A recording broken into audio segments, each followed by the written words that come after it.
We are here in downtown Newark, Delaware at Days of Nights, the oldest and most legendary gaming store in the state. There's a lot going on, so stop in and join the fun. The tables are getting prepped and our players are getting ready. It's all about to begin.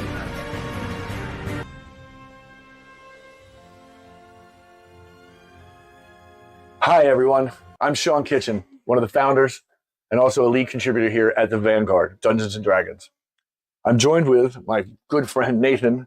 He's also a lead contributor and one of the DMs and also one of the founders of this crazy thing that we've kind of developed over the last 18 months. It's been nuts. We've worked really, really hard to get here.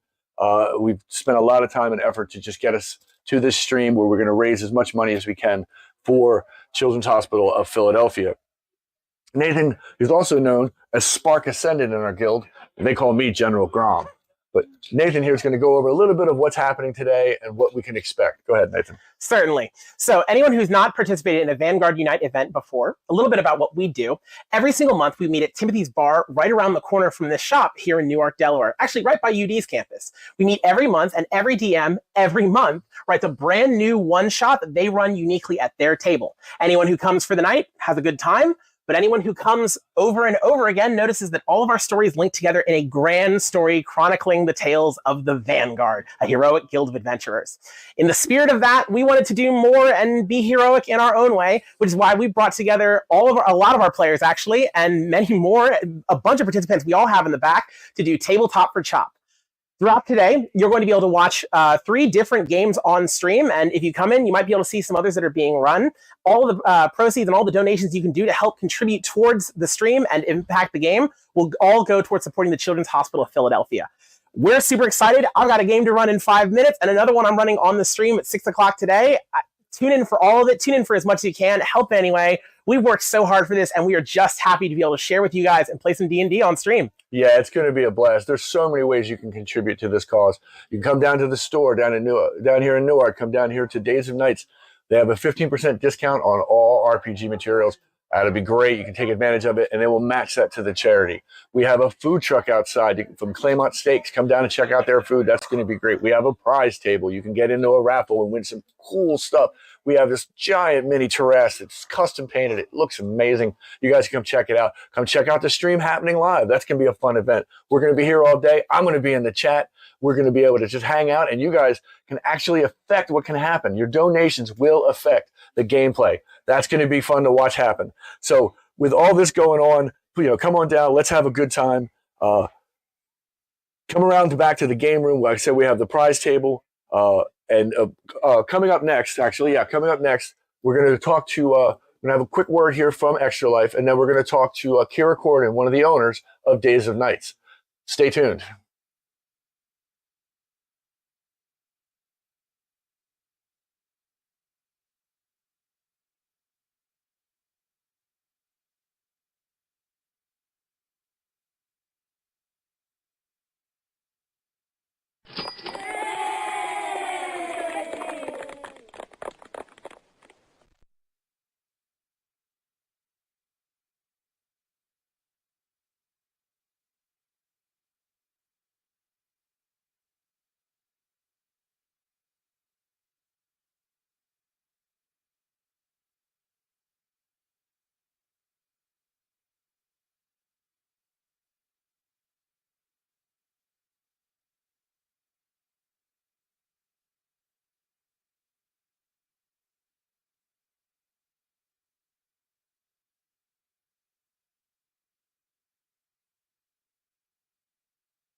Hey, everybody, welcome back to Tabletop for Chop.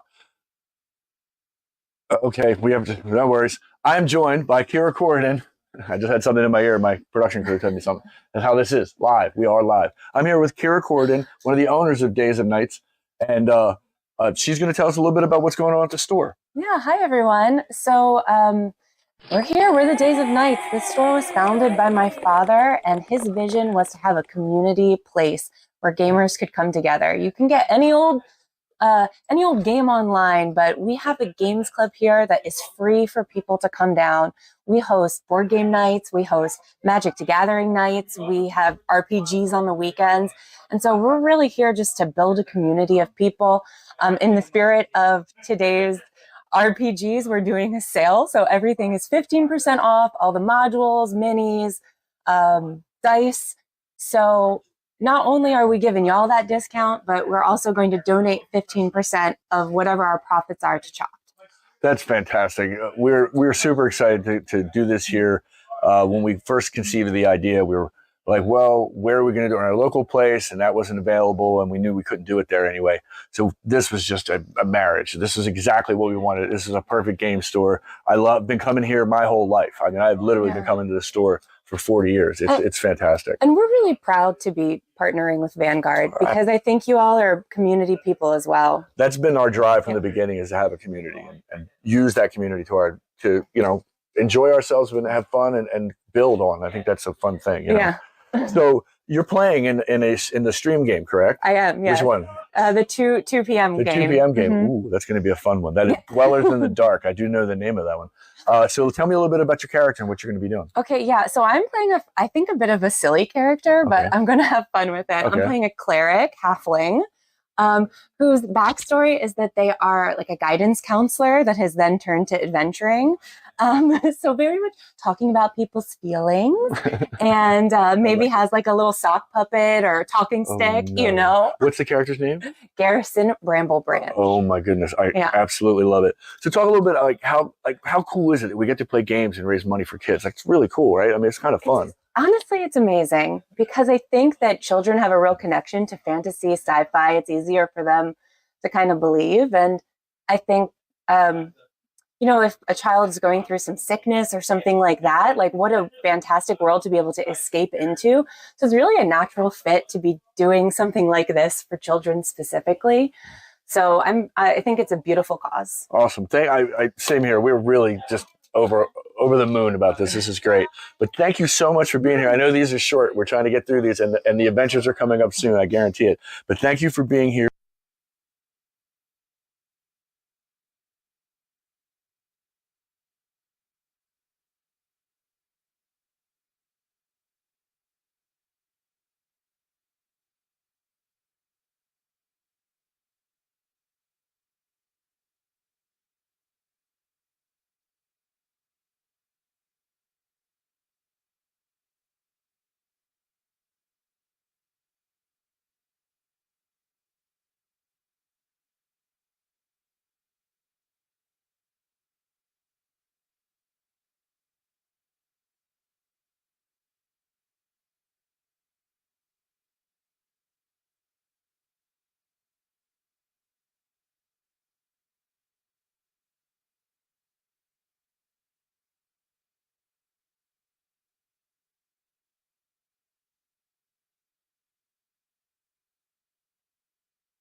Welcome back again to Tabletop for Chop. I'm Sean Kitchen, also known as General Grom here at the Vanguard. Thank you for watching. I hope people are tuning in. This is going to be a wonderfully fun day.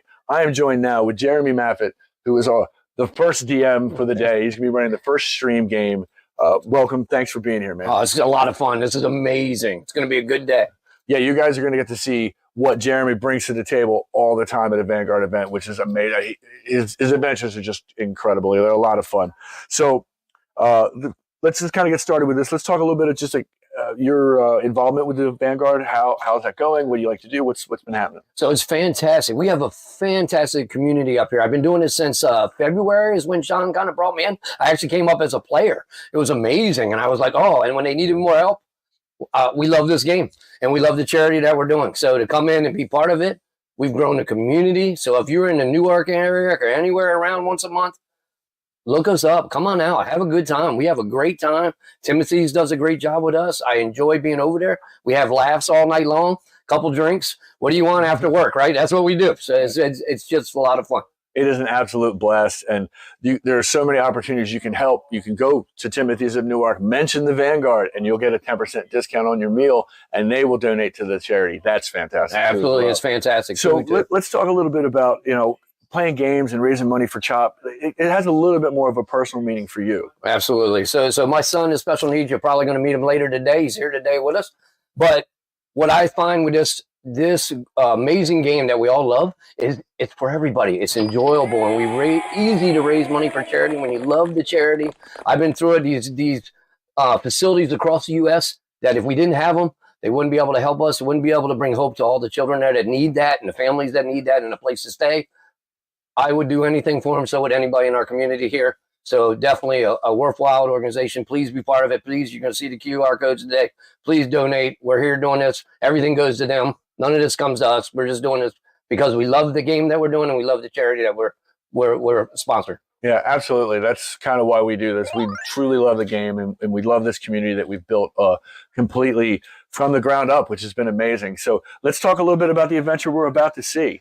This is your Monomaterial Plans Unraveled. Correct? Yes. So go to our. You're going to see us on Vanguard Chronicles. If you haven't seen Sean and Nathan already, please go. You're going to see Nathan DM later today. But a couple weeks ago for the Halloween, we had Night of the Falling Stars, which is Monomaterial, our nemesis, bringing some strike teams to take on the Vanguard. And it was a lot of fun. Some good stuff, some bad stuff. So in my adventure today, it was one of the failed attempts.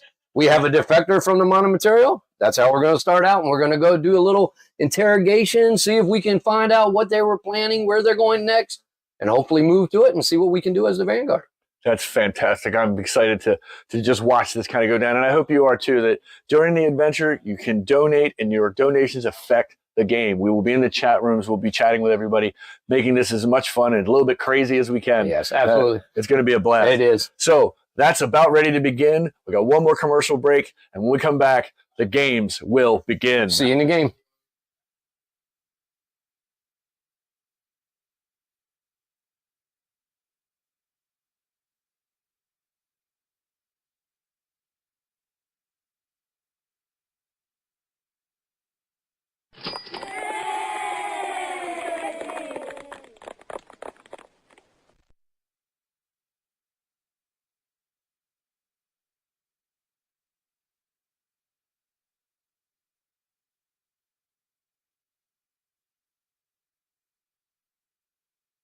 Got your shades on. He even has like a peach weave in his hair. I know. You are so freaking silly, dude.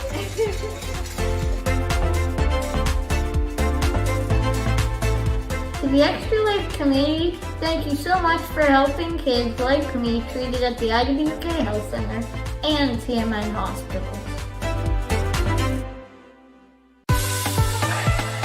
Since 2008, Extra Lifers have raised millions of dollars to help kids treated at 170 children's hospitals in the U.S. and Canada.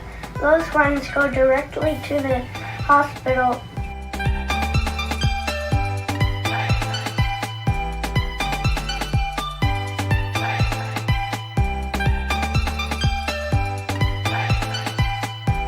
It was my 7th year, so about 7 years ago, he was like, "Oh, you should do this. The good cause, play games for 24 hours," and that's pretty much like the first time I ever streamed my entire life, and I was only doing it for Extra Life. But also, like, I've gone to Seattle Children's Hospital when I was in high school.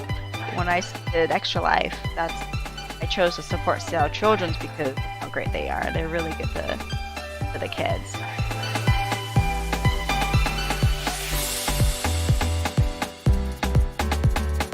Let's raise a lot of money for Blair Batson!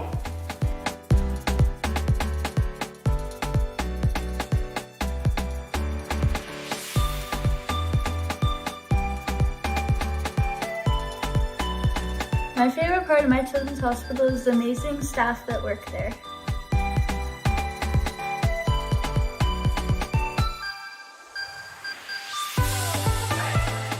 To change kids' health means to fundraise by playing video games or tabletop games for these kids that are like not having the best time of their lives right now. They're having to fight scary diseases, scary illnesses, some of them more rare than others.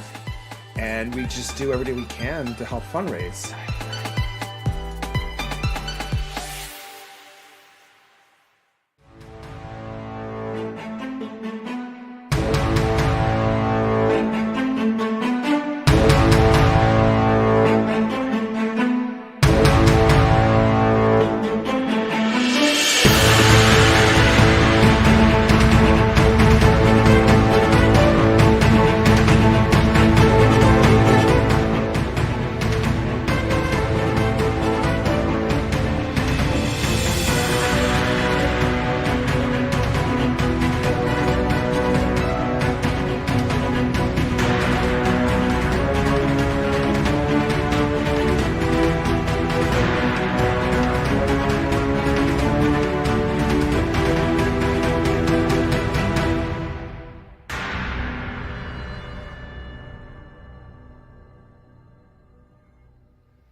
Welcome everybody to Game Time, Vanguard, Tabletop for Chops. A very special day up here at Days and Nights up in Newark. If you're in the area, please stop by. There's a QR code you're going to be seeing. The charity, please donate. It's for a fantastic cause. Even though we're going to be running the game, that's not really why we're here. We're here for the charity. But I am blessed to be the first DM asked to do today, so I'm excited. My wife really doesn't want me on camera this long, so usually we turn it off by now. But what we're doing today is we're going to have a really good time, and I'm lucky to be here with some of our people that have been in the Vanguard a while, and they set me up with I kind of got I got the best of the best here, and they kind of set me up, but it's okay. It's okay. I can roll with it. It's going to be a lot of fun. So sit down, enjoy the stream we're doing today. Give to the charity. We're going to be having a lot of shenanigans going on because they're way overpowered. And thank you for donating and making my life a little bit harder for the next couple hours. But I appreciate everything is going right to the charity, so we appreciate it definitely. All right, so let me set the stage a little bit for everybody at home to kind of where we are. So a couple weeks ago, the Monomaterial had what was known throughout the realm as the Night of Fallen Stars. And basically what this was a bunch of their strike teams going out and doing things basically to do against the Vanguard. So for people that are getting into the stream now and don't understand some of our lore, please go to, I'm probably going to say it a couple times, VanguardGuildFandom.com, where you can get all these stories and see where all our stuff is leading up to.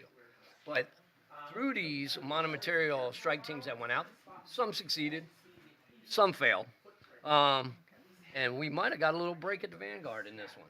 In this one, there was a failed attempt at a destruction of a dam in Versace in the Somber Mountains. Basically, that failed, and one of the defecting monomaterial agents was pulled from the river that flowed through the town. So where we are now is we find ourselves back at the Vanguard halls in Waterdeep. And basically, of course, the Vanguard is not going to lock her up, we're going to end up just talking to her and letting her go. Because that's, what the Vanguard does. We're nice people. I know. But we are nice people. So we will be letting her go. So where we find ourselves today is we have some of the Vanguard members that are going to go into question. I won't want to say interrogate. She's really not being held. She's going to be let go at the end of this, questioning. But we have some of our members in the Vanguard Hearts that are going to go in and do a little questioning so we can kind of figure out where's the Monomaterial going? Where are they going from here? What was the meaning of this? If they can get it. If they can't, then where do we go next? So we find ourselves walking down the hallway to getting ready to go into the interrogation room. Would you like to describe your character? Yes, you see Nyx, a Shadowkai monk, level 8. She is very pale and she loves her black attire. She's got her hood. She often wears a mask over her face and all down her body. So she's likely followed by a loosely described friend who's very bubbly and the opposite of what you might see as Nyx. And that would be Ray, the Eladrin elf, level 6. She is the light of the party, very happy, very outgoing, very friendly. She's always following Nyx and chastising her for being such a grump. Very nice. And as they walk in, we have another individual coming down just a little behind them. Morning, all. It's Emmy Moon River, and I've already started with the tankard today. I want everyone to join me because Emmy is all about the party. She and Ray get along really well because we are always ready to have some fun. Emmy will always have a flask or a tankard or something at her side, and the more she drinks, the better she throws. She's a sorcerer, and she's also a moon elf. So as Emmy comes to the room, they already knew she was going to their interrogation. So there's already mugs on the table ready for her. As we continue. Zeef is a little gnome who lost his legs in a trebuchet accident. So he's fashioned a warforged with an open chest. He lives inside. They're best friends. And he's followed around by his little mechanical crab named Snippy. Very nice, very nice. Yep. Snippy did a heck of a job in our last adventure, but you got to go see on Vanguard, guildfandom.com. But go ahead. Who else is coming down the hallway here? Next, after the diminutive Zeef, is a virtual giant. Carrig is a half-orc, half-giant, 8-foot tall, green-skinned orc. He's a barbarian, and since Emmy last saw him, he's picked up some fancy clothes. He's no longer wearing the rugged, survivalist gear. He's got a brand new shield, and he looks spiffy. And alongside of him is Mira, who is my character, along with her familiar, Andarna, who hopefully, which actually you can't see on the screen, so I'll show it later. Well, we will show it. We will show it. And Mira is tall and sturdily built. She has purple light hair, and you can see this is Andarna, her familiar. And she is a half-elf warlock who is level 8, and she's kind of, sort of fey-touched, and so she is often kind of a little spaced out, and then when she's not spaced out, she can switch to being very intense. So she's, you kind of never really know what's gonna come out of her mouth. And they had a heck of a ship crew, basically. They crewed a ship in a couple episodes ago, so it was a lot of fun. So Please check them out. As you all enter the room, you see a young lady sitting on the other side of the table. Bruised, a little battered, healed up. You can tell the Vanguard did what they could. She has wraps around her hands. Mainly the middle fingers on both her hands are kind of wrapped up. She's sitting with a little kind of a scowl, not knowing why she's being held or why she's here, even though she was told, yeah, we're just going to ask a couple questions. We're going to let you go on your way. She kind of is looking down a little bit. And for those at home, one of the characters that are in this group actually played this player in the last one. So it's our stories always continue. So if you're ever in the New York area month to month, we play month to month. Our stories are tied to one another. Please come in. It's a wonderful night of just having fun with good friends. and making even more for the charity. So it's a great time. So join us on Vanguard. Look us up. Join. Please come on out. It's a lot of fun. Because it was one of the best games that I ever run, and these guys made it happen. It was fantastic. It was a fantastic game. All right. So as she is sitting down, and you know how I do things, everybody roll initiative. Not for a fight, but I roll initiative because, like my old friend Al would say, let's not get willy-nilly. So, just random curiosity. I have advantage on initiative. Do I roll with advantage? Sure. Absolutely. Hey, that's a natural 20. I really do. I don't need Carrick really rolling natural 20s in a fight. No, you do, because so what I'll do is every one I roll or somebody at the table rolls, every 20 somebody rolls at the table, I'll donate $5 to the charity. Okay, never mind. Everybody roll lots of ones, lots of 20s. Yeah, there you go. Out 20s. That's awesome. All right. Who's next? Who's next? Give me some initiatives. 16. Emmy got 16. No, I got 16. Oh, Maribel's. Nick's 16. got a 19. Who did? Nick's. Sorry, I'm technically 23. 20 plus 3. All right, Mark. Oh yeah, we get. I forgot the modifier. Thanks See, for see what they clarifying did to me? that. So normally our knights are 3rd level characters. See what I got to put up with now? This is what they put me on stream with, 8 level characters. All right.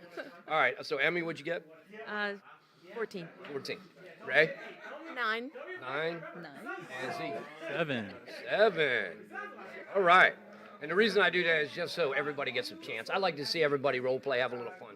So that's why I do it. So, Carrick, you're the first one. Is there anything you would like to do as you enter the room? You see this young lady sitting on the other side of the table. Yeah, Carrick's not really a talker, so he sees Emmy and goes, Emmy, nice to see you. It's been a while. Cheers. And that's he'll just commiserate or chat with Emmy because he doesn't know most of the other people at the table except for Mirabellis. Nope, that's fine. That's good. Next, what would you be doing? What would your character be doing as you walk in and see this young lady? Assuming we've been told we need to ask her some questions, Nyx will probably start with, I suggest we start by removing her fingers.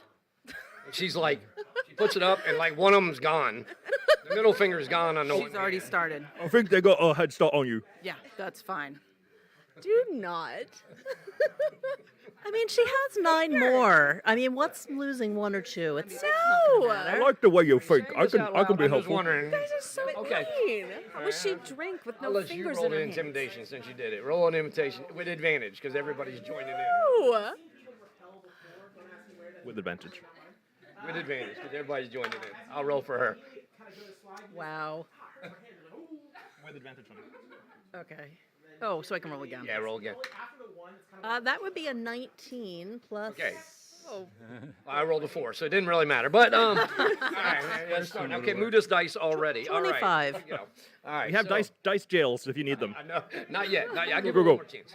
All right. So as you guys you see Ingrid kind of back up, like, wait a minute. You kind of see her kind of move back a little bit, like, wait. She's kind of just like taking everybody in. She's kind of looking around. Anything else you would like to do, Maribel? Yeah. Can I go ahead and cast like minor illusion and make it look like we're actually gonna cut off her finger? Like we're not gonna really do that, but I think maybe if we just act like we're going to, Why don't we just just really ask her scare her? See, usually we're at Timothy's and I'm drinking while I'm doing this, so this isn't that bad. But no. Of course you could do that. Would you like? We're what would you friendly, like to make really. it look like? What are you gonna try to make this look like? So we'll make it look like you look kind of big and mean. Let's go ahead and make Carrig cut her finger off. I'm gonna make it look like Carrig is cutting her finger off. Oh. Let me roll her. Stay over here. I'm a sweetheart. I swear. Sure you are. Believe it or not, I rolled a natural 20. I rolled a 20. Damn. All right. So. That does not work. Oh, I believe you. Oh, 100%. All right. Yeah. So. Honor system. So you see her kind of, you go do your magic, and you tell she's just like looking at you, kind of. She's still shrinking back because you guys are all talking, but it looks like she doesn't see anything. All right, Emmy. What would Emmy do? Well, of course, Emmy has an extra flask for and what's her name? Do we know her name? Ingrid. Ingrid. And she's going to say, Ray, come on up with me. And we're going to try and be a little bit gentler approach than the cutting off fingers crew. Yeah. So we're going to As you her. walk away from me, I'm just gonna lean in real quick and go, Emmy, I think the Stormlord believes in you, and I'll cast guidance on you. Oh, good. Nice. So I'm going to go up and I'm going to offer Ingrid a flask. Not as big as this since her hands are kind of damaged. I'll probably give her something a little smaller. And Ray and I are going to say, hey, like, what's going on? What happened to you? And what can you tell us? Because you don't look too good and we'd like to leave you here much better. Okay.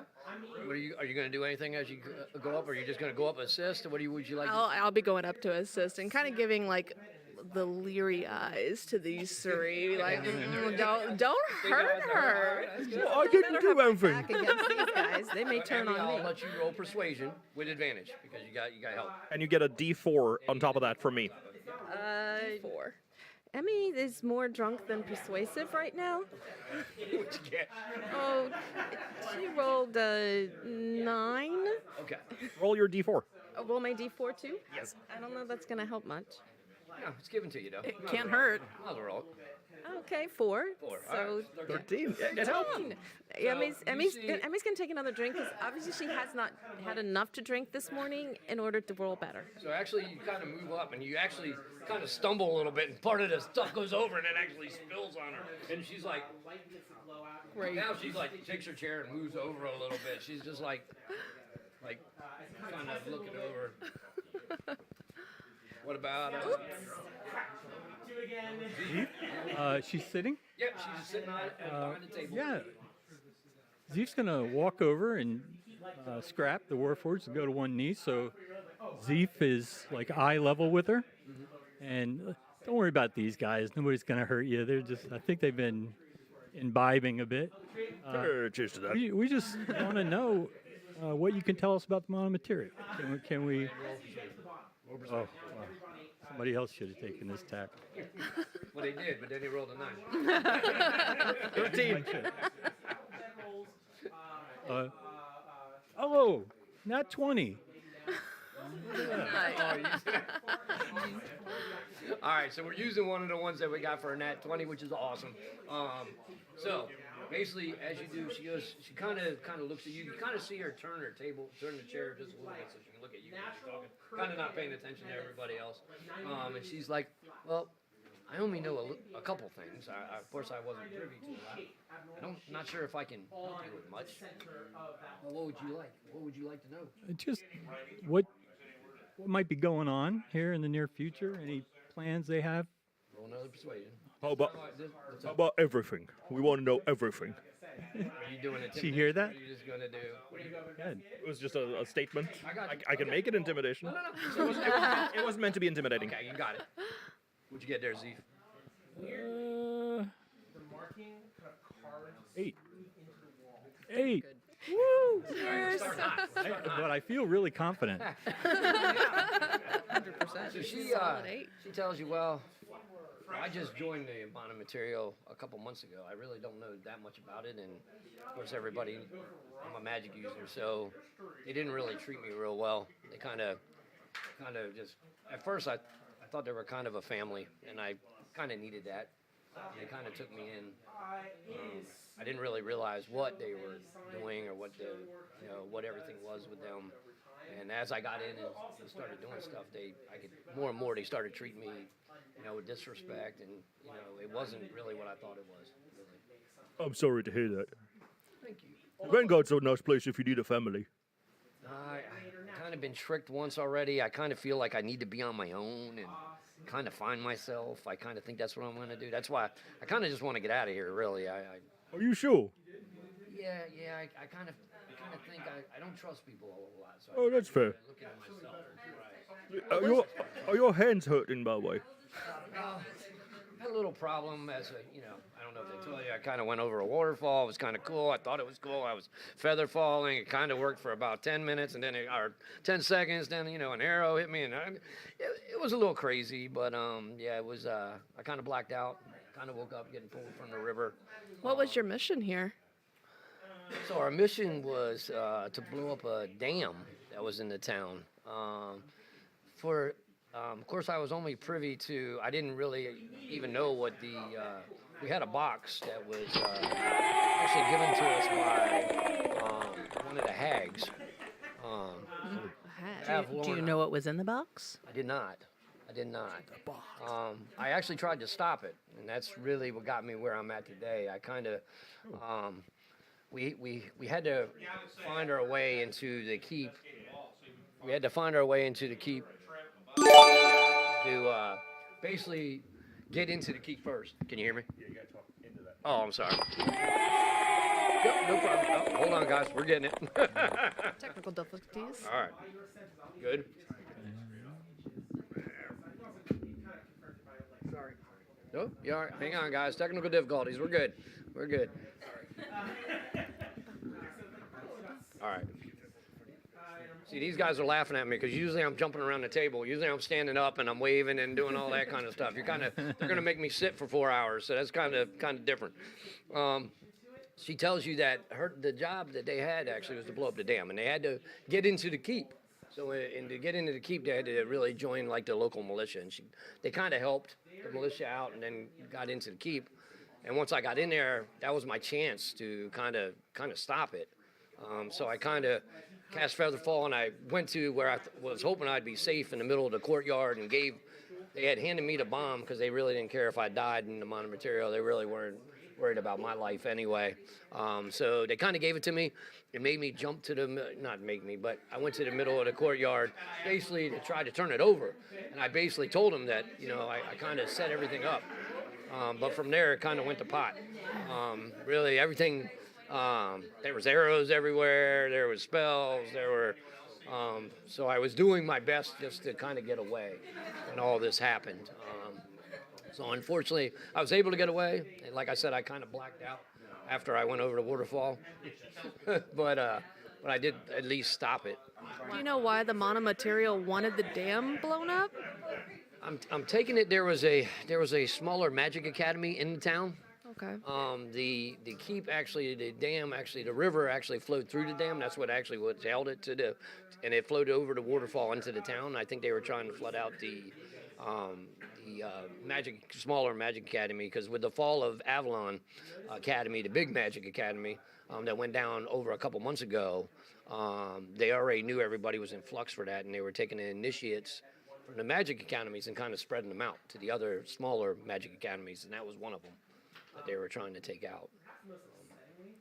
So that's really what happened with me. You poor girl. As you say that, she reaches over and takes one of the drinks now from you guys. She kind of looks over, smiles, and she goes, "I am a little parched." She looked like she's had her wounds tended to? She's tended to. She's okay, back cool. to normal. You can tell Excellent. she's lost a finger, but she's healed up. Okay, cool. Can we just do a check to make sure she's telling us the Absolutely. truth? You want to do insight? Go ahead. Yeah. Do I get to 2 on this one or just 1? All right, here we go. Let's try this. All right. 15 and 18. 18. That's good. You can tell she's telling you the truth. She's telling you the truth. All right, so then can the officer another drink?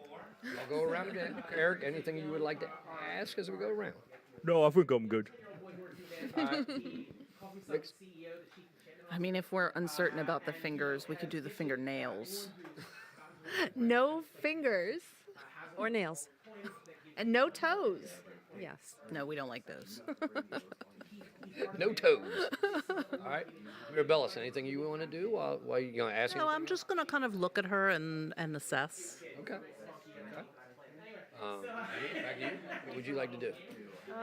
Anything you would like to ask her? Yeah. Is there anything you need or want at this point besides leaving? Anything else? She says, no. I wish I could. I wish I could tell you more about really all of it. I really didn't know the strike team I was part of. I really didn't know the other people in it very well. There was a crazy barbarian named Crawl that wanted to do all this soothsaying all of a sudden when we got in town. Not sure where that came from, but and then our leader was the worst. Brian was the worst. I hope he died going over that waterfall. I don't know if he did, but I hope he did. Would you like us to kill him for you? If he didn't, we're real good at killing. In the name of Ingrid. No, that is fine. Are you sure? Karma will come around. Be no trouble. I also don't know where he's at. Oh, that's fair.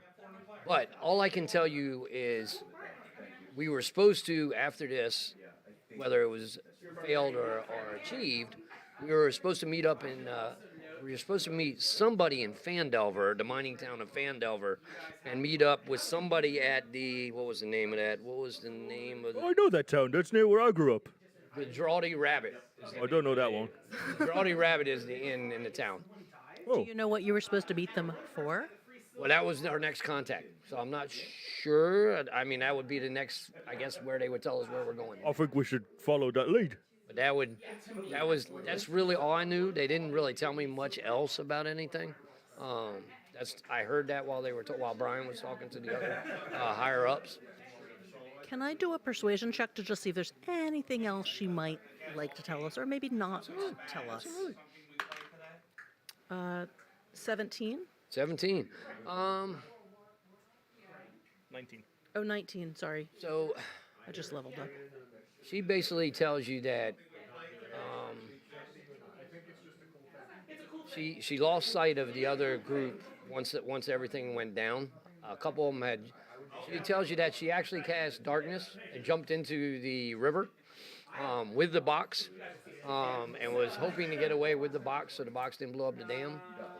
Unfortunately, she lost the box as they were attacking into the darkness. She lost the box. She doesn't know what happened to the box at all. And she genuinely lost the box. She didn't just hide it. No. She's. You could tell even without an insight check that she's being sincere. Okay. She's been being sincere. You could tell that she just kind of wants to find her way now.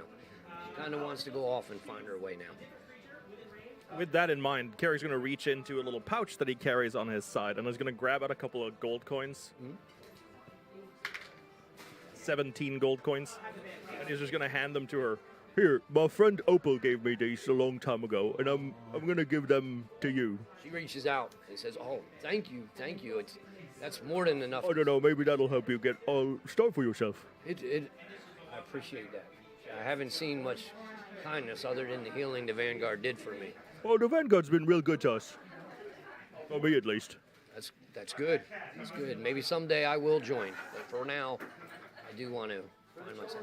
You should really think about it. As somebody who has been taken advantage of and not been respected well, the Vanguard really has been a place that's been so accepting and welcoming and kind. Okay. They pay pretty well. Oh, and fun. We get They to do. do a lot. They do pay pretty well. We stop at a lot of taverns. And dangerous. It's always good. Dragons. Yeah. Like dragons. You say dragons, she's like, "Oh, wait a minute." We did okay against the dragons. You fought a dragon? I did. Me and Emmy did. Really? And Nix. I didn't know that. Oh, it was terrible. Well, it was kind of fun. I threw a lot of fireballs. It was like, She had my favorite thing. I had a good time. I want to fight a Nix dragon. didn't die. Oh, well, Zeef died. You died. Oh, hey, no, but how about no dying? Looking pretty good for someone who You died. do look pretty good for a dead man. I want to reassure Ingrid.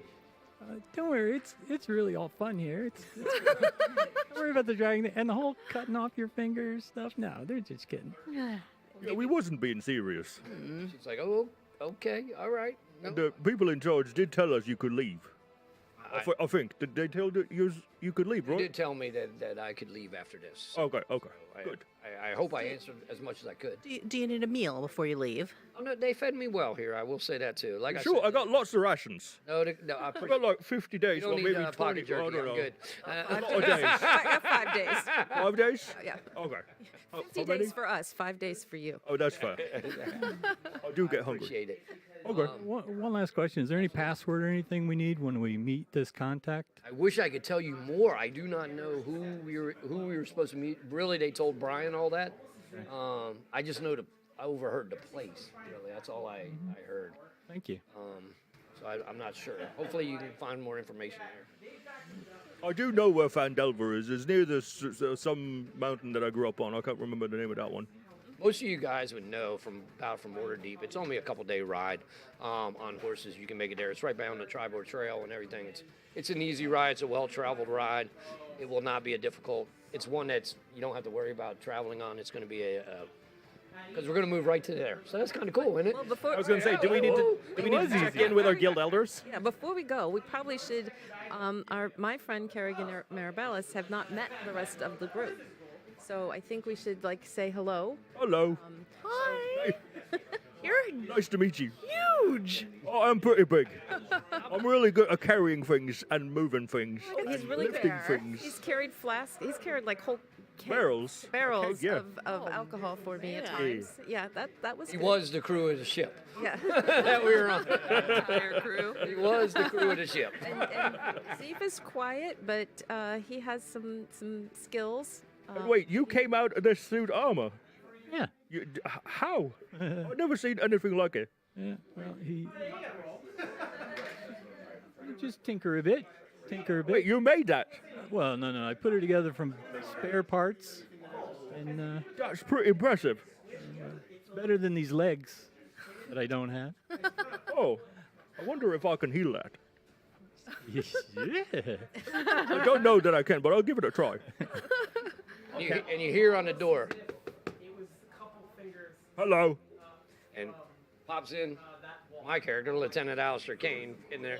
Are you guys done with the question? We were going to let her go as soon as we can. We didn't want to hold her up any longer than that. Yeah, looks like Yeah. we're all done. Yes, I believe we got the information Thanks, Ingrid. that's needed. Appreciate that. I appreciate that. He comes in. Ingrid, you can come with me. I will take you out, and we'll give you a little bit, some rations and some stuff, so you can be on your way. She kind of gets up and kind of nods to everybody, gives you a thank you for the money again. You're welcome. Does anybody want to say anything to her as she leaves the room, or are you good? Farewell. I hope you find what you're looking for. He says, I hope I do. If you are looking for someone to help you, the Stormlord smiles on everyone. I'm going to take out a little wand and use it on her. It's a DC 10 charisma check. Okay. And if she fails, charisma save, sorry. You got it. I rolled an 18. Okay, so it doesn't work. But it never works. Anyway, the Stormlord smiles on you. What was it supposed to do, she says? I don't know. She's like, Smile. okay. And Is that what it does? Yes, it's supposed to make them smile. So she smiles. When you say that, Hey, it works! you say that It worked! as she walks out with Lieutenant Alistair Kane. So you guys have time in the halls. If there is anything else you want to, the Vanguard has its barracks and all that kind of stuff. You can get yourself together, get the horses, a cart if you want it, whatever you guys want. Can I go check the river just to see if the box float down it and nobody's picked it up yet? So when you question after this, they would tell you that it actually exploded. Oh. But luckily, no one was hurt, and the dam was intact. Nice. Okay. So it actually. That's damn good luck. Ah, but It's real good luck. Negative inspiration. Damn. You don't have to worry. You don't have to worry about that. But if there's something you wanted to grab in here, please grab it before you go. And what happens now is you will be on your way to Phandelver. Okay. Like I said, it takes a couple days to get there. No, it's a well-traveled road. You don't have to worry about any kind of adventures on the way because I only have a couple hours and I can't keep throwing stuff in. So, 99 bottles of beer on the cart. So what you know about Phandelver is it's a mining town, okay? It's a mining town that really used to be for centuries. The mines weren't open, and then now they're back open again, and people are moving back into the area. It's getting a little more, still a rundown mining town. If you kind of know what a normal mining town is, it's a little rundown. It's a little rough. It's not it's not Waterdeep or like a big city. It's definitely a mining town. As you come into town, you see a stable right as you get into town. That you probably can put your horses and your stuff in if you want it. Excellent. Who's leading this party in, or anybody want to speak for the party, or? I'll carry supplies and tents and stuff. Okay. All right. And Carrig is from this area. He's from the Sword Mountains, northwest of Phandelver. Yep. So you definitely know the town. He's been through. And you know that the Phandelver is just starting to build up again. It's pretty rough, but it's starting to build up. Since you've been here for a while, give me let's just do a knowledge check on arcane or whatever you want to do. Whatever you would like to roll, knowledge-wise. What would you like to do? What would you like anything? Survival seems fitting for a mining town. Do survival. 18. 18. So as you come in, you remember this stable kind of that's been there for a long time. and you actually, not that you remember the name of the person coming out, but you remember seeing this person before. So you see a young human come out with an eye patch, and she comes out and she sees you guys coming up with the horses, and she's like, "Oh, we have new people in town. I am Karina." I'll send this around so everybody can see it. So this is Karina. She got short black hair that's kind of tied up in the back. She's a human with an eye patch. Looks pretty friendly as she comes out. I'll pass it around so the players can see. Basically, she comes out and she goes, "Oh, are you guys going to be in town for a couple days or?" Yeah. I think so. Yeah. I think so. Great. How's your tavern? How's the Draughty Rabbit is it's not good. Oh. it's not can't even lie to you. But if you would like a strong drink, I don't even know it's cold, but a strong drink at least, it's there. So it's a tavern. And does the tavern have accommodations for us? Absolutely it does. Excellent. Absolutely it does. The owner, Carlin Boyd, is the owner of it. Carlin Boyd. Just kind of talk to him when you get in there. He'd be absolutely do reservations for you. I have no problem at all. But I can tend to your horses while you're here. Oh, that would be very nice. Only a couple silver pieces a night. I'd be glad to house them for you and take care of them until you go back. I see you're the Vanguard. I see some of your pins. Oh, yeah. Yeah. It's good to have you in town. It's good to have you in town. She takes the horses, kind of moves them into the stable and everything. It's 2 silver pieces a night just to basically to house it. So she takes them all in. This is a smaller I'll town. pay her 10 gold. She's like, "I'm going on vacation. spender. I'm done. No, I'm going to Waterdeep. I'm Gary taking this doesn't- house and going to Waterdeep. All right, I'm out." Gary doesn't know numbers, so he just I got no, has a bunch of coins. Here, take these. She's like, "That's more than enough." She kind of looks at you. It's okay. He's buying the first few rounds. Take it. He's like, We're good. He's like, she kind of puts it in her pocket. By She the goes, "Oh, I time- appreciate by it." the Take time good he care of the wants- horses. Yeah. Oh, she said, "I definitely with this. Oh, I Thank you. definitely will. You do not have to worry about that." Excellent. If a unicorn shows up, take care of that too. Wait, you have a unicorn? There's a unicorn going to show up. Maybe. I've heard the Vanguard can do amazing things, You never especially know. for charities, as we're doing right here today. So, please give as we play. Me on a unicorn is quite a sight. Far too colorful. She is just like, when you say that, she's just like, "What? Rainbow mane, sparkles in the tail. It's quite pretty. Wow." This is so the town, like I said, is like a 1-lane road. Okay, it's basically one road town. You can actually see the Draughty Rabbit on the other side. I mean, you can see it's a kind of the buildings are run down. They are you see people walking around. You see miners looking like they just got off work. It's about midday. About midday by the time you guys get here. You see some people looks like they just got out of the mines. It's like 5 or 6 of them walking to the tavern. You can see already. Regular. They have a small bakery in town. It's real small, but you can kind of smell it as you walk by, as you walk up to the inn. How small? Like, could Carrig eat their entire Carrick probably could eat supply the in whole one? thing. Yeah. Okay. Yes. So that's our Yeah. unit of measurement. That's our unit of measurement. Wouldn't want to have Carrick and the Barbarian in there at the same time. Let's put it that way. You wouldn't want both of them in there, okay? But you can smell it. It smells good as you walk by. And you walk up to the Draughty Rabbit, which I have a picture of. Hold on. A bunny rabbit. Bunny That rabbit. way you guys can see Don't kill the bunny. what the outside of this Draughty Rabbit actually looks Give like. that impression. Oh, boy. This is what the Draughty Wow, Rabbit nice. looks like It's a as window. you come along. Push it around. Very so you cool. can see it. That's awesome. That is the Draughty Rabbit from the outside. Okay? Interesting. It's interesting because the inside looks like this. Okay? Oh, boy. So it's Now a I know little what Draughty rundown. means. Ew. Little rundown. Are you guys stopping in the bakery as you go down there, or are you going straight to the inn? Ew. Just asking. I think we might Oh, yeah. the Heck, bakery. buying and- one of everything. All right, so you walk in, and like I said, it's midday, so it's a little picked apart. They're not full. It's not like full morning, but it smells good in there when you walk in. You see a little gnome behind the counter, and she's got blonde hair with a little balled up look, and she's kind of got her little bakery thing on and got powder all over as she's running around. She's like, oh, we have customers, more customers. Oh, and they're not dirty. Oh, okay, good. And she kind of gets somebody. She gets another one of the helpers over. Well, how can we help you guys? We'll take one of everything. At least one. Does anybody else want anything? We better Literally make that faints. 2 of everything. 1 for him and some for the rest of us. She literally faints. As she's like, falls over. And the other person kind of brings her up, and she's like, well, I just, we're used to dealing with minors. They kind of come in and want to haggle about a donut. So it's a donut sounds good.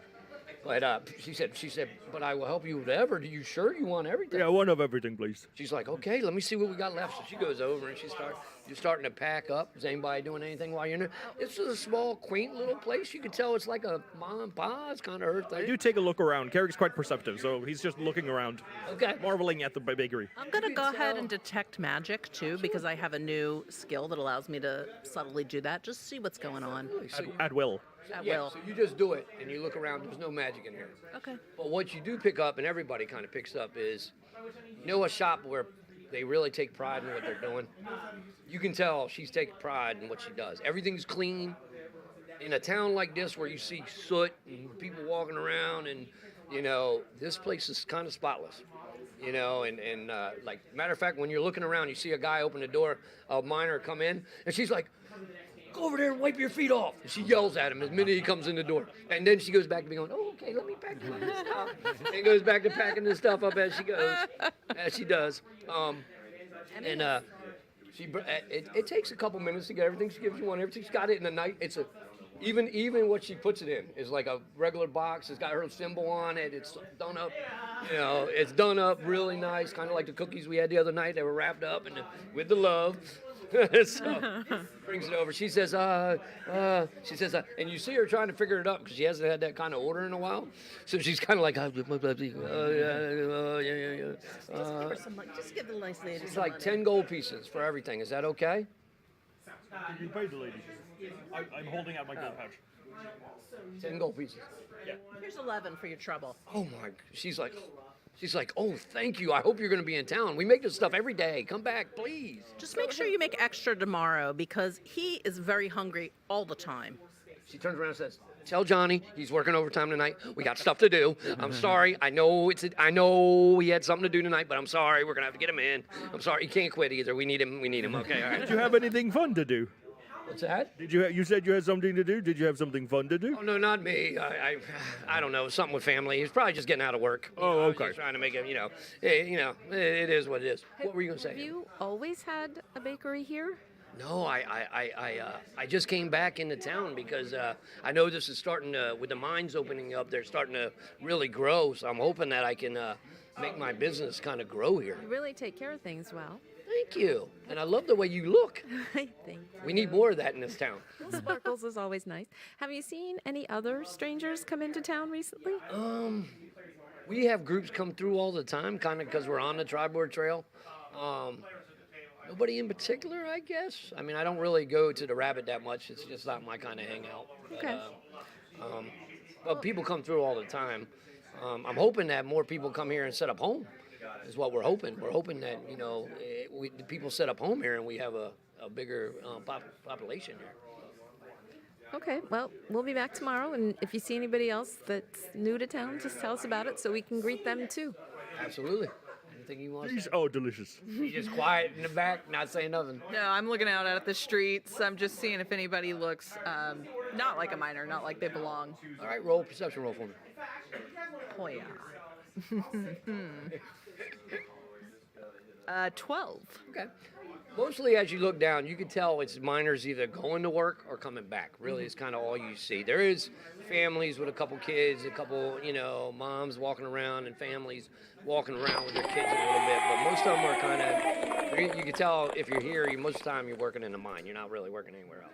So that's kind of what you pick up as you kind of look. She tells you that tomorrow I'll make you something special, free, on me. I've been making something. I've been wanting somebody to try it. Oh, I'd be happy to. I love free stuff. Come back tomorrow. I will. Absolutely. Absolutely. So, anything else anybody want to do in there? As you walk up, guys making your way to the Drawdy Rabbit now? Yep.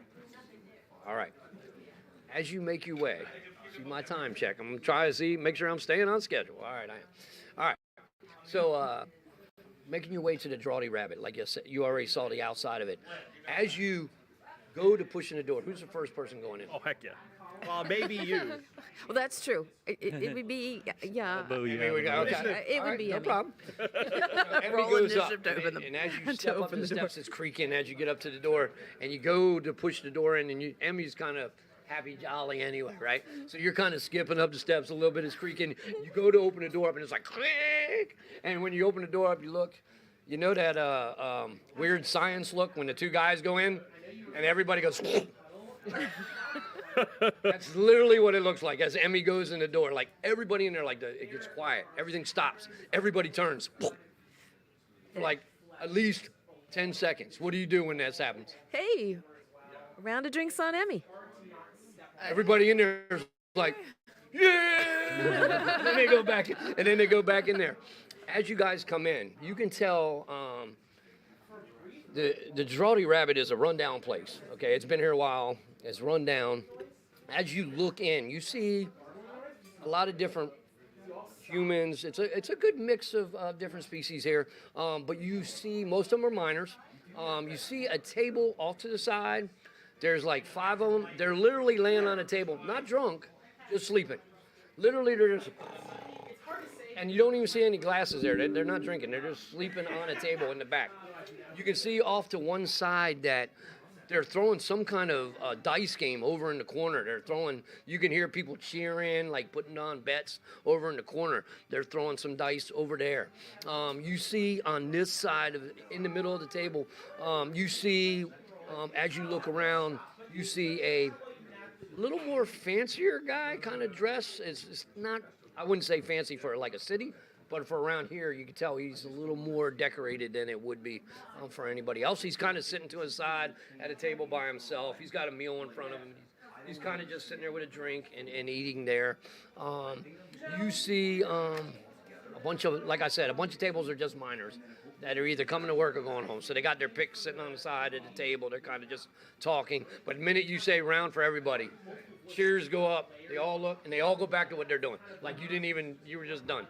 And there, and behind the counter, you see Carl and Boyd, who you kind of were already told of.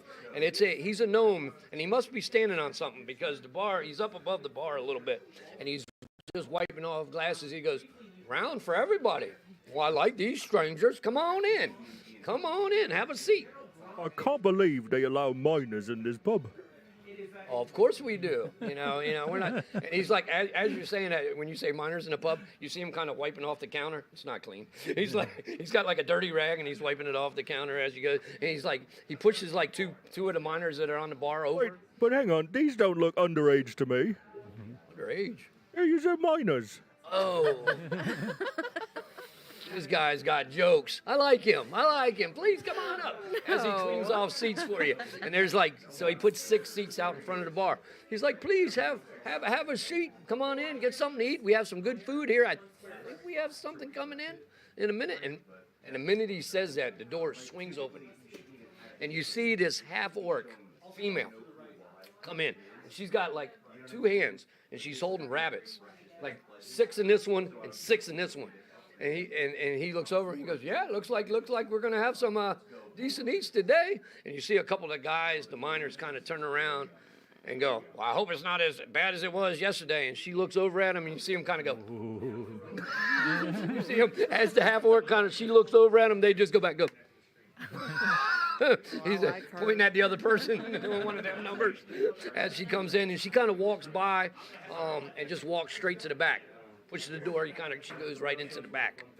So, how can I help you guys today? Drinks. Oh yeah, drinks for everybody. And you see, as you see around, everybody's come to the bar that got up and get a drink. So, there is a smaller human, actually like a bus lady, I want to say, as she is bustling around to get people drinks, and she's cleaning up when she can and brings the drinks over to everybody. You see her kind of scattering between the tables to kind of help out. Carrick will lean in to Mira and go, I think you should schmooze. And I'll cast guidance on you. The Stormlord smiles on you. Okay, one of my friends donated. Thank you, Nevin. Awesome. Thank you. Appreciate it. Very much appreciated. So, So I guess guidance on you. I'm going to go ahead and lean over to Emmy and say, do you have any spells to clean this place up? Oh, God, it's filthy. Ugh. Oh, I can help. Is there anything obviously broken? There is some broken chairs. Eric starts running around and casts mending and fixes stuff. I could cast Mage Hand to run around and try and cast. Oh, let's both cast Mage Hand and we'll get it to clean it up because it's a mess in here. It feels gross. So, all right, you starting to do that? You're doing that, and you're doing that. What are you doing? What I'm is pretty good at fixing things. What is Zeef doing? I'm just tinkering, but I hear Mage Hand, so I throw one as well. And what are you throwing it at? What's it doing? It's following those. The band of the Mage Hand is Got what like we've a got here. okay. Mage Hand's cleaning the place. All right, what are you doing? I'm gonna sit down at the bar. The filth and the darkness doesn't bother me at all. So I'm gonna sit down at the bar. Whatever they pour, I'm gonna start taking a sip. Got it. And I'm gonna just discreetly continue to look around. If I notice anything, tattooed individuals, anyone that might allude to monomaterial presence. You got it. So as Carolyn comes over to pour you, he goes, "Oh, you're gonna love this. This is called a hare's buttocks." And literally, he pours you this drink, and it's like it looks like it kind of falls in the glass, and then and then it actually comes up and fills the glass, and he's like, "Oh, you'll love this."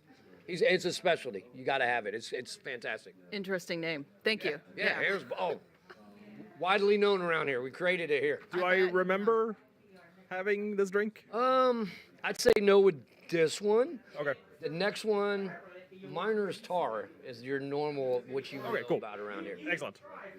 I don't know this one. All right. Is it good? What would you be doing, Ray?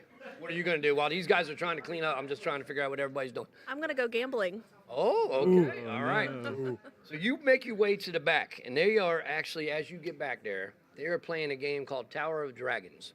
Ooh. Okay, and what you see them doing is you see them rolling dice, and they're kind of betting on the dice that they do. Okay, it's 10 gold pieces to get in.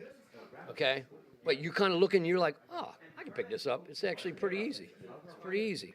So, what you have to do if you want to join in, okay, so the way it works is you roll all your dice. So a D4, a D6, a D8, a D10, and a D12. Okay, and there'll be hopefully some other players, but you can watch it for now. So you're watching, just taking it in right now. Basically what happens is this is a 3-phase round. Basically what you do is as you go around, one person puts one of their dice in. You roll them all at the beginning. Whoever's got the highest amount goes first. You take a dice and you put it in the middle. So now you can't use that dice again, right? So then the next person will put one in. The way it is once it hits 20, it pops. So what you're trying to do is pop it at the right time so you get the win. Okay? You can take one pass during the turn. Like if you're like, oh, all I got is high numbers, I'm not gonna pop this, and then he's gonna pop it. You can take a pass and roll one of your dice. Okay? Again, but you have to take whatever number you roll. You don't have to place one that turn, but you can only do it one during the whole thing. It's 3 rounds. Whoever wins the most out of the 3 rounds wins the game. Carrie will keep an eye on the other players to see if anybody's cheating, because miners are terrible cheats. Okay, you got it. So I have a passive perception of 21. All right. So you start walking around mending. Okay, so there's a couple chairs, like a guy's are sitting down, it's got a broken thing, it's about ready to splinter, and you're like, it actually pulls them up, and they're like, what the? What? You're welcome. You guys are walking around all doing mage hand kind of cleaning. Are you cleaning tables where they're sitting, or are you just doing, what are you doing? No, I'm actually just watching and very stealthily kind of drinking from my own glass, because I took the glass, but I'm not touching or eating or drinking anything. Okay. Yeah, the glass is dirty too, so it's all good. But I took it, so the guy thinks I'm doing it, but I got you. Okay. All right. They gave you some of the hare's buttocks too. They actually filled all you guys up there with the hare's buttocks. All right. Already gone. And then what are you doing with the? Actually quite delicious. The mage hand? Threw it away. Well, I'm just using Mage Hand to just kind of scrub anything. Okay. So it's all filthy. All right. So like, you see, like you're like. And you take like the rag that, you know how bartenders have them up sitting, they usually have a rag that they wipe it off, they have it sitting there. So you take the rag and it magically goes over with your mage hand, kind of wipes it off a little bit. And then you look at it and you're like, wait a minute, this rag's dirty anyway. No. Mira brings her own rags. We do not stress the rag in this Pull out a place. rag and you're like, are you Carrie has spare clothes. Yep. All right, so you throw it and you're like, okay, I'm using this one. So, all right, so you start doing that. How did you want to do your mage hand? What were you doing? My mage hand is also going to be taking rags from Mirabellis Okay. and Do the other side? cleaning off the other side. You But got it. she's also going to kind of wander over to where some of the other people are. Maybe the gentleman who's eating. And Okay. just say, would you like a little cleaner table? We can help here. He goes, I'd like a cleaner town, really. But you're talking about the guy that had to. Sure, absolutely. Yeah. So Carlin looks like this. Just so I'll pass it around so everybody kind of knows what Carlin looked like. That's the owner. Okay. DM's got props. These are so cool. Is there a way we can show that to people on stream? Because these are I can amazing. hold it up right there a little bit. They probably can see it if you hold it by that camera right there. Other way around. Other way. Turn it right around. There you go. Good job. Got it. Nice. So that's Amazing. Carlin. Nice. That's the owner. And then you haven't met this one yet, but here's the half orc. Like his mustache. They just walked through, right? Yep. This is the With one the that had the rabbits. rabbits and walked in the back. Were they wearing any like normal clothing? Did they look like any kind of particular thing? You could tell the half orc's a trapper. Okay, good. Kind of Gotcha. a trapper Hunter. or a ranger kind of like Okay. look. Carlin just looks like a regular gnome, and as you get up to the bar, you can see he has like a workbench behind there. That's what he's standing on. To make him look a little taller to work at the thing. As Makes you sense. Look over it. Makes sense. Yep. All right. My Cleaning. What were you doing? my mage hand is like lifting something up, like he's cleaning, and then forgetting Okay, what it so was you're doing. lifting up the glasses It as, lifts as something they up, wipe off the thing. I got you. That and it makes just sense. hovers there as if it Okay. forgot what it was doing while I'm kind of looking around for investigation. Anybody that looks like they're not a miner, Got it. any hidden doors or well-trafficked I got you. side rooms. Perception for you, because you're doing the same thing. You walk up to Investigate. this gentleman.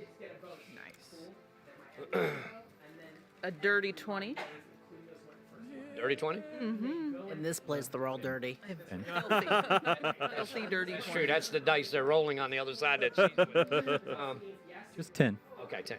You guys kind of don't notice anybody that stands out. The only person in here that really stands out from the other people in here is really this wealthy guy that's sitting over there kind of by himself that Emmy's just walking up to. It's really it. And as I'll pass it around so everybody can see, he looks at you and he says, "Oh, I'm Adios Waif. Very nice to meet you. And which is your name?"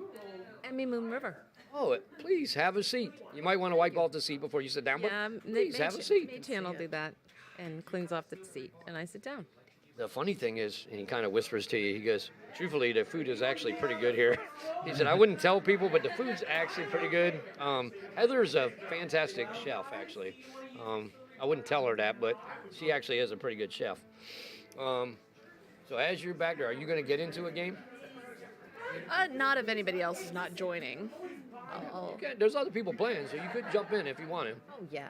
I'll watch while you play. Carrick's not great with. Okay. If it's straight rolling, that's Carrick's game. If you This want is to jump this in, is too so it's 10 complicated. gold, you jump in. All right. All right. And the way I'm going to do this, okay, this is how this works. Martin, can you put that in the middle? You can just put it right in the middle. Move. So, give me two other players. I don't care who would like to just roll the dice for the other people, NPCs in here. Sure. All right. So you're going to take a full all your dice, the four, your regular set. 2d10? No, just one. Just one. Not percentile. Yep. Not percentile. Just one. Okay. And then what you're going to do is you're going to roll them all, add them up.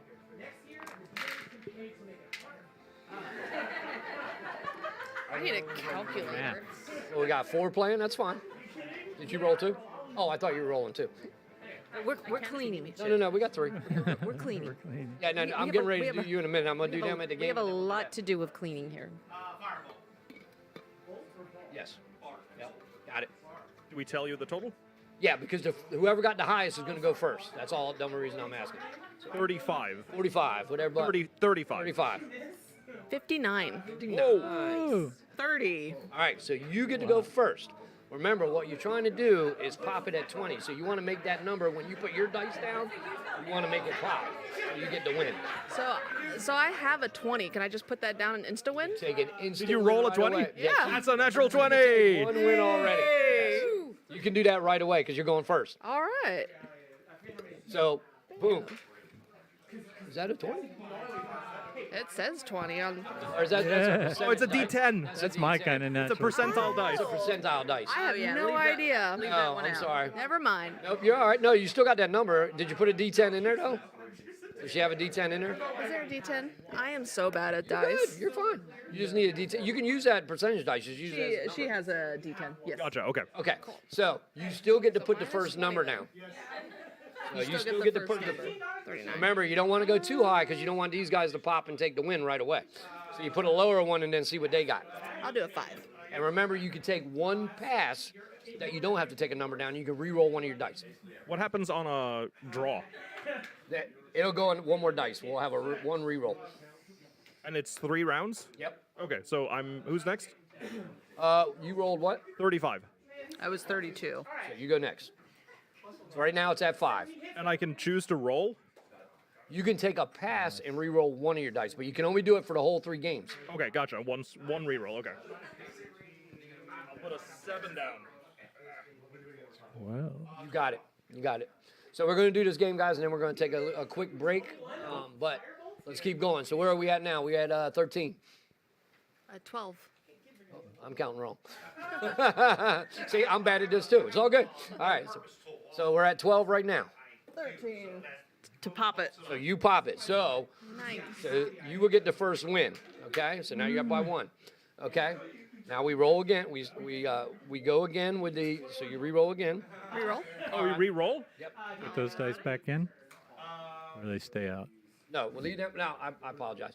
Leave them in, but you re-roll the dice you got left. Okay. Oh, okay. You got left. I'm sorry. Yep. So you got 1 win. Now we re-roll the dice you got left. These are so low. Oh wow. And then who got the high? Amy. 36. I got 14 total. 10. Oh my. Yeah, I got 13. that's what mine looks like. We have like 13. 13, 14. What'd you get there, Mark? We're getting them out of the way. 19. So you get to put the first dice this time. we have nothing but 1s and 3s. It's funny, none of them are high. You want to do a break now, or you want to wait till? We're gonna do it right after this game. All right. So we have a 6 in now. 1 for 7. So we're at a 7. Oh wait, did you roll 1? Yes. Roll a 1. Isn't the 1 get a? No, on a On D20. a D20. Okay. So you get to put one in next, right? Um, So right now we're at 7. I'll put a 2. All right. So we're at 9. 9. So Martin, you get to put the next one in. 5. All right. 14. A 6. Ah, it flipped, but it was a 6. It is a 6. So you'll pop another one. So you will win this one. So you will get 30 gold for it, but you're the NPC. I'm the NPC. I'm The sorry, NPC Ray. wins. Good play.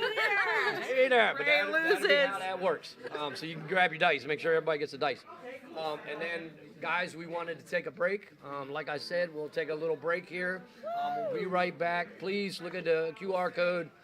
Give. All this is, we're doing this just because we love the game and we love the charity. Please give. I hope you're having fun. Let us know. We want to do more of this, so whatever we can do to make it better. Thanks, guys. Appreciate it. Kids. Cheers.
No, just yourself. Worst case. Oh, we're back. All right, we're back, guys. All right, so we are sitting in the Draughty Rabbit right now, trying to figure out what the Monomaterial actually is doing. We're trying to figure out who, what, when, what's going on. And our party members are doing a little cleanup in the bar because it's a little rough in there. They just got done playing a dice game. Unfortunately, she lost 10 gold pieces, so we'll go and see. Are you going to play another one, or are you going to walk away? Oh, I'm walking away. All right. Walking away. Give me that. It's okay, Ray. I never win any of these games either. I somehow always lose. They're rigged. I think so. It's a carnival game. All right. So as you guys are cleaning up and everything, everybody roll a perception roll for me. Oh, you were talking. Wait a minute. I got to do Emmy too. So go ahead. You're all right. Don't roll one for you. Okay. Because you're talking, we didn't finish you up. 18. 14. 13. 13. 13. 13. What'd you get there, bud? It's better. I'm trying to find it. You don't have any. If I can find We my off? skills. I have no idea. Is the screen still on? +3. You're a 16. I'm sorry, I'm a 16. Okay, the screen's off. I can't see anything. That's all. All right. What'd you get there, Mark? If I can find perception, there it is. +6. 19. Okay. All right. So we didn't go back to Emmy. So let me go back to Emmy, who was going over to talk to Aldous Waif, who was the basically aristocrat kind of that was sitting there that she went over to talk to. So what brings you to our town? Well, actually, I'm looking for someone. Oh, who are you? I've been here a little bit. Who are you looking for? I pretty much know most of the people in town. Are you from town? I'm not from town. I'm hoping to make this town a little bit better. Oh, so are you going to be like the mayor or something? Oh no. I want to oversee a little bit of the mining here. So I'm kind of one of the mining operators. Oh, you're like an investor? Yes. Oh. Kind of bringing some more, business to the area. Kind of maybe grow it up. We finally got the bakery. I know you saw the bakery in town. It's one of the better establishments here. So we're trying to get one more, to get more people to come here. Is what we're trying to do. Oh, okay. Yeah. Can I roll perception on him? Yeah, sure can. What are you trying to perceive? I'm just to see if he really is telling me the truth. Okay, that's a little better. But I don't do good math. 23. All right. So he's telling you the truth. He's being honest. You can tell that he doesn't look like he fits in anyway and doesn't really want to fit in right now. But you can tell he's trying to. You guys, as you kind of finish cleaning up what you can anyway in here, and making your back to when you guys make your way back to the table and that, the guys that were sleeping on the miners that were sleeping when you came in, they kind of get up. They kind of get up and they're like, "Oh my God, Banjo, don't shut up at night. We're not getting any sleep. He is killing me. I wish him and his wife would just stop. They're starting to really get on my nerves." And like, as he's saying that, the other one kind of wakes up and he's like, "Oh my God, after we work all day and I've got to listen to that, I can't even get any sleep. It's crazy." That's what you hear when you're kind of walking way back to the bar. Did he say banjo? Banjo. Banjo? Somebody plays the banjo. Like the instrument. A little bit. All right. So what brings you into town? Well, we've just kind of been traveling around, and we're looking for people who maybe might not always be here. We're looking for some travelers. Oh. You see any travelers coming into town? We have them all the time, but usually they're passing through. Anybody that stayed? He thinks you see him thinking like he's like, well, I guess a couple weeks ago we did have a crew come in that I haven't seen in a while. Now, I don't know if they moved on or not. Where would we find them? Unfortunately, there's a good question. The mines are very vast around here.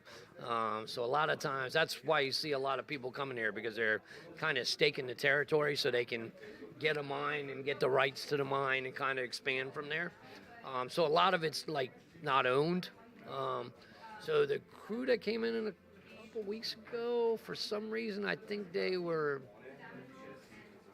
outside in one of the mines out by And you see him kind of look over to where the guys were sleeping. He's like, well, kind of what those guys were talking about. They were out that way by where Banjo kind of is. So I really didn't. You're right. I didn't see them leave town. I don't know if they're still out that way or not.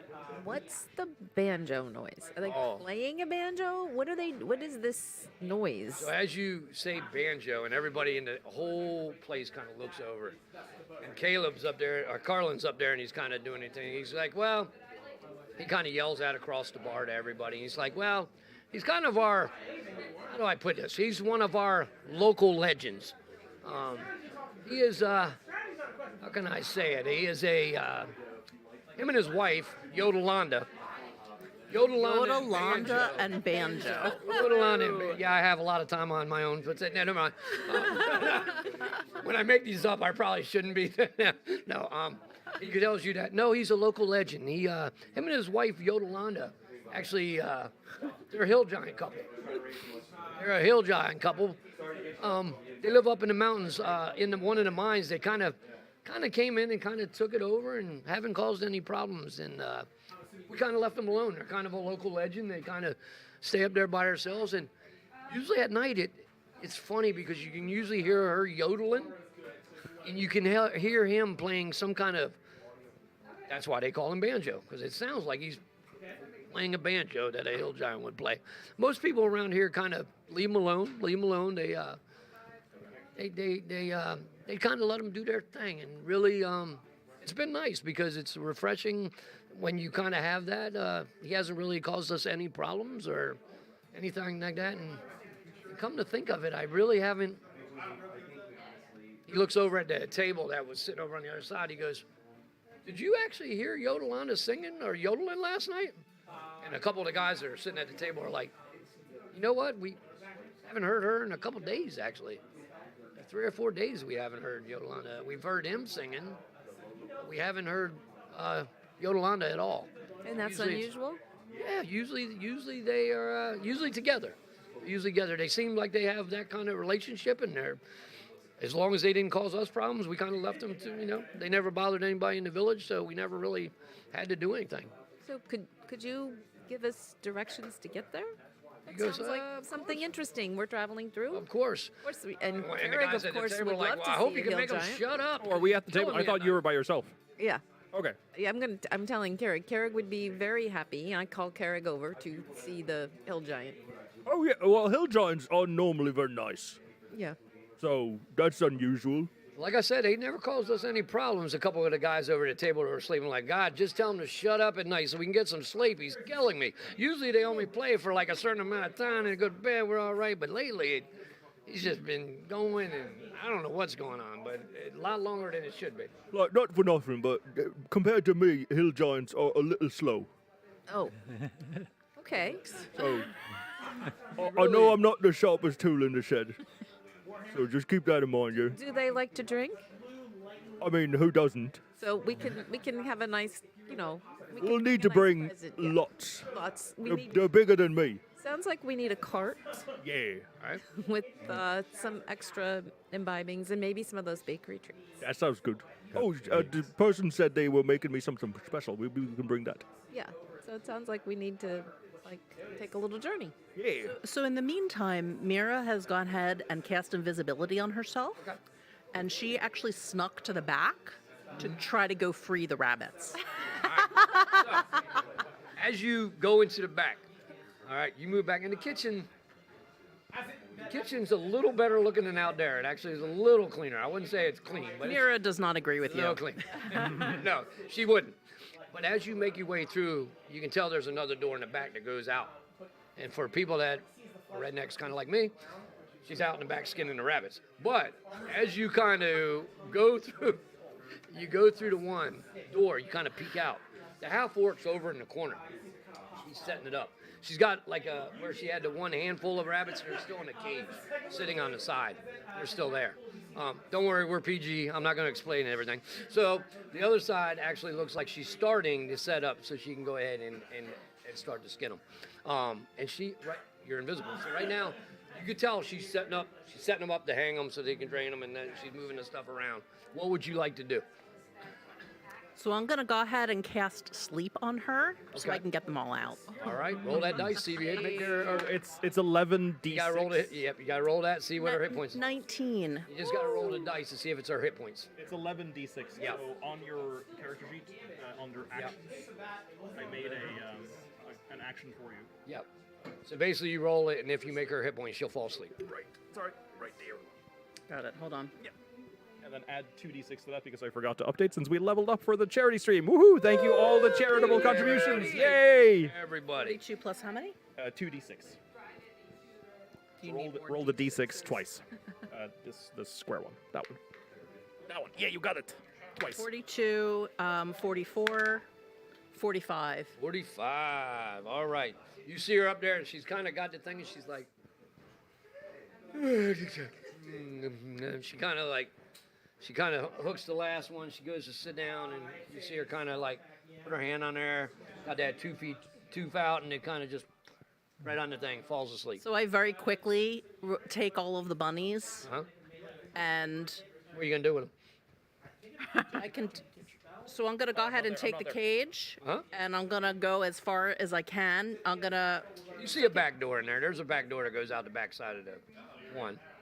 So I can Misty Step, but I got a new thing that takes me even further. What is the new one I have? Fly. You can I'm gonna fly them. You don't have to though. You can move out.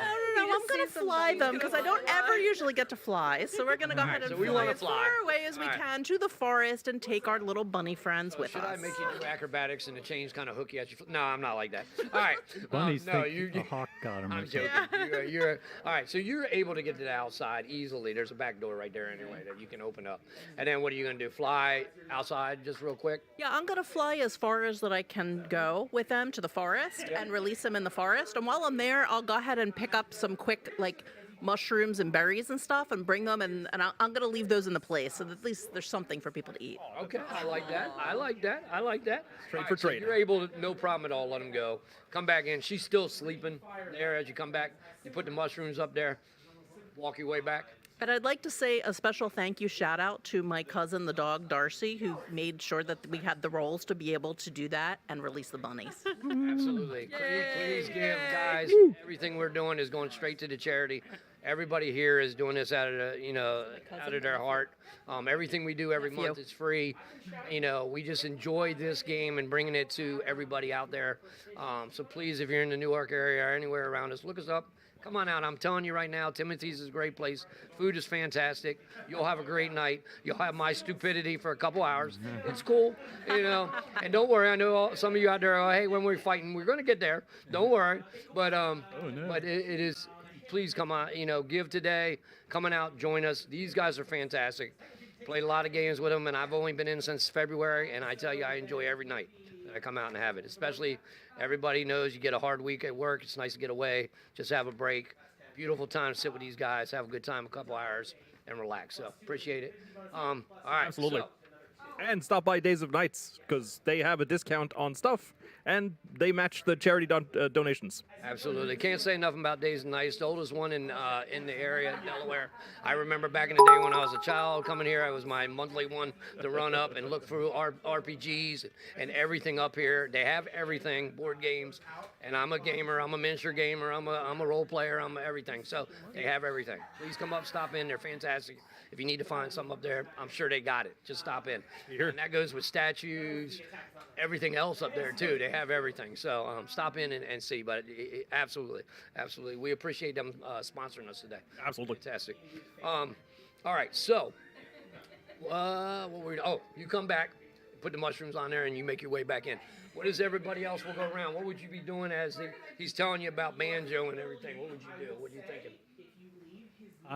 I'm thinking, do we wait till morning and get those cupcakes? I have cupcake on my beard still from. Or do we head out? That's amazing. It's a quandary. It's up to you. When do we? I think we should, yeah. Okay. So we can head out in the morning. Get the cupcakes. Yeah. I think it would actually be good to wait till the morning because we can assess and see what happens this evening. Oh, yeah, that's a good They one. mentioned that Yodelanda. Absolutely. Yodelanda. and banjo. And What do you banjo. say? I had to So paint we them up. can- Give me a break. We can really see how bad this banjo is. Plus, I'd like to detect, like, is there some magic going on? Like, is there some reason that the banjo is so pervasive and causing problems for the miners? So, I wonder what it's covering up. So as you're sitting with Aldous there, as you're going, well, I'll make sure is there anything else? You're coming back in. Is there anything you want to do while they're talking and everything while this goes on? I'm gonna inquire with the bartender. This hairy drink. Oh yeah, the hare's buttocks. Made with real buttocks? Whose buttocks? How do you make this? You don't want to know, but it's good. It's good. We have some other ones here too. We have Miner's Tar. You know about the Miner's Tar because it's. Oh, it's good. That one's really good. And we also have the My favorite. Gnomish Fireball, which is Don't know that one. which is Fireball? Carlin's. It's Fireball? a fireball. Oh, Gnomish Fireball. That's got Emmy Emmy written would all like- over it. Emmy would like a fireball. First, Mage Hand will clean out the glass. As Mage Hand And can. we also have some liquor, which is called Misspell. And then we also have some tobacco product, which is called Prospector's Blend, if anybody wants that, that you can buy here. For I'm good on that. Well, it sounds like we'll have some fireballs, and then do you have some extra kegs we could buy? Ready in the morning, perhaps? Or barrels, as big as you can get them. Yeah. Of what? What would you like? What keg would you like? Do banjo and Yoda order anything from here? No, they kind of stick to themselves. They have. It's funny because like most people in town don't have any kind of interaction with them. He kind of looks around. You see when he says that, the little bus girl that was kind of walking around kind of looks over. She kind of puts her head down and kind of walks again. But you catch that because you're very perceptive anyway. So you catch her kind of when he says, oh, they don't really have any interaction with us. You see her kind of look up and put her head down and kind of walk real quick as she's taking dishes out. Yeah, we'll go ahead. How about we just take some of the tar? Yeah, let's do it. Yeah. Oh, that's good If you stuff. have some Good tars, stuff. we'll, It'll stick we'll with you pick it for up weeks. in the morning. It does. It's real good. You've had it before, I see. I had, yes. Very many good. times. Very good. So I'll go around. Anything else you want to do for the evening? Because Yes, I think we need to do a round of Mage Hand in the rooms that we've booked. the rooms are just as bad as where you're at now. I'm not gonna lie, they're real small. They're like one bed. It's like a mining bunk, basically, is what it is. So but you each have your own. I will take a quick round around the camp, and I'll ask if anybody wants to draw around town, just looking for tracks and seeing if there's anything unusual in the area. I'm going to go ahead and join Carrig, Darna and I, and we're just going to kind of see if we're detecting any magic anywhere Absolutely. and what's going on. All right. What would you do that night? What would you do that evening? How much is a little keg of that Prospector's Blend? Oh, 5 gold pieces, man. I can get you. 2 kegs, please. You got it. Of the blend. Prospector's Blend of tobacco? Yep. You got it. We can roll that up for you, and you can have all of it. Yep, Great. no problem. We'll get that for you. Good stuff. Actually, you try a little bit of it that evening, and it's pretty good. I don't smoke. Oh, okay. Your crab does? What? I mean, what? Your crab? Because if I'm there's, thinking a hill you know, giant. I'll do Sebastian the rest of the day that- if it's with a crab, and I got. That's clever. It's good. All right, so he gets you that. What would you guys are going out? I got you. What are you going to do? I'm going to grab Ray, and I'm going to try and find the when it's a little quieter. Find that Okay. Got it. bus girl who I noticed. Absolutely. I'm interested in that as well, but first I need my fireball, and then I'm going to do a little fire bolt on it so it has a nice little flame. Okay, so when you go to get the firebolt, Aldous is like, I'll buy that one for you. That's good to have some new people in town with some flair. So he buys that one for you, and he brings it over. Yeah, that's why I'm bringing it. Yeah. I don't talk to people well. As you guys head off, I'll just lean into Ray and say, if you hear thunder, it's just me. Okay. The Stormlord does really smile on everyone. I'll cast guidance on you as we leave. All right, so as... Only lasts for a minute, so talk fast. Checking my time, seeing where we're at, so make sure I pace this right. All right, so this is what the bus girl looks like. You find out her name is Undying. Undying? Undying. Who named their child that? The same one who named their child Yodalanda. So that is Undying. undone. Go there. I don't think it's going. There it goes. There it goes. Yep. A little bit of a delay, but it's got it. It's It. there. Awesome. Absolutely. So that is undying. You actually find you guys kind of. She's not hiding. She's kind of taking the stuff back, washing the dishes, and putting them as much as she can with the water and everything she's got back there. She's cleaning them up. She's kind of got her back to her. Yeah, as you kind of walk in. What do you guys do? And did Emmy join us? Emmy's sitting for a second because she had she's having a drink with him and flaring it up. And then she's joining. And then she's going to join. Yeah. I noticed something before we approach her. I noticed something. Maybe you should talk. Ask her questions. You know, the stuff you do. What happened to your skin? No. She's like, well, unfortunately, I was born with this. But you guys look strong. You're pretty. Oh, thank you. You're welcome. I wish my hair looked like yours. What's your name? I'm Undying. Very nice to meet you. You don't die? I hope not. Not right now. Anyway, you can tell she's probably early teenage years. She has scales that come up the back of her, but it don't look like scales. It looks like it is some kind of infection or something that she has. And she kind of just is kind of whittling down, looking up at you guys, kind of. How can I help you? What do you need? I really only do the dishes and stuff here. I don't really know much. What do you want to say to her? I'll say Banjo. She seemed like she knew banjo. Do you know banjo? Do you know banjo and Yodelanda? You see her kind of look around. She goes, I kind of know banjo. You kind of walk in now as you see them kind of over top of the girl a little bit, just question. And the girl's kind of cowering a little bit, but she's like, I know banjo. You played second. How's his singing at night? Not really good the last couple of days. I don't know what happened, and I haven't had time to get out there to see him lately. Oh no. Do you visit him? Yeah, she kind of looks around. She's like, well, I know we're not supposed to, kind of, but he's really friendly, and he's nice to me. Yeah. Okay. Do you take him things from the tavern? I do. He likes flowers. I pick them and I take them to him. Nice. Him and his wife Yodelana are very nice. And they sing all the time. They're fun. Yeah. They're kind of like you guys. You see her getting kind of excited. You know how a kid kind of talks about something that they're excited about. She's like, "Oh, they did a dance a couple weeks ago that they invited me to. It was fun to see giants dance. They can't dance very good." I bet. We need to give them dancing lessons then. Maybe we'll go up and visit them. I tried to dance with them, but they were so big. I was worried about getting stepped on, so I had to move away. But it was fun. So you haven't been there in a while? I haven't had a chance to go out there in the last couple of days, and I don't know what's going on, but I can hear him. I can hear Banjo crying a little bit at night while he's singing, and he usually doesn't do that. That's why it's keeping these guys up at night a little bit. Maybe he's mourning. Oh, that doesn't sound good. Have you noticed anybody scary around town? Anybody that? No.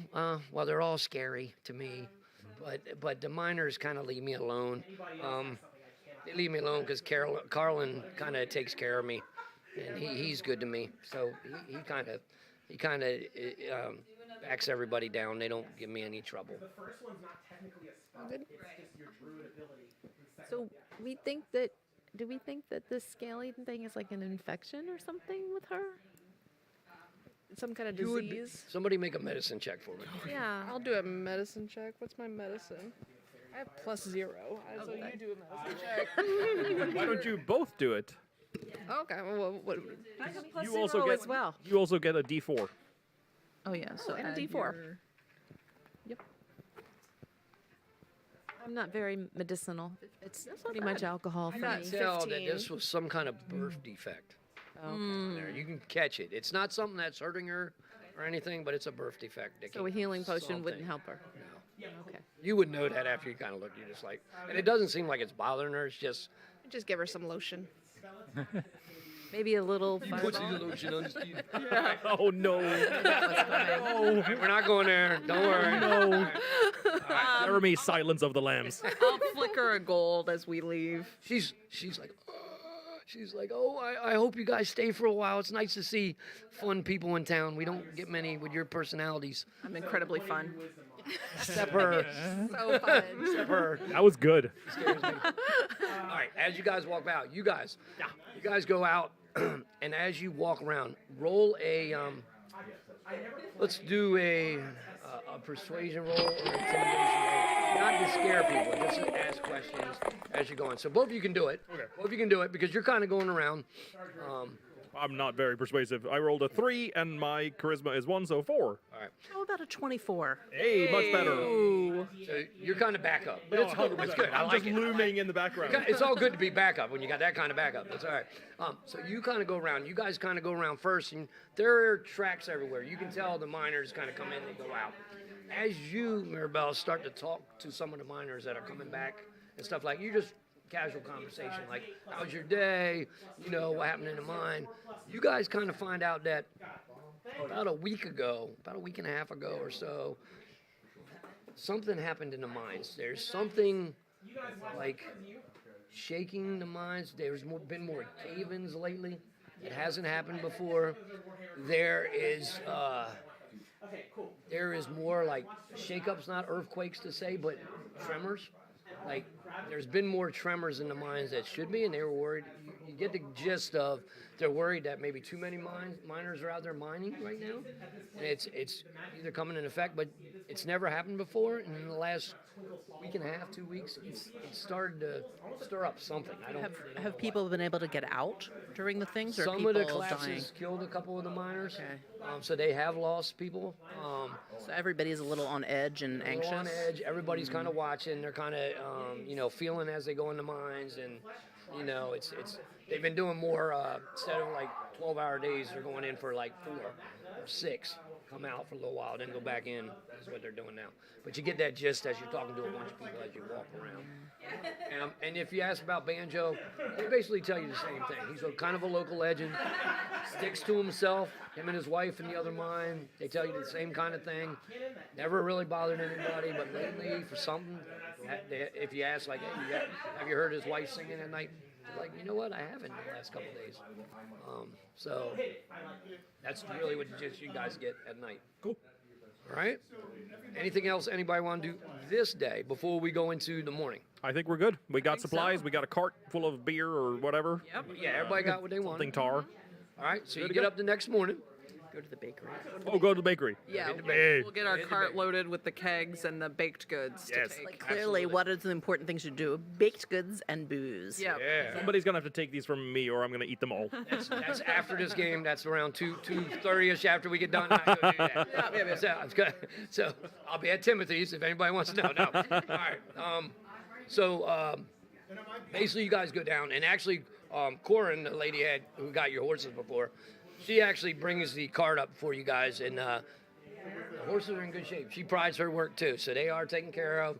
She's got a cart hooked up to it. You're able to put your stuff in and go down right to the bakery. As you get there, they already got it loaded, one of everything, but there is actually this huge, like, bundt cake. And you can, as you walk in, she comes from around the counter, and she's got this huge bundt cake with, like, it looks like pineapples and stuff on top of it. It actually looks really good. And it smells good. And she goes, "This is for you, for being so kind and enjoying my work. I hope you tell people, please." Everything was delicious. Cool. It's a So good. I'm glad. cake bracelet. Glad. Is anybody doing anything else as they walk in there? I'm gonna eat something before Carrie gets it all. Sure. She one of the other people pull up the box that has everything in it. There's like tarts, there's like donuts, there's What like are you calling a tart? Hey it's now. after 2 too. Gotta wait till then. Can't do it on screen, I know. But Carrie will try to control himself a little bit and put some in his bag of holding so that he doesn't eat it all. Well, and I recommend we take some that we bring up to. Yep. absolutely. Absolutely. So yeah, you can grab whatever you like to eat out of the box. I'll grab a donut with the little pink icing. You got it. You guys kind of have already talked to Carlin. Basically tells you kind of where He doesn't really know what mine they're in, what that they took over, as Banjo took over, but he knows they're in that area right there. You guys can make your way up. Shouldn't be too hard to find as you get there. Anything else you want to do in town as you make your way? Yeah, I'm gonna give Andarna a little fruit tart because she does like her little sweets. So that is nice. So the dragon needs to all about it, all about it. All right, as you guys make your way up. I think as we go up, Emmy does want to bring up her phantom speed. And You got it. What do you make it look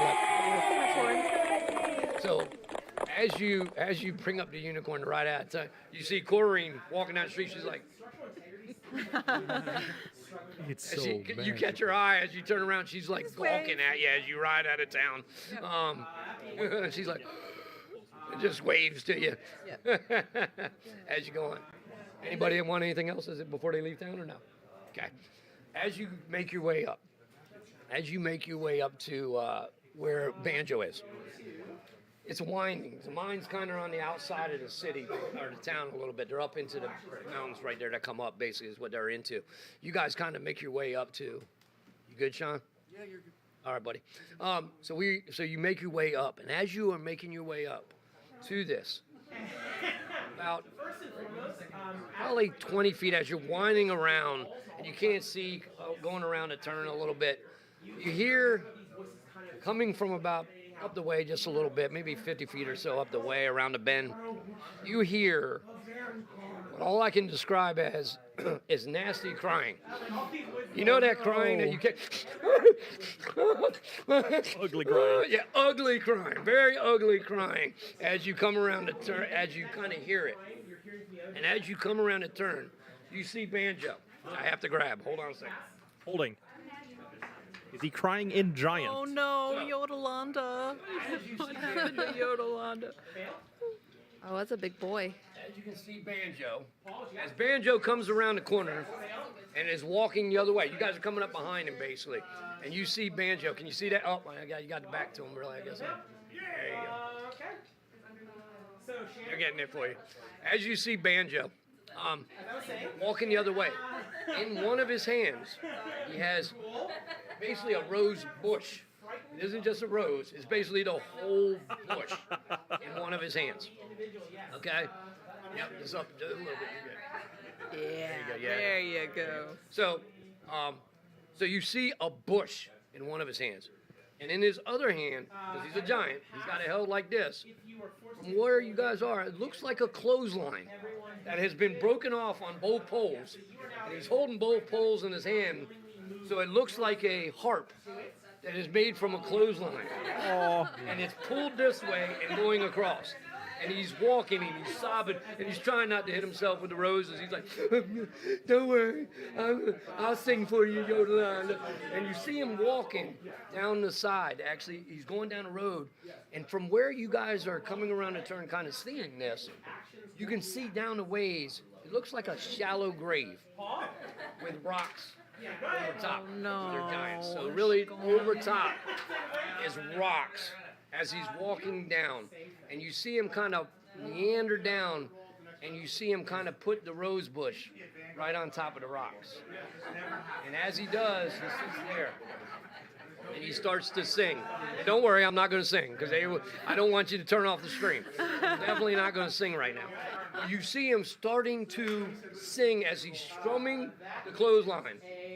And he starts to sing, and you see him wiping tears as he does. And it's not very good. But it's loud. Samira's going to go ahead and get her lute and just play along with him. Just like a very... I love it. Roll a performance roll for me. As you guys are coming up, he starts to sing. I will go around. Are you doing anything as you, you guys are natural coming up? 20. I'm pledging $20 to have you actually sing.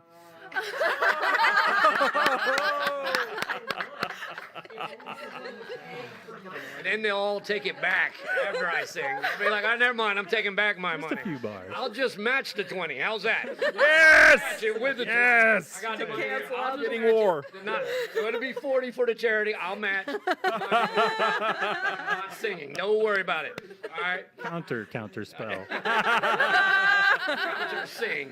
That's a new one. That's in the new Let's see guide. how high can we go. Yep. That's in the new player's handbook. That you can buy it days and nights right up front. So if you're in there, go up there because a new Dungeon Master's Guide came out this week. And the new art on the Dungeon Master Guide is fantastic. And you can get it right here at Days and Nights, right up front. It's beautiful. The artwork in the books are fantastic. And for old guys like me, they're bringing back Greyhawk. Love it. So good. So anyway. All right, so what are you going to do? I forgot where we were. Never mind. I'm leaving you alone. You're going to make me sing again. I'm All right. tinkering. So Carrick is a newly minted cleric of the Stormlord of the Giant Pantheon, and he has a spell called Ceremony, one of which is a funeral rite. So I think I'll just start performing a funeral rite I love it. in Giant. I love it. And you're going to play. It takes an hour and 10 minutes. That's all right. That's all right. I got you. I rolled 18 for performance. That is awesome. What would you be doing? I'm just going around getting everybody what they would be doing walking up. So this is what you see. Yeah, I don't like this. That's too much. I'm gonna be slinking around in the shadows on You're going to jump off to the side? Yeah, I'm just gonna start slinking around, seeing if I notice anything. Give me a stealth roll as you jump off the cart and kind of go into. You can kind of hide yourself. A dirty 20. They look around and they don't see you. Yeah. And you just, come on. All right. I don't do Ray, crying. Ray, what would you be doing as they come up behind this? Ray would go up to the giant and like put her hand on his leg or whatever. He's sitting down, so he's got. Okay. Then on his arm, and then she'll just like hum along with his singing, even though it's terrible. I like it. Emmy on her unicorn is going to somehow get a nice big keg out of the cart. Okay. And drag it over and put it beside him, and just kind of like open it up, and maybe there's something big enough that nearby that he could drink out of. I like it. I like it. And offer him, yeah. Maybe he'll just drink out of the keg. That's true. And just say, clearly you're sorrowful, and I hope this will help. All right. So here's what we're gonna do. So we're gonna do a team, basically persuasion. Okay. He is grieving. Doesn't know you guys. But I'm going to give you advantage because that was fantastic how you played that out. I'm all for it. So everybody roll with advantage on persuasion for me. And we'll get the average up real quick.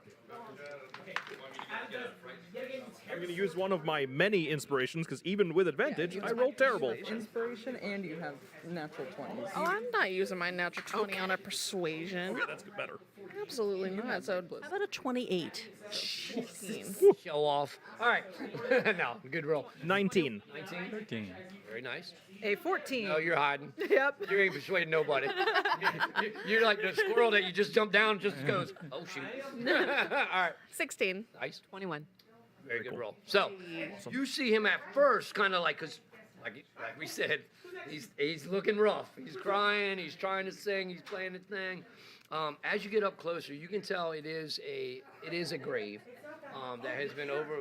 Like he did what he could. There's rocks up. It wasn't dug super low, so there's rocks above it. He's got like a stake in there with Yodolanda kind of written on it, like sideways, and it's spelled like funky because he can't really write that well, but he tried. It looks like he did it with some kind of berries, and he did it like put it up and tried to do it.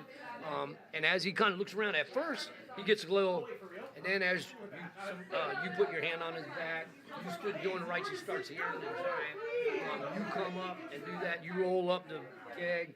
Everybody kind of, you see him kind of just power down a little bit. Literally, you see him wilt a little bit in the presence. And he kind of just, at first he's a little tense with what's going on. He kind of melts a little bit as a giant.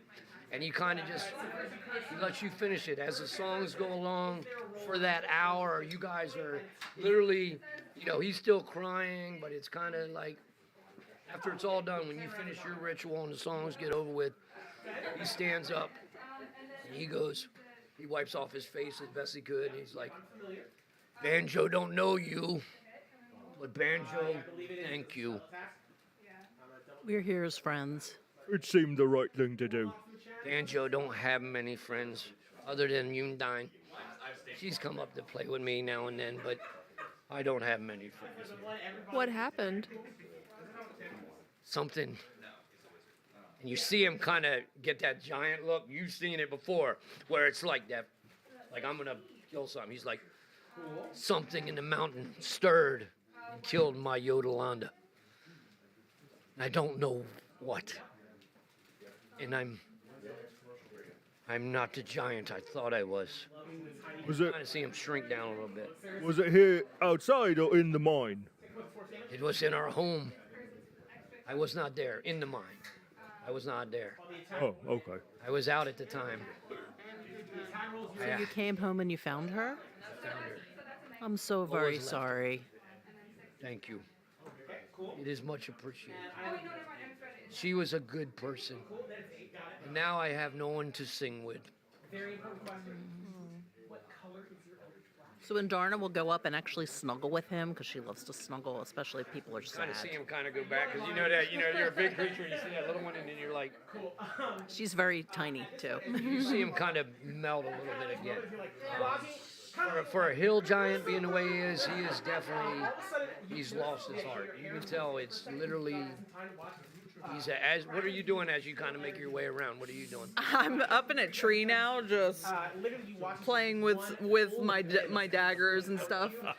Legs swinging. He's like, move. Go ahead, make a move. Make a move, please. I'm just over there a safe distance from the crying. He looks at you and he's like, I see the giant in you. Yeah, I grew up in these mountains, and you can't replace someone you lose. But if you need a new family, if you ever want to find a new family, you can seek out the Storm Hearts up in the Sword Mountains on the Icespire Peak. And you see he kind of looks off, and you can see kind of when you're talking about it, he doesn't know what you're talking about, so he's kind of like just looking. And you tell he like literally goes into something else, you know, like he's thinking about something else, like he stopped for, then he comes back, and he goes, I haven't been able to get back in my home. It's too hard to go there right now. You want us to go for you? We'll go with you. Oh, with you, yeah, either way. I am still grieving. That's okay. If you guys would go look, I would much appreciate it. Yeah, we'll go look. If we find this thing, we'll kill it. We'll kill it dead. Can we persuade him to join us to avenge his wife? Life for a life. Give me a persuasion roll. And what are you trying to do? How are you doing it? I'm gonna be like, I'm not good with words. Be like, you should come with us then. If the person that killed your wife is there, you'd want to get justice for Yodolanda. Hashtag that. Can I help? Justice for Yodolanda. Okay, we're done. Now. Sure. What is my... Yeah. This one? Give her advantage. Roll first. Yeah, you can give her advantage if you'd like to. Advantage? How are you going to help? 17 plus 9. Yeah, use hers. Okay. Yeah, I got 13. What are you trying? How are you helping? What are you doing? So I'm just 26, but I'm just giving her encouragement to be able to help. Okay. All right. As he kind of looks up, he kind of stands up and he goes, as much as I want to go back, it's just too soon. Can you look for me, and then I will gladly. I would look. I feel like we shouldn't force him. Like, clearly, if he's grieving, It's we need to okay. let him As he grieve. reaches down by Emmy, kind of rolled over that, he kind of is like, he picks it up, and you see him like, he picks up the whole thing, and then he puts it back down. He's like, Oh wait, I needed that. I almost forgot. And I take the treats out of the bag of holding. We brought you something from the town. Your little friend, I forgot her name. I'm sorry. Undying. Yeah, that one. She, I think she said. I don't know if she made these, but somebody made them. Brings them sometimes. Oh, and you see him. He kind of just is like you were, like literally right there. He's just like all in his mouth. They're really good. They are. And I'll give you half of this, and I'll take out the big bunk. Aww. He's like his eyes are like wide. He's like, you guys are so nice. Eat your feelings. Are you going to be in town for a while? I don't know. Oh, okay. Well, if you don't mind, and he points up the way, and you can see another path that goes off, kind of where you kind of came around and followed him down. There's another path that goes north, basically. He goes, our mine is right at the base there, as you make your way up. If you'd like to go look. All right, let's go look. Let's go. All right. So as you make your way up to the mine, as you get to the entrance to the mine, it is He's gonna dark. cast shield. It is dark. So if you can't see in the dark, you will have to have some Reaction. light. I don't know who needs it. I have dark vision. Okay. Does anyone not have dark vision? Wow. Great. So you need a little light, because the dark vision works off that. So Either way, Carrick, you have a torch. Carrick has sparks emitting from him as we walk into shadow. You got it. Hey. That's good enough. It's a So now cantrip. you guys can see a little bit as you walk in. It's 60 feet of low light. Will the unicorn fit in the cavern? You can fit in behind if you'd like to. Okay. Do I fit in the cave? I'm 8 feet tall. It's made for the. Oh, it's giant It's made size. for the Yeah, giant. So excellent. This part of the cave. Remember, I told you they kind of found the mines were kind of open, and they kind of took parts of it. The hill giants kind of took this part, so they opened it a little bit. As you guys walk into the mine and start making your way, you can see it's curving down. It kind of winds a little bit as you go, and it opens into a room that you can tell is probably Banjo's and Yodelanda's room. Basically, after about maybe not even a half a mile, a little down through this tunnel, it opens it up into a room. You can see it's a modest chamber where they have some like stone rocks sitting there, so they are kind of using them as seats and a table that's made up. You see some straw and that on the side, and as you come into the room, right by where the straw is, you can see the blood stains, because of course Banjo's not going to clean it up too much. One's there, but you can see the blood stains on the floor where something happened as you come into this room. There is no other ways out from where you're looking. You kind of look. It's kind of an oval chamber that goes around as you come up. What's everybody gonna do? Investigate. Was this like a local tremor or something major in the mountain? Well, this is. Remember, you're just going into their room, so there's no tremors here. It's just Right. you're just going into. But based on the looks of You it, just it looked wanna like see what goes on. there was Are you magic doing the happening. walls? You doing the floor? Where would you like to? Oh, the where would you floor. Be? You got it. How about Martin? What would you be doing? What is your character doing as he walks in?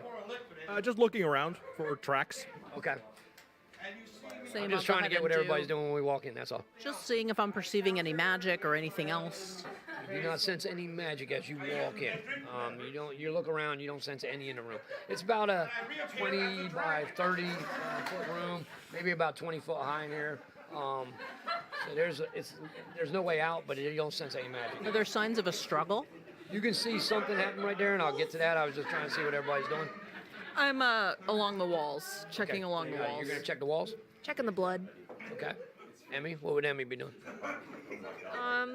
Well, first of all, she'd take a drink, and then I think she'd just kind of look around and see. Emmy was doing the fireballs. Is she still doing the fireballs? Is she doing the miner's tar? Oh no, she's stuck with fireballs. She's sticking with the fireball. All right, that's the safest Little, one. like, You're all well, right. maybe I shouldn't light it inside a cave. I won't Turns light off it. the alcohol. All right, so what would Emmy do after that? What's she checking out? I guess maybe she'd do a little perception just to see if she can sense anything. Yeah, but what's she looking at? I'm just trying to figure out. what part of the everybody- room is she Yeah, looking where is she at? going? She's You got a gonna look blood around. spot. You got, of course, the floor, the walls, whatever you'd like to look at. I'll go with the blood spot with Ray. You got it. All right, so you're looking at the floor. So as you come in, roll a perception roll for me. Hey! 20. Nat 20. Nice. As you go in, something that you start making your way over by where that blood spot is and where you see the hay and everything on the side. Normally, like a hill giant really can't perceive this kind of stuff. As you walk over there, though, you're like, you can see in the floor something that's scratched across. It looks like it goes from one wall by the blood spot and out the other wall. Like you can see it in the floor. Like you know how like some scratches on like a rock. It's not deep. It's not claw marks or anything like that. But something went across it and made this. You can see that indention. Something heavy because it made the indention. But the rest of the room doesn't look like that moved. And then you were checking. I was looking for tracks. Okay. You really don't see any tracks in here as you're looking around. You can tell the giant footsteps are in and out, and they kind of come in and go out, but they don't go out another way. They don't go out to like a wall or anything like anything else. Copy that. You were doing the magic. What else would you be checking when you're doing the magic as you come in? I'm just observing and kind of seeing what's going on. You were doing the walls. Roll a perception roll for me. 19. Very nice. So as you kind of look down, you catch that. You're like, oh, something went across this floor here. As you look up to see, oh, it was on that wall over there. You're standing on the other side of the wall. And as you touch that wall, it kind of some of it starts to fall. So it looks like to you, since you rolled so good, it looks like something came out of it, but it fell in. You know what I mean? Like something came out there, but because it was so much, it fell in and collapsed and made the wall again. Where you're like touching, you're like, oh, okay. I'll definitely share that, point it out to everyone. Absolutely. And you two are going to look at the blood. You can see that it looks like whatever hit the giant, whatever hit Yolanda, it wasn't much of a struggle. The blood is in like one little area.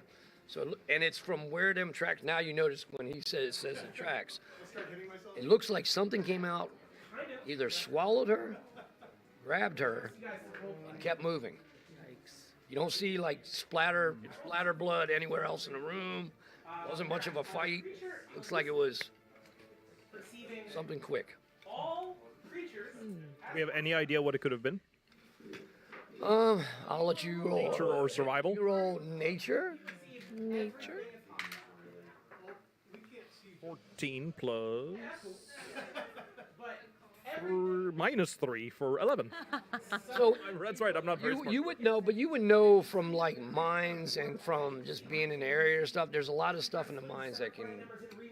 There's a lot of stuff that are deeper in the mines. They dug too deep. I don't want to be there. They dug too deep. But you know that there's different things that could happen. So you don't have a clear view of it, but you've heard of things in the mine that have done this before. And actually, right as you like start to think about it, a tremor comes up. Uh-oh. And the tremor starts to shake just a little bit. It's not a bad one though. It's just, but you can feel it. You feel the tremor. And I'm not detecting any magic with that. You are not detecting any magic at all in here. All right? Can I do I kind of already rolled the nature check and got a 19. So can I tell what the tremor is? You can't tell what the tremor is coming from at all. Because you got to remember, these mines are wide. And this tremor is actually shaking all the mine. It's not just this room. So it's not like localized or you're like, oh, something's under us. This is coming from, like, you by the wall are feeling it. You're on the other side of the room are feeling it. And it's coming from a ways away. You can't really tell. The wall that you were investigating, or that you guys were looking at, does that shift or change at all with the tremor? It starts to, so when you're sitting there, it starts to come down even more. You know what I mean? It starts to fall out. And as it does on the other side of the room, that one does the same thing. On the other side where that path was that went out the other side. So it came in where she's at. Entry and exit area. area. When you get to the other side, that part's starting to come down. But that one actually comes down a little bit and has an opening. Ooh. Like it didn't go fully closed. Like it didn't collapse totally. So as I'll just say, actually say you, because you were over there looking at that. As you see it, there's a gap, maybe about like 4 feet. So I'm going to go ahead. Can I send Darna in there? Because Darna can fly, and I can see through. When she flies, I can see what she's doing. So I'm going to go ahead and let her have a little gander in there. So she goes in, and you can see a path that is kind of weaving. And she's got to find the holes to pick through, but there's enough room that she can get through, and it looks like it opens up. She's a tiny super dragon. Yeah. She also has blind sense, just in if it matters. It's fine.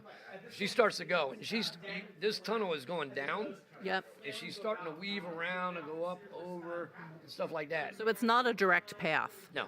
Okay. It looks like it's weaving. So we couldn't, as regular-sized people, humanoids, fit through. You get the sense that you could, with some help.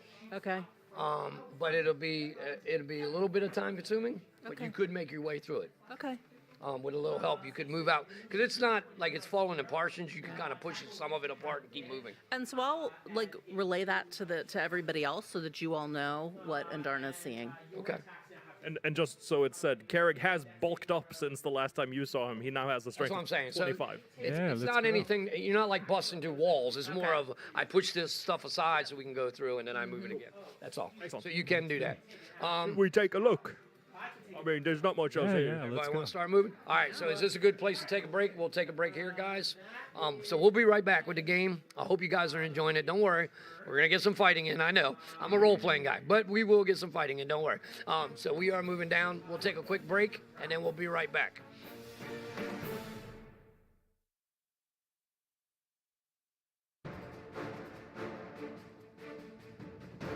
I was 9 years old for my miracle story. Happy to report that my health is on the up, and it's all because of gamers like you.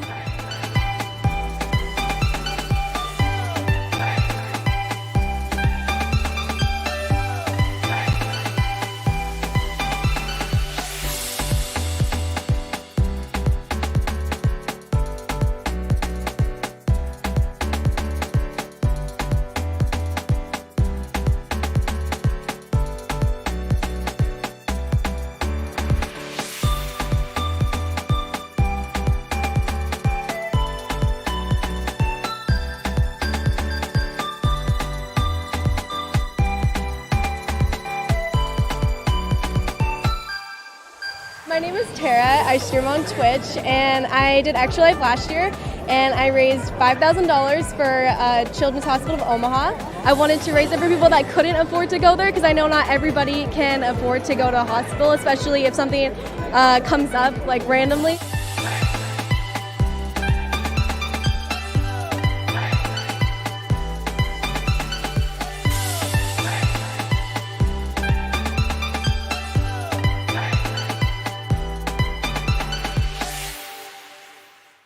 Hi, my name is Ella. I'm 10 years old and I'm from Missouri. I use my walker for physical therapy, and I use my wheelchair to get back and forth. Cerebral palsy is where your legs can't move or do stuff that you guys do. Today I had my neurology and PT appointment. I have a therapist named Miss Krista, and she is amazing.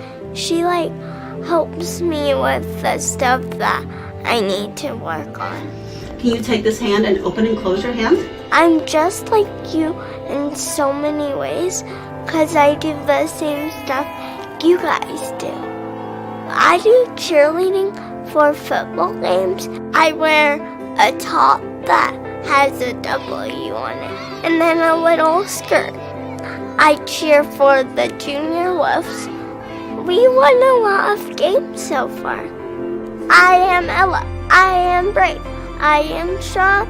I will not be defeated.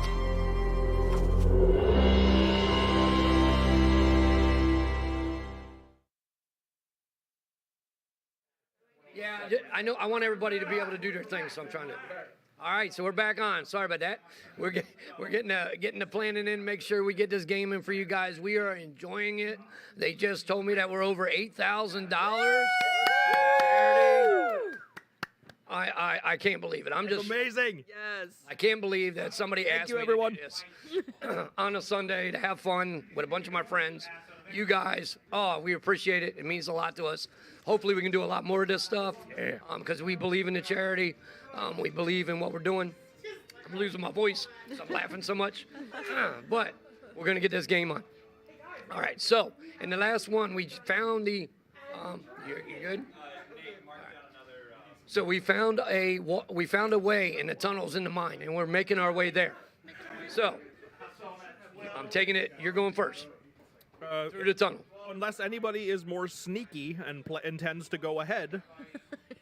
You probably could fit through if you would like to go first. Yeah, I'll go ahead. And I'll as you go into the caves, again, I'll just lean over and go, the Stormlord smiles on you. And you need to make a DC 10 charisma check. DT.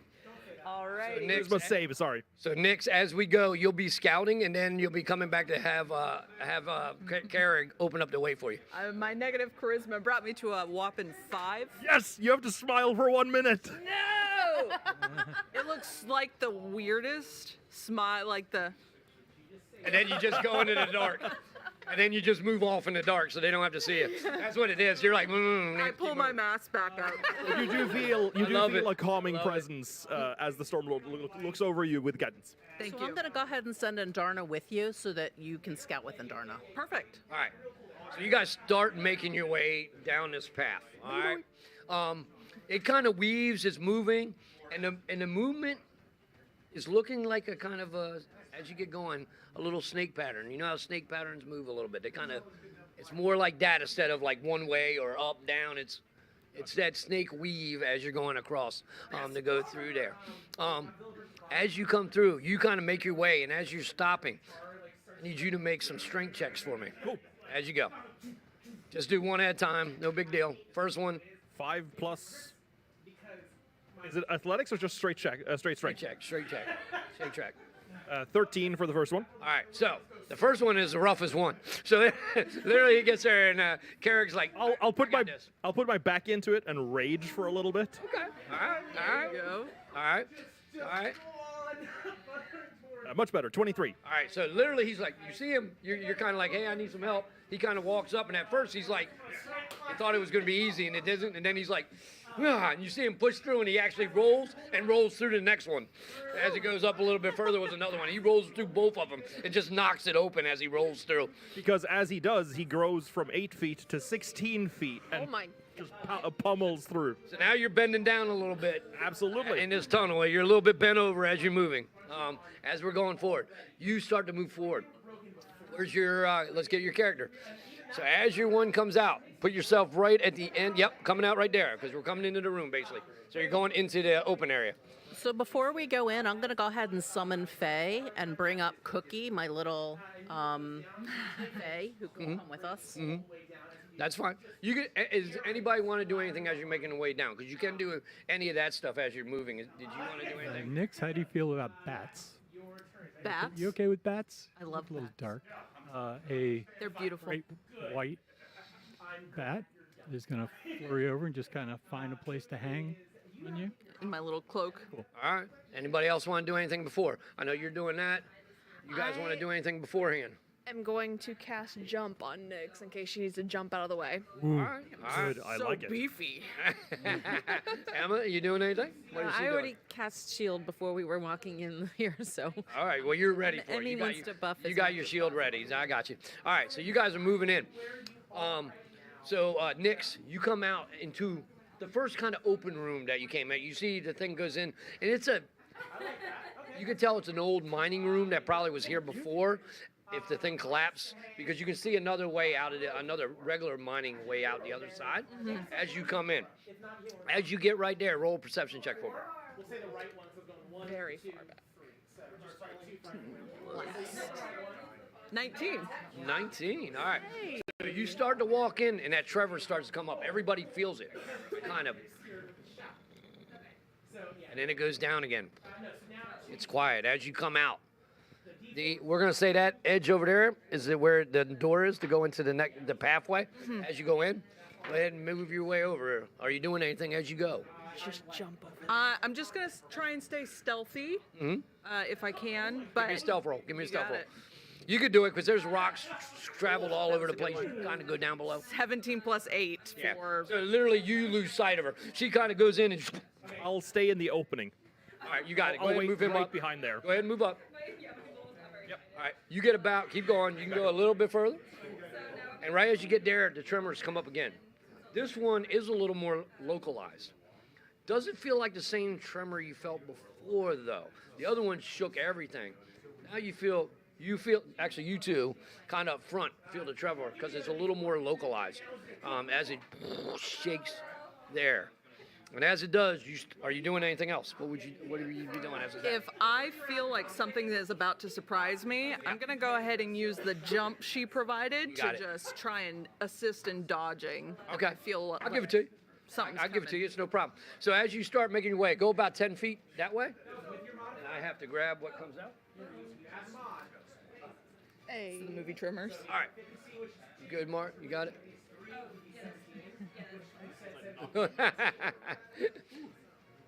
We're trying to set it up so you guys can see everything at home. All right. So I need Nix to roll a dexterity save for me. You got it. With a +4. Or D4. D4. That was cocked. And I'm going to go ahead and use one of the donated D20s. Absolutely. Absolutely. Thank you.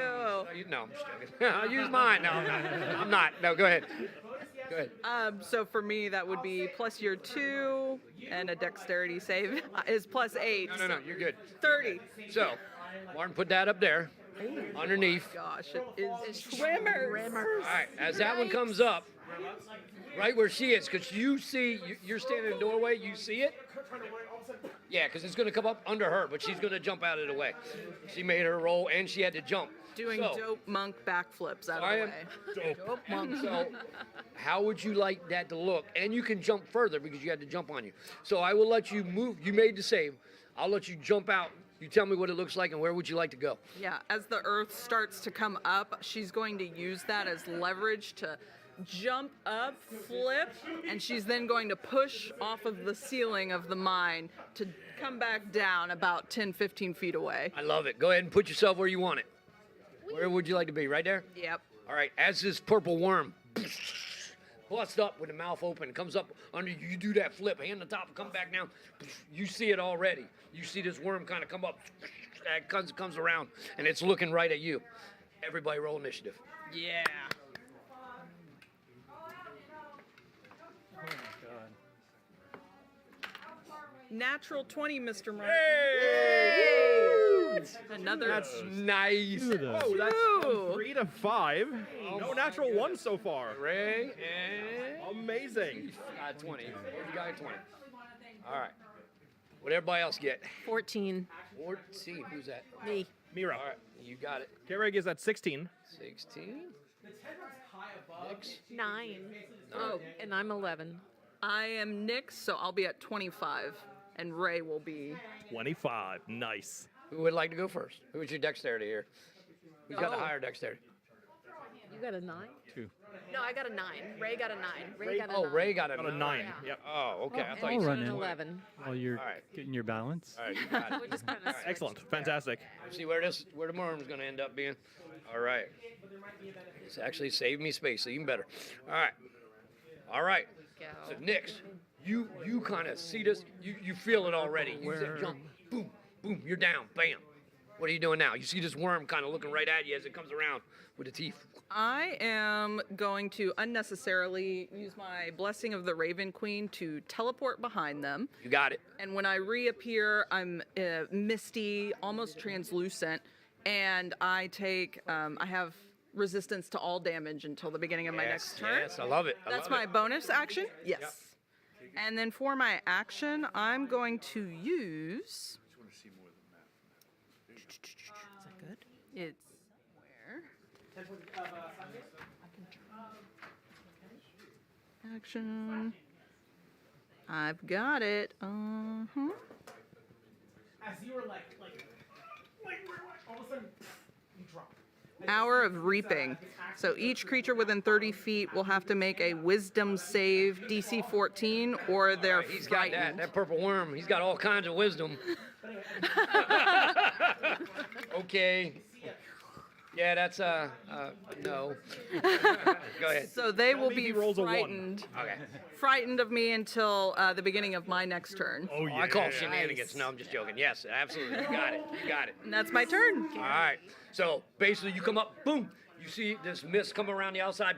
As it comes up on the other side, you down in your stance. He kind of turns around. You give him that, I guess, blank stare. Blank stare. My wife telling me to get out the trash, that kind of look, and I'm like, oh yeah, I gotta do that. And he kind of is like, all right, I'm leaving you alone. All right. So, who's next? Zeef. You guys can move. You guys are in there move to be in. able to act. I'll let you guys move into the cavern, no problem. So wherever you want to be, see if you can do in the room. That's not a big deal because you guys were kind of moving up anyway. Close enough. Crab, I'm going to tell Snippy to run up beside Nyx. What he can see of her. And Right there? sure. All right. What you doing, buddy? Backside.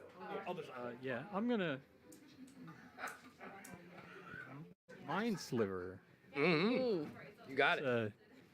18 int DC. Yep. What is it off of? 1. What's it off of? What's the status off of? Int. Oh, you got it. He's real good at that too. Why'd I pick this creature? Wait a minute. Okay, no, I failed it. Go ahead. Yeah. Take one damage. Woo! We're on our way. Starting strong. And, minus D4 on his next save. You got it. You got it. All right. So we also have something special here, and this is the time I'm going to do it. So we do have. Don't forget unlimited power.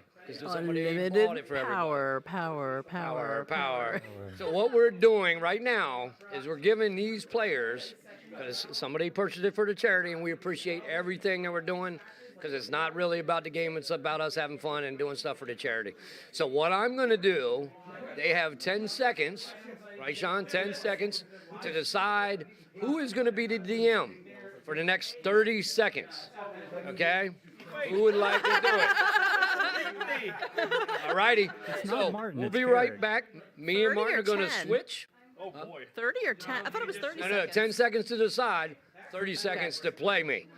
All right? Not take 10. So I will move out of the way. I will let him move you're up. playing Carrig?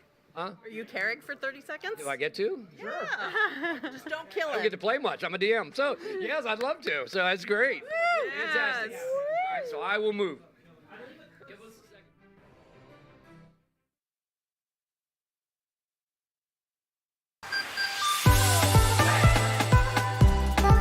This is my 7th year, so about 7 years ago, he was like, "Oh, you should do this. The good cause, play games for 24 hours," and that's pretty much like the first time I ever streamed my entire life, and I was only doing it for Extra Life. But also, like, I've gone to Seattle Children's Hospital when I was in high school.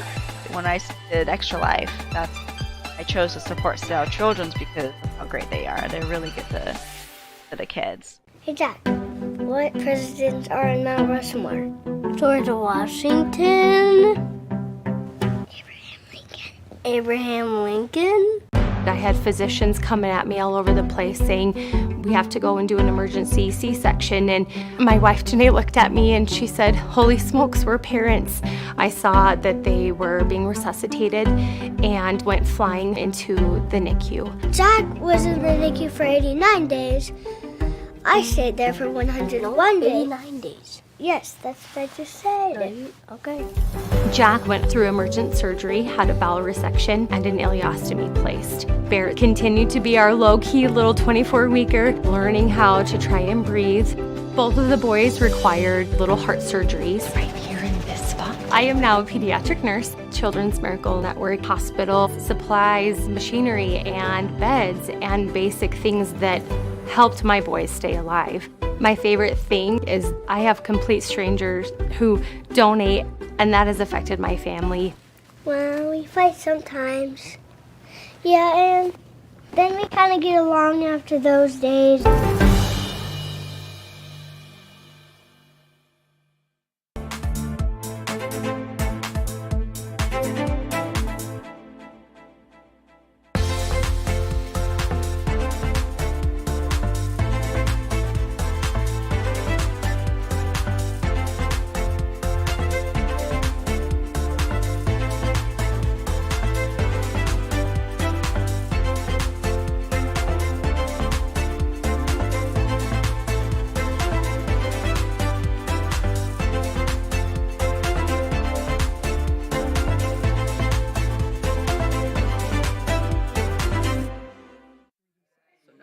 Infinite cosmic power. This is amazing. So, real quick, we're going to go back to Jeremy, since it was technically my turn coming up. So, Carrig. Hey, it's me. So, he's got a bigger head than me, so I have to hold this on. I'm sorry. I'm going to rage. Yes. when he does, he shouts, "I am the storm," because he's been hitting the gym. And I haven't. I'm glad he Let's was go. That was perfect timing then, because I didn't want to do that. All right. So as I rage, Carrick turns into this mini as he grows, and the lightning takes effect. Absolutely. As he starts to spark all over, he is gonna. First of all, he's gonna. Man, this is my wish to play this guy. I should have some fun here. I'm gonna take that javelin of lightning. As he puts it on the thing, I'm going to have that light up from his hands as the lightning goes down. And let loose the javelin of lightning as before he runs in. He's going to chunk it first. So, okay, go for it. You're the player. Absolutely. I'm going to throw it. I'm going to use one of my 20. Okay. Do you have something to take notes with? I don't see a pen. No, I get it in my head. I'm chunking Okay, cool. It's one monster. No, I'm just joking. No, you're good. So it's 4d6 plus 2d6, but it's maximized because Carrick is a Tempest cleric. Yep. So your whatever 66 is 36 plus 36 66. Plus 66. Jeez. Yes. Yes. You got the control. I'm sorry. 22 plus the we had it again. So the 22 And I forgot, you do have to hit. So do you go reckless or not? Oh, of course I will. Of course, Carrick always attacks recklessly. If you play a barbarian, you go reckless all the time. Just Plus, you know. plus 10 to your hit roll. Unless you crawl, then you're soothsaying. Mm-hmm. All right. Plus 10. Yeah, you got it. Oh, okay. Gotcha. With advantage. There's a 1. With advantage. Yes, thank goodness. I rolled a 1. And then I rolled a 5. Oh. It doesn't hit. And there's a reason why This character Jeremy always hits when he plays in my game. So, if you wouldn't mind, move towards the purple worm. And as DM, I'll take my 30 seconds from now, since I get to actually attack. Well, I was going to use a 20 to hit. Anyway. Oh, you were? Yeah, that's my why I did bad. that. Never mind. No, In I that was gonna case, hit with the 20. it's just flat I'm trying 70. to get rid of him before we get to the big fight. Yeah, there you go. 72 points of damage. 72? Yes. Bam.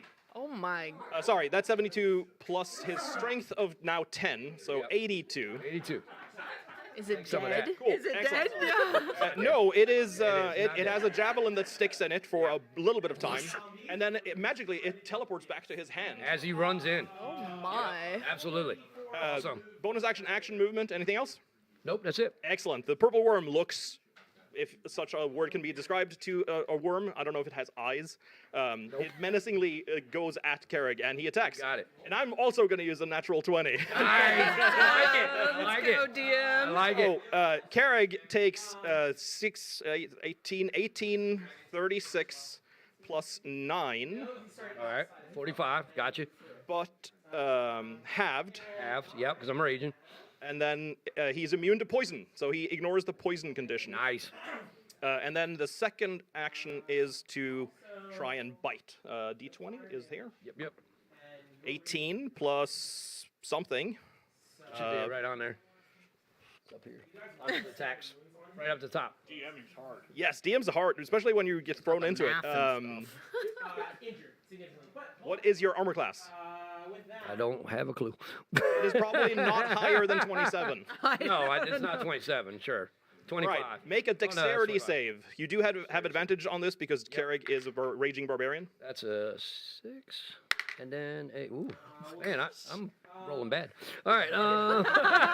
That's good. 9. All right. Well, you fail. So you take 3d8. Is there an 8 in here? And I don't feel bad about doing this to myself. 1. I can't even read that. What is this dice? 7, 8 total. Plus 6 is 14 plus 9. Nice. And that's it.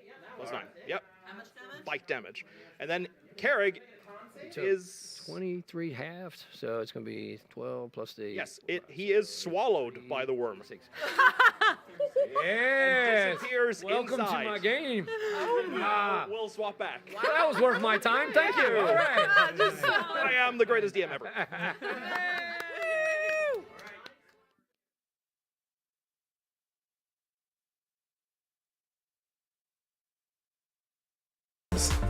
for these kids that are like not having the best time of their lives right now. They're having to fight scary diseases, scary illnesses, some of them more rare than others, and we just do everything we can to help fundraise.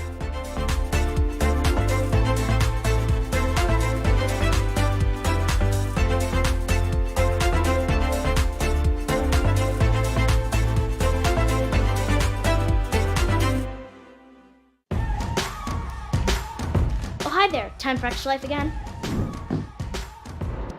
Wait, what is Extra Life? Seriously? Extra Life is a charity gaming fundraiser. We play games to raise money for local children's hospitals. Extra Lifers around the world have raised more than $100 million since 2008, and all because of people like you. So what are you waiting for? Donate to Extra Life to help kids like me.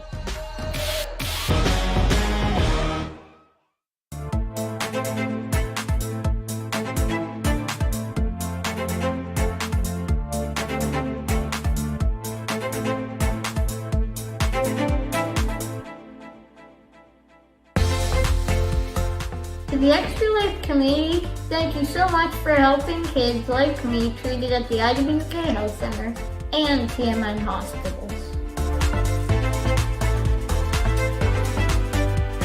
Since 2008, Extra Lifers have raised millions of dollars to help kids treated at 170 children's hospitals in the US and Canada. Those funds go directly to the hospital. Oh, look at me, I'm back in my chair. It's cool, it's good. Now I know why I don't play much. I roll terrible. All right, so. Just keep rolling. You're gonna, all right, that was the worm's turn, so Mirabella, this is your turn. So I'm going to cast one of my brand new spells that I haven't done before, which is Ray of Sickness. Yes. Okay, all right. So it's basically going to send a sickening greenish energy toward the creature within range and an ranged spell attack. So let's see what I roll. That would be a 19. That hits. Okay. Plus 11 is 30. 11. Woo! And then the damage is 2d8. Thank you. Nice. 3 and 7. You got it. I think there's a condition on it. Constitution saving throw of 19. Ooh, that's his best one, though. At least. Oh, he made it. Okay. Yeah, he's at 26. his cons is his best one. So, but how do you make it look? What is it?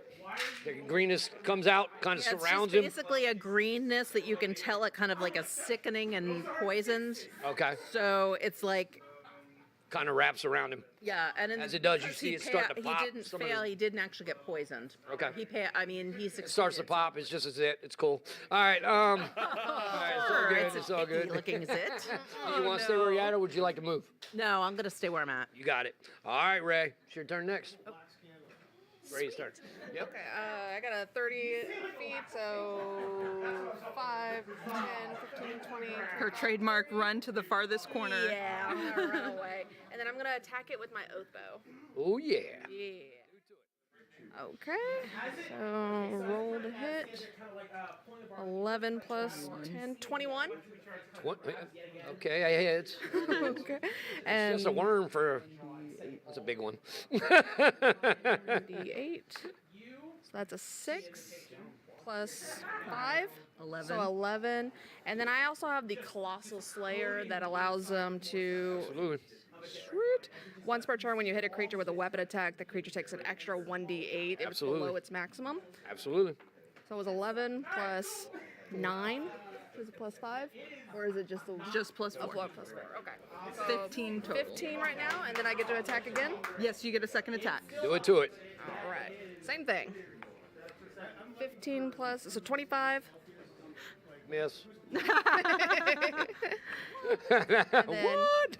5 plus 5, so 10. Another 10. Yep. Sweet.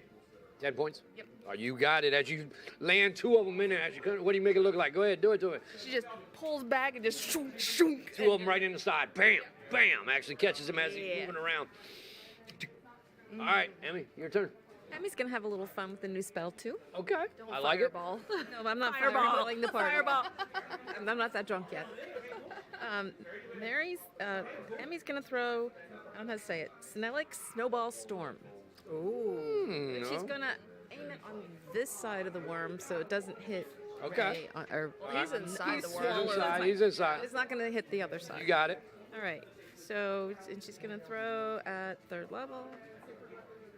Okay, I got an 18 plus 13. Okay. So I think I hit. That hits. They gave me the 8th level, people. I don't know what to do. Hey, we're not all 8th I don't know level. what this is. There's 2 6th levels. Yeah, I'm a 6. She's gonna do. It'll be 8 after this, because thank you to all the charity events that we're all going to be going up. So thanks a lot. Next month's game is going to be a lot of fun. Yeah. She's gonna use Metamatic and re-roll 3 dice. You got it. Which is better. So that is 30. Wow. 30. Excellent. So how you make this look when this snowball comes out? What are you doing? Oh, How you make Emmy it look? likes to spin. So she's just going to kind of spin around once, and there's a snowball, and spin around twice, a snowball. Okay. And then she'll turn the other way, spin around the other way. And throw snowballs. And then one more time. You look like you're doing your own dance in the corner in the dark at school. She's throwing. And, not that I did that back in the day. Okay. And she's kind of good at it, so the snowballs are going to hit higher, lower, middle, side. You know, they're going to hit different places. So Okay. it's No, gonna you be got like it. a So puffs the of snowballs snow. hit, boosh, as the worm's kind of moving around to get gauge on everything. The snowballs hit him in the side, the impact, bam, bam. The worm starts to turn. Still there, though. Ooh, you made the worm dance. Nice. We're at Nick's. Back to you. I'm gonna punch him. Punch him. Punch him good. Punch away. Make him regurgitate me. Good. I will try. 8 plus. He took a bunch of damage. Does 16? he get a bad stomach upset? Not yet. Does Not a, his turn yet. does a 16 hit the worm? 16 misses. Wow. All right, I got a miss. Oh. Yeah. Hey, woo, go Second Jeremy. attack. I rolled a natural 1. Hey, that's $5 for charity. Charity! There's an upside to rolling a natural 1 in this game. That's why I did it. All right, so as the natural 1, I'm going to say you actually did hit it, and you're inside it. And what are you using? I'm fisticuffing right now. All right, roll some damage for me. All right. Just 1, not both of them, just 1. Just roll damage Yeah. for 1 hit. That is also a 1, so I'm doing great. 1 plus 5 for a total of 6. All right, so half that. So you, 3. you feel like this. Half the damage of the 1. It's like You hear from inside. Oh, It's like a little massage With my fist. with my fist. like, oh, all right. Anything else? You like That's it. all right, Zeef, your turn. Zeef's I've going to missed move up a everything. little between Ray and the purple dragon. Short arms. What would you like to do? Going to have Scrap, Yeah. Warforged, Yep. reach down. I'm going to drop a 2-pound shot into his hand. Yep. Points at the ceiling, opens his hand and rolls in. Aims at the purple worm. Just kind of above the bulge, more towards the mouth. Yep. Thump.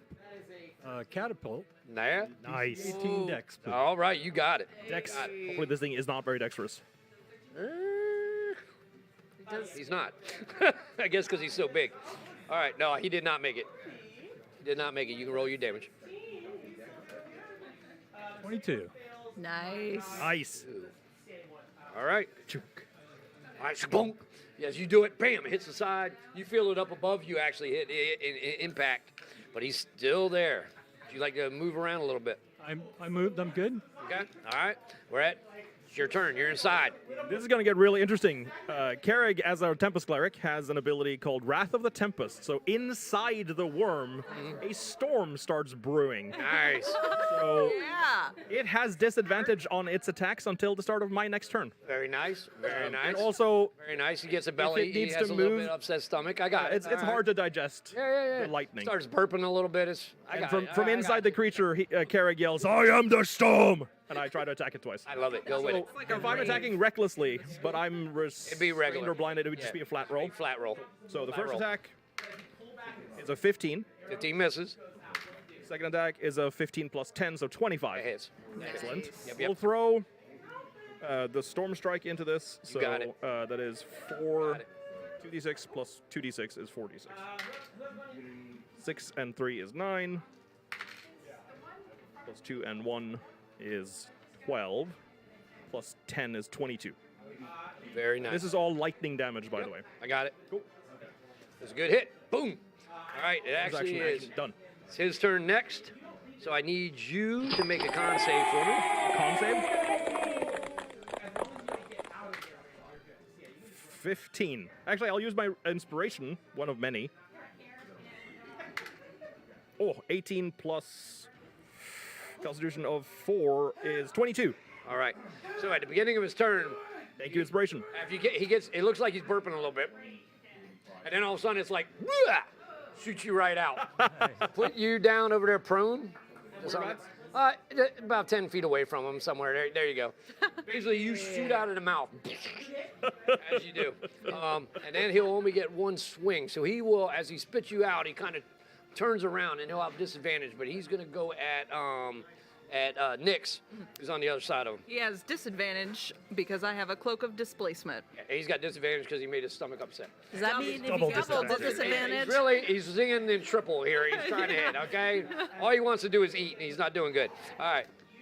So it literally comes down to, like that and comes down to get you with a bite, and you're like, you just do you do a roll? Do you do a jump?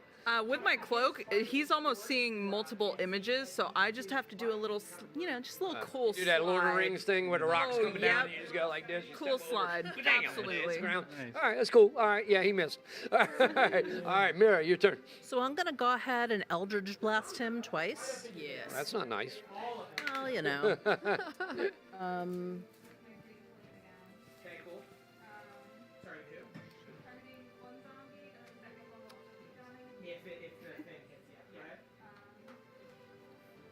Here those 11. Wait. Plus 11. 22 hit. Yep. And 16 hit. 16 does not hit. Okay, so the 11 hit. 6 plus whatever your modifier is. What's your proficiency bonus? D10 plus 5? 6 plus 2. My brain just like left my body. That's the wrong dice. The first one you picked up was right. The other one. That one. Yep, you got it. 3 plus 5. No, 8 points of damage. You got it.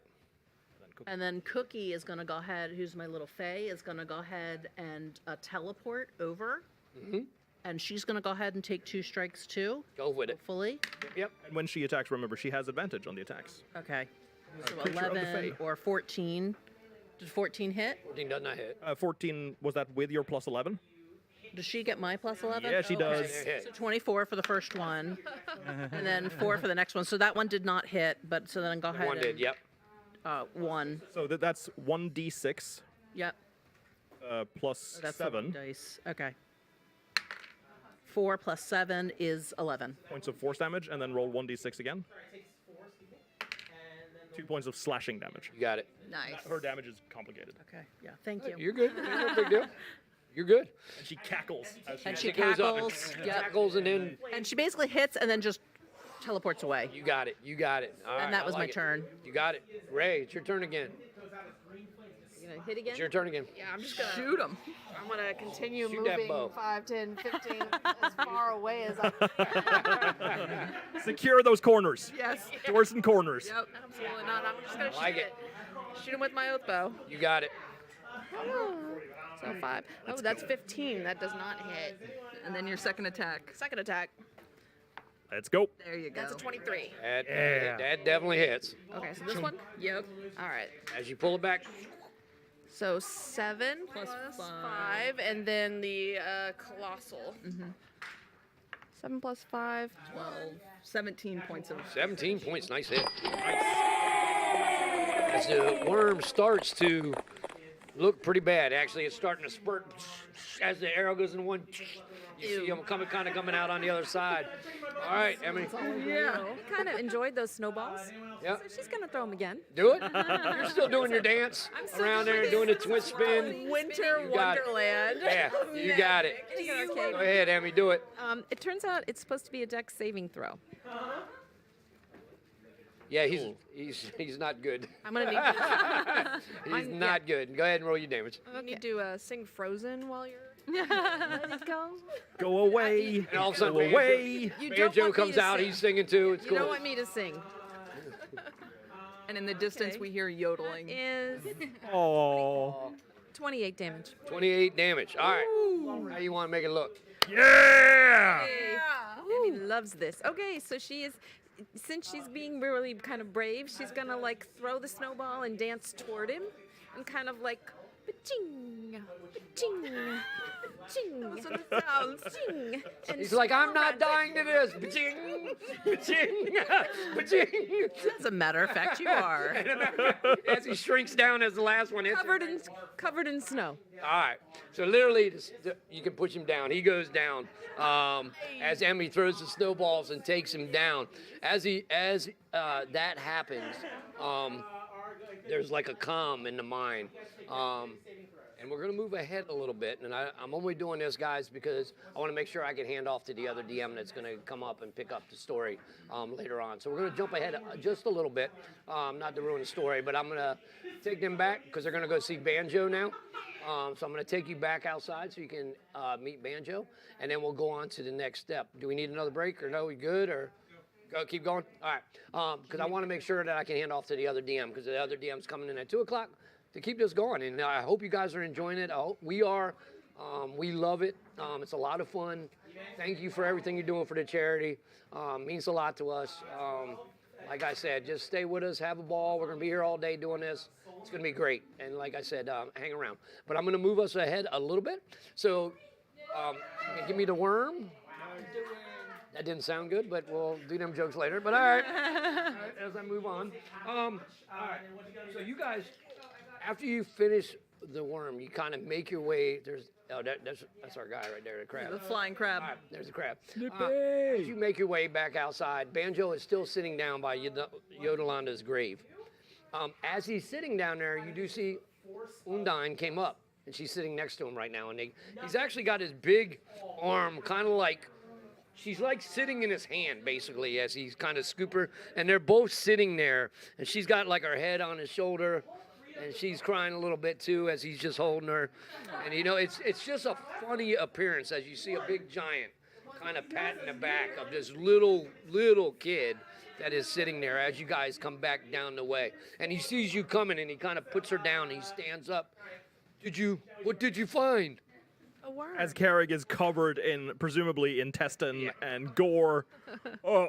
Some big worm thing, and Emmy killed it. Thank you. And as he does, he reaches over, he gives you the keg that's what's left in the keg that you guys brought. He hands it over to you. He hands it over to you. He goes, I'm so happy that you avenged my Yodelanda. I appreciate it. How can I help you? You guys have went out of your way for me. Well, I took some damage. You don't happen to be a healer, do you? Unfortunately, no. Oh, it's okay. It was our honor to help avenge But what Yodelanda. brought you into town? What brought you my way? Right. That's a good question. What did bring us here? I don't remember. We're looking for the monolith. Ingrid told us to come here because we were meeting a contact. Oh. With the monomaterial. Remember they told you that the other group that was in town came up this way. They don't know exactly where it is? Yep. You can ask Banjo, though. Okay. Banjo doesn't remember. Banjo kind of knows around Banjo, here. was there a group that came up here before and started Yes. messing with things? Yes, and they do not know if they left yet. It was right about the same time the tremors started. They are at the mine over there, and he points down where you guys are. There's another path that goes up. And you can see it going to another mine that kind of where you can enter another mine at. He goes, they were up that way, not very, very friendly, but kind of, I haven't seen them since they came in. How many of them? It was 10 of them. 10? I think. I don't count very well. Anything stand out? Oh, yeah. Anything stand out about them? They did not want to Big, talk. small? Yodelanda tried to say hi to him, but they didn't want to say hi. Yeah. Did they seem heavily armed? They had weapons on them. Okay. Not as big as Carrig? You guys can handle yourself if you took care of the creature. I appreciate it. But they are up that way. I wish I could do more. They're that way though. If you want to go look. Let's go look. Yeah. We're going to Sounds take like it. off. We're moving right along here, guys. See, usually we're having fun, joking and laughing, and that as the night goes along. Emmy's back Kind on of got to move along a little bit tonight so I can hand off. So. Sorry about your dead wife. Emmy's back on the unicorn, trotting along. Excellent tact. Actually, as you come up with the unicorn, Emmy, Undine jumps up.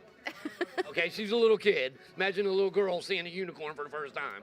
So, but it's a spectral one. So she goes to hug it, and it goes right through. Yeah. And she's like, as it goes right through, she's like, is it real? In my head. I wish I had that in my head.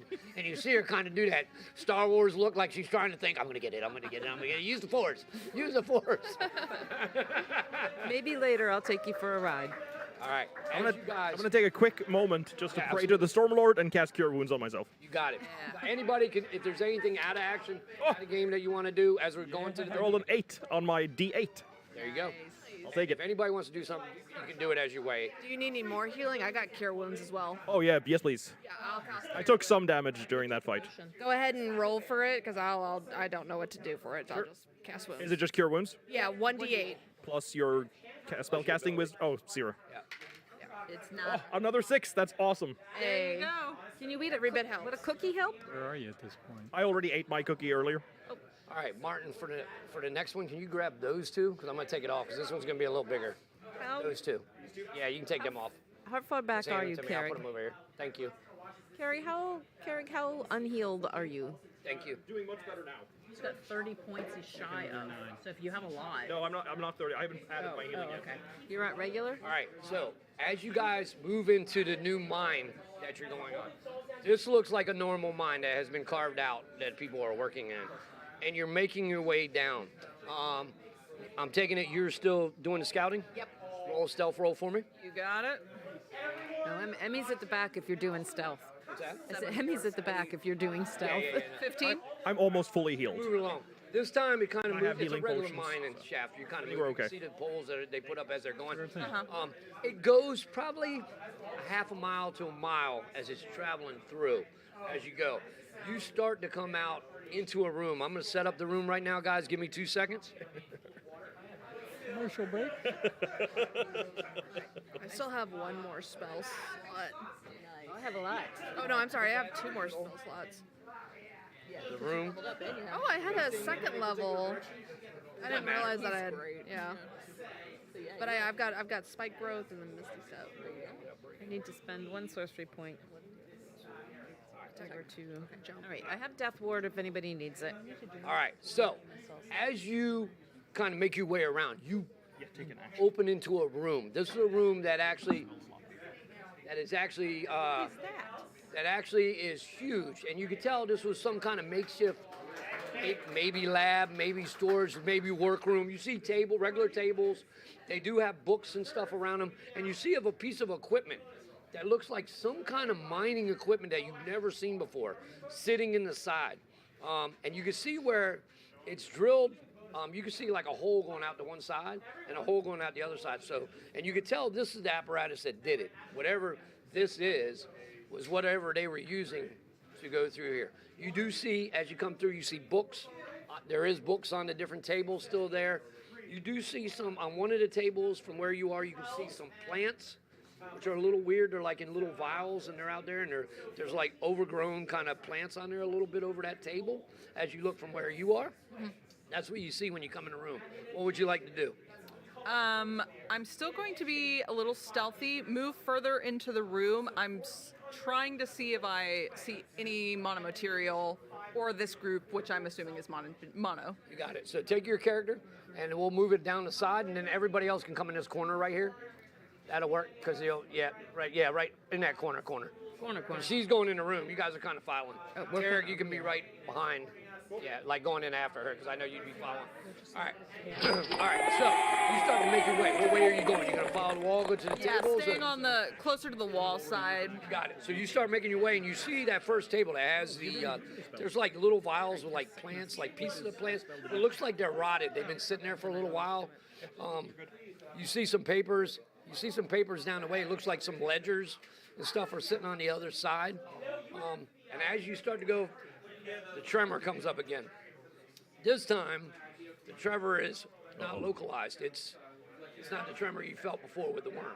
This one is the tremor that you guys have felt before. The whole mind is moving a little bit. Do I detect any magic? You do not detect any magic as you get to the outside. You look around the outside, you don't detect any magic. The machine is something that doesn't have any magic radiating in it for him. It's some kind of machinery that you haven't seen before, though. Okay. It kind of catches your attention as you see it, just being the way you are. You're like, wow, that's a pretty impressive machine. I don't really know how it's worked. You know, it would actually probably impress you. Yeah, I'm it would intrigued. probably It's impress you. mechanical. Are you guys going to stay in? Are you going to walk in? The tremor kind of subsides. I'll wait and hold for your go. I'll be ready to go whenever you. Okay. Whatever you decide to do. What would you like to do? Yeah, I'll keep going. And I don't see any people at this point. You don't see anybody in the room, and as you know enough to be like, you can tell it's been a little while since anybody's been here. You can start to see the dust on the papers on the top and stuff as you go. So you can tell there hasn't been anybody in the area for a little while. Gotcha. As you go. Okay. You make it to the next one, the one that had the ledgers on it as you're making your way around. You start to, are you going to look through them? Yeah. If they're of importance, I'll do the good old slide it into the bug. You start like just real quick flipping. Roll a perception roll for me. No. 5, my inspiration? Oh, sure. I'll use my inspiration. There you go. Let's use them. Thank you, donator. Let's use them. 13 plus That's good. 6, 19 total. You flip through, and you see some kind of, it looks like to you some kind of mining thing that they were delivering something to Waterdeep at the docks in Waterdeep. Something to Monomaterial. Looks like they were looking for something. From what you're seeing, it says delivery dates. There's like didn't find. You do see. I forgot his name. You see that. So definitely you see where something's getting delivered to the docks in Waterdeep. And as you do, that tremor comes up again. It starts to go real heavy this time. What's the matter? It's good. I'm loving it. So as the tremor comes up, you all kind of are following on the wall, and you turn to look to the other wall, and you see the wall basically on the other side come to life as it tears out, and you see this creature. Holy! My lord! From the other side. As he comes out of the wall, and you realize this is the creature that is making the tremors across the mines as he comes out. You need to up a little bit. You can't see him. I'm gonna just put him in front of the camera for a little bit so people can see There you go. the wonderful There you deliciousness. go. So that's what came out. So you guys see. Oh boy. That's what came out of the wall. That is a big fist. All right. So you see that as the wall comes down, and he starts to walk across, and you already know everybody's like, all right, this is what's making the As soon as that thing comes out of the wall, it's time to drink a potion. roll initiative. Yeah. And then A natural 20 again. Hey! Guess what? I got a natural 22. Hey! Time. You want to do what we talked Up to 7. Just let you know. I got. What do you have? So next we'll be at a 25. Show off. Thank you. So, Ray, you might want to drink a certain potion right now. Yeah, I'm going to drink a potion. Do you want to drink your potion? Drink your potion. Sure. I didn't prepare You got it. the sheet, but we I've got a sheet printed out if you want it. Okay, who got? I got a natural 20. What does everybody got here? I got 20. Order or just... 21. What is the potion called? And we got 20. So I'm going to go ahead and drink a little potion of Dragon's Majesty. And that is, of course, thanks to a very generous donation. Yes. Rhea, what'd you All get? of your generous donations give us a What'd you legendary item. Mirabellis, what'd you get? D20. 21. I get 21. Everybody got 20. I'm putting everybody up there. What was yours? Was real high though. But you all. 25. Yeah, I was Do gonna you say. need our decks? All right. I'm little, but I can 19. throw Eric, what'd you far get? and wide. 21. Everybody up. Okay, be that way. Yeah. I'm gonna make Ray feel good. Watch me. I'm gonna roll mine. All right, let me roll mine. I'll make Ray feel good. Roll a 1. That would be good because then more money for charity. Absolutely. As two Nix. dragons appear on the map, Kerrig also grows to a formidable 64 feet tall. All right, so we will go back into this. We're going to take a quick break for the charity. We're going to take a little bit of a break here. We'll get back for this. We'll explain what really just happened. We'll go through everybody. We're going to have a lot of fun on this last one. So we'll take a break.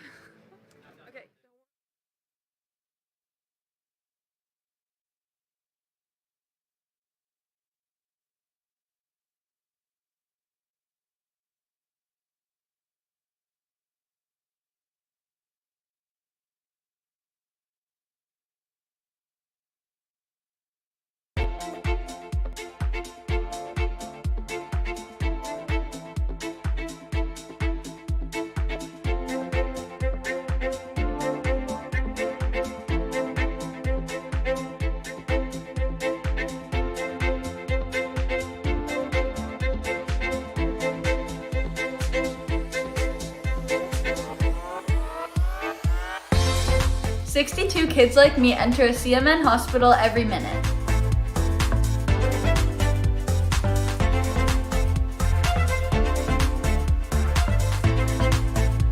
My name is Sean Gorey. I'm from Cleveland, Ohio, and I want to change kids' health in university hospitals, Rainbow, Babies, and Children's, because I was treated there as a kid, and this is my way of giving back.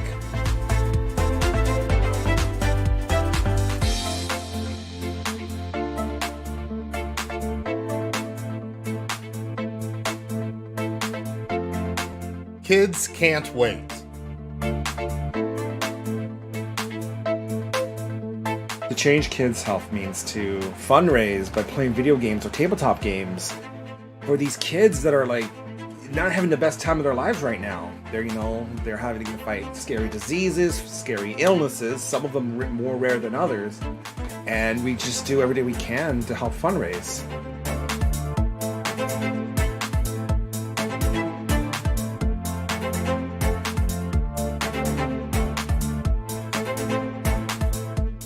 What's up, Extra Life? I'm so inspired to hear about all you're doing to help sick and injured kids treated in your local community, and the fact that you guys are playing games to help these kids is it's amazing on many levels.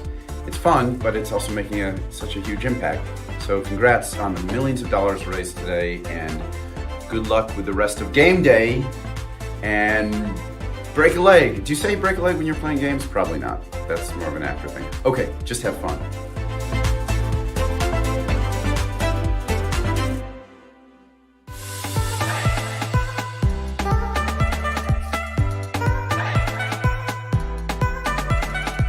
My name's Eric Sears. I live in Ottawa and I'm treated at Chia for type 1 diabetes. My favorite part of my children's hospital is the doctors, nurses, and educators. When I show up to my checkups, I get high fives and hugs, and they're so supportive. They're just awesome. Did you know that 62 kids like me enter a CMN hospital every minute? That's a lot of kids that need help. Join Extra Life to help kids like me.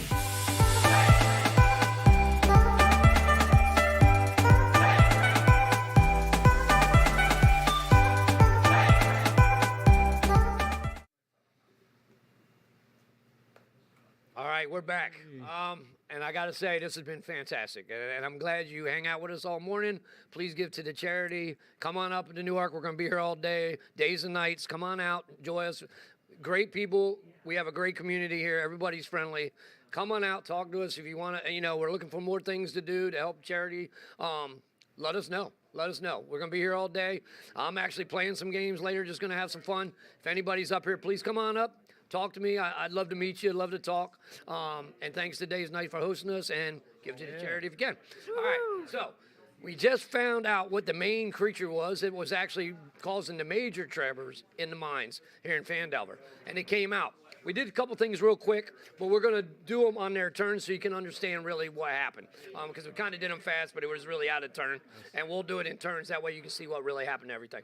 All right, so we're going to start with Nix. As he comes through the wall, you're the first one. What would you like to do? I've got 45 feet of movement normally, so I'm pretty sure I can make it. And then another 30 feet to teleport with my bonus action. Do whatever you want. What would you like? I'm going to move right up next to our beautiful troll friend, and I'm going to punch a troll. Punch that troll. go. Punch that troll. I'm gonna punch the troll. I'm going to use, because that was a natural one, if you want to count it. Hey, we'll count it. But I'm gonna use my other nat 20. You got it. The power of charity. The You power got it. of charity. You got it. So, for my first flurry of blows, 8, so that'll be 8 plus 5. Help me math, good mathing people. 10, 11, 12, 13. And then plus 6. And you maximized your first dice roll? Yes, that was 8. Awesome. 19. So 19 on my first punch. Very nice. Awesome. And I have a wonderful legendary item due to charity as well. Awesome. And I'm going to use one of its charges. It's a blood fury tattoo. So you see underneath. It's a furry tattoo? That's furry tattoo, guys. No, go ahead. Pronouncing words correctly is important. It's That's a cool. blood fury tattoo. I got you. So underneath her black clothing, you start to see like this red glow shine where she's pinned in the Love it. tattoo up her chest and neck. And that lets me add an extra, let's see, 4d6 damage. Woo! Punch that troll. That's my new saying. I'm going to say that all week. It's great. You. It's not good rolls. A total of 8 extra damage. That's all right. All right. But it looked cool. It looked amazing. Totally worth it. All right. For second attack. Ooh. Don't think that's hitting. 11? No. All right. And then I'm going to spend my first key point, and I'm going to flurry of blows. So 2 more. You got it. 2 more punches. Punch. 18 plus 8, so 26. Yeah, it's. All right, I'm just going to go ahead and do the second one. And a 19 plus. Yes. So both of these hit for... You got it. I'm just imagining like the big giant troll, and she's just coming out. She's like doing his toenail. And It's he pretty doesn't cool. even notice. He's just like. He's trimming his toenail up. It's real cool. It's actually perfectly edged now. I love it. That is 16, and I'm going to do another from my tattoo, roll another 46 to add to You it. got it. Do it to it. I love it. If you move, I love it. A little better for you will get advantage, Go, Nick's no. which you can absolutely. and another 12 points of damage on top of that. All right, you got it. You got it. Very nice. That is So my as you turn. run up, you're chipping the rocks away from his toenail. Bam, bam, bam, bam, bam. Rocks start coming off him. Shining All right, it up, little Emmy, pedicure. your turn. Emmy is gonna cast Fireball. I think it'll make it across there. Oh, yeah. Absolutely. And it's Easily. a dex saving throw. You got it. You got it. Can you 18. spell sculpt it, or she's in the area too? Or are you putting it on this side? Put it on this side. I'm gonna put it on You his got it. fist. I don't mind if it hits me. Up in the air. Rolled a natural 20. What? I rolled a natural 20. Hey! I made his dex, so it's half damage. For the I have a charity. 20. Oh! No. It's a dexterity save for me on a Okay. fireball. Okay. Another Half damage. donation that was made. Roll your damage. I have silvery barbs. Yes! So I'm gonna silvery barbs that natural 20, and then I get. You give advantage to somebody else. Somebody else. I'll give advantage to Ray. You got it. Awesome. Yeah. I will still Now it count. You just it hit anyway. I just took a We'll little still less count the damage, natural I mean, 20 save. for purposes of Go donations. ahead. All right.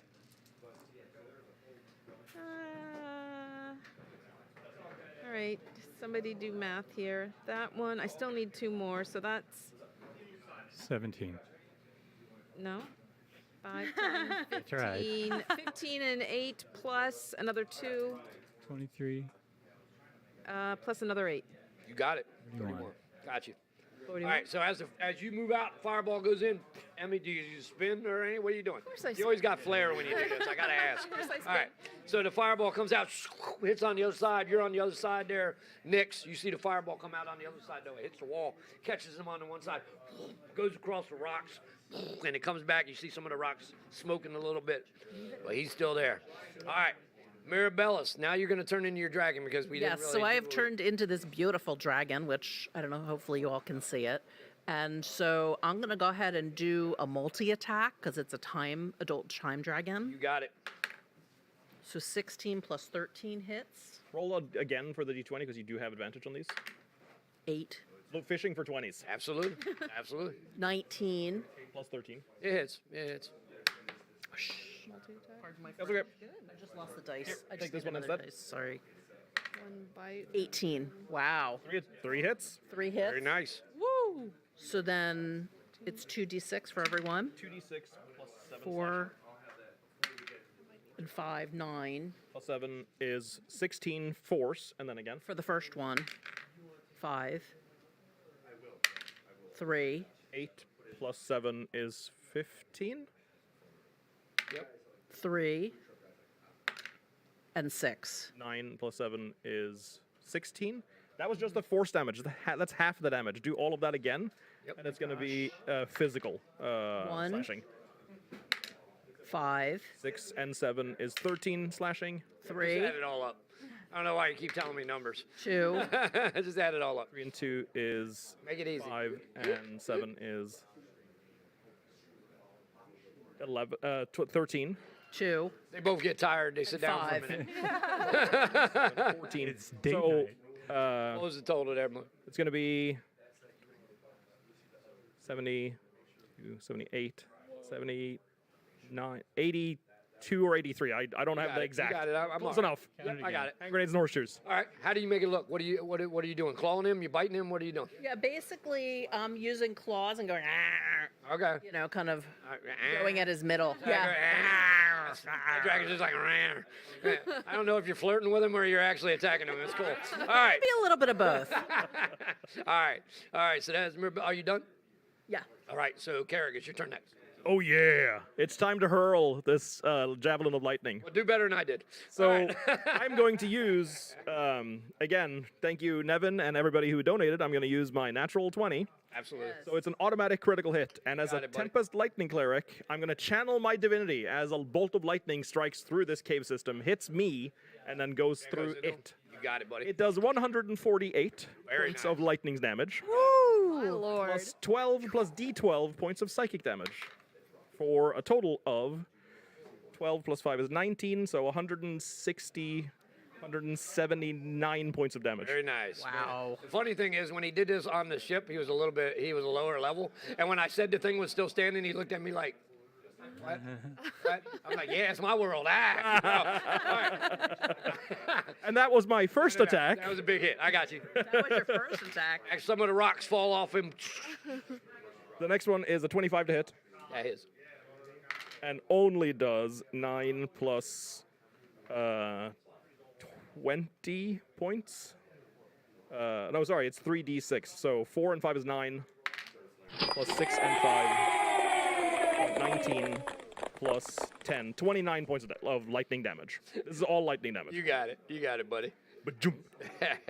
All right, as the lightning comes through, hits you, goes into him, then another attack goes in, lightning hits him again, you see chunks of rock fall off, but you see him kind of just, as he moves around, he's like starting to slam the floor and slam the wall as he's going. He's like, boom, and you feel the cave that you're in kind of start to shake a little bit as it happens. And as that ends my attacks, I'm gonna rush forward, and I'm gonna yell to everybody, "Get out!" And then I'm gonna position myself next to Mira. You got it. Get out. Why? Get out of the cave? All right. Because it doesn't look like it's taking It's it your doesn't look like it's doing a whole lot, does it? You've seen rocks fall, but it's definitely, he's got resistance to a lot of stuff. Snippy, get up there, dude.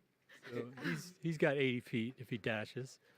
And if you can't see that, there's a crab walking up to my big troll. He's running. That's a full out run. I'm not gonna moving make you forward a do little crab bit. Walk on, there you go, there you go.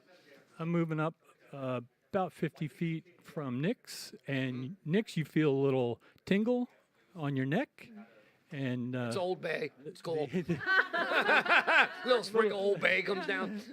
little shimmering silver thing comes out, goes from you to me, and evaporates. You have +1 AC and resistance to all damage. Very nice. Whoa, that's huge. Very nice, very nice. I finally did something. That's amazing. You always do something. What are you talking about?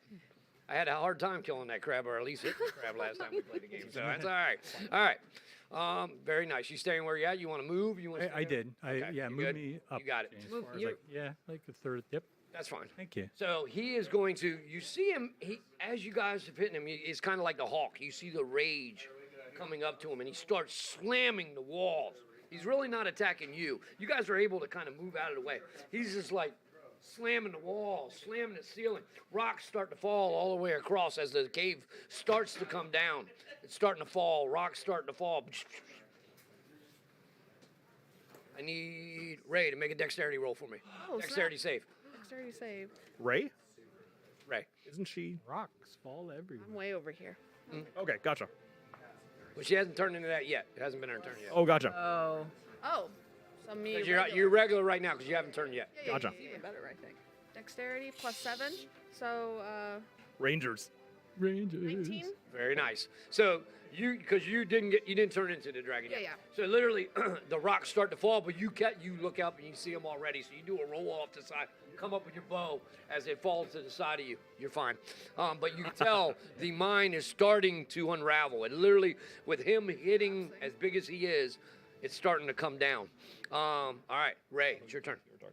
So noticing that the tunnel or the cavern is about to collapse, I'm gonna go ahead and transform into the dragon and feel like this is gonna be a battle that we will not be able to win. So I'm going to grab Emmy, fly to Zeef, and swoop up Nyx and Emmy, fly out of here. Emmy, give me an acrobatics roll. Oh boy. As she kind of comes over to you, as the dragon puts the wing down, kind of comes up your legs, kind of. I'm going to take a little inspiration for that. Okay. Yeah. Ooh. Emmy's not very acrobatic. Oh, that's a little better. Okay. Sorry. 16. 16's pretty good. So literally you come up, you weren't ready for it though, because you didn't know she was going to turn like that. So literally she puts the wings up and you start to roll down the wing, you know what I mean? It doesn't look real great, but you're on there, and as you roll, you come up to the base and you're like, okay, anybody see that? It's one of them, like, all right, nobody saw that, I'm good. All right, so she is on the back, and as you move, you're going to move over to Zeef? Yep. Are you going to, you see that happening, are you jumping on? Okay. I want to go in that machine, see if I can drive it. All right, so Yes! Yeah. you go over. And Well, you I'll see, let him. It's all good. You go over and you see Zeef has already started running. All right. towards Nice. The machine. All right, as you go through. Where would you like to go? Because you have a And now I pretty big divert movement. to grab Nyx and I guess Okay. kick the monster to use it I'll as tell you what I'll do. leverage. Move yourself all the way over to that side, on the back side of the monster, basically where she's at. I'll give you your attacks. Go ahead and do your attacks onto the monster. So you get your multi-attack, 3 attacks. Because you can claw them as you go by anyway. That's fine. Roll your d20. Or bite them or whatever you want to do. Okay. And if you have any inspiration, 18 to hit. There it is. Okay. And then that's a 2d10, so roll this twice. yeah. 8, Shiny math rocks go click clack. 9, Plus 8. 17. 17 misses, if that's an attack. Is that attack or that was damage? damage. Damage, you got it. Damage. And then now you make 2 claw attacks. And that's 2d6. You have to roll to hit. Okay. Plus 14. 15 plus 14, so 29. And then Okay. that's a Okay. So 1. Just pick a number. So 1 plus 8, that's 9 plus 4. 13. Okay. And then roll for your last claw attack. My last claw attack. 6 plus 14, so 20, dirty 20. Okay. All right. Nice. And then 2d6. 1 plus 9, 1 plus 8 plus 9 plus 3 is 12. 12 points of damage. You got it. So nobody in this group's on my table next month at the game. Just give me a little breather. I'll take everybody else in the community. No, I'm just kidding. We've been fired. So as you fly up there as the dragon, you claw twice. You put a bite into him. As you come down, give me an acrobatics roll. Are you going to try to jump on or? Absolutely. Give me a roll. That's amazing. 17 plus 8. Math. All right, so you make it look good. How would you like that to look? I look like a Olympic gymnast for a second. Jump up with some twirly whirlies, which You're is like the this? official term. And she sticks it. And you see Banjo coming aside, he's got a 10. Yes! He puts his head in the thing with a 10 and then goes back out. Absolutely. All right, so you're on. You guys are on the back of that. We're going back to the beginning of the turn. So it's your turn next. Are you just holding your action to see what she's doing? Yeah, I'll just get up. Or would you like to do attack? You I'm can do going to whatever you try and want. be cool and just stand on the shoulder blade area to see if we're ready to take off. I'll grab a little. You know you want to hold on, swing out, and give a kick. You know you do. That's a better idea. Do that kick. We're I gonna want do that it. kick in there. We're gonna Come on now. Kick it in the face. It was almost a 20, a 19. That still hits, what you're going to say. For 6 damage. That's all right. That's all right. You make it look good. You kind of swing out, you grab on, you go over. Give me an acrobatics. I'll give you advantage, though, because you rolled so good last time. 15. Both 15s. Okay, so it looks good. Plus So you, 8. Yeah, that's what I'm saying. It's good anyway. So you swing out. Do one more attack because you get your offhand too. I'll let you do it back with your other kick, so you'll do the back way too. Hold it. You said one more attack, roll to hit? Yeah, because you get your bonus attack with your attack anyway. That might miss. That's an 8 plus 6, 14. Okay, that does miss. Yeah. Okay, all right. But you make it look good. You kind of swing out, do the attack, hit him, and then swing back up and go right back to where you were. And you come back, boom, and you sit. All right, Emmy, you're on the back too. What would you like to do? Oh, I'm going to rain fireball on him. Go ahead. Go ahead. So he's got to make a dex save. All right, so you'll have to put it in the back of him against there because everybody's around him now. Yep. Does he have a tail back there or anything? Really, it's going to affect everybody, but he's pretty big, so I'll let it go. He won't in a minute. Go ahead and roll your damage as the fireball comes out.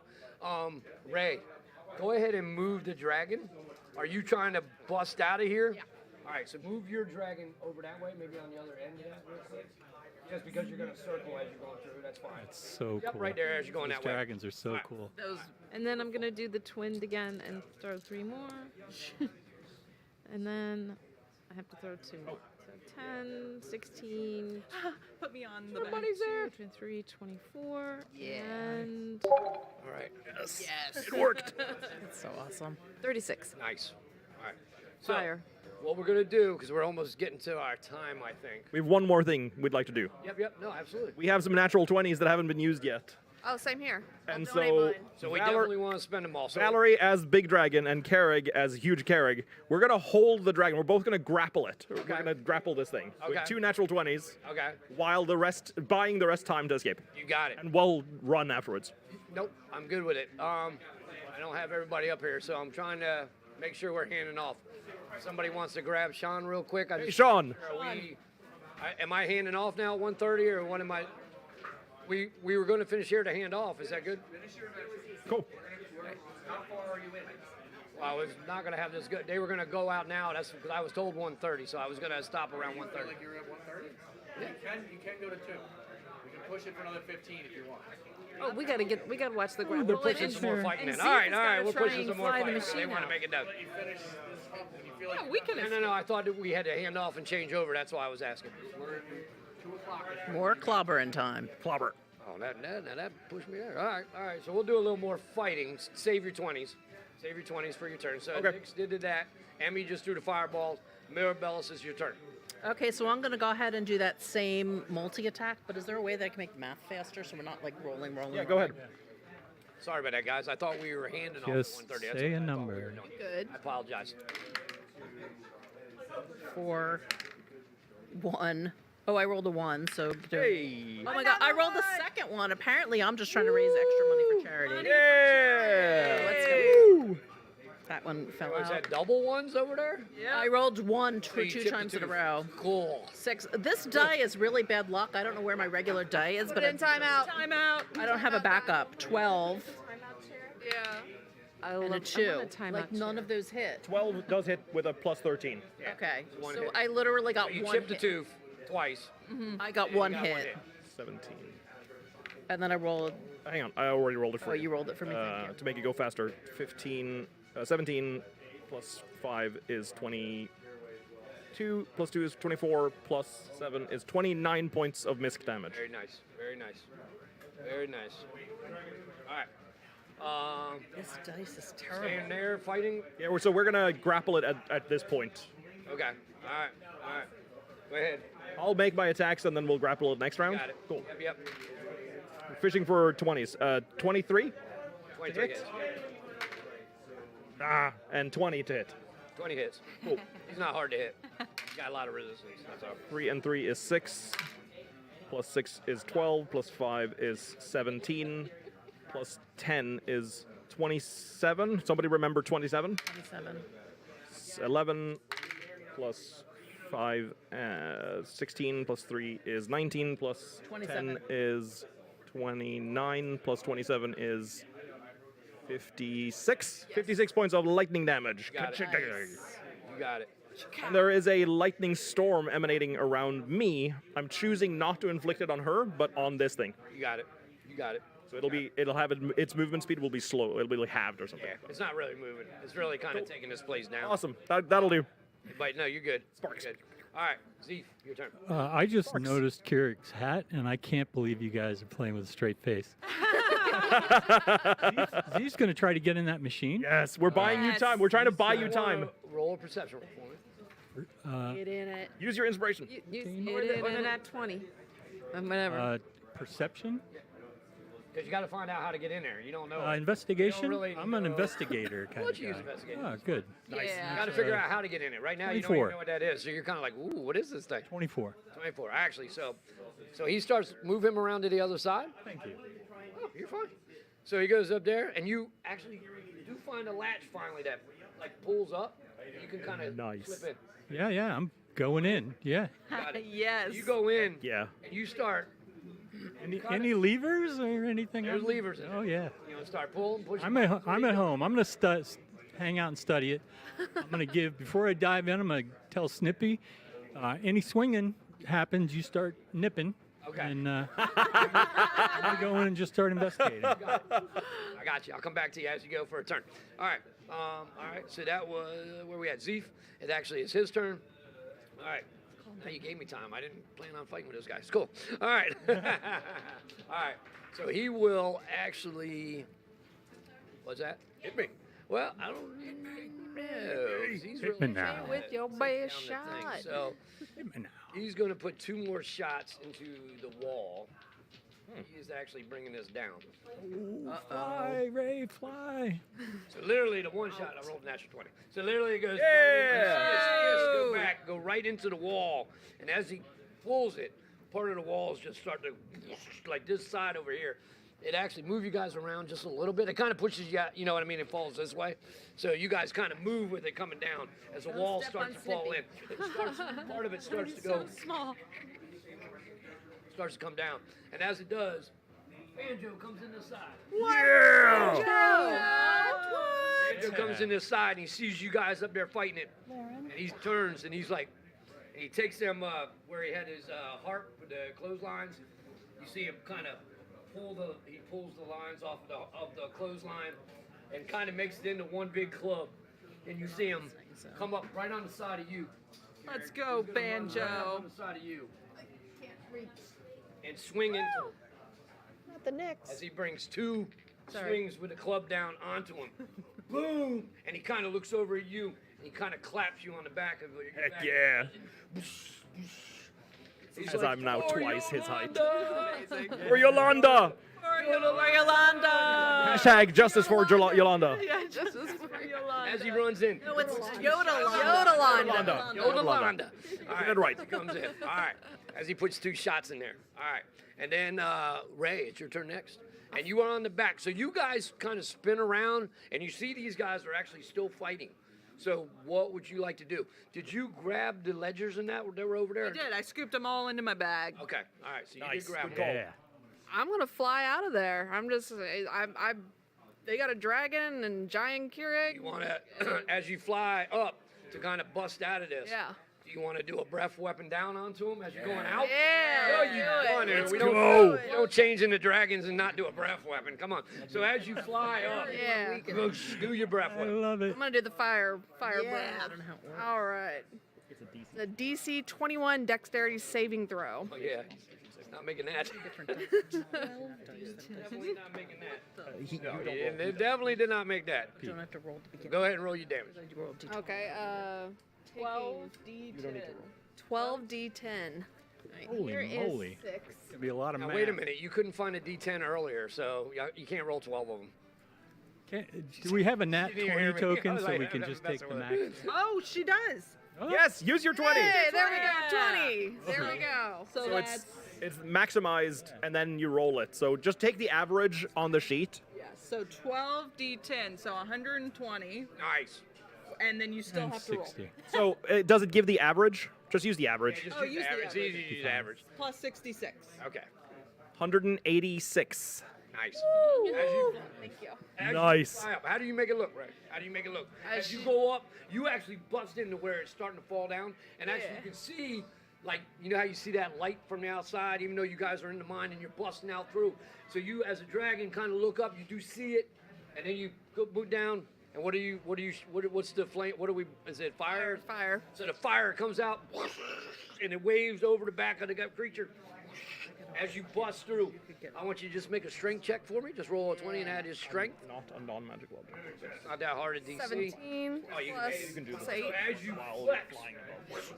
flex your wings and kind of put them up into kind of the rotate action, you know what I mean, like this. So you're flying, so you're up like this as you go through, and you bust through the rock as you go through, and you guys are out. It'll take you another turn, but you're right there. You'll be out the next turn. So actually, you can pull you guys off. Whoever's with you, you are out of the cave. Let's go. All right. Don't worry about it. Awesome. So Nyx is out. Yes. Ray's out. And Emmy. And Emmy's out too. Emmy's out too. We are safe. Yep. Yes. So now we're back to Mirabellis. Okay, so we're gonna go ahead and grapple. We're gonna do I'll action grapple. together. You grapple, You time breath. and I'm gonna time breath. And I'm gonna use one of my d20s. Yes. So I'm guaranteed a success. And I'll do the same, so it's guaranteed a hold while she escapes. You got it. It takes 64 plus 36 points of damage. Very nice. Which Very nice. is... What do you make it look like, Mirabella? How's this look? Oh, it's So exactly 100 points. basically, it says the dragon exhales a wave of shimmering light, and it's glittery because everything with Mirror is got a little bit of glitter in it. Nice. As you're going out, you're like, I missed it! As you're starting to go off, you're like, I want to see that! The glitter! Throwing me a party. Its speed is reduced to 0. It can't make any reactions. It can't increase its speed. Okay. So it's basically stuck there. No, you're good. But I'm also holding it. Okay. Well, you notice. I'm just trying to buy him time. No, I got you. You two notice that the rocks that are coming down are actually feeding into him. Oh. You see it now. Now you see it because now you're kind of Interesting. because now there's not as many people. You actually see it now. You see the rocks start to grow him again. It's like he's part of the mountain, literally. Gotcha. Regenerating. It's kind of regenerating. I'll just yell. I'll just yell at Safe. Get out. I love it. What'd you do damage wise? How much was the total? Exactly 100 points. Oh, I love it. All right.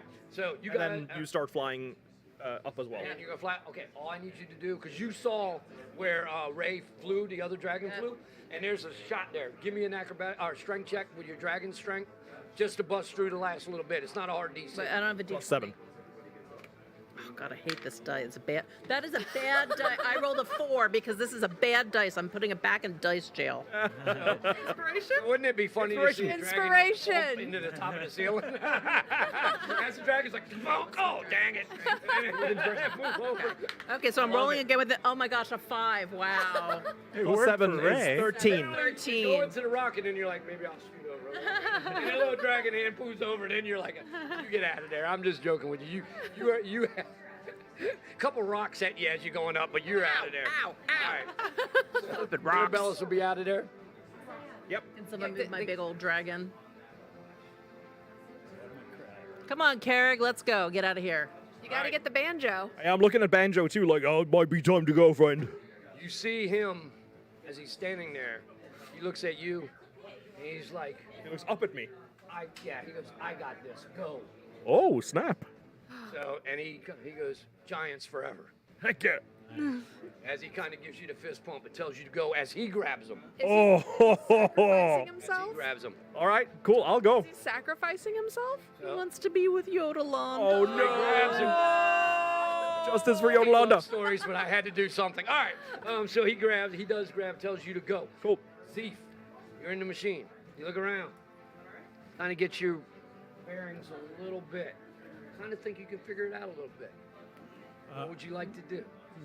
What are you going to try to do? You can tell it's a mining machine. Yeah. What would you like to do? I'm going to poke my head out and let everybody know. You you see Banjo grabbing the creature, and you see Carrick was getting ready to grab it, but he's standing there like, and he's kind of going. You see him kind of go to move. Yeah. Carrick, bring me Snippy. Bring me Snippy. Oh, I see him. Yep. I lean down and take him. You got it. What are you gonna do? What are you doing? And I would like to go undercover, hide in this machine, and maybe they'll find me someday. Maybe. Oh, I'll make some snap! trouble in the meantime. You're gonna stay in there. If You're I not may. gonna go try. Are you gonna try to use It, it? lo- it, You look like you can move it. they're all running. Yeah, I dig don't- it out of there. Dig it out. I can come and get you out. If you want to get out, I can get you. Take the machine. You look like you could maybe move it. You kind of get it doesn't Oh, take. I know I can move it. You kidding? I probably can get this to I could. Give me a half hour. I could make it fly. I want to think. try to mine out though. And mine the way for Carrick to follow you out. I can jump pretty Yeah, high. I'm just saying. I'm just If saying. you'll what he allow wants. it, I would like to just I'm gonna make you stay make in it that roll, machine. but of course I'm allowed. It's a game. Awesome. All right. All right. Leave me here. All right. What do I roll for? You tell leave Carrick me? that you're staying? I do. I Okay, say, give cool. me the Leave me here. I'll You're gonna try to mine it out, right? No, You're not gonna. He's gonna stay and then go undercover. I'm going undercover. I will drop off, and I'll drop off Snippy. Snippy, thank you. All right. Yep. So. And you I'll try to jump No, out. no, you're fine. Break out. You break off. Grab Snippy on the way. Boom. And you see it. You actually can jump onto the top, get a nice big jump. Yeah. And be able to grab and then pull. You know what I mean? Do one of them Hawk things. Right where you're out. All right. So all I need you to do is make your strength tech. You get advantage because you're raging. I am raging. Yep. You're raging. Would be nice to end on a natural 20. I have 1 point of inspiration left, so we'll do that. I Do rolled that, an 8 do and a that. 9. And a 10. So 10 plus 10 is 20. So you say that. You shut the thing. The crab like scurries and rolls into the thing as you Nice, shut the thing. nice. All right, as you shut the thing, the stuff starts to fall down. You jump and turn back, and you see as you look back before you do that jump, you see Banjo. He is just wailing on this thing. Boom, and them two are like grappling. You see them start to roll. Chills. Boom, and they're just fighting as stuff's starting to fall down on them. And as you jump out, the whole thing Amazing. starts to collapse in. As you pass out, pass through. Wow. You come out. Give me an acrobatics roll just for landing. Not that you're gonna land hard, but you're out. Okay, it's not pretty. 15. But It's not pretty. luckily you're raging, so you come out and do like it's a hard hit, but then you roll with it. Yeah. As you come out, and as that collapses in, that hole that you guys flew out of kind of collapses and finishes. Whoa. Whoa. And that's where we're gonna end our game this time. Wow. Thank you, Jeremy. Thank and thank you. you, everybody who Thank made a big you. donation today. We love you. Fantastic. Please stay with us. We're going to be here all day. We got 2 other fantastic DMs that are going to be running games because our community up here is the best. You already see it with these players. If you're in the area, look us up. Come on down to Days and Nights. We're going to be here all day. It's a great store. They have everything. If you want to be part of the Vanguard, want to come play, we're always trying to, it's a free 1 night a month we do a game. It's free after work. Come on out, have fun with us, meet everybody. It's like this every time we game. I am lucky to have good friends and be a part of this. It's fantastic. And thank you for everybody that donated today. Appreciate everybody. All right, guys. It's fine to understand if you attempt to burn through the game, your DM will just stop the session. So if you fry something with a legendary item, everybody's gonna.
Abraham Lincoln. I had physicians coming at me all over the place saying, We have to go and do an emergency C-section, and my wife Janae looked at me and she said, "Holy smokes, we're parents."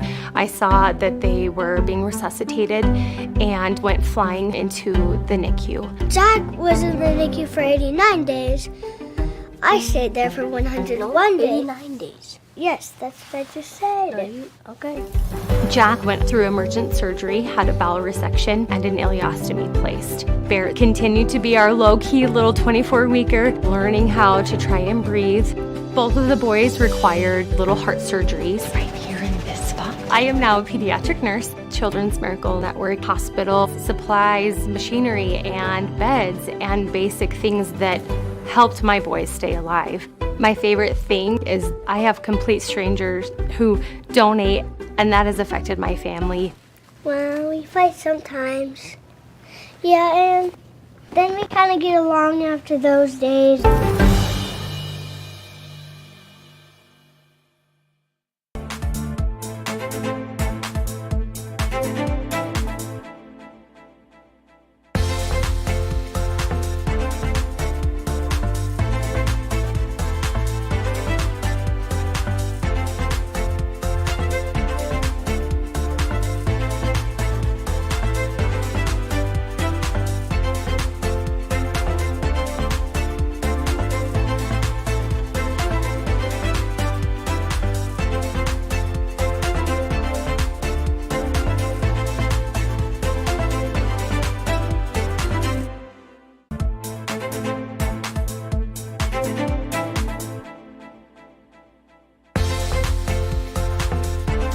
My name is Sean Gorey. I'm from Cleveland, Ohio, and I want to change kids' health in University Hospital's Rainbow, Babies, and Children's because I was treated there as a kid, and this is my way of giving back.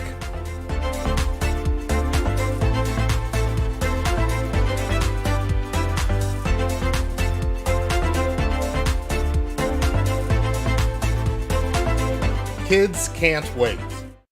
My dad, he was always managed to make somebody laugh. He took me fishing all the time. He called me his little firecracker. He was definitely my best friend. I loved him. I still love him. So when I was 8 years old, my father passed away. At that young, I didn't believe it, I guess. Around 4th grade, it hit me that he was really dead. That really affected me in a lot of ways. I had a group of friends also that were literally like, have some razors, you know, it helps. My first hospital visit was back in 2019. I was in the ER. The CRT lady, she told me that I needed to be evaluated and sent to Shodair. When I first went to Shodair, I will say I was a big troublemaker. I rebelled a lot. I just wanted to leave, I wanted to run, but eventually that all changed. She just was ready to get the help that she needed. She matured, and the counseling and all the tools Shodair gave her with the antidepressant, we just seen a whole bright new kid, little firecracker.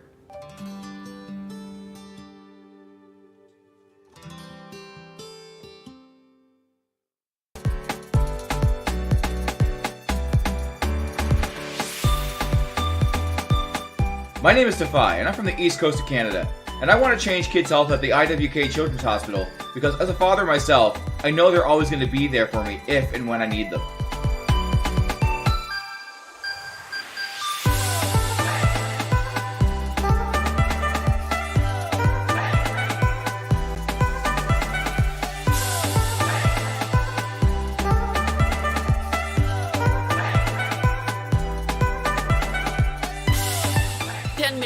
Like me enter a CMN hospital every year.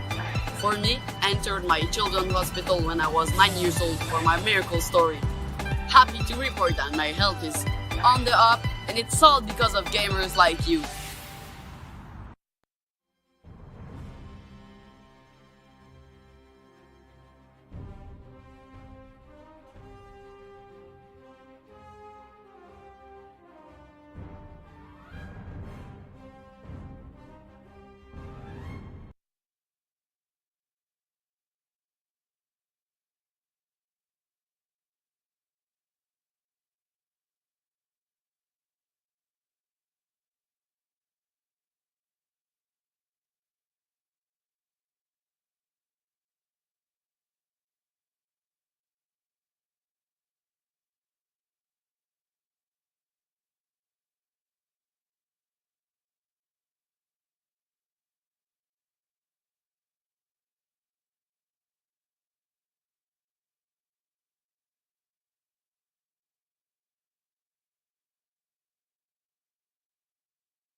headaches. We're probably going to go to a quick commercial break so we can solve some of these little problems. So, but yeah, it's been a great day. We've actually raised almost $8,000. Thank you so much to everybody watching and contributing.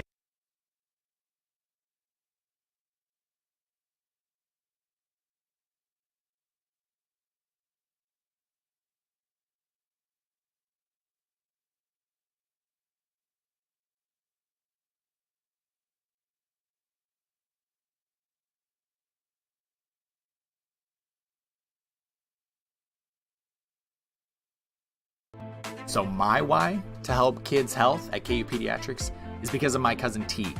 She has been battling cancer for a few years now, and she's 6, and I just can't wait till she becomes this amazing, incredible individual as an adult and has gone through that thanks to the support of people like you.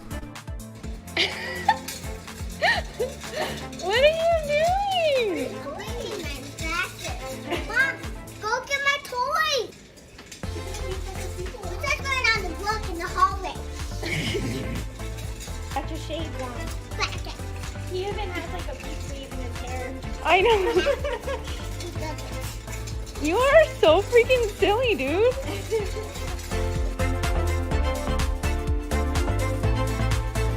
To the Extra Life community, thank you so much for helping kids like me treated at the IWK Health Center and TMN Hospitals. Since 2008, Extra Lifers have raised millions of dollars to help kids treated at 170 children's hospitals in the U.S. and Canada. Those funds go directly to the hospital.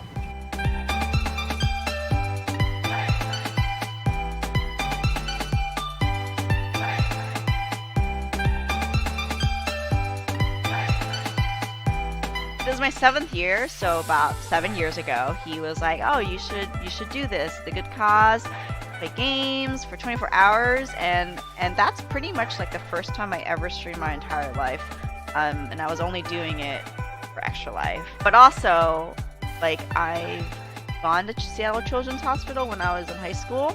When I did Extra Life, I chose to support Seattle Children's because of how great they are. They're really good to the kids.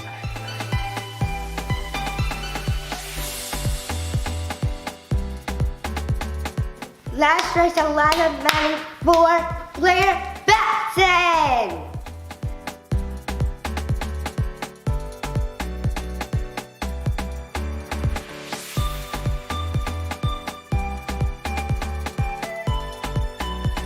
My favorite part of my children's hospital is the amazing staff that work there.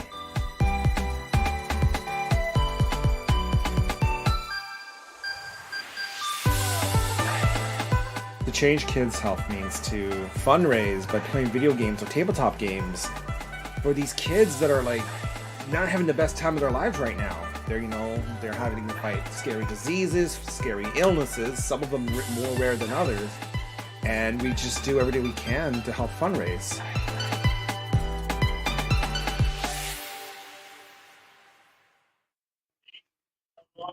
Welcome back. Hopefully we got this audio problem figured out, which I think we do. You guys can now you can hear me, which makes things a lot better. So we're trying to think of the other ways you can donate and help contribute to this cause. You can easily go to TummyTStore/Vanguard Guild D&D/shop, and you can get cool ass merch like this stuff here. We've got hats, we've got beanies, we've got hoodies. There's great stuff there, and all that contributes to the cause, and we really appreciate it. You can also go to MistyMountain.com and use Vanguard 15, and you will get a 15% discount only while the stream is going on. So this is your chance to go get some really cool dice and really cool stuff from Misty Mountain. And as well, 10% goes to the charity, which is fantastic. Golden Alchemy Crafts. They've been a great sponsor and partner of ours from the beginning since we started doing this. And they're really, really good. You can go to their website and get 10% off an exclusive Vanguard dice tray, which are really, really cool. They're laser engraved and made to fit and kind of go into the guild in the theme of our guild, which is so cool. You also, if you're in the Newark area, you can go over to Timothy's of Newark, our little home away from home, and you can go there, mention that you're with the Vanguard, and you'll get 10% off your meal, which is fantastic. There's so many cool ways that we have where you can donate. You can come by. There's a prize table here. prize, get in the raffle for that. We have a table out front of the store, which is really fantastic. You can go check that out. There's a lot of fun and a lot of cool things happening. I'm enjoying it. I'm going to go see if I can get me a cheesesteak here and get some food ordered, and then I'll see you on the other side of this break, and we'll talk again. We're going to have the next DM for the final stream or for our next stream game. She'll be on with me, and we'll get to meet her. So we'll see you after this break.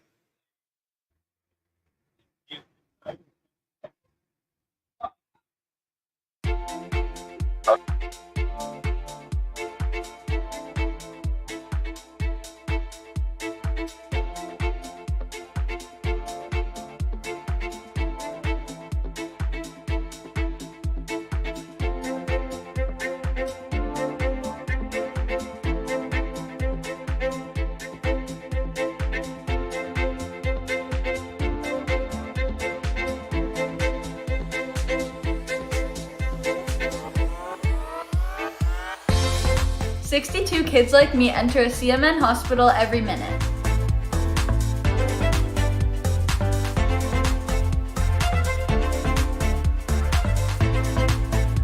My name is Sean Gorey. I'm from Cleveland, Ohio, and I want to change kids' health in university hospitals, Rainbow, Babies, and Children's, because I was treated there as a kid, and this is my way of giving back.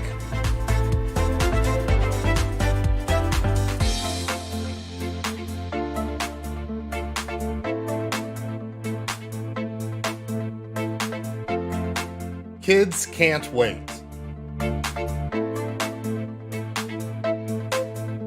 To change kids' health means to fundraise by playing video games or tabletop games for these kids that are like not having the best time of their lives right now. They're having to fight scary diseases, scary illnesses, some of them more rare than others, and we just do everything we can to help fundraise.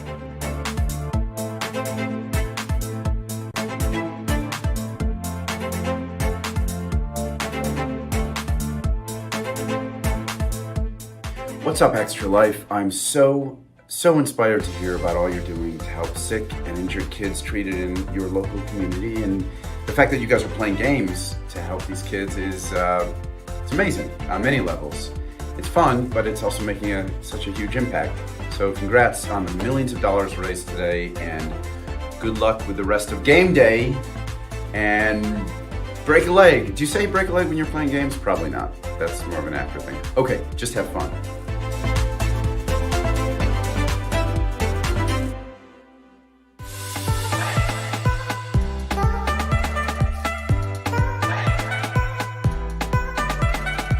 My name is Eric Sears. I live in Ottawa, and I'm treated at CHIA for type 1 diabetes. My favorite part of my children's hospital is the doctors, nurses, and educators. When I show up to my checkups, I get high fives and hugs, and they're so supportive. They're just awesome. Did you know that 62 kids like me enter a CMN hospital every minute? That's a lot of kids that need help. Join Extra Life to help kids like me.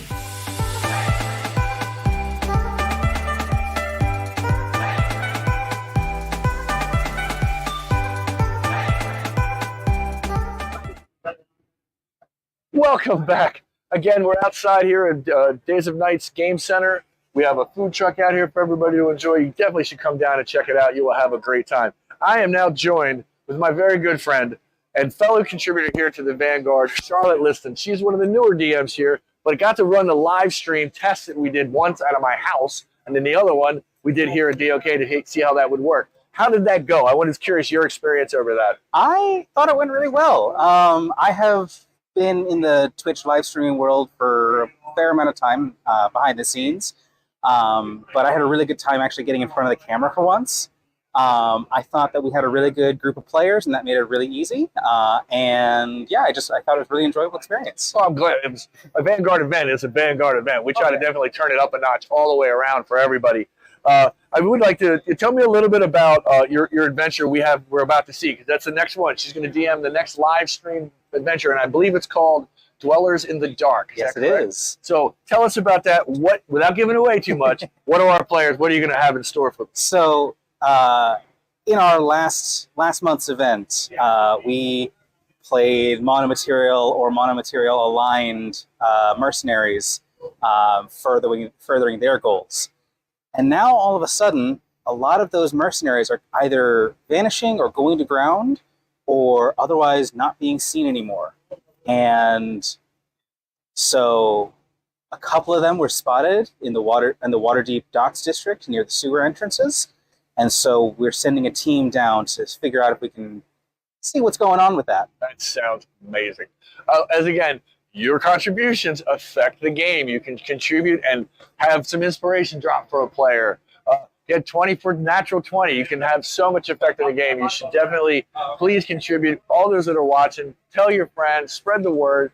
Come on out. We're having a great time. This is just a fun event. So we're going to take another short break, and then after this break, we're going to basically get started with Dwellers in the Dark. Please stay tuned. I hope you guys are enjoying it. I know we are. We're having a blast doing it. There's so many ways to contribute. So check out the links. Check out everything we got going. And let's go to that commercial break. So my why to help kids' health at KU Pediatrics is because of my cousin Teague. She has been battling cancer for a few years now, and she's 6, and I just can't wait till she becomes this amazing, incredible individual as an adult and has gone through that thanks to the support of people like you. What are you doing? Cleaning my glasses. Mom, go get my toys. What's that going on the block in the hallway? That's a shaved one. He even has like a peach leaf in his hair. I know. He doesn't. You are so freaking silly, dude.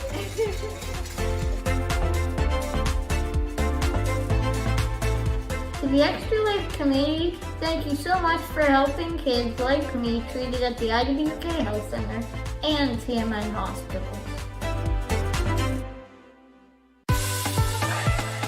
Since 2008, Extra Lifers have raised millions of dollars to help kids treated at 170 children's hospitals in the US and Canada.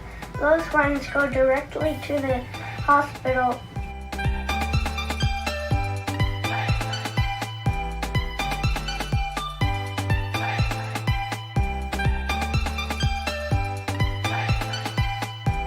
This is my 7th year, so about 7 years ago, he was like, "Oh, you should do this. The good cause, play games for 24 hours," and that's pretty much like the first time I ever streamed my entire life, and I was only doing it for Extra Life. But also, like, I've gone to Seattle Children's Hospital when I was in high school. When I did Extra Life, I chose to support Seattle Children's because of how great they are. They're really good to the kids.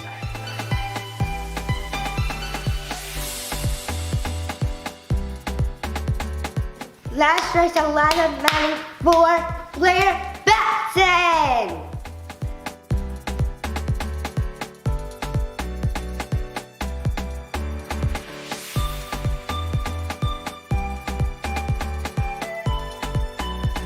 My favorite part of my children's hospital is the amazing staff that work there.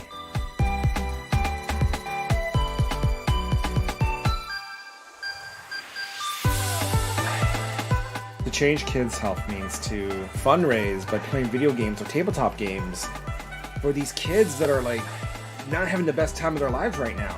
They're having to fight scary diseases, scary illnesses, some of them more rare than others, and we just do everything we can to help fundraise.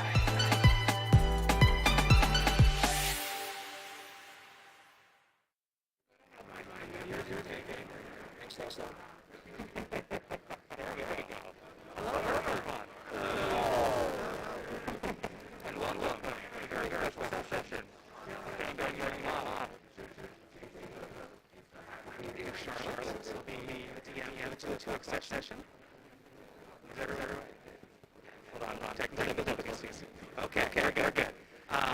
If you're wondering when I came on with a helmet on, one of our milestones for our charity was that the DM would wear a little bit of my costume. So, really thank to everyone who was doing it today. If you can, for Extra Life, it goes to a really good cause and will really help all of us out. Their incentives for today, just at the table, you can do anything for Nat 20, or inspiration, anything like that. But as far as things go, this was one of the bigger milestones, and I hope it went well.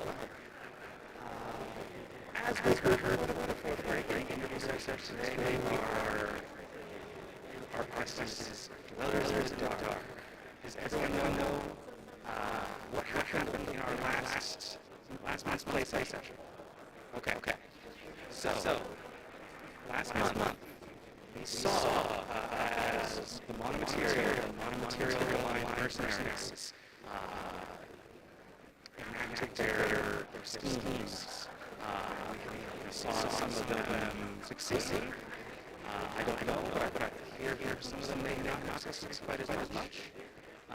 But whatever the case, some of the people who were playing, who we played last month, were not actually Monomaterial members, they were mercenaries. So independent contractors from around Watertown who were hired for Promised Land. Many of those people in the past month or so have vanished. And unfortunately, there are uses for mercenaries sometimes. And to not have any of the most competent members of the mercenary class in Waterdeep available is difficult. So, based on some information gathered by the Vanguard, we have traced some of these men to the docks district, to the sewers there. But I'm not quite sure where they are. So, you have been tasked with going into the sewers and seeking out, finding what happened to these folks. So, to start, I'd like to have everyone introduce themselves. So start to my left. So just go around, say your name, character, and 2 seconds, couple sentences where about your character. My name is Jake. My character is Leaping Cloud, a tabaxi Red Ranger. He has a small electric companion named Tempest that is a blue dragon. Yeah. Hi, I'm Kira, and I'm from the Garrison Bramble Ranch. She's a little very halfling, who is just the kindest, gentlest soul I've done in that. My name is Ian, and I'm playing Crit, Kenku, Story Druid, and he's a bit on the weird side for a druid, I would say. And he's very obsessed with the sky and swords. Hey everybody, my name is Chris. I'll be playing Arrow by Tiefling Wizard. The way Arrow is not very expressive, but tries to study and be helpful, and is very easy to use. Thanks for having me. I'm playing Aldo. He is a character of adventure adventures, and like a lot of people who are newbies, he's been working as a publisher for decades, and lately I'm Anna, and I'm playing Cherish, a level 41 Tiefling Warlock. She's a character, she found the Vanguard and found her home there. Alright. So, now we're all going to introduce each other. Shall we roll some dice? Yeah! Sounds good. Alright, so, we're in the Docks District. Does anyone want to look for anything or see anything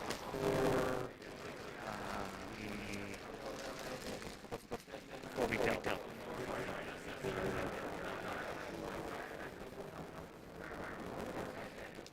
No? Who's interested in the docks? I'd love to just kind of go around the lay of the land before we jump into the sewers. So, as a trade city, there are all sorts of people in this area, from sailors and merchants. There are some aristocrats who are supervising delivery. Very rough. All sorts of here. There are a couple stalls set up. Some are fishmongers. Some are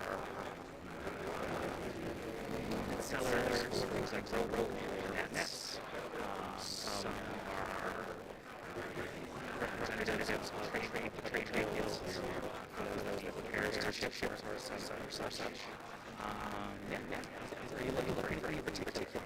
There's like an entrance area where our entrance maybe that we're going down the stairs and everything like that. So it's not actually great. So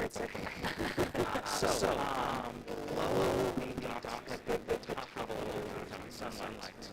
There is one level below. It's a little shade at the top level, where there are fewer people. It is much cooler here, and like the algae is on the timber. This is where the entrance to the sewers is. It's a big iron rusty grate to the sewers.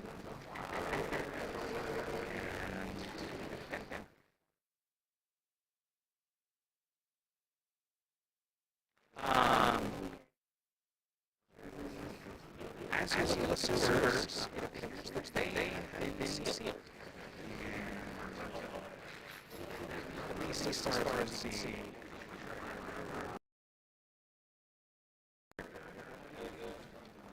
There are stands of people that maybe would know another have a big vantage point of anyone that had come on or interacted with this entrance.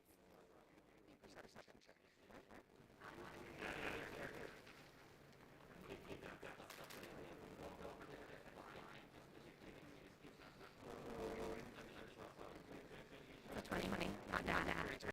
Right. So, that's kind of people down here. And when you spot someone, they kind of turn around and they go over. But you find some footprints in the muck leading into the sewers to the CC. These footprints. Yes. Tell beyond that, but if you know. Are they shod or It's great. Lock or check.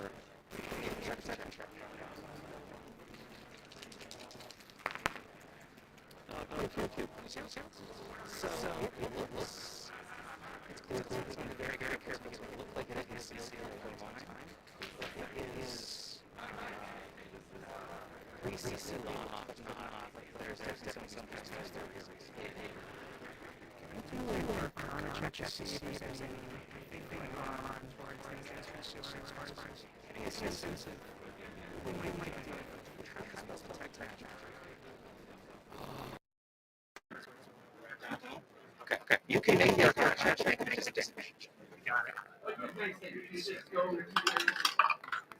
That's a 14 plus whatever, so it's an 8 plus 5, so 14. You don't detect anything particularly magical about this. Definitely seems like something. So what I observed was basically physical camouflage to make it. I don't get any sense of any magical illusion going on here. No illusion. Someone's just taken a lot of care to make it look as if this gate hasn't been. But it is locked. It is locked, and it has clearly been recently locked because the. I will try to pick the lock. Okay. Give me a Thieves' Tools check with dexterity. All right. Which skill are we checking here? So if you have proficiency in Thieves' Tools, and then add your dexterity modifier. So dexterity and proficiency. Yes. 15. 15. All right. So as you fit your tools into the lock, it's definitely been oiled recently. So it is in nice working condition, but it is kind of an old lock, so that the tolerances aren't great, and so you're able to pop it open fairly easily. All right. Could you reveal the bottom corner on this side? Yes, that corner. Oh shoot. You know what? Doesn't matter. That is the entrance for the sewers. So if we want to place our minis in there, I think we should be able to see that. But if we can't, just let me know. Be in the back. Yeah. Okay. All right. And you can twist. You can pull this up until we can see a turn. Okay. All right. So Leaping Cloud up front. With me. I'll be up there. I'll be up. Yeah, up the front.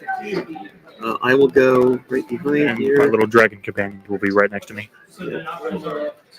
Before we get too much further, does anyone require light to see in the dark? Yes. Okay. I am equipped with a Moontouch Rapier. Okay. So you've got, what is that, 30 feet? I don't remember exactly. Whatever the case. At least it's short range light. Yeah. It's gonna be it's gonna be enough to see as long as everyone's in the same room. I have my wraps too, which I haven't activated yet, but I can. We also have the cantrip light. We're good. Yeah, sounds like we've got plenty of ways to deal with the dark. All right. So you see the sewer entrance in front of you, curving away. If you just want to flip a little bit more, just so I can see. Yeah, that's perfect. All right. So there is a turn up ahead. Beyond that, this area of the sewers is very old and has not been mapped recently. So it's hard to know what you're getting into. So I see we have a marching order. Do we want to cast anything before we go, or do we want to just dive in? Are there any tracks that we can see? Would you please make me an investigation check? Investigation or perception? 12, perception, 15. 15? And you said that was perception? Yeah. All right. Yeah. Did I hear anyone else going for that? Not yet. Okay. So there are a few tracks in the dust. Like, this is a old dry sewer. There's a little bit of water just kind of passively trickling out in the middle, but most of it's fairly dry. And in the dust, you do spot a couple of footprints. Can I tell how old they are? On a 15, I'm going to say not particularly well. They're not. They're a little dusty, so it's been some time, but you're not quite sure how much. Okay. Anyone else with anything before we no. Move up to the corner? All right. I think so. Yeah. And then if you want to reveal that room here, so, yes, that's kind of the next. You guys can pull from over there. So.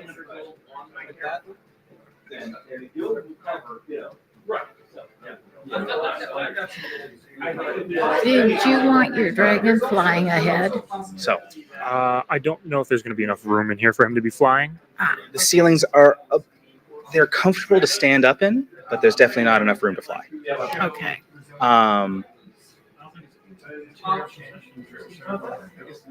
So, this room you come up ahead into, you can hear a drip echoing somewhere in the rest of the system. But this room seems to have been some kind of diverter. It's very quiet. It's very, you can, like I said, you can hear the dripping in the distance, but not much more. Although, can we see which way the footprints are still going? Make an investigation check. Right. 18. 18? All right. So there are two sets of tracks. One track is heading off towards there. One is coming this way. So there are two different routes that have some tracks. So we're looking at straight ahead No, so or to the right either from where we are. This way or that way? Or straight across across. Oh, okay. So it's here and here, but not into the our room. left. So only in so much as they are crossing the room to get to those two places. This room does not seem to be where they're congregating or stopping. So. Echo. Make a perception check. Okay. Oh, that's a 6. Okay. Okay. There's no echo in here, guys. Leaping Cloud would like to know if anyone has any means of finding out more information of which way we should go before we head that way. Well, let me take a look here. He's trying to figure out traffic patterns and stuff. Investigate or perception? Investigate. Investigate. Okay. 13. So no, I don't have much better idea. There definitely is a fair amount of traffic in both directions, but it's a little bit too confused for you to tell much more than that. Yeah, we can't tell whether the tracks are coming or going, correct? Yes. So yes, you can't get enough information to tell. I would say just pick a direction. Yeah, fortune favors the brave. Or bold. The bold and the brave. We just go straight ahead? I'm fine with that. Leaping Cloud like straight. Yes. Okay. So you're going towards that section over there? Yeah. All right. Due north. So, if you want to move up that direction and then reveal some of that. Here, yes. Oh, wait, do we see that that's a dead end then, don't we? Or is it? Is this a dead end? Which way are you going? I thought you were going across the here. room. Okay, over here? Kind of towards where we just pulled up the tarp over there. There, okay. All right. I misunderstood where the tracks went. All right. Yeah, me too. Sorry, it's a little bit difficult for me to direct because I only have so much view. Yes. Here. All right. So, could I have? Who is in the lead? You're in the lead. Those two. I'm Those following. two. Could I get a perception check from each of you? Natural 20. Natural 20. 2 natural 20. Oh wow! The end. All right. So, I didn't even pay for one yet. As you get closer to that direction of the sewers, you hear a skittering. It seems to go up the walls a little bit. But there are tracks in this direction, so it's possible there are people that there are the people you're looking for that way, but it could also be something else. Is there any chance we could see anything from the back of the line here? Not until you get actually into that section. What if I cast light on something up ahead of me, whatever my range is? Give me a second. What you might want to do is cast light on like a copper and toss it ahead. Yeah. And then you can pick it up and keep on tossing when we get Wow, to you're so smart. I knew I was lucky to be adventuring with this illustrious group. All right. So, are we doing that toss? Yeah, I'm gonna. All right. I've So, actually got a little sock puppet that I use with the children, so I'll just cast it on a little button and throw that ahead. all right. So as the button plinks into the dark, something drops down on it. A spider. Investigate it, and then skitters out towards you. Could we please reveal the rest of that corner until you see the minis? They should be in there. Yeah. All right, and then please move the larger one out into the room, and then please roll initiative.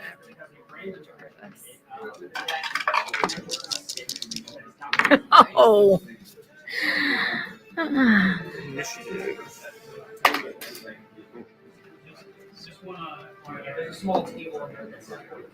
So, 4.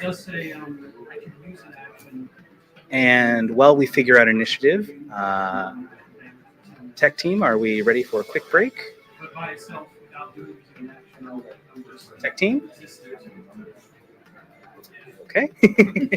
So that as a no. I'll take that as a no. Cherish, I hear a 4. 21. 21.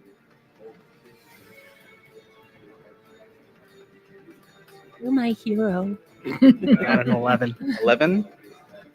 You're a halfling as well. Yes. No doubt a folk hero back home. That's why I'm here. I have 11 as well. Scritch. What's your dexterity modifier and what's your dexterity modifier? Let's see here.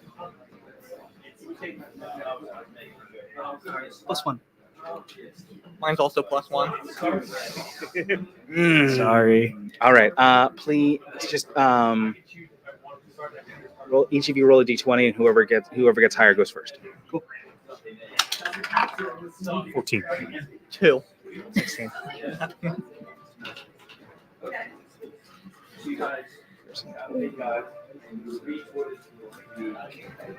That's a good time to roll too, though. Of all the rolls we're gonna do, We'll waste that 2 That's- now that's so the you one can to roll do it. higher later. Exactly. You're thinking. All right.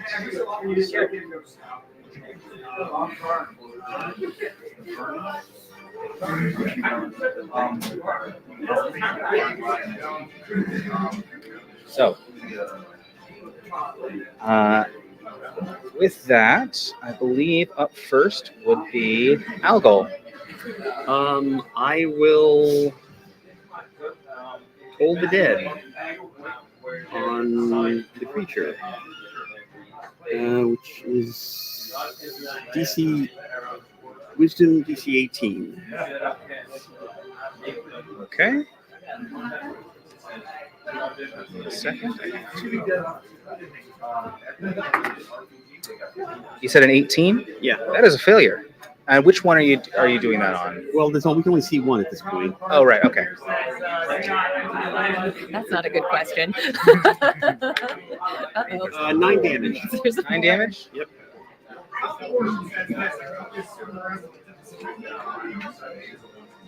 Okay. Anything else? Nope. All right. Leaping Cloud, it is your turn. I will draw out my bow and I will take a couple of shots at this one. Okay.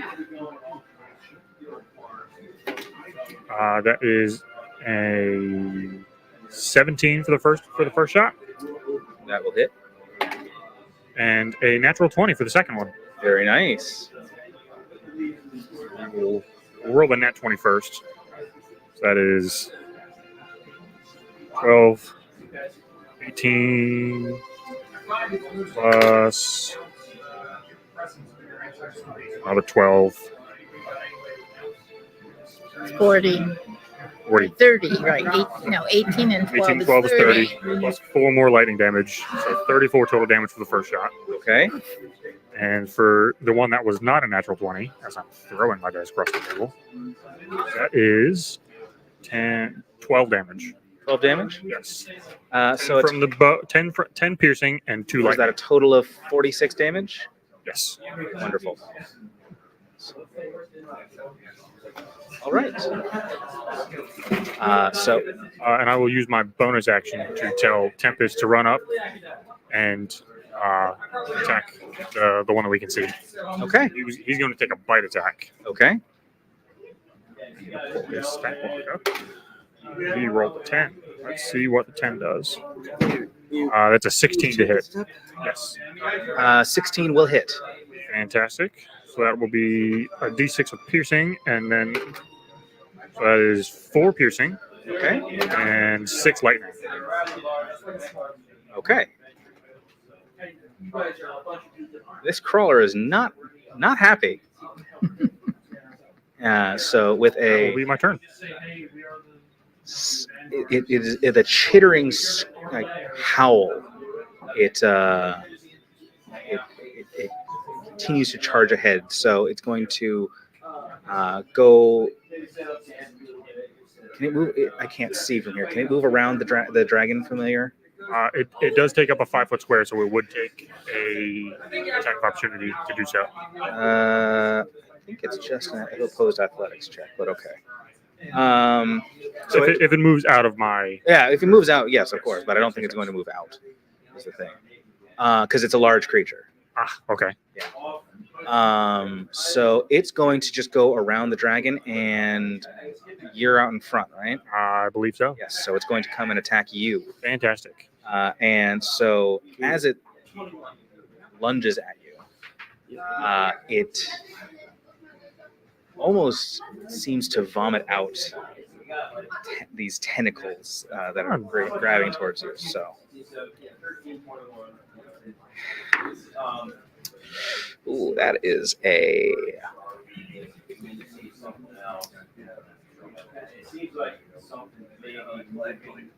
29 to hit. That'll hit. Okay, so that'll deal, and then and it's gonna, as it reels you into this tentacles, it's going to also try to bite you. Of course. And that is a 23 to hit. That also hits. So. And then I'll just be laying out in the grass.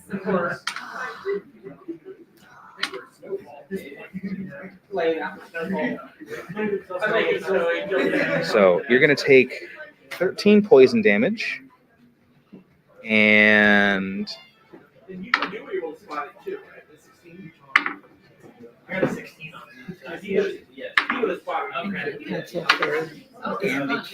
and 16. No, I'm sorry. 21 piercing damage. Ooh.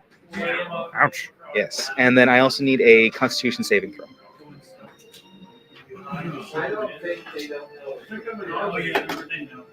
That is 17.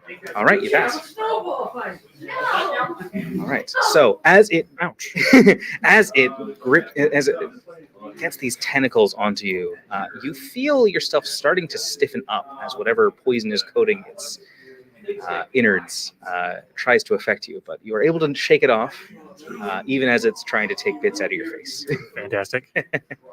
And then I do believe there should be another little guy there is. in there. No, I don't think so. If you could move that up into the room for me, I think that. Yeah, how far do you want him to go? It can go 30 feet, so. Dragon, past dragon? To the dragon. Because of course with the angle I can only barely see it. So it is also going to attack the dragon. Okay. Who let me go up front? I think you volunteered, my friend. Ugh. That is a dirty 20. That'll hit. Okay. And then a 21. That also hits. All right. So unfortunately, I think I'm just going to get some more dice out for myself because this is taking up a little bit too much time to re-roll the same dice over and over again. So. The tentacle.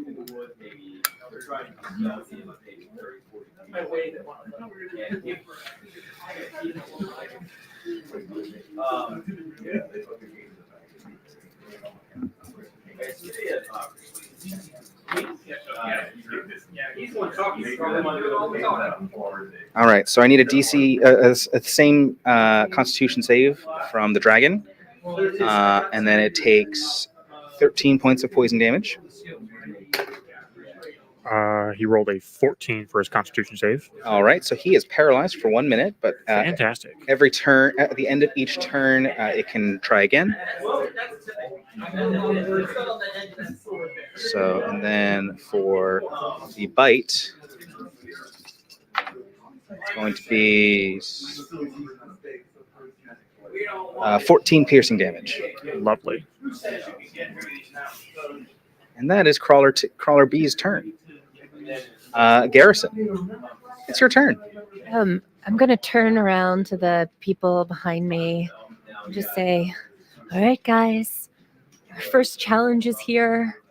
Clear eyes, full hearts, can't lose. Cast Bless on the 3 people who haven't gone yet. Okay. I think there's 4 who haven't gone yet. Great, the next 3 people in Next line. 3 people. So that would be... I don't get it. Sorry.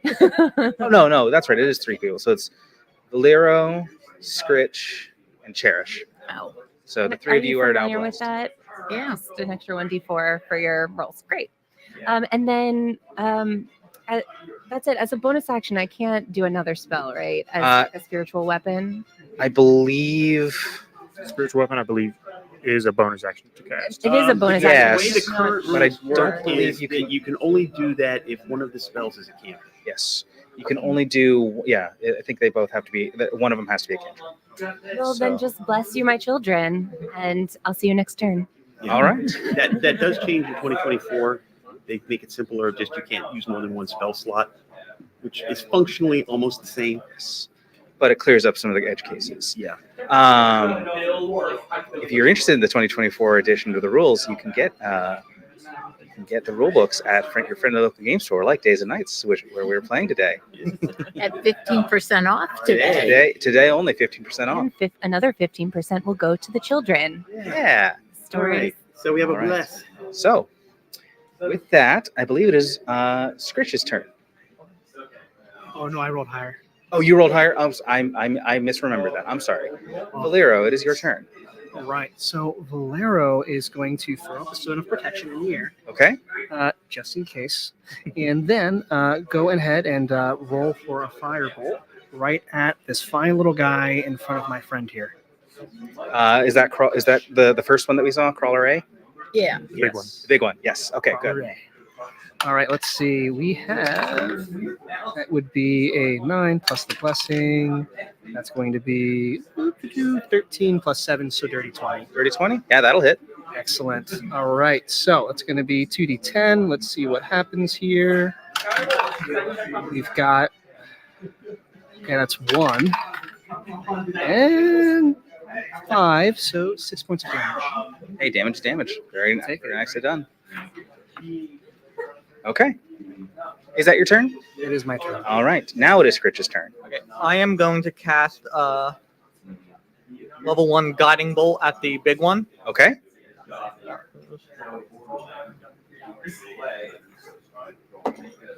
$15. A 15 will unfortunately not quite do it. Did you add your +4? Oh, yeah. Oh, yeah. Yeah. Roll your bless. +4. All right. So, yes, that will hit. Okay. Fantastic. Thanks for remembering. And that will be 4d6. If you need D6s, let me know. I can just do it. 5. 15. 19 damage. 19 total damage. Very nice. You're 5. This front one is not happy. It's not doing well. All right. Is that your turn? Yeah. All right. Cherish. Okay. I call upon my bow, and I'm going to. How badly damaged does the big one look? Very, very bloodied. Okay, I'm going to throw one arrow into it and then another arrow into the little one. Okay. Okay, green one is going 11 and 10, 21. Yep, that will hit. Okay. A D8. Oh, wow. 8 points. And a D6 of fire. All right. With the big one, it should have advantage for the guiding bolt. Yes. Don't worry about it. Yeah, it doesn't work on damage. Don't worry about it, because that is enough that one screeches and slumps to the ground. Woo! And the roll with the little one Is a 30.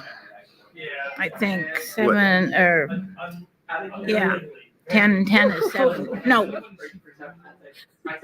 It's a 30. I accept that. 30 Oh, no, 26. 26. Yeah, 6? Okay. Yes, that will hit.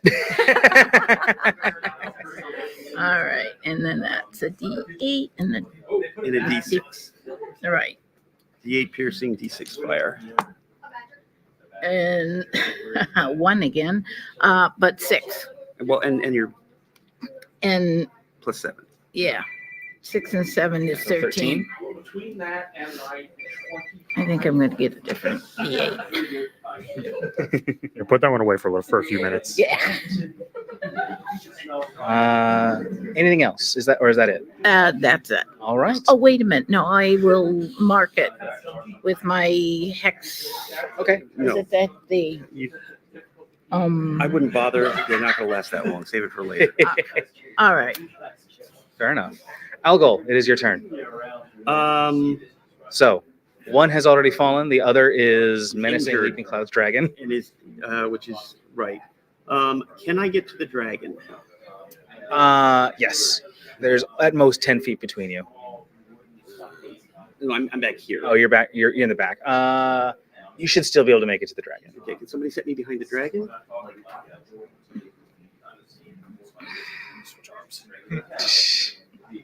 Okay. Perils of playing with actual minis. Toll the Dead first. Okay. That's a DC 18 Wisdom save. That is a fail.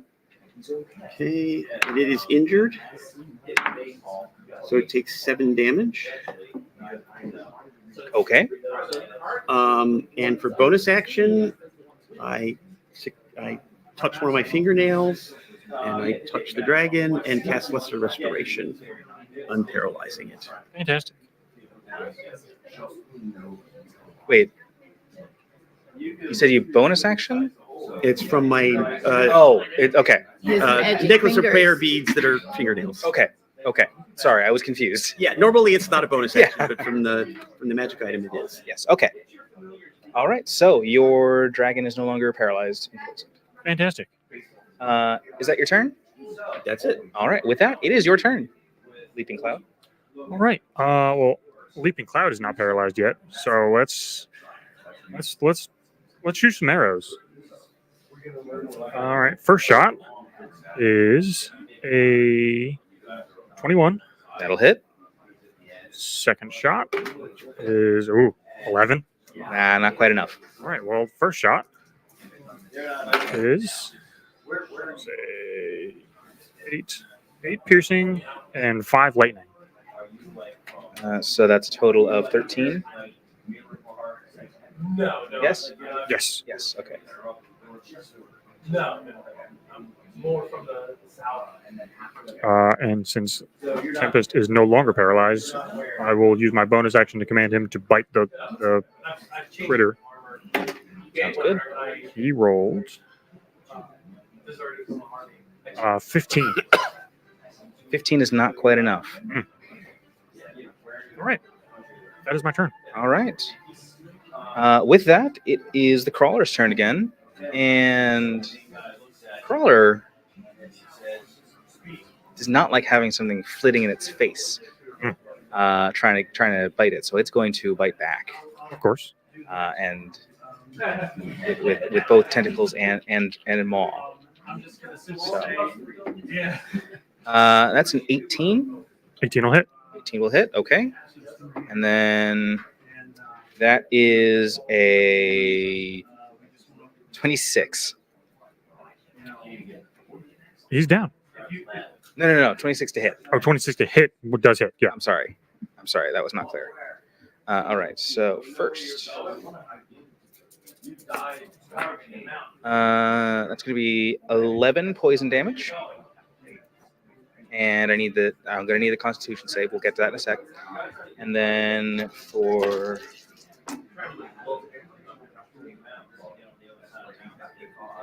15 piercing damage. Yes, Tempest takes another large bite, and you just see him kind of fizzle out of existence. Oh no! All right, so don't need that save. No. And so that is its turn. It is going to use its movement to skitter up onto the ceiling.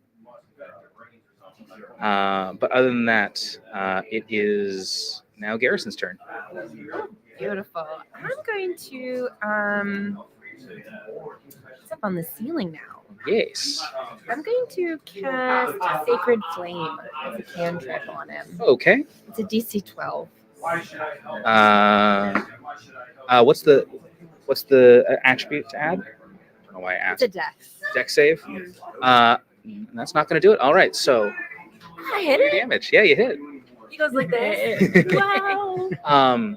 I will say, do me a favor. I think you and Script, I think the two of you might need to speak a little bit more directly into the mic. Yes. Okay. Just notice that. But yes, so roll your damage for Sacred Flame. Okay. I think that's a 1d8. Let's see. Yes. 7. Very nice.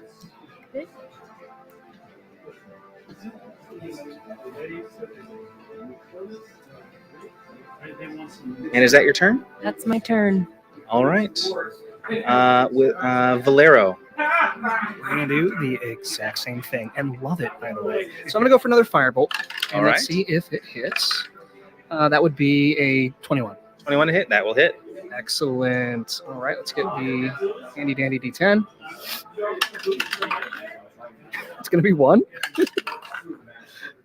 And a 5, so 6 points. That's literally the exact same thing as last time. But you know what? We're gonna take it. Consistency. It'd be like that.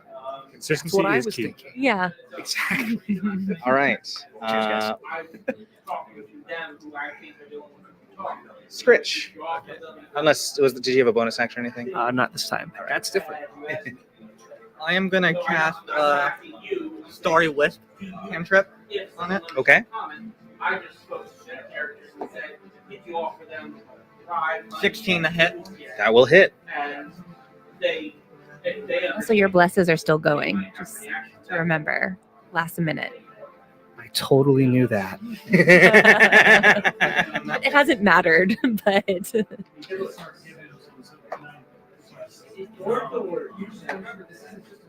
4 damage. 4 damage. Copy that. Hey, damage is damage. All right. And is that your turn? I am going to use my bonus action to go into my Starry form. Okay. In the Archer form. Okay. And then I can also, from that, make a attack.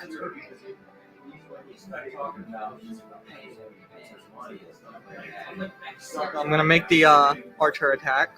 Okay. 28 to hit. That will hit.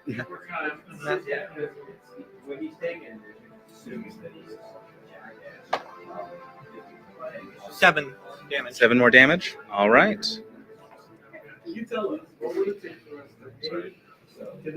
And that will be it. All right. Cherish, I believe it is your turn. Yep. 2 more arrows. A nat 20. Ooh. And then the other one probably is not gonna work, but that is a 15. 15 is not quite enough to hit, although you do still have the bless, I believe. That was with the bless. Oh, that was with the bless? Oh, it's still. I got a nat pretty good. 20. Yeah. That's great. We'll always take that nat 20. Okay. So 16. Well, no, 16 and 7. 23. It's a critical. Right, So you I start know. with 14. And you roll 2, which is 16. Plus 7. It's 23. All right, whatever.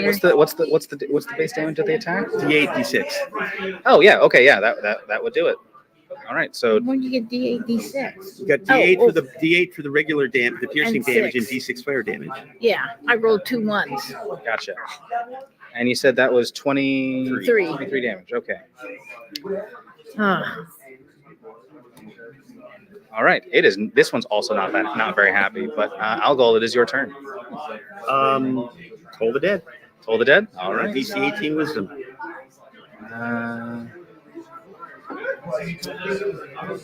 That's actually going to be a pass.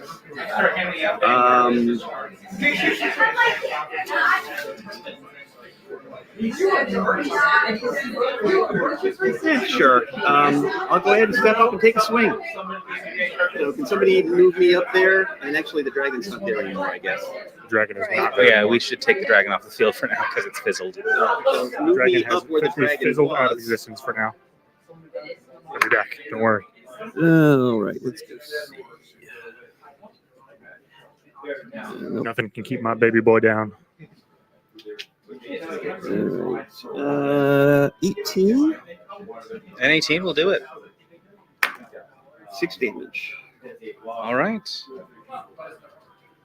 Is that it? Yep. All right. Leaping Cloud. All right. In a very angry fit, I'm going to very quickly start drawing arrows and shooting more at the small one now. That is 17 or an 11? That is a 17. All right. Roll your damage, just so I know. 10, 16. All right, so 16 damage. 16 total damage for the As first arrow. this arrow strikes this second crawler, you see it freeze and then fall off the ceiling into a heap on the ground. Fantastic. Leaping Cloud is going to go over and then stomp on its remains in a fit of anger as he just throws a Very temper good. tantrum. You hurt my baby boy! Tech team. Can someone get their attention? Because I think this is a good pause point. Why would you just eat something off the ground? You good to go to a break? All right. Yeah. All right. So with combat ended, we're going to take a quick break just so we can hear a little bit more about Extra Life. Sound good? Okay. All right. We'll see you in a little bit, guys.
All right, welcome back, guys.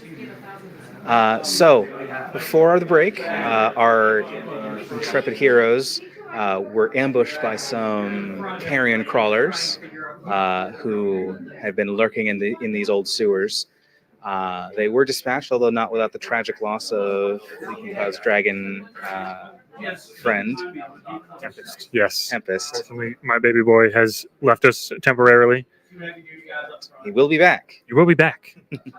So, with that, I've revealed the map for now, just because there's nothing else particularly pressing. So, we have explored the main room towards, away from me, but then over this direction we've not quite explored yet. So just keep that in mind. Do we want to do anything with the area that the crawlers came from? We should go look at it. I agree. Yeah. But Leaping Cloud would like to investigate. AK? Sorry? AK announcement? Oh yes, I forgot. During the break, I found out we have crossed over $9,000 donated. Woo! It's actually up on our screen right now. We're at 9,000. Really appreciate everyone's generosity, everyone playing, everyone watching. You're all heroes. So really appreciate that. If you want to donate, I think the QR code is on stream or was just on stream right now. If we hit 10K, there's one more stretch goal for us to hit. So we would really be appreciative of that. So We can do it. I think we can. Absolutely. We can definitely do it. And the more you donate, the sillier we will get. Yeah. All right. So with the crawlers defeated, what else? We're going to investigate into the back corner. All right. So who is going first? Probably me. Probably you. Yeah. While we're moving, Leaping Cloud is going to start healing himself. Okay. He took right. quite an ouchie. Just a little bit, yeah. Just a little bit. Those crawlers hit hard. So, as you go back and investigate, you see it is kind of either through disuse or through collapse. It's basically two small cul-de-sacs where the wall, the sewers used to continue on, but now no longer for various reasons. There's some piles of what look like nests from out of those two crawlers. And then you do unfortunately find some picked over remains of humanoids in that back corner.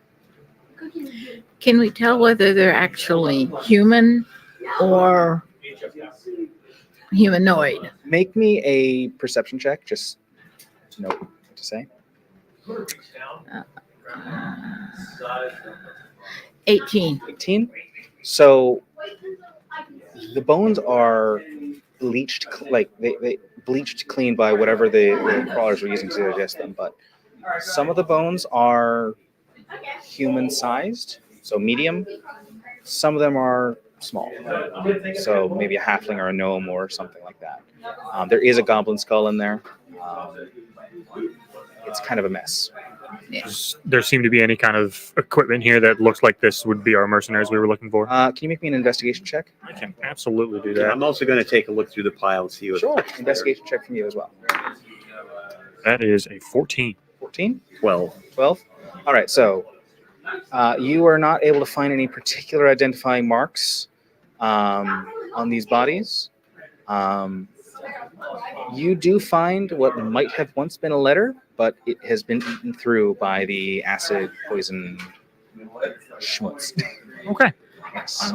So. Can I take a look at the crawlers themselves? Yeah, sure. So, can you make me a nature check? Sure. Could I do medicine instead? Unfortunately, this is going to be a nature. All right, that's fair. That's a 7. 7? All right. So, these creatures are clearly monstrous-sized bugs. They are scavengers. They definitely seem like they are well adapted to living in a dark space like this to find what they're wanting to eat. In the nest and area, are there any recoverable equipment that looks salvageable? Can you roll me a d20? Just straight d20. 14. 14.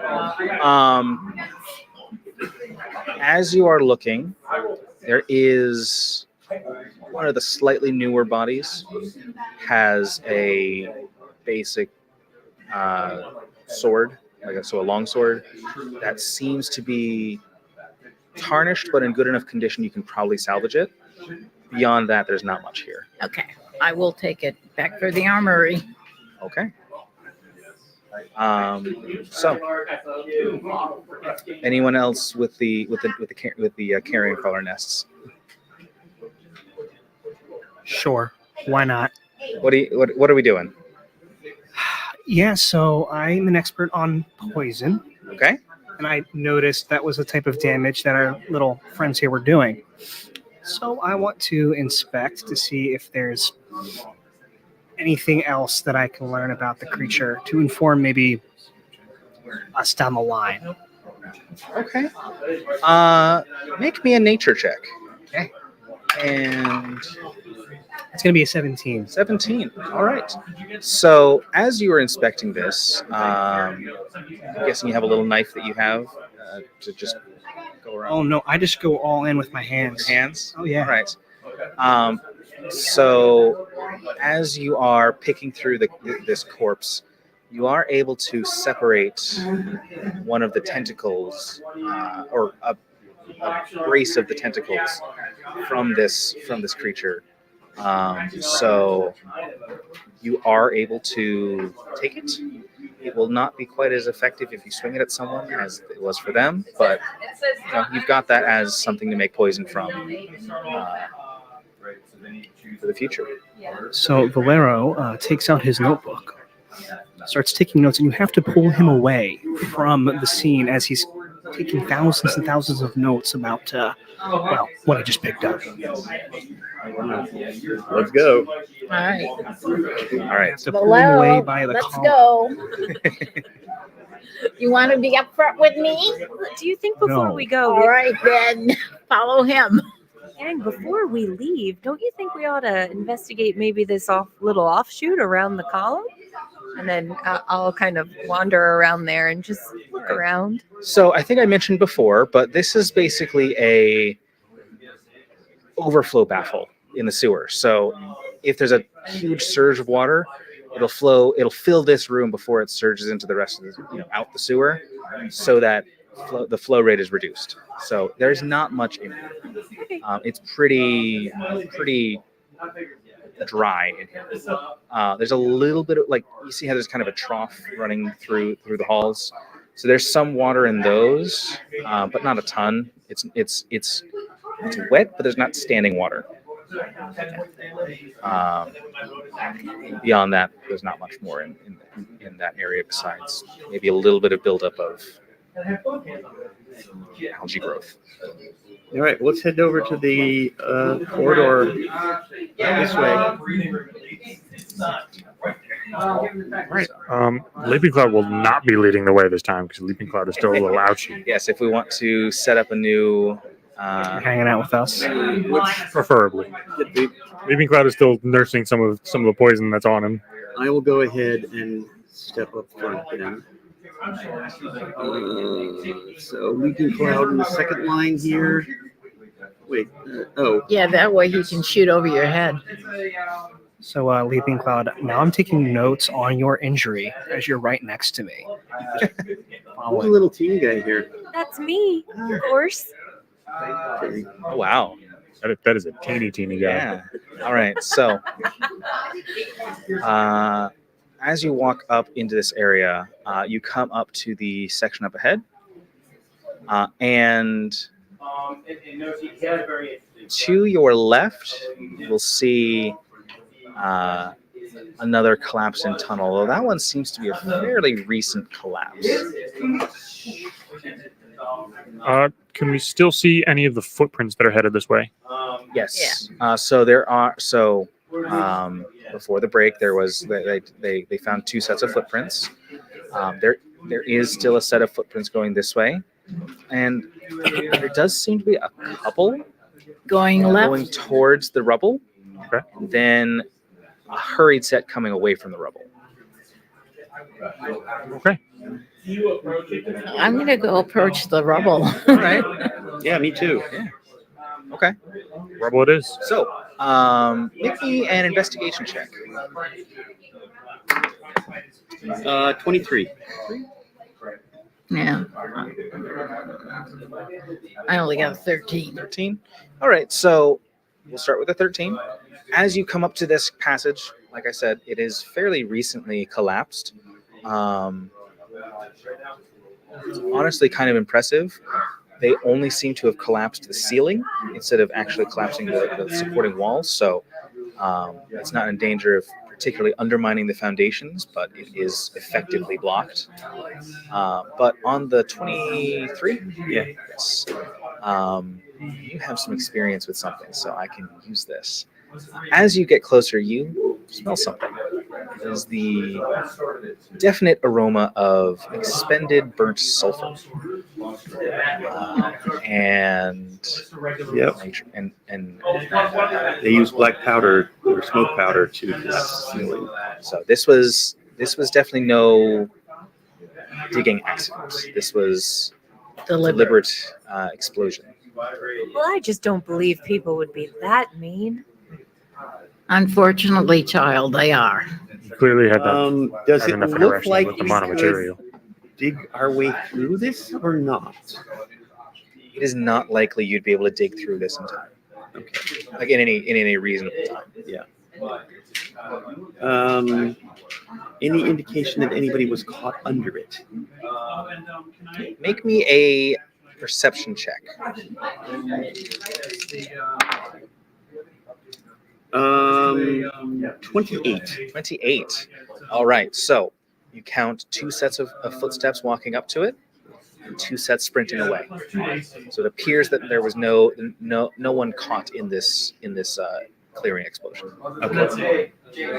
Then down the other way, I guess. All right. As we go, I sign Valero was here on the rubble, just because. Okay. What are you signing it in? That's a good question. Let's find out. We're gonna go with Celestial, just because. Okay. I more meant like ink or charcoal or whatever, but Oh, sure, yeah, ink. all right. So just in Celestial, you just Valero was here. Yes. All right. So let's go that way. I just want to tell everyone I think we did a real good job with those crawlers back there. So let's go. Let's keep it going, crew. All right. So you're Brad walking. agrees, and as he agrees, he will finish the ritual that he's been doing to recast, resummon Tempest. All right. Will reappear on the ground. Oh, hey there, Fred. There's Tempest back. Wonderful. All right. So Baby boy has returned to us. It's a fine looking as we dragon. continue down the way, I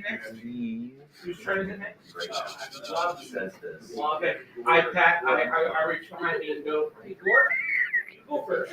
And you got that. And I give you guidance with the one so Leaping Cloud, excuse me, and Valero. As you walk down towards the other direction where you saw the footsteps, you hear a faint clank, as of like a construct moving. Mechanical in nature? Yes. Yes. Lightly mechanical. So. Tell everyone to quiet for a moment and see if they can hear it. Make everyone more aware of the situation. Yeah. So coming from that clank came from down the other hallway. Down by the rubble or down this way. So that's the entranceway that is not actually supposed to be there. That's my bad.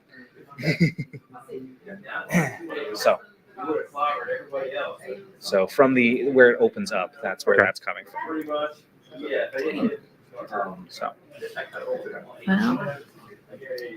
what do we, knowing that there is something in that direction, what do you do? move quietly. Are you going to make a stealth check? What? Are you going to make a stealth check? Oh, sure. Yeah, that's a good idea. Leaping Cloud is decent at stealth. I will need stealth from everyone. I didn't roll too well this time. Only a 10. 10? 21. 21? 11. 11? 16. 16? 11. 11? 25. All right. So as you creep towards this end, unfortunately Unfortunately, Cherish, you slip a little bit and splash in a particularly wet spot. And that causes Valero to slip a little bit, shout in distress. All of a sudden, out of the gloom, an arrow whizzes past all of you.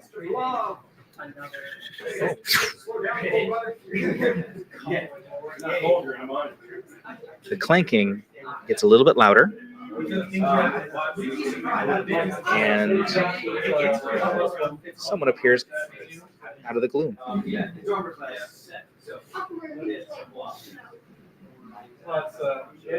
Now, we're down here minding our own business, making no trouble for anyone. What brings you down to our neck of the woods? As she speaks, can I get a perception check from everyone?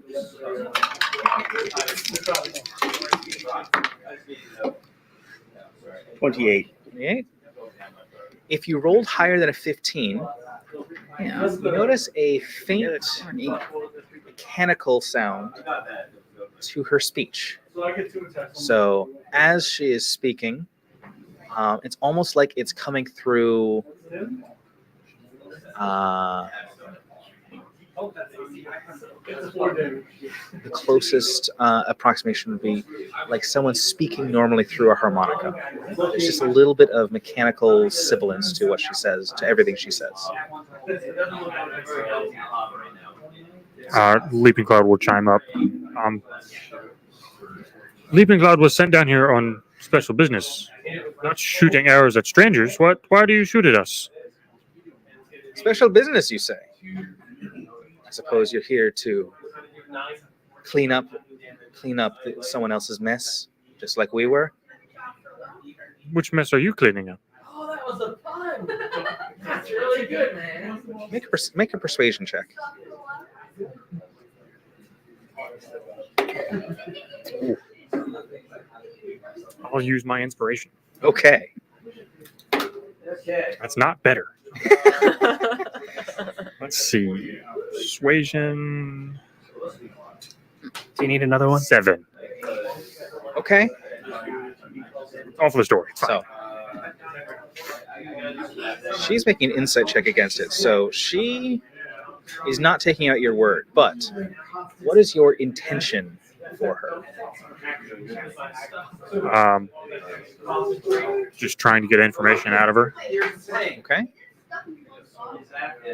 Wondering why she's shooting at us unprovoked. Assuming it's she.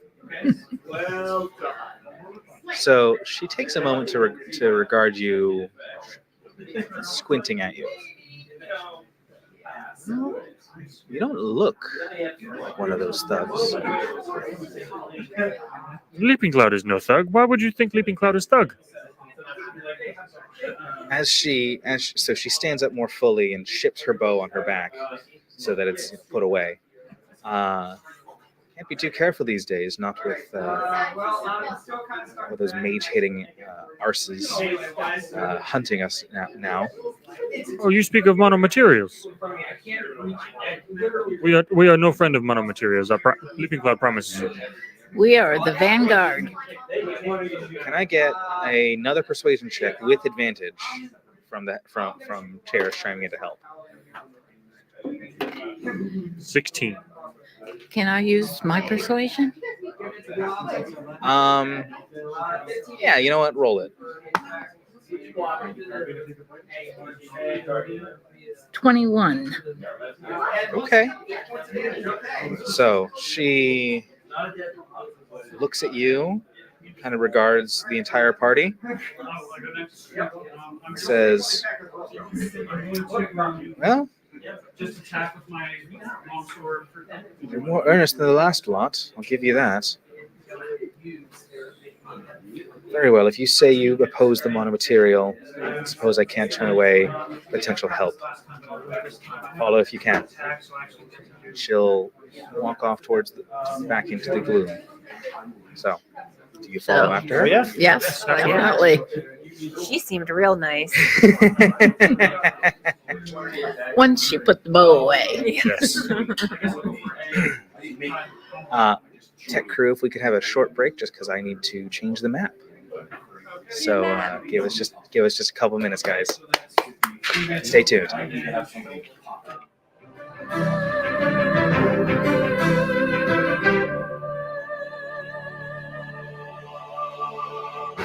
So my why to help kids' health at KU Pediatrics is because of my cousin Teague. She has been battling cancer for a few years now, and she's 6, and I just can't wait till she becomes this amazing, incredible individual as an adult and has gone through that thanks to the support of people like you. What are you doing? Cleaning my glasses. Mom, go get my toys. What's that going on the block in the hallway? That's a shade one.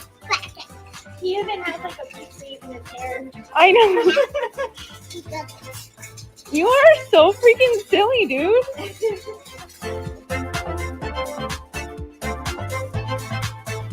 To the Extra Life Committee, thank you so much for helping kids like me treated at the IWK Health Center and TMN Hospital.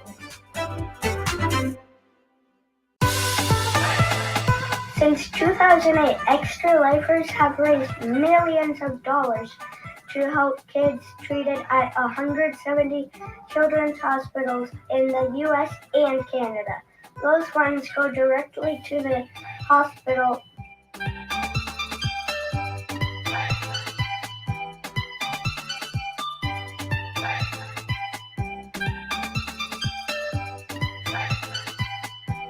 This is my 7th year, so about 7 years ago, he was like, "Oh, you should do this. The good cause, play games for 24 hours," and that's pretty much like the first time I ever streamed my entire life, and I was only doing it for Extra Life. But also, like, I've gone to Seattle Children's Hospital when I was in high school.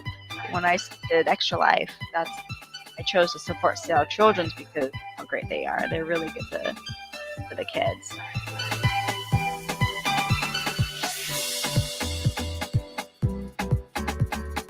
Let's raise a lot of money for Blair Batson!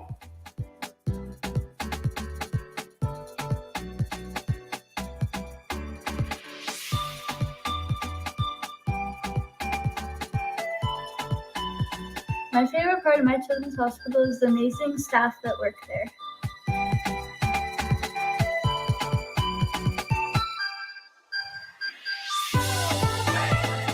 To change kids' health means to fundraise by playing video games or tabletop games for these kids that are like not having the best time of their lives right now. They're having to fight scary diseases, scary illnesses, some of them more rare than others. And we just do everything we can to help fundraise.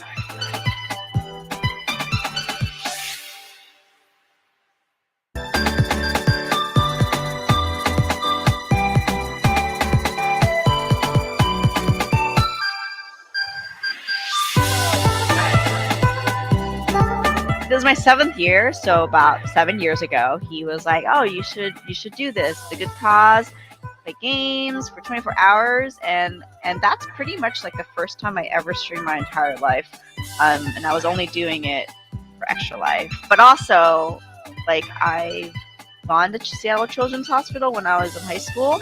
When I did Extra Life, I chose to support Seattle Children's because of how great they are. They're really good for the kids. Hey, Jack, what presidents are in Mount Rushmore? George Washington? Abraham Lincoln? I had physicians coming at me all over the place saying, "We have to go and do an emergency C-section." And my wife, Janae, looked at me and she said, "Holy smokes, we're parents." I saw that they were being resuscitated and went flying into the NICU. Jack was in the NICU for 89 days. I stayed there for 101 days. 89 days. Yes, that's what I just said. Okay. Jack went through emergent surgery, had a bowel resection, and an ileostomy placed. Barrett continued to be our low-key little 24-weeker, learning how to try and breathe. Both of the boys required little heart surgeries. Right here in this spot. I am now a pediatric nurse, Children's Miracle Network, hospital, supplies, machinery, and beds, and basic things that helped my boys stay alive. My favorite thing is I have complete strangers who donate, and that has affected my family. Well, we fight sometimes. Yeah, and then we kind of get along after those days.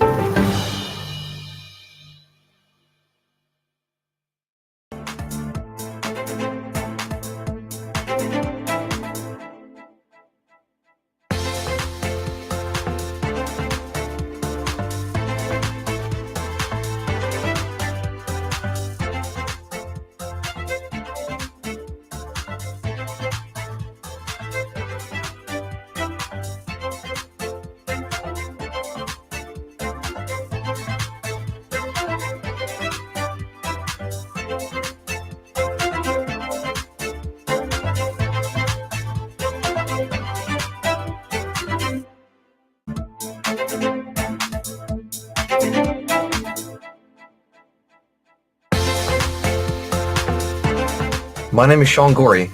I'm from Cleveland, Ohio, and I want to change kids' health in University Hospital's Rainbow, Babies, and Children's because I was treated there as a kid, and this is my way of giving back.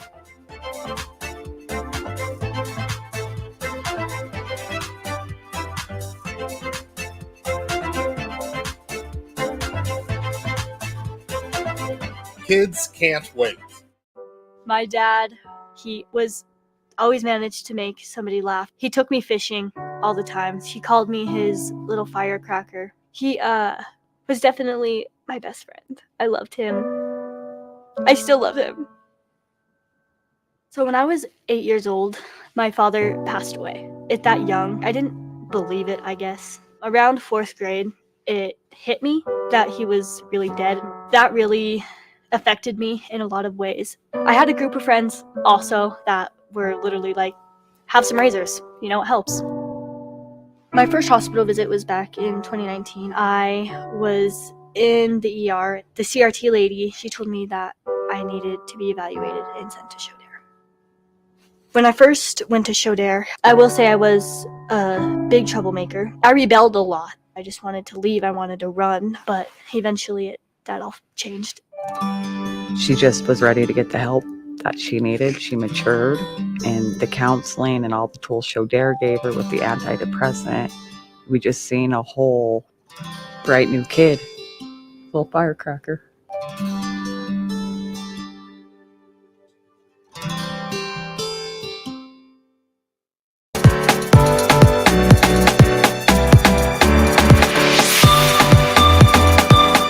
My name is Tafai, and I'm from the East Coast of Canada, and I want to change kids' health at the IWK Children's Hospital because as a father myself, I know they're always going to be there for me if and when I need them.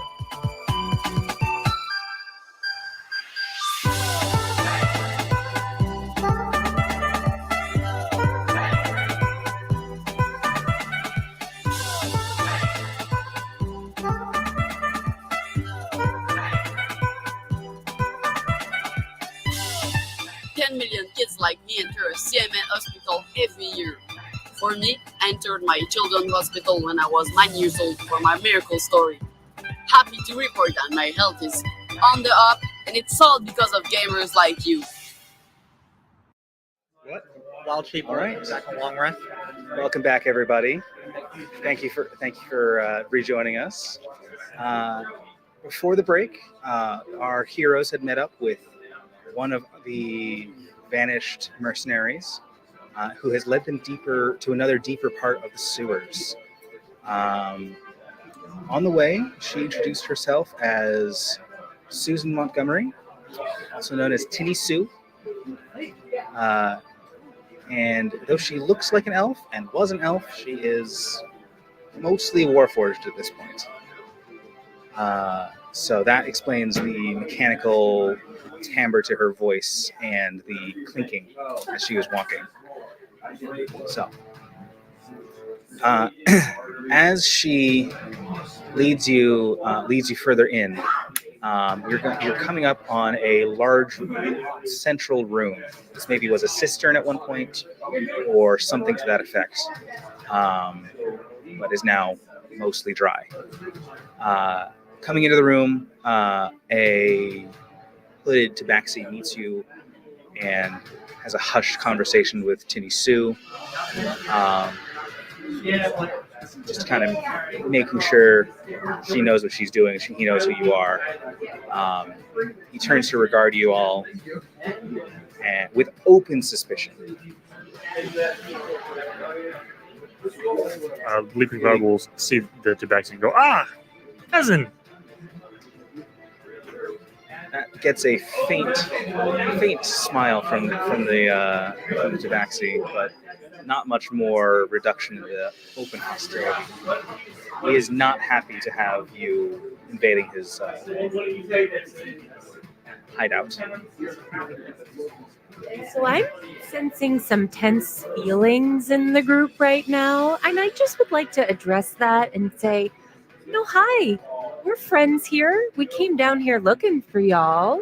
Very happy to meet you and happy to help you however we could. We're not trying to be a nuisance to you, not one bit. The problem with people looking to help is people looking to harm can find us just as easily as those looking to help. Well, I understand that. Certainly people are, hard to know their intentions, but what could we do? My name's Gary, by the way. It's lovely to meet you, Sue. Is that right? That's Sue. That's Sue. What's your name? You don't need to know. He's very hostile right now, so I didn't remember to prep a name for him. He is not happy that you're here, but he is at least accepting that it's going on. If you really want to help, in that room over there, and he points towards that bend over there, are some wounded. If you can help us take care of them for a little bit, Yes. maybe we will talk. Remember, we had those. So, clearly, he's frustrated with something. They've been, like I said, these folks have been chased underground by the Monomaterial trying to clean up loose ends. They're very suspicious. These three out here, they look kind of worn out, like they've been running and fighting for a while. They look to be in decent health, but they're definitely not in tip-top fighting shape. Well, I'll scamper off. Gary will scamper off where he pointed. Okay. What do you need? What needs to be done? There are some wounded in the back.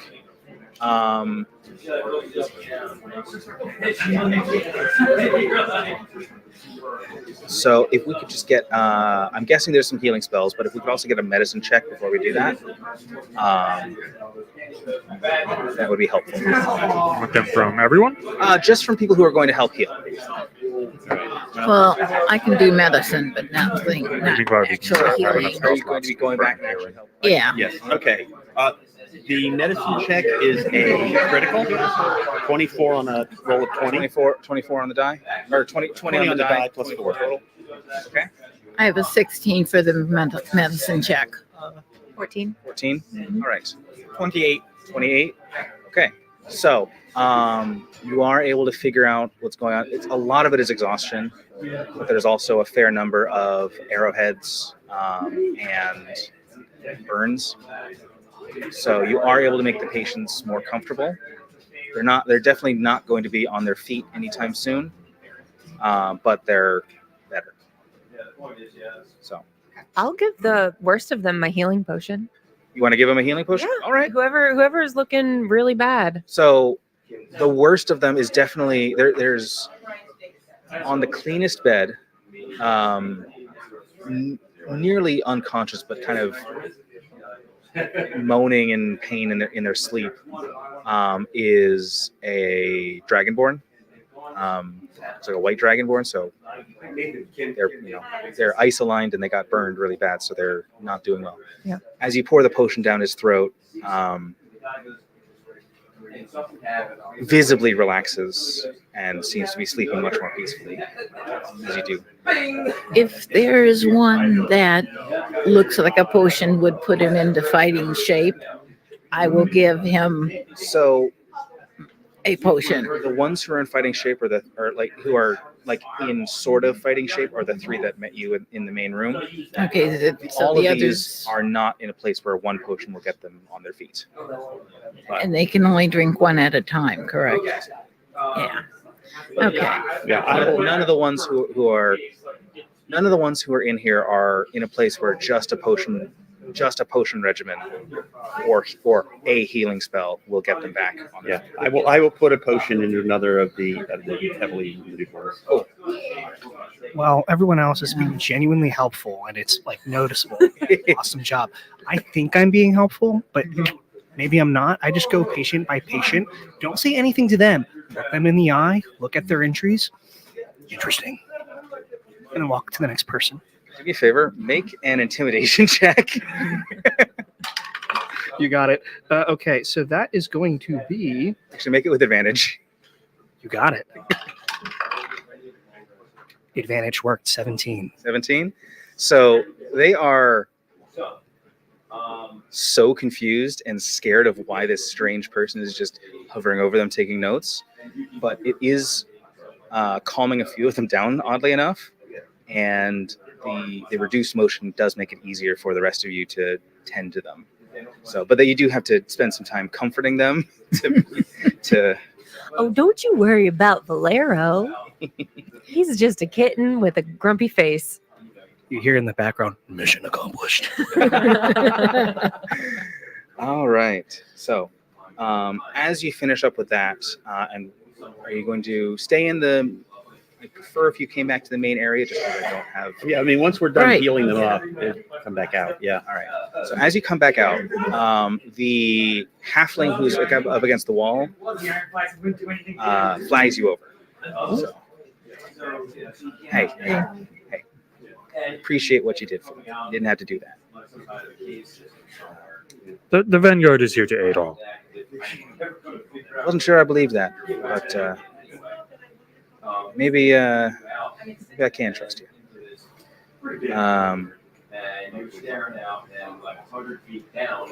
My name's Den. Before all this happened, I had a sister, and she was good at everything growing up, and I was not kind to her because of it. And when we grew up, we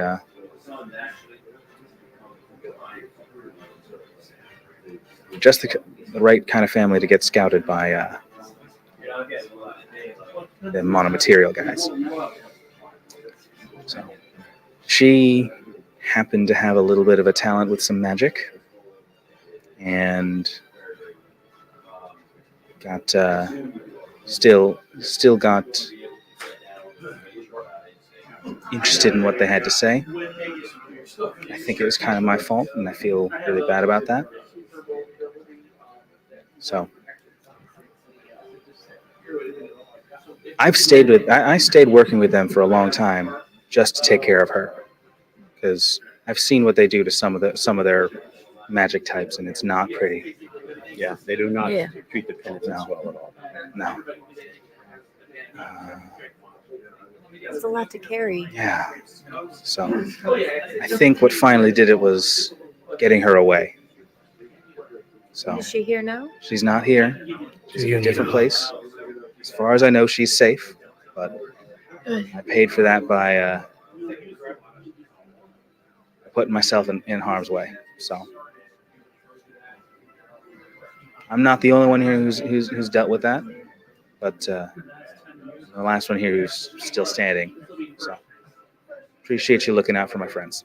He's just gonna open his arms like in an invitation to get a hug.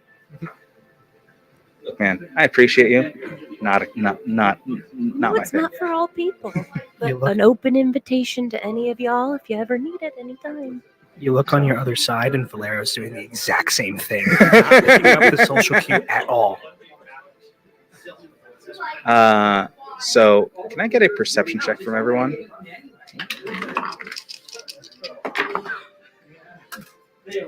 25. Okay. So I rolled a 1. For a 6. Do me a favor. Could you arrange yourselves all over there? Just By this guy? By the guy with his hands crossed. This is the halfling, not the sphinx. I'll pass them part way and let you arrange them. Tinny Sue is probably over there as well because she came back with you to make sure you weren't doing anything weird with the medical area.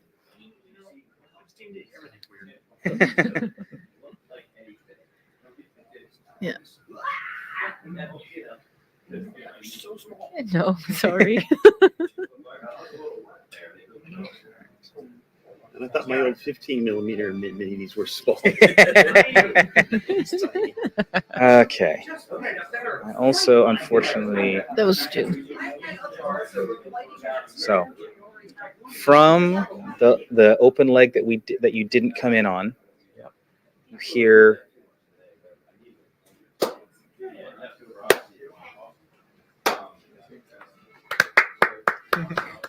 So in walks a gentleman, well, not so gentle, in a hooded cloak, clearly wearing some nicer kit. And as he walks in, he's clapping slowly, kind of sarcastically. What a bunch of bleeding hearts you are. Do the other people that were in the room with us? So everyone hears this, but I did the perception check so that you'd know where it was coming from, but it was kind of a group thing. So this is not a surprise. As he walks in, he turns to the Vanguard members. Sometimes I really do appreciate you idealistic fools. We were having the worst time fighting through this sewer. And yet, as soon as you come down, things seem to clear up.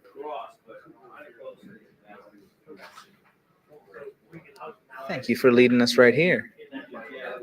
Now, if you value your miserable little lives, stand aside. Why? No. No. Be reasonable. I just don't think you're not very part nice. of this mess. Not nice.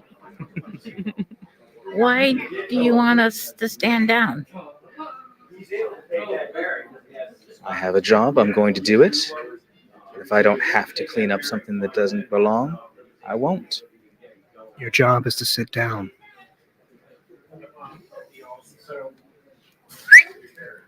As he whistles, there's going to be a bunch more guys who are coming in. So unfortunately, I'm going to need some help. So from the direction that you came in as well, there's going to be a couple of these coming in. So bunch of guys. No, over here. Yeah, no, both. All from there. Well, no, they're coming from both sides. Okay. So, move the tabaxi back a little bit. I'm sorry, and I'm sorry these are a little heavy. These are some old minis that my dad created. Yeah. Painted. Cool. A couple more. Oh boy. And then coming in, they'll be down here. From that little culvert, like the cul-de-sac, there's a ladder down. So a couple are going to come in from over there. So, yep. So I also have a bunch of archers. If you could help me distribute those as well. Oh my God. So.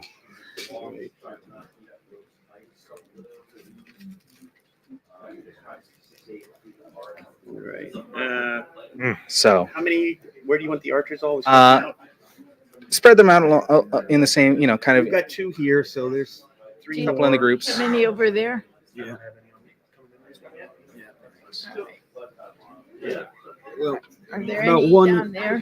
Put one with the ladder group. Yeah. Yep. So the lead guy in the cloak spreads his arms to kind of throw the cloak back,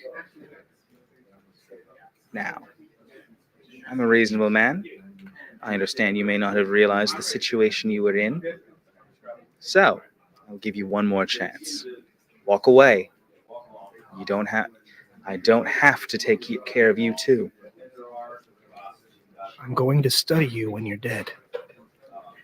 Whoa. Talk about killing. And he goes for his sword. I will need an initiative roll from everyone.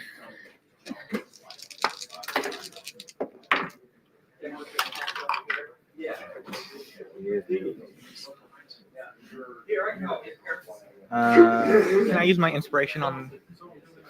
Yeah. How many archers did I put down? 1, 2, 3, 4, 5, I think. it was like 6 or 7. Are there any back there? We have 2 here, 2 there. You know what? Tech team, can we throw it to like a short break so I can arrange initiative? Thank you very much. We'll be right back, guys. 10 million kids like me enter a CMN hospital every year. For me, I entered my children's hospital when I was 9 years old for my miracle story. Happy to report that my health is on the up, and it's all because of gamers like you.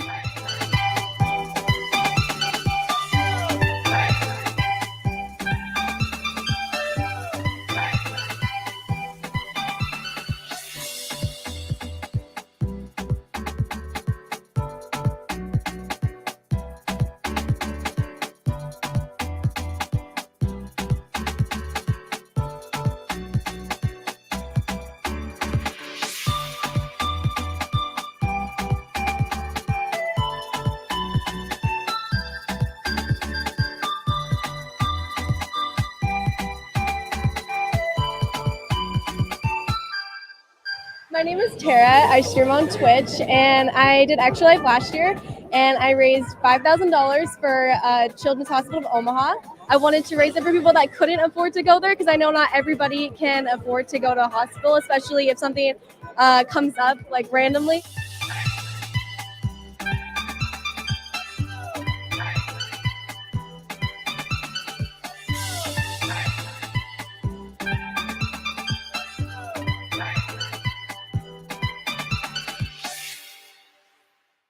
Hi, my name is Ella.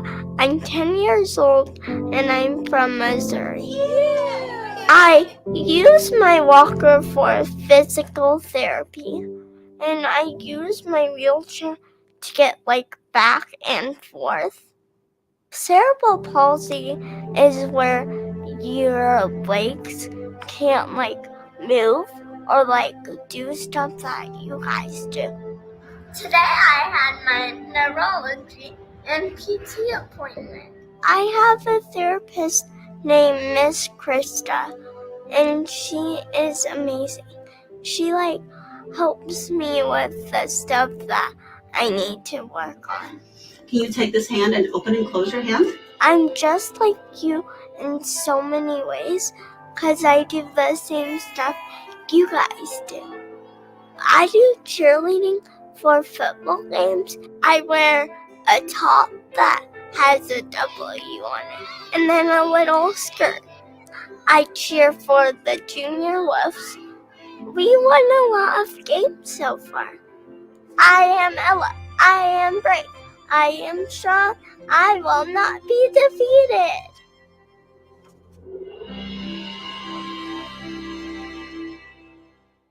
I understand. All right, welcome back, everyone. So thank you for patience while we handled that. I believe, as we begin initiative, Algol is up first. I am going to cast.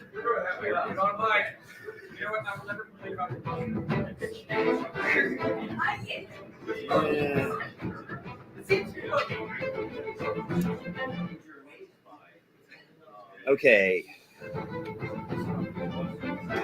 Praying to Dawn, we are in dire straits. We need your help and guidance to survive this battle. And that is going to be Holy Aura. I can't I'm hear sorry, you. Holy Aura. Okay. using the wish from the sword. Okay. Give me a moment. So that is an 8th level abjuration. All right, so everyone within a 30-foot radius of Algol, or all the player characters in 30-foot radius. And also, I'm going to include the 3. Okay. Survivors. The survivors. So everyone allied with you has advantage on all saving throws, and other creatures have disadvantage on attacks against you.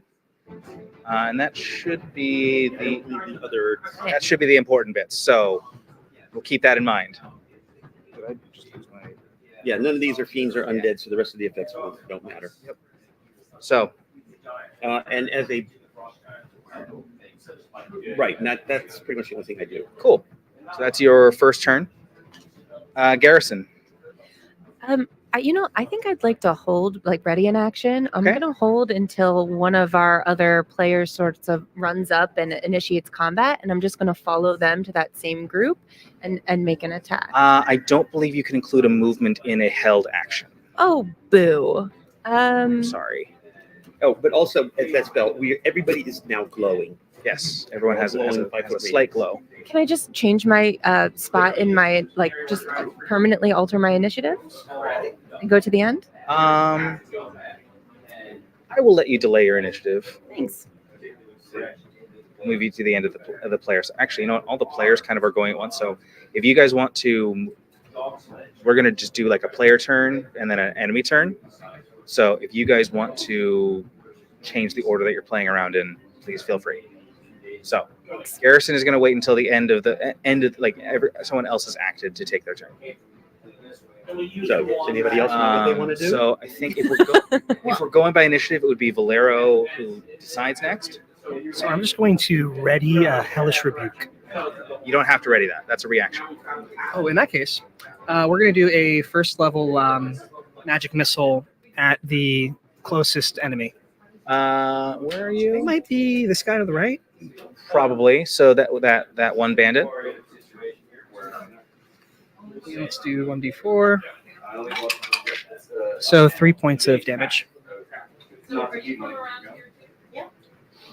get 3 missiles. For first level? Really? Yes. Oh, my bad.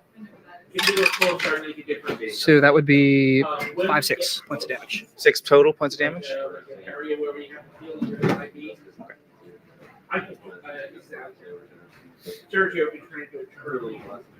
Okay.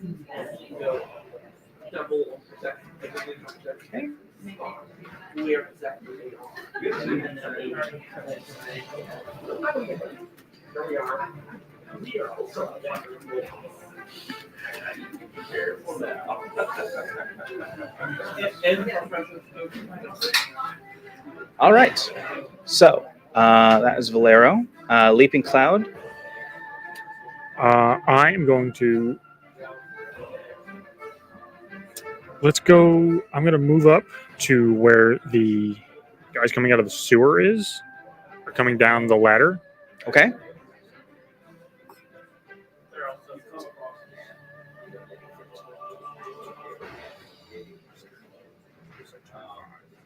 Okay. And I'm going to use my Dragon Breath. I need a dexterity saving throw from all of them. Oh, lovely. It is a 30-foot cone. 11.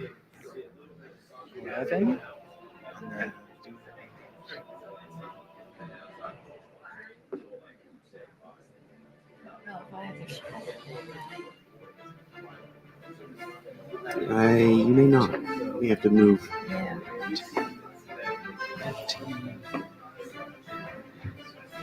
Okay, so I believe one of them does an 18. Everything else, I'm guessing, fails like 13 and 11. Okay. 13, 11, 7. What's the DC? We'll go with my spell save DC. It's 13. 13? Okay, so 2 save, 2 fail. Okay, so it's 3d6 Lightning damage. 6 light. 5, 6. 11 lightning damage. 11 lightning damage, halved it to 5.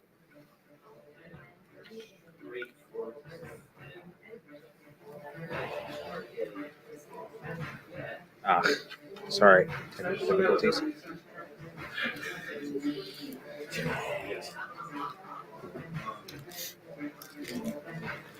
And then I'm going to use my bonus action to click my heels on my boots of speed, and I'm going to run another 30 feet into the center of the room. Okay. I don't believe you came within 5 feet of that guy, so I'm going to say no attack of opportunity. Okay. Is that your turn? Yes. Cool. Cherish.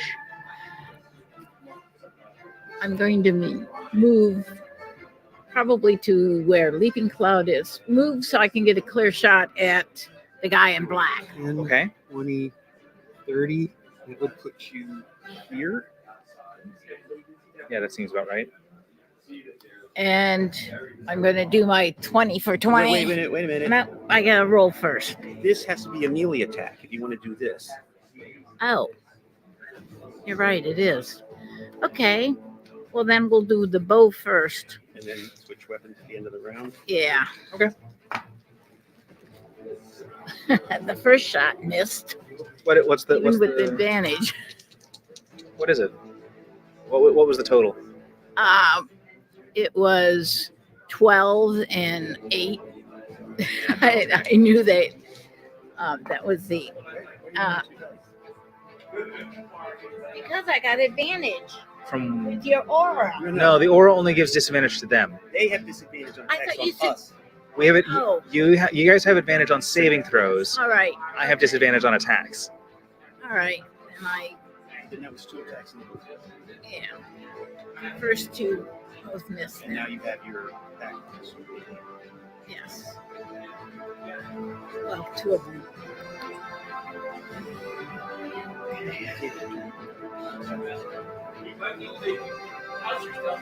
Don't worry about it right now. Okay, so the first attack was a miss. Was there a second attack? Well, I Both rolls were a rolled miss, twice so because fair I enough. thought I was doing advantage. So. Okay. So those attacks whiff. Are you going to do anything else with your turn? No, because Okay. Oh, wait a minute! I can put the hex on. Hexblade's curse. Yeah. All right, so we're hexblading. You're The hexing. guy in black. Not hex spell, or but hexblade's curse. Okay. Remind me what that does. Once per short turn, I choose a creature within 30 feet for 1 minute. And I gain a +3 bonus to damage rolls. I score a critical hit on a 19 or 20, and I regain 14 hit points if it dies.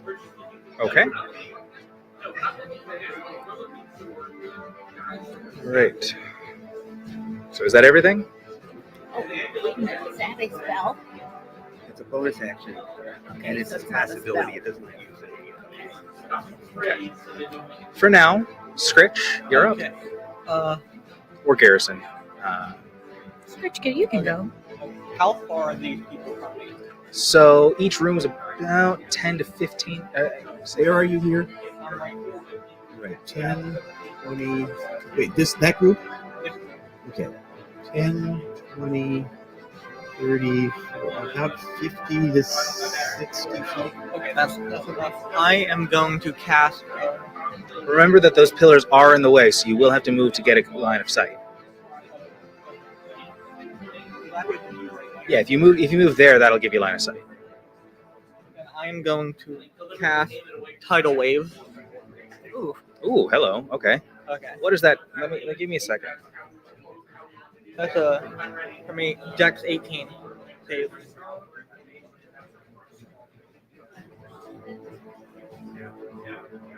Okay. You said it's a dex save? Yeah, 18.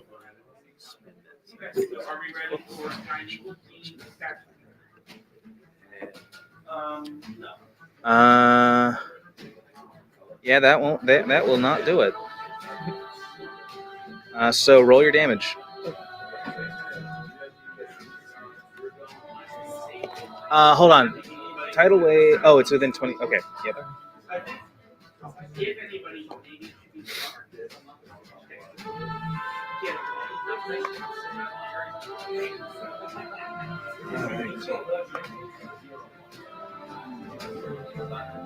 24 damage. 24 damage. Okay. And then that entire group is knocked prone. Okay. So 24 damage.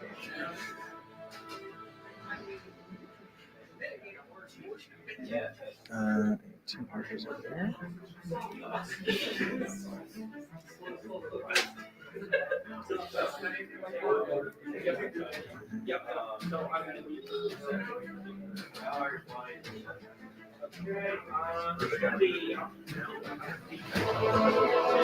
right.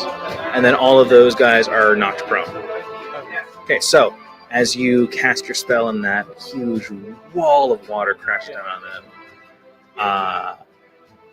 the leader has just a moment to curse foully as he's swept off his feet by all that water. So, Garrison, it is your turn. Lovely. I'm gonna move to stand under my good friend here, Leaping Cloud, right next to him. And then I'd like to cast Guiding Bolt on this gentleman here leading the charge. Okay. Sure. That is a 13. Not quite. Re-roll it. I'm gonna use one of my inspirations. Okay. Yeah, that's total. I'll accept that. That's worse. Okay. All right. We tried. Yep. All right. So on the leader's turn, he's going to stand up and is going to give me a second. I misdid something.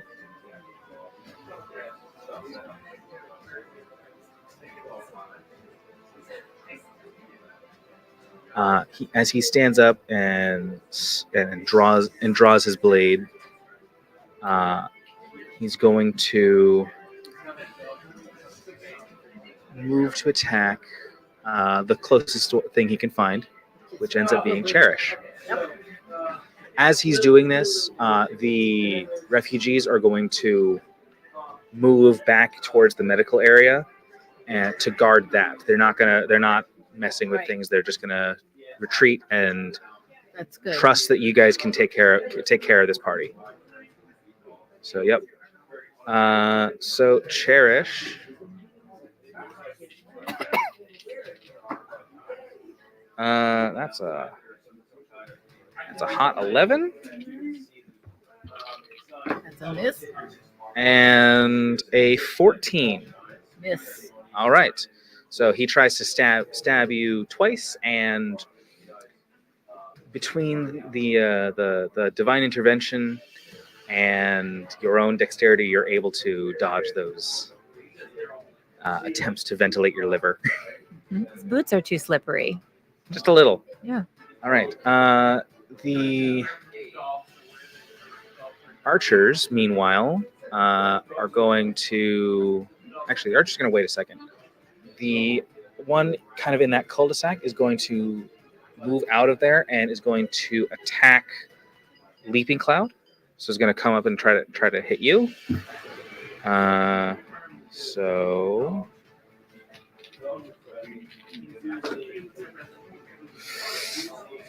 Okay, these are too big to roll two at once. Still not better. Okay, so the first one is a miss, a 10. Yep, that definitely misses. That's going to be a 12. 12 also misses. And then another 12. 12 still misses. Yeah, that's still going to miss. Wow, that that divine intervention is really something. I'm too bright. Yeah. They're so squinting a little bit. He slashed at you twice, and then brought up a little dagger behind his shield and tried to stab you with it. Yeah, I was really a fan with this many numbers that we needed some kind of advantage. Disadvantage is very helpful. Yeah. And then from this group so from the group over there, they're going to go towards Cherish, but they're going to kind of be in the front, so they're not going to be flanking. So They should be able to make it all the way down there. there are so many dice I'm going to need to roll. I'm going to need to get some extras out. All right. So I think we can do kind of 3 across with that. I have plenty, so I'll take care of things next time it's your turn. So, hold on. Dirty 20, 17, and 12. 20 hits. The dirty 20 will hit. And then on the second one's attacks, miss. 14. Miss. And that one. Okay, so one made it through. And that is just 8 slashing damage from the first one. Okay. Only one hit, and then those 3 melee guys are just going to kind of move, like they're just going to dash into the room. But there's too many. There's only a few people close to them, so they kind of can't get to quite yet. Yeah, that's about as far as they would go. They'd be able to get to. All right, and then it is the archers. Do they have wet bowstrings? I think just the 2 that are in the back. They already have disadvantage. They are not going to be further disadvantaged by this. Good try, though. All right. So, there's one more guy over there who's going to kind of move. He's going to chase after the tabaxi, the last melee guy over here.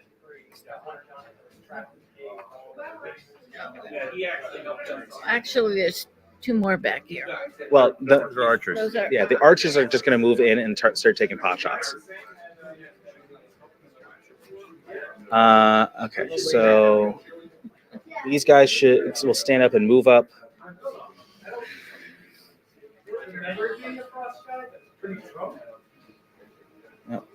And then those guys can probably just go from where they are. So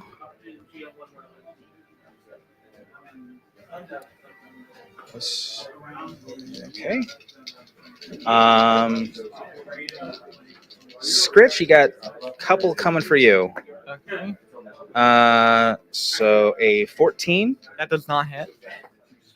A 9. An 8. And an 11. I don't think any. So that's from these guys up here. And then one of the guys over there is also going to peek around the corner and go after you. One of these 3 archers here. Yeah. That's a 21.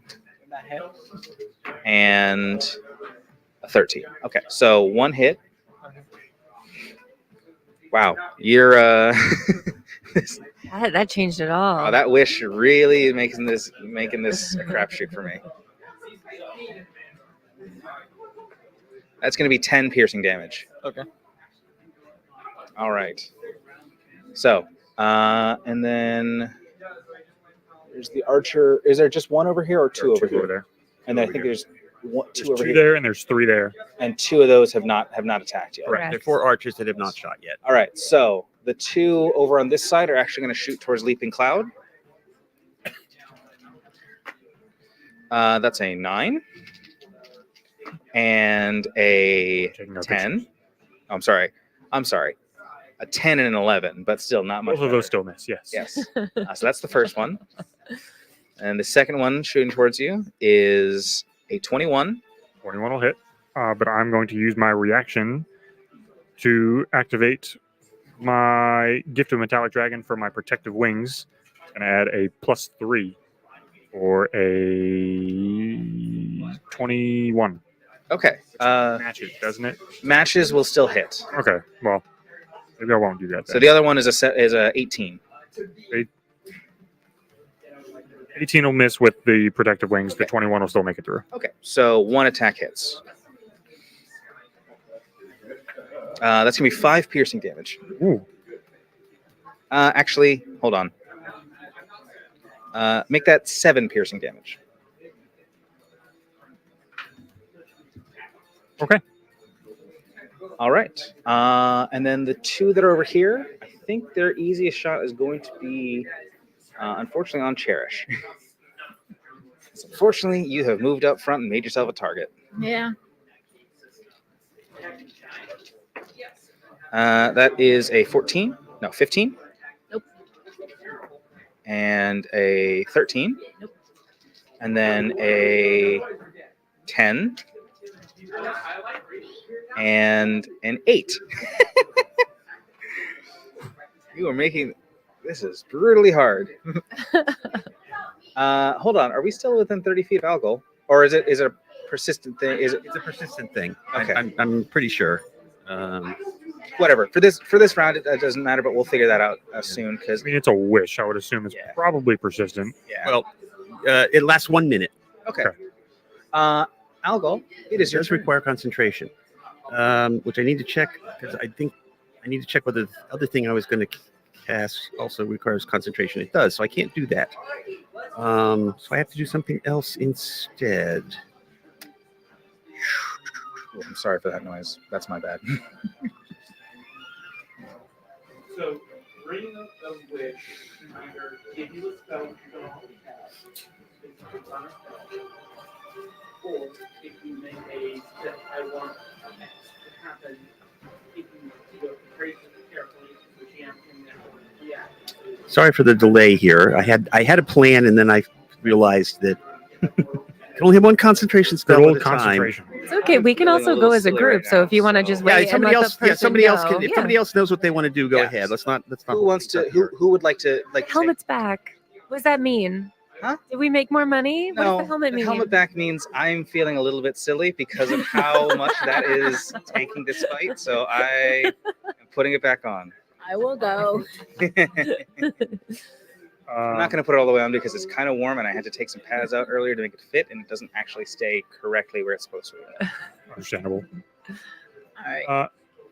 I will go. Okay. And attack the guy in black. All right. I am equipping my longsword, my pack longsword, and I'm going to cast Staggering Smite. Which is a bonus action. Yes, which is a bonus action. Then I have advantage on attacks. Why don't you just use your? That's what we got it for. Okay. You mean the inspiration? No, you're 20. Right. Well, that's right. That's what. Oh shoot! I just dropped it there. I don't know. Yes, I'm using my D20, except that my bonus 20. I think I gave it to you already. No, you did not. But I had it. I lost it, but I had I it. know that you had. I saw that you had it. We'll spend mine and find hers later. Okay. So, for those who are not aware on the stream, Cherish is electing to spend a 20 for 20. So this is a token that just gives an automatic natural 20 on an attack roll as thanks for someone donating $20. So thank you very much, whoever donated for this. If you would like to give another one of these on stream, please feel free. I'm sure that our intrepid heroes could use some help right now. And now I'm going to activate Eldritch Smite. And it turns out to be 72 points of damage. Hold on. Yeah. What? Okay, here's how it works. Staggering Smite, which you use the spell slot to cast. Okay. It's an extra 5d8 damage. Okay. And then the holy crap. And then the Eldritch Smite invocation is 4d6 psychic damage. So she's doing 64 damage. 68 and 4d6. That's 72 plus before rolling the dice. What? Wow. Holy crap. On the guy in black. On the guy in black. So roll your 8 and 4d6. My what? I am going to do something real quickly. Yeah. So Gonna do a GM intervention GM adds here. a 1 in front of the 46 and enemy's what? health. Yeah, we're gonna do that. It's 66, Uh, 46 and 68. 68. No, those are 10. So, as you pull this well of magic in front of you, this headhunter knows what's up. He knows not to be in the way of that, and he yanks one of his friends in the path, so that he doesn't get just decapitated by it. So you are actually going to be hitting the middle bandit for this, but he had to expend a reaction to do that. Okay. But yeah, it's a lot of damage. It uses all her spell slots. That's pretty brutal. Give me 2d8. Is there a chance that this man is still alive after this? So the no. the one who's actually taking the hit, gone. Okay. All right. Don't even have to roll the damage. Rolling for fun. Okay. Yeah, we roll for fun. understand. But just the base damage, if he was at full health, would have evaporated him. Thank God. He's just a pile of mush So, at this point. Yeah, this is impressive enough. Yeah, this is competitive with Kerrig's latest. 34, Yes. Yeah. Yes, it is. 35, 40,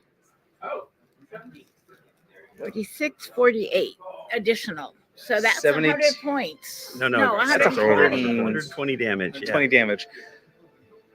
Do I Please get explain. two? I think his children died as well, maybe. That's pretty good.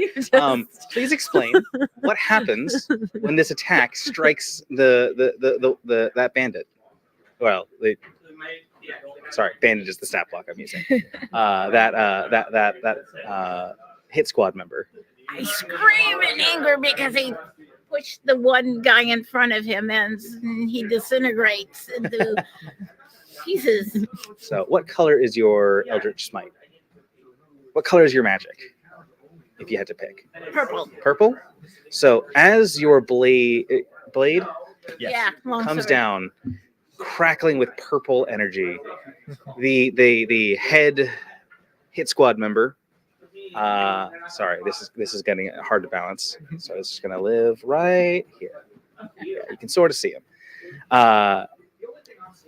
So the head member yanks this underling in the way of it. As your blade makes contact, he just freezes, transfixed, and drifts away in motes of purple light to dust. Do you have anything else to do on your turn?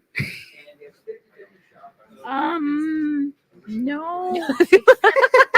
I'm going to use a few choice words that I've heard other Vanguard guys say that I wouldn't normally say, but You're frustrated that that guy in black is going to get it next time. Excuse me. Okay. So I believe Algol was going to go. So are you ready or do you? Yeah. Okay. Spiritual weapon. Okay. Which we will drop here. Okay. And make an attack on the boss guy. 20. Yeah, 20 will hit. All right. Did you get advantage? No. No, it's on saving throw. Yeah. All right, just a minute. I don't remember what the damage is. I think it's D8 plus 4. Is it upcasted? Yeah. No, it's not upcast. Okay, then yeah, D8 plus 4. Sounds right. Oh, I need my D8s back. Well,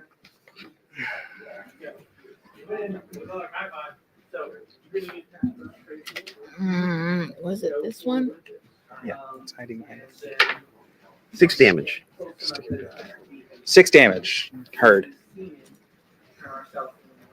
And I'm going to move up here. Well, hey there, friend. Okay, that's it for me. Okay.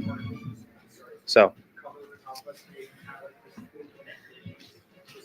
6 damage on our main guy.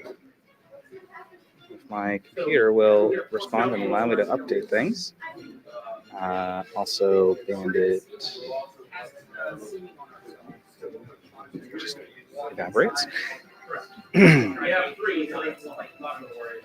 So I believe Valero, Leaping Cloud, Scritch, and Garrison still need to go. So who would like to go next? Yeah, I'll take it. Make this super quick. I'm going to cast a second level Scorching Ray. Okay. And I'm going to pick my 3 targets here. This guy is in range, correct? Where are you again? I'm right here. You've got a pillar in the way. Okay. Am I in line of sight for these 3 fellows in the back? I would say yes from where I'm sitting. I would say yes, you are. All right. So I'm going to send a ray towards each of them. And let's see if any of them hit.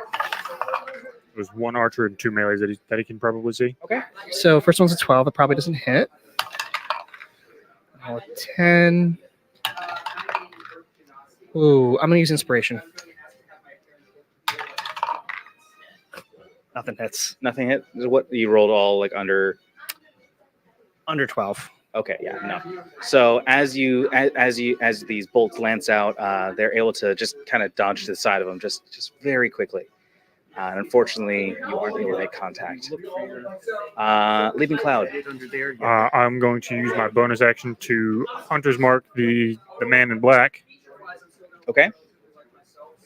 You do have a guy like right in your face. Yes, but I'm also using a longbow. Fair enough. So I'm going to start taking some shots at him, and he's close enough. I'm going to be using my sharpshooter. So I'm going to be taking a -5 for a +10. Hold on. So you're taking shots on the guy in black? Yes. Remember that you were taking that at disadvantage. Why am I just? Because you have an enemy in melee range of you. Fair enough. I'm not going to use sharpshooter yet. That is a 21 for the first attack. And this is on the man in black? Yes. Yes, that will hit. Oh, I'm at disadvantage. Hold on. It might not be a 21. I remember that one guy. It is a dirty 20. Dirty 20? That will still hit. First damage is a 11 piercing. Okay. And 1 lightning. Plus the 3 Hunter's Mark damage. Second attack. It's a 17 to hit. 17 will hit. 6 piercing, 3 lightning, and 4 damage from the Hunter's Mark. 6 piercing, 3 lightning, 4 Hunter's Mark. Yes. So 13 total? Yes. Okay. Sorry, I couldn't do math for a second. Okay. So yeah, that seems to have gone well for you. Yeah, I would go ahead. Cherish is gone. And Scritch. Okay. I am going to cast right here. I'm going to cast Erupting Earth. Ooh. Which is a dex save of 18. Sorry, where is this? Right here, and it's 20 feet around. 20 feet around, so it's basically both rooms. Okay. And what? It's a dex save, you said? Yeah, 18. 15? 18. 18. And are they disadvantaged? They are not. No. If you speak into the mic, I can hear you through the okay. speak. So just speak into the mic. Okay. So.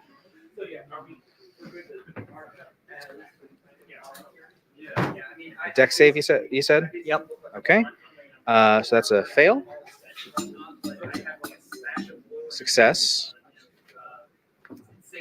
Fail. No, that's a regular action. Super fail. Okay, so 1 success and 3 fails. How much damage?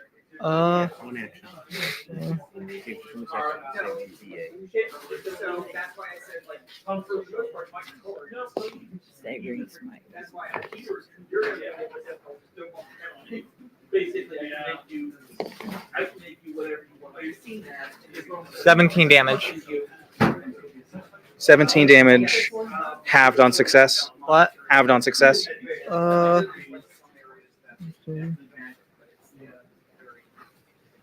Yes. Okay. So that halves to 8.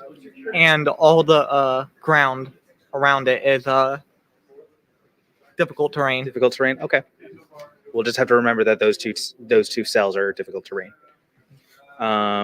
So that is. Give me a second. And then 17 total.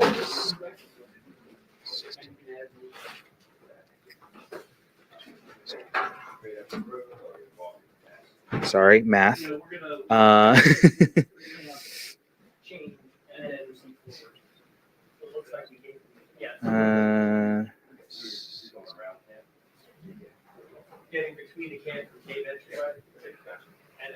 Okay.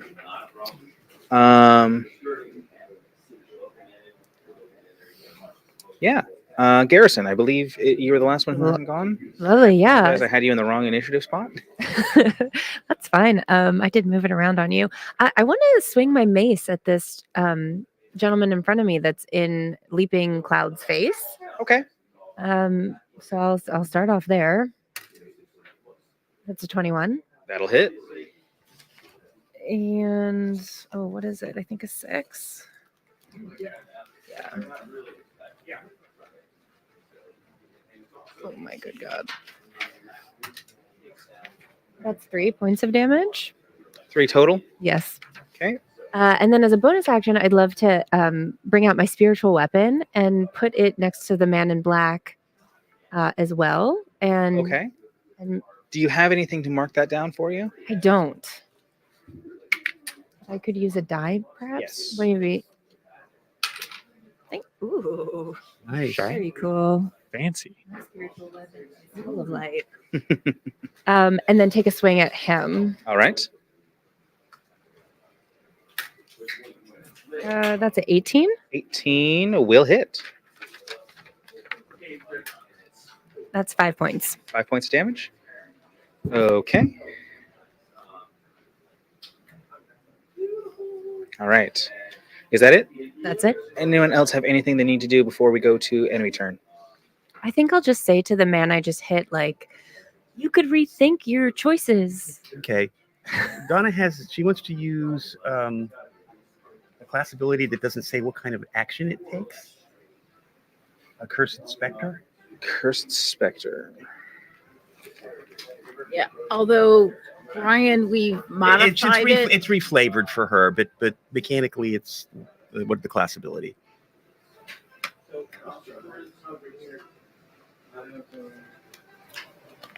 Cursed Spectre. Have you slain anything? The guy that just disintegrated. Oh, right. I would consider him slain. Yeah, just a little bit. I'm going to request we hold off just because of initiative's already super unwieldy. I'm going to request not. Okay. Is that okay? Yeah. Just because because another one. just because we're so it's very unwieldy right now. I have 15 things to be handling, so it's just give me a little. Let's let a couple more things die, and then we can bring that out. All right. All right.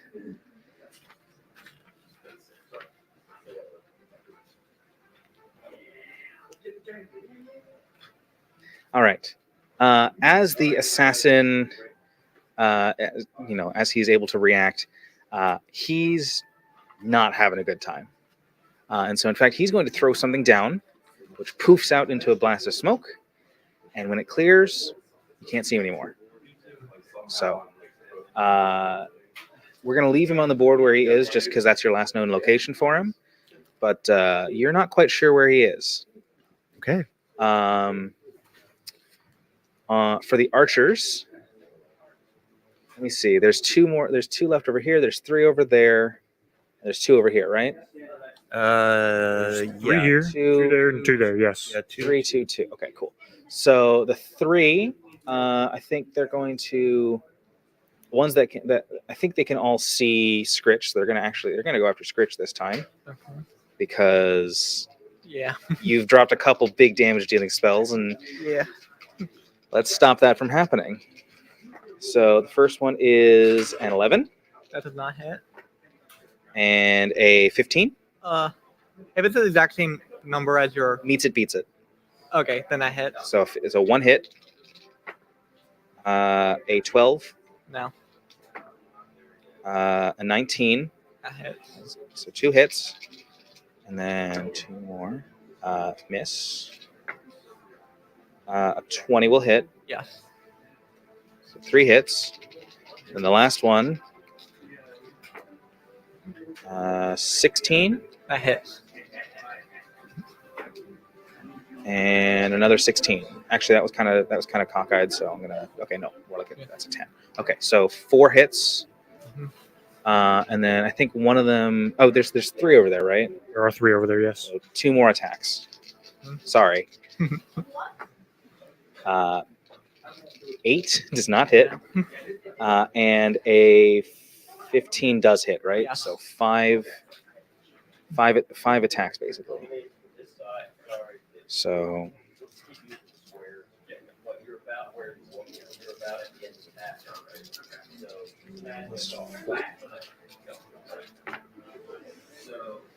11, 6, 10. So 11 plus so 21, so 27 so far, and then 2 more.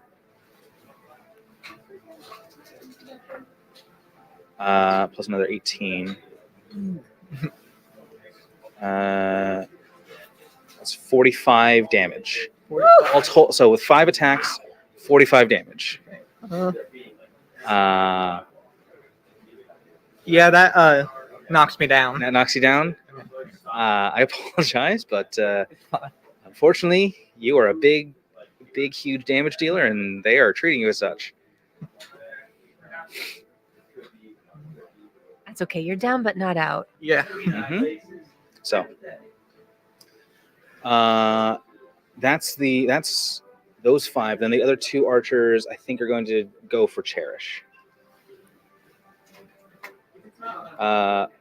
9 and 11. So the first one does not hit.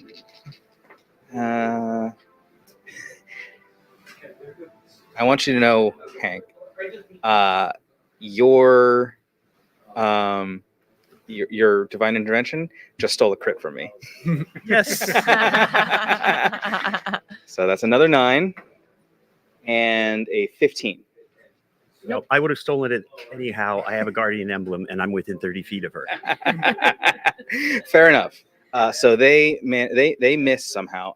By this point, all of your friendlies have cleared the map, so you can take the Tabaxi, Tinny Sue, and Den the Halfling off the board because they're just kind of back. They're kind of last line of defense for the. Is this that one? Yep. That's the Tabaxi. I think one of those is Valero. Yes. One of those is so Tinny Sue and those 2, yes. So yes, And and then then the Tabaxi also comes off the board. Did he get away or no? Yes, he's able to get away. He's disengaging to get off the field. Okay. The one soldier that you took out. So Yes. Yes. He's that bandit in the green cloak is going to go towards Tempest. Tempest. Yes. Tempest, yes. Going to go attack him. Tempest, unless I tell him so, just takes the dodge action. So I mean, I'm figuring I had disadvantage anyway. That's fair. And then the one who's over near you is going to attack you. The one in front of Leaping Cloud is going to attack Leaping Cloud. And then those 3 over there in the difficult terrain are going to fight towards Leaping Cloud. I don't think they can make it this turn, though, if nothing else than to simplify my rolls. Fair enough. So 1 on you, and 1 on your familiar. Correct. So first one on Leaping Cloud. That's a dirty 20. I will activate my wings again, and you just see these celestial dragon wings come out from behind me again. Okay. And protect me. So Nat 1. And a 9. So the one that's attacking you fails. Bad For happened to him? Cherish. Huh? Something bad happened to him for that nat one? No, unfortunately. That's not how. We're not playing with nat 1 fumble tables. Okay. Which is good because that would affect us too. Yes. Yeah. Not So a halflings. 16. Well, that's true. Yes, we'd be immune. Okay. Dirty 20. Yeah, that'll hit. And okay, so just the dirty 20. And then on Tempest, 14? Misses. No, 13. Still misses. Still misses. 17. 17 matches. 17 hit. Okay, so, and then, cool. So just 2 scimitar hits. So Cherish, you take 8 points of slashing damage, and Tempest takes 4 points of slashing damage. Fair enough. I'm gonna steal it from you. Okay. Okay. Tech team, how we looking? We good? Okay. Okay. I think after this round of combat, or do you need to? Yeah, can you break? All right. I think we're going to throw it to a quick break just to make sure we have everything in order, and then we'll be right back.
All right, welcome back, everyone. We are at the top of initiative in this second combat of our 2 o'clock session of Vanguard Unite Live, supporting Extra Life and Children's Hospital of Philadelphia. I believe with that, it should be Algol's turn to start us off. Bonus action, Misty Step to here. Then I attack that guy. And I would say you are flanking that guy. Right, that's advantage, right? So yes, that is advantage. Okay. I think that's a 20, but let me go double check. That is a 20. Has that guy been hit yet? I don't believe he has. I don't believe so. Yeah. And I get sneak attack. Oh, you do. So that is 10 damage. Okay. Wonderful. And no spiritual weapon because I used the bonus. Because you used the bonus action for the Misty Step. All right, Valero. Yeah, I'm going to go for a second level Scorching Ray again. We're going to get some redemption here. Same 3 targets. So that's going to be a 19 to hit for the first one. That will hit. Excellent. It's going to be a 10 to hit for the second. Not going to hit. And 10 for the third. Not going to hit. So All right, the we'll first take one does hit. Yes, we'll take it. So let's see what happens here. That is going to be 9 points of damage. Okay. Give me a sec. I need to figure out which one that is. Because unfortunately, I'm having trouble tracking everything. Whichever one was the most harmed. Unfortunately, actually, you might have an eye on the one that's most harmed. Because that one's the one that's in front of Leaping Cloud. I remember that one. I just don't remember the three over there. I don't remember. I've got a great perception for that. So yeah, we'll just apply it to the one in front of Leaping Cloud. You said 9 damage? Yeah. Okay. Let's just make this quick. All right. Scritch, if you want to make your death save. That's a D20, right? That's just a straight D20. 12. All right, that is 1 success. If you make 3, you stabilize to 0 hit points. If you roll a 20, you will get up with 1 hit point. Garrison, your turn. Yeah, I'd like to use my action to disengage from the person in front of me. Okay. And then I would like to go over to Scritch here and use a bonus action to cast Healing Word. Okay. And I say, rise, friend. Yeah. You don't have to be right next to him, but, just backing off enough to see him is enough. Yeah. Okay. All right. So roll the healing. That is 6 plus 5, 11. Okay. Wonderful. So you have 11 hit points. You are still prone. Yeah. And you do not take a turn this turn, but next round you will take a turn. Okay. Just because I already had you roll your save. That was 11, right? Yes. Leaping Cloud. I'm going to back up to lose my disadvantage. Okay. He is going to take an attack of opportunity. Take it at extra disadvantage because of my boots of speed. Ooh. That just means it's still just regular disadvantage. Yeah. That is. I'm going to give you an inspiration because that was double nat ones. Nice. Oh. He rolled snake eyes on that hit, so he literally. I'm going to give you an inspiration for that. All right, I'll take it. Wow. I'm going to. Can I sense if my hunter's mark is still in the room? Because I am still concentrating on that. Oh yeah. Yes. So he is in the room. I forget what hunter's mark gives. Give me a I second. think it gives me advantage on investigation checks to find them. I have advantage on perception and survival checks to find them. So give me a perception check. Bad. Also bad. Earn an inspiration. Thanks for that. Much better. All right. 19 plus, I think it's a plus 5. Perceptions plus 5, so 24. He rolled a nat freaking 1. So he is just relying on this ability that he doesn't realize is magical. And so the magic of your hunter's mark is able to just cut through it. So he is actually over behind Valero. So just by the entrance to the medical area. Okay. So he is just behind Valero and is about to attack you.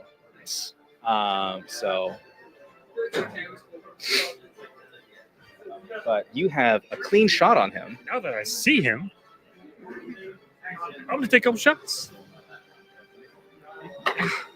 That is. Gets him. I'm also going to be using my sharpshooter for this now that I should not be within melee with the other guy. You are rolling straight. So that is 24 to hit. Yeah, that'll hit. And 17 to hit. That will also hit. Fantastic. So it's a base plus 10 to all damage. Yep. That is. Did you roll more than 7 damage? Yes. Yeah. So where are you aiming when you shoot at him? I will say center mass, right to his chest. So he has his sword out, and he is like, he's got it in one hand, and he's got his other hand ready to push into Valero's back. I'm sorry, that was blocking the mic. So it's like he's got it ready to go, and suddenly 2 shots right between his ribs, right into his lung and his heart. He slumps to the ground, not even realizing he was perceived. Nice. My guy. So I'm standing over Good for here, you. and I see Leaping Cloud just sort of turn, fire at nothing, and the guy falls out of the air. Yeah. Wow. So I will use my bonus action to command Tempest to attack the guy that's been attacking. Sure. He's going to take a bite attack. That's bad. I'm going to go with a 9 does not hit. No, a 9 will not hit. So is that it? That is my turn. Okay. That's excellent. Cherish. I believe you had hexed or was it just your hunter's mark that was on? Like the hex. I do believe you hexed him as well. Yeah, I thought I hexed. Yes. So he has just died. So you can get I think you get the healing back from that. Well, no, that was a Hexblade's curse. So I forget how Hexblade's curse works. I'm sorry. So yeah, I get 14 hit points back if it dies. Right, which you shouldn't have gotten before because the person you killed Right. wasn't the person who had the Right. That's right. Okay. Right. So cool. If you already took the 14, then Well, actually, I didn't because I mean I got 1 point from it. So well, anyway, but you got that point. Anyway. yeah. So All right, where are we? So it is Cherish's turn. So okay. Can you just do me a favor, knock over the man in black, just because he's just Yeah. just died ignominiously.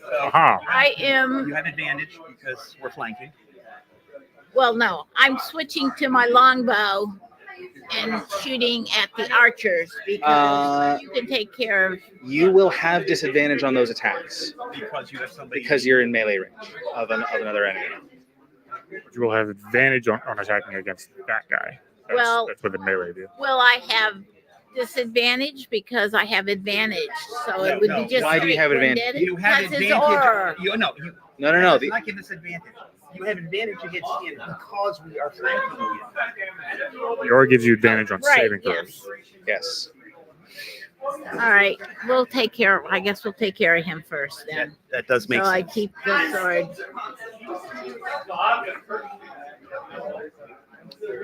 Well, I got a dirty 20 and a 19. So Yeah, I that's hit going to do both. it. So it's a D8 and a D8. Oh, wait a minute. No, that's a sword, not It's the sword. It's a D8. 8 plus 7. So it's a D8 and a D8 plus 14. Oh, wait a minute. I don't hit twice with the sword, do I? You get 2 attacks, so to resolve this attack and then attack again. Well, I did both attacks. No, you have advantage. Oh, right. Okay. So roll a D8. And so that's 15. The first one is 15. 15 damage. Yeah. Okay. And I 26. So Yeah, that's going to hit. doing another 15. Yeah, another 15. Cool. Nice. Good round. Excellent. That one is he's not happy. Okay.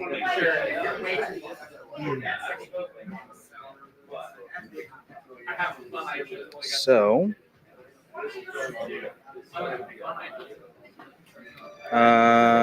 Scritch, I believe it is your turn. You are prone but conscious, Okay. so you can get up for half your movement. Okay. Well, I'm gonna get up. Okay. I have all my actions, and You have you have all your actions. You have all your you're good to go. I am going to first use a bonus action to cast.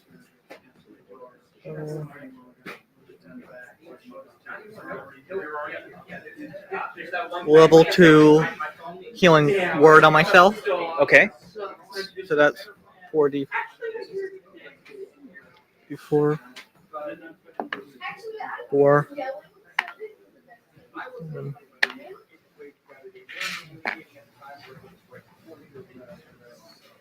That will be 15 health. Okay. So you heal 15. You're up to 26.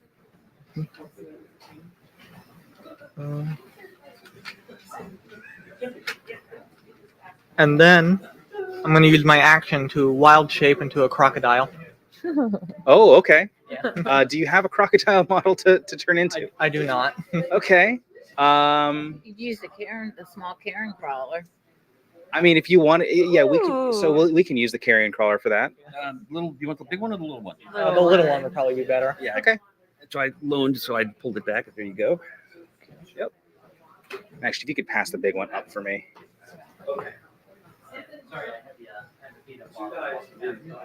Thank you. Sorry. Okay. So you are now an alligator. Yeah. I believe you still get your movement when you've wild. So you still have half your movement. Okay.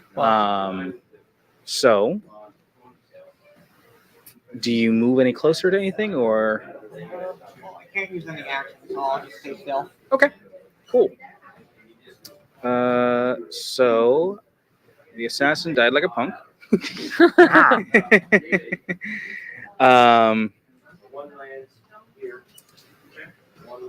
The archers, meanwhile, they probably didn't have a chance to realize what the alligator was.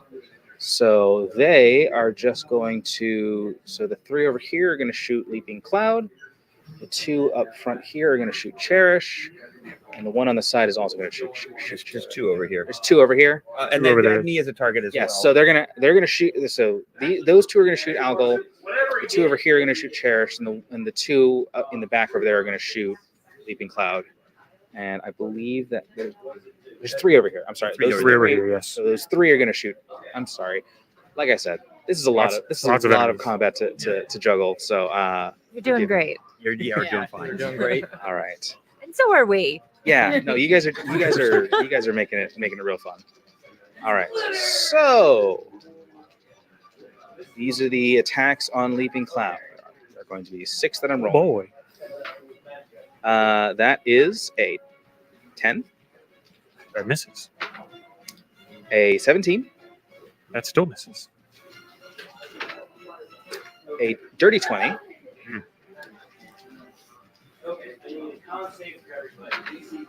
A 15. That's 4. That sounds like I think that's 4.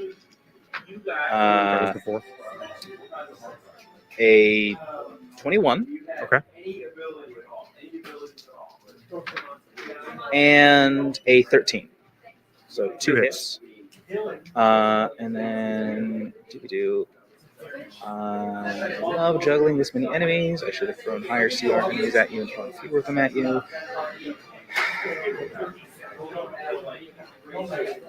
So 2d8. That's going to be 22 points of piercing damage to your face. Ow. And then, so for Cherish, that's a nat 1 and a 10 and a 9 and a 10. I'm gonna miss you. Algol, it's going to be a 9. and an 11. And then a nat 20 with the disadvantage. Oh. I use a charge of my Guardian Emblem to change that into a regular hit. Okay, I'll accept that. So there's one. We also can't forget that we have a reroll. Yeah, you do have We one. can Have a give silvery barb. to We have the one silvery barb. So Actually, we have two. Somebody gave us another one. yeah. Actually, we should so probably use kind. that. We should use Wanna that. use that instead. All right. So I'll re-roll that attack. Yep. Is that I re-roll one, or do I re-roll the whole attack? Whole attack, I think. So yeah. Oh, the attack roll. Yeah. So that becomes an 8, so that misses. Nice. And then the last attack. Is a 16. I don't think so, but let me double check. Armor class is right. 17. Okay, so you managed to dodge all that. Yeah. Right. There's a little bit of a stutter as reality changes. Reset itself. Yes. And then so you're good to go on that. And then the bandits. I think 2 of those in front. So the silvery one that's far away from me and the painted one that's next to it are going to move towards Leaping Cloud. That one and yep. And sorry. Yep. So those 2 are going to move towards Leaping Cloud. And then the other unpainted. Sorry, some of these are uneven base on that one. Some of these are kind of old and not fully ready for play. Mm-hmm. And that one goes. That one is going to go towards Alligator Scritch. Yep. Okay, and then I think everyone else who can attack. So we're going to have 3 slashing at Leaping Cloud. No, hold on. Is there anyone else? There's 3. I've got 3 over there. Yeah, 3 over there. 1 on Scritch, 1 on Tempest, and 1 can attack Algo or Cherish. Probably will attack Cherish. Okay. Put out more damage than I have here. Yes. Just a little bit. So the first one is I'm going to take care of the 3 attacking Leaping Cloud. That's 9 attacks. Oh boy. Fail. Dirty 20. That'll hit. One hit. I'll use my reaction to make that not hit. Okay. So once again, giant dragon wings. Cool. So 10. So first one misses. Woo.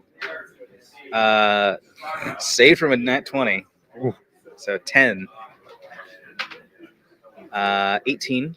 Again, doesn't hit. That'll match. And then 18 does hit. You don't hit. Okay. Oh, that The reaction. wings only work for 1 attack. Okay, so that's one scimitar hit. And then for the last one, fail.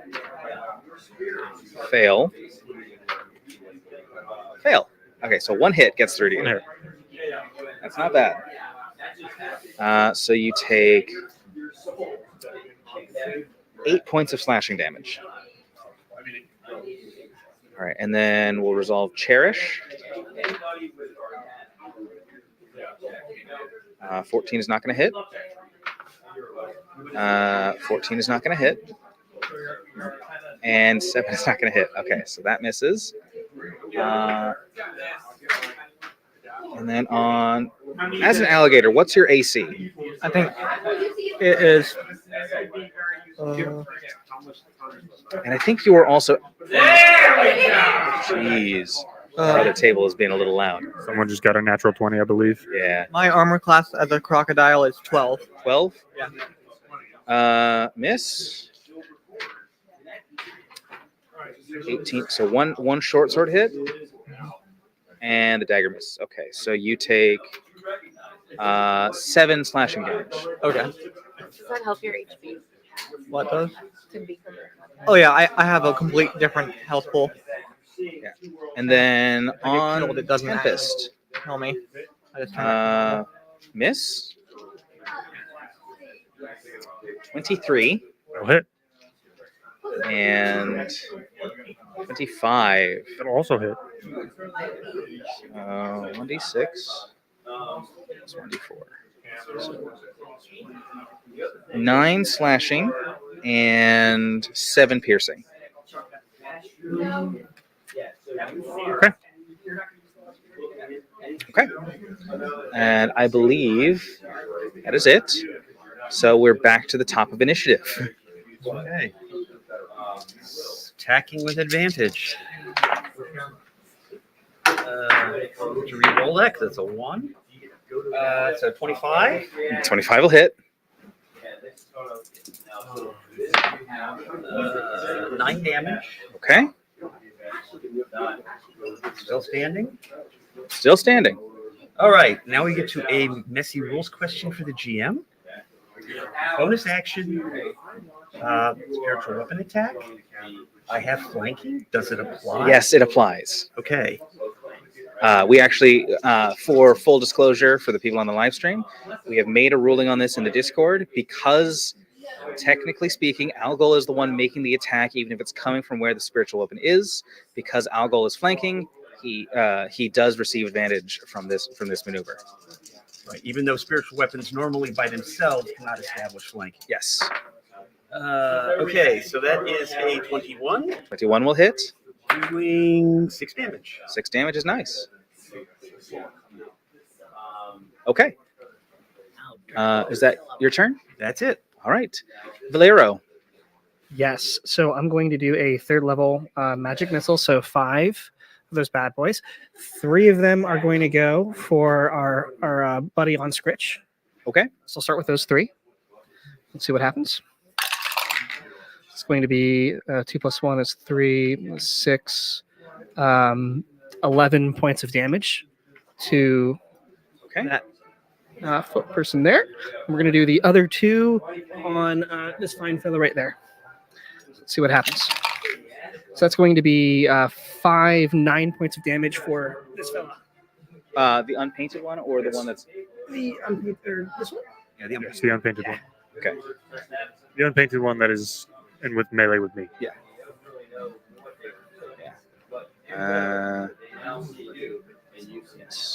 Oh, and as my bonus action, I am going to... How much damage was that? I'm sorry. Oh, 9? Did I get that right? I think it was... Did I say 11? 11. Yeah. As my bonus action, I turn around to our fallen assassin and say, "Told you."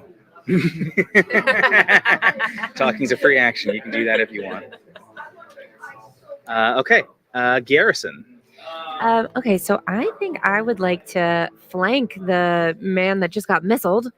Okay. If I can, and swing my mace at him. Can we just move it so that it's a little bit more... So those 2 are meant to be closer to Leaping Cloud. Yes, that one. Uh-huh. Yeah, so... Yeah, he's just not standing up So properly. he should be here. Right. Mm. Can you make him stand up? There we go. Good enough. Oh, it's about with the So melee you're with me. flanking the one who just got missiled. Yes. Right there. So you have advantage. Great. Does a 15 do it? 15 does do it. Beautiful. Music to my ear. And is that a 6 or a 1? It's a 1. Okay, 2 points of damage.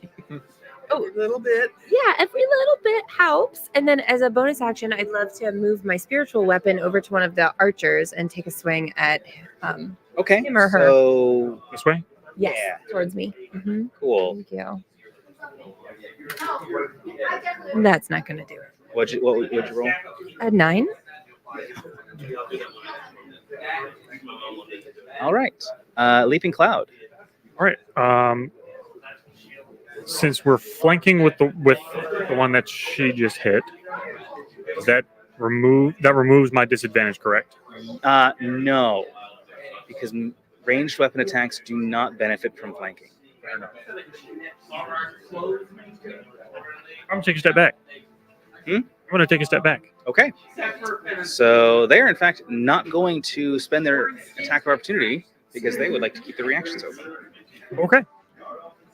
I'm going to bonus action move my hunter's mark to which one of them looks the most hurt? The one who's been in your face. Got it. To that one. Yeah. So let's see what we can't hit. We'll use my sharpshooter as well. Okay. Let's see. That is a lot. 22 to hit. Yeah, that'll hit. That is 7, 13, 16, 26 piercing damage. Piercing, lightning, and yeah. So I'm guessing you're still aiming center mass? Yes. You actually tweak the bow tweaks up a little bit as you release, and it catches him right in the throat. Beautiful. And that one falls over dead. All right. I will take another shot at the one directly adjacent to him. Ooh, that is That the silver 14. To the right of the silver one. Oh, the dark one. Okay. That is a 15. 15? Yeah, that'll hit. Fantastic. Honestly, probably not the best at curing a wish because you're not taking a dexterity. 5 piercing. Excuse me. 1 lightning. 1 hunter's mark. So that is 5, 6, 7, 17 points of damage. Cool. All right. That is my turn. That's a very nice turn. Cherish, your turn. All right.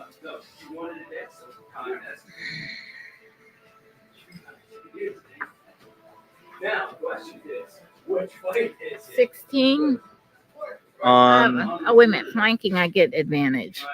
I mean, 16 will hit, so just crit fish. Okay. Well, Just roll for 20s. Yeah, roll for 20.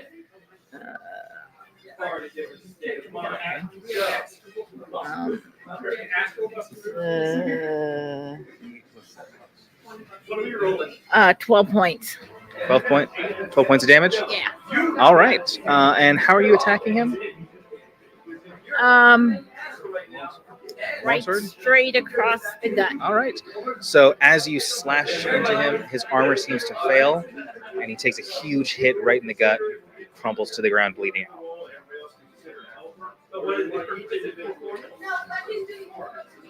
All right. I can get some bow action. So, do you have anything else you can do?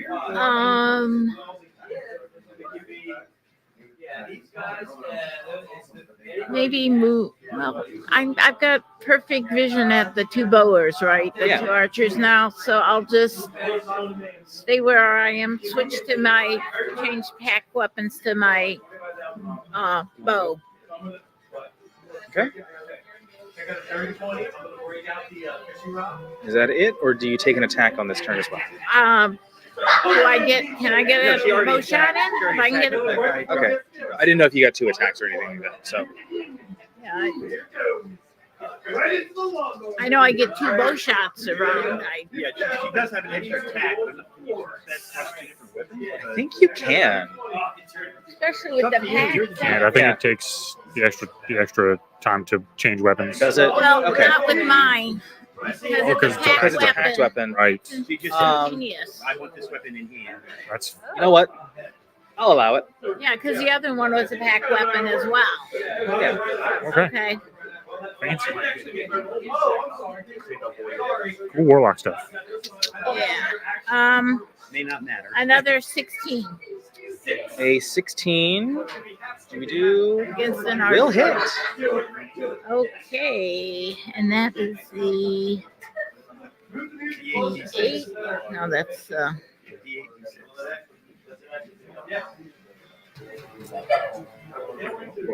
That is awesome. 2 points. But yes, so that's 9. But because of my mask, if I deal file, I get. Oh, that's a D6 there, right? So it's just 9 points. But he's burning.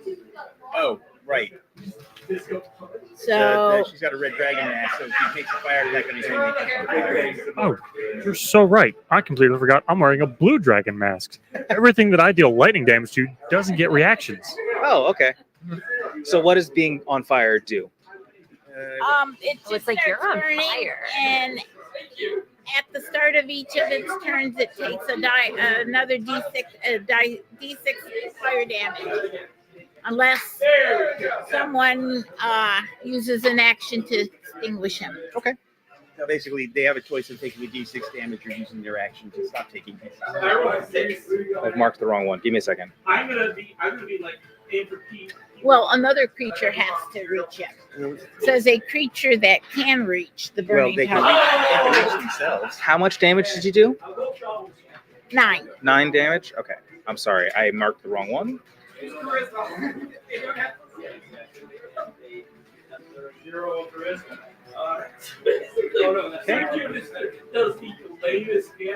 Latest one guy.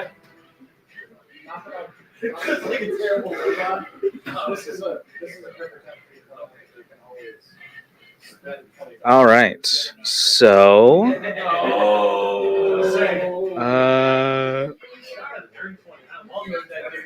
Scritch, it is your turn. Okay. I am going to bite the guy in front of me. Okay. That will be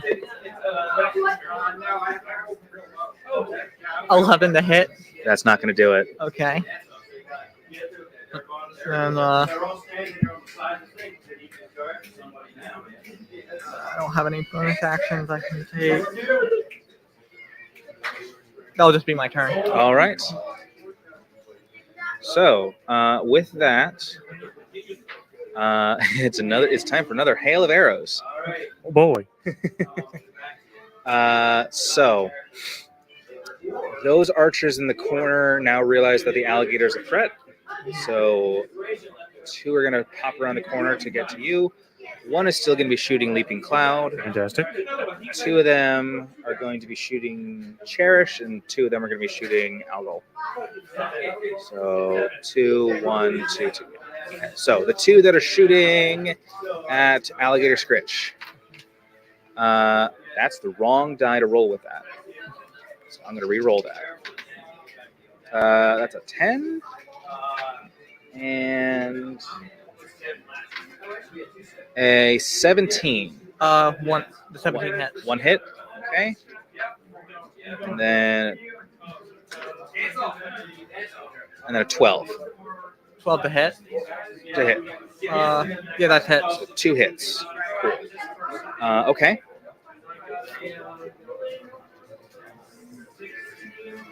And they are going to add a D10 to their damage. Ooh. On these 2 hits.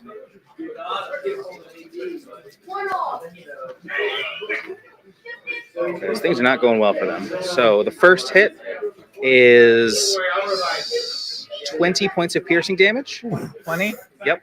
Okay. And then another 18 points of piercing damage. Well, already it knocked me out of my crocodile form. Okay. Would a 12 have hit you in your regular form? No. Then the second one does not hit. Okay. If the first one knocked you out of crocodile form, then the second one doesn't hit you.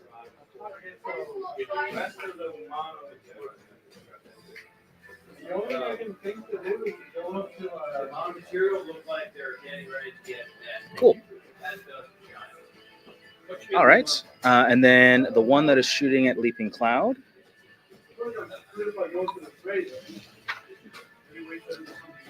12. Misses.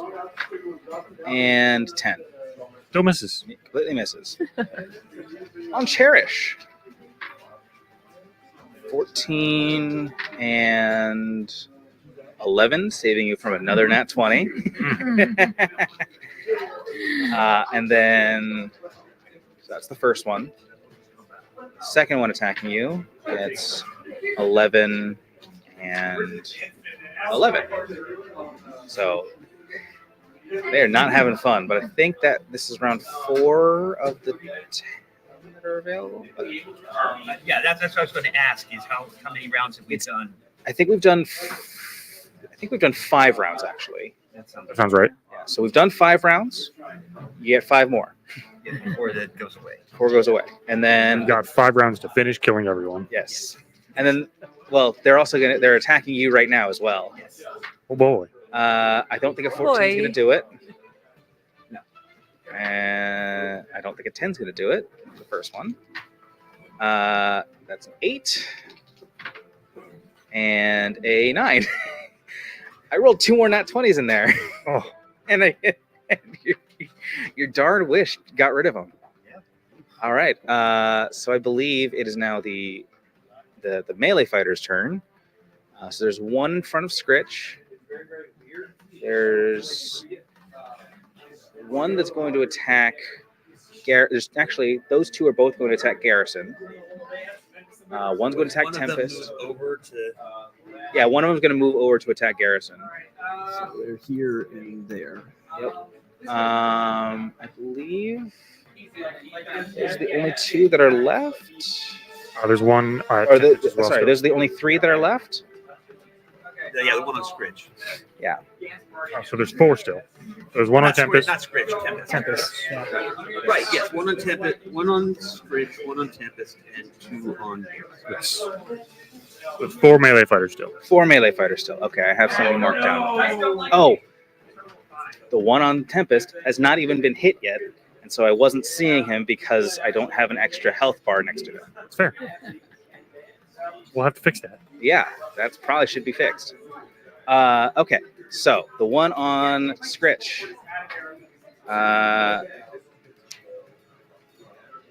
How's 12 do in your regular form? Does not hit, right? Yeah, 12. 12 doesn't hit. Okay. 22. That hits. And a nat 1. So the 22 hits. You take 6 points of slashing damage. Okay. Okay. And then the 2 on Garrison. So the first one, 14, 13, and 22. Do it. So the first one deals you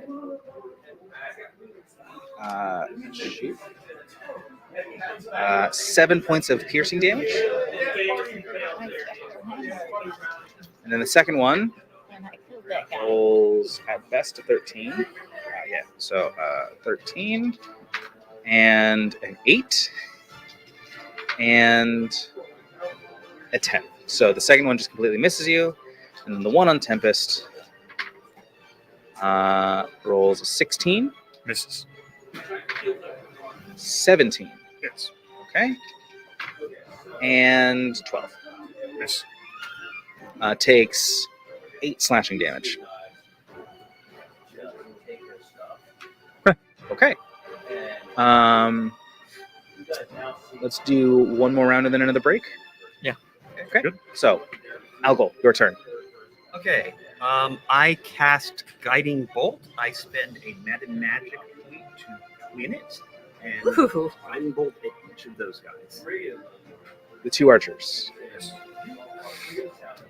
All right. So against this guy, 25. Against the guy in the green cloak, 21. It'll hit both of them.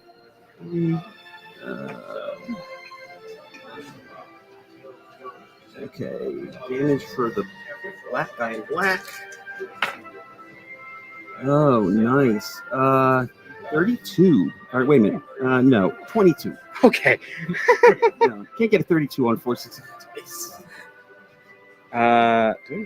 22 on that guy, near max damage, and on the green cloak guy, not nearly as good. 13 damage. 13, you said? Yeah. Okay. Oh, and bonus action 10, 20, and attack him. Okay. He's 16. That will hit. Doing 12. 12 damage. And I'm going to call that the more hurt one. Yes. So, cool. Valero. Yeah, we're gonna do a level 3 Scorching Ray. Excellent. And, So is that 4 bolts, or does that increase the damage of the bolts? 4 bolts. And I'm gonna go for 1, 2, 3, 4. I don't think you have a line of sight on that one. 1, 2, 3, 4. Since he's not hurt. Okay, so 2 on the guy that's not hurt. Gotcha. The other one that's laying down right next to Garrison is not dead. He just fell over. 1, 2, 3, 4. Okay. Good call out. You can call me Gary. All right, let's see if they hit. Okay, so it's going to be 15. 15 will hit. 15 will hit any of them. Excellent. So the next one's going to be 16. Yep.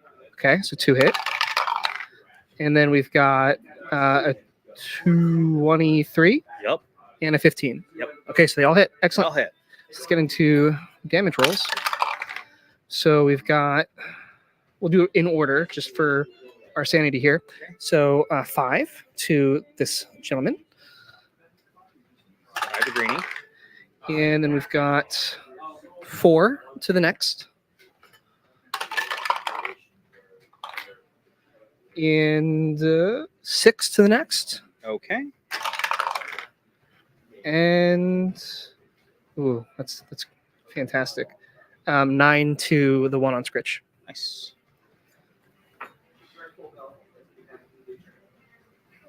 Can't do math. Same. I think that so you're nicely done. Anything else you do? I'm just studying our friend again, as promised. Okay. So Gary. I'm going to put on my best school teacher voice and say, well, listen up, everyone. Looks like we've killed your leader. Looks like we've killed a number of you. Rest your souls. But I think if everyone would just put down their weapons, we could maybe talk about it. And I want to see if that has any effect on the 2 guys in front. Make me a persuasion check. Sure. They're going to make will saves. 13. Wow.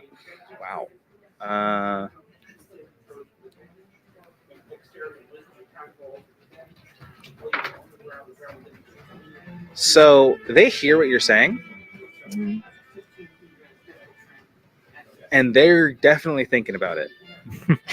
But something in their brain says, if we don't die here, we're just going to die later, just like the people we're trying to hunt down, and they don't put down their weapons. All right. So I'm going to take up your bonus action. Okay. I'll look meaningfully at one of the 2 of them. And then at the other one, I'm going to cast Guiding Bolt. And I was gifted a nat 20 from a donor, and I would like to use that. So thank you, donor. Thank you, donors. If you want to affect a game like this, please remember if you donate to Extra Life, there are plenty of incentives, such as 20 for 20. We'd be so grateful for your generosity. Okay, so I'm looking dead in the eye of one. And it's 46. It's 46. Is that total, or is it total? Right, so it'll be 24 plus 46. Plus whatever you're, No. 46. No, it's just 46. No. Well, with your nat 20, you crit. Nat 20, it's a critical. Oh, yeah. Oh, that's right. So You yeah, get so it's max 24 damage plus whatever what you you just roll. rolled. Oh, now I feel a little guilty. No, you're just obliterating. How much did you roll? 17. 17. So, oh Lord, that's 35? no 41 damage. I think none of the bandits have more than 25 health left. So the 2 that you're talking to have much less than that. And so the unpainted one, Effectively sunburns to death. Should have worn your sunscreen. Which one was that? That's the unpainted one. Unpainted. Light of God will come for you. Yep. And I'm looking at the other one as I say it. It's an important thing. I'm gonna do another wisdom save for that one. Yeah. Okay. And on that, he really will break, and he's probably going to run off. So. Well, he's got a pretty much straight line to where that crew came in from. Okay.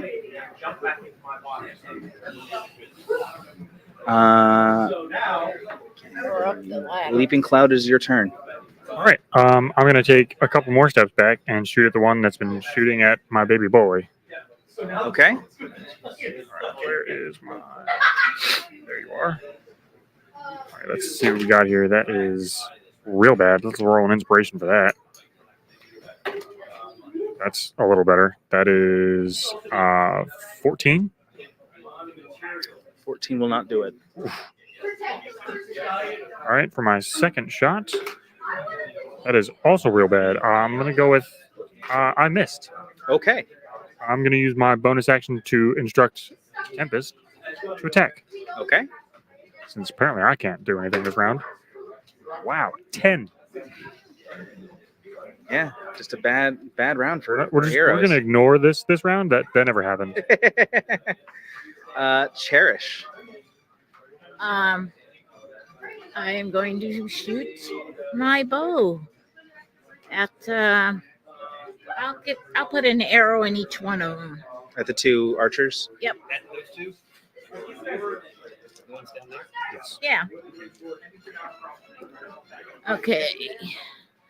25 for the one in green. And They're both in green. Is that the one on fire? yes. Okay. And Yeah, that'll hit. 17 or 27 on the other one. Yep, that'll hit both. Hit. We'll break it at the bottom of this image. Okay.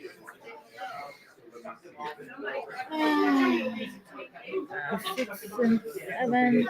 Oh, plus my dice. So 18 to one. The first one. 18 damage. Yep. And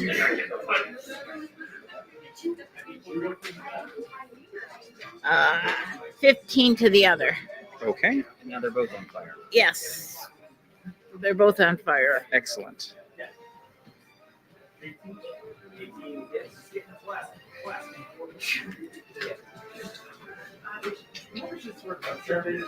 Okay. Anything else? No. Oh, wait a minute. I can a cantrip. Oh no, that's an action. I already did 2 actions with my shots. Well, an action to take both attacks. Yeah. Scritch, it is your turn. You have a guy in your face. Yeah. Question: if I use bark skin on myself and then wild shape, would I still have the bark skin? I don't remember how that interacts with wild shape, but I don't believe so. I don't think so.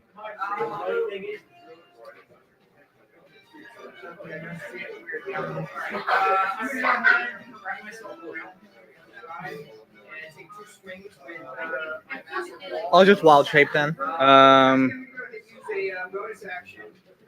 Hold on. I'm checking.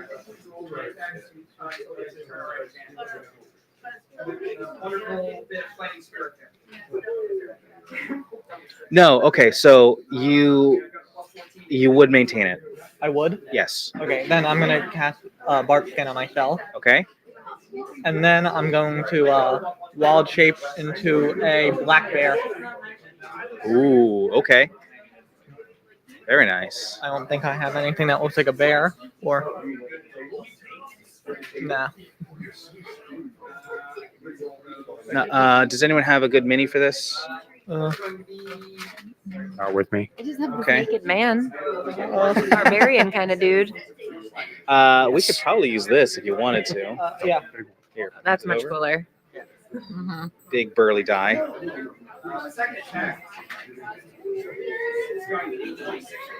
And that will be my turn. All right. So, with that, I believe it is combatant's turn. And yeah, two of them are not happy that there's suddenly a bear in the middle of the sewer. So 2 on Scritch, 1 on Leaping Cloud, 2 on Cherish, 2 on Algal. How much does the fire do? Does that do A D6. Okay. Or they put it out.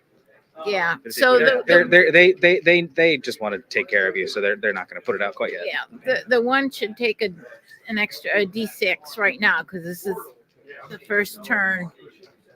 Well, this is their. They They both can. take a dive 6 now. I'm taking care of it. Don't worry. Oh. On their turn. All right. So that is 16 to hit you in barkskin bear form. 16. 16. No. Okay. No. And no. Okay. Oh shoot! I attacked.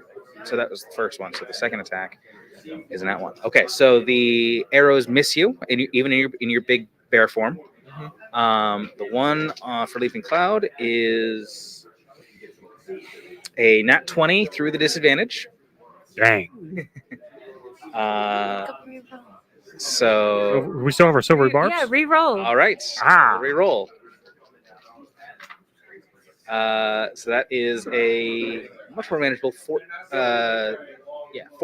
That misses. Okay. And a 19. That does hit. All right, so 1 hit. And that is, they're going to add a D10 to that. I think that's the last time they can do that.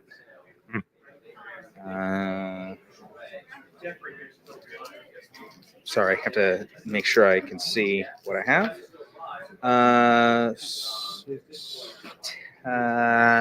10 damage. 10 piercing damage. Okay. And then 2 on Cherish. Or rather, 2 guys attacking Cherish. One takes 8, the other takes. I realized I forgot to roll last time. Okay. So the first one attacks, rolls a 16, and then a fail. And then the other one rolls a 10 and a 20. Dirty. That will hit. Okay. So 1 hit. He is also going to add his Oh. That wasn't nice. Hellish Rebuke. Does that use a spell slot? You don't have any spell slots. No, does not use a spell slot. Oh, then go It's for a it. reaction. Excellent. Okay. 2d10. Hold tight. You're going to take damage first, and then you can Hellish Rebuke. 14 piercing damage, and then you Hellish Rebuke. All right, which is 2d10. Which also, do I roll 2d6s with that? Because of the That's not with the bow.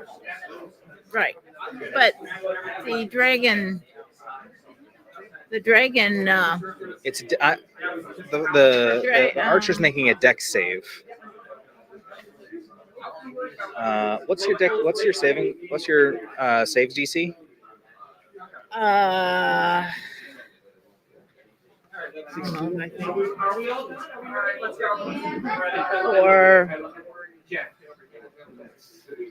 22 charisma, 3 proficiency, 9 and 8, 17. 17. All right, does not save. So roll your damage. okay, it's 13.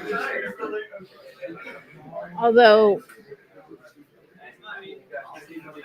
no, yeah, and I rolled 2d6 because of the dragon fire. So it's 23. No, that's damage the damage they take on their turn because they're burning. All right. So it's 13. 13? Damage is nice. Yeah, nice. So that's the less damage. So And did you take your damage?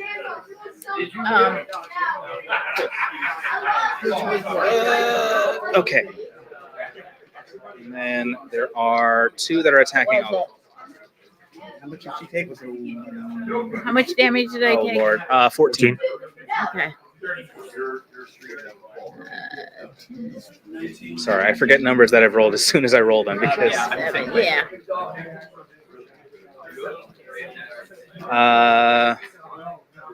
That's a 12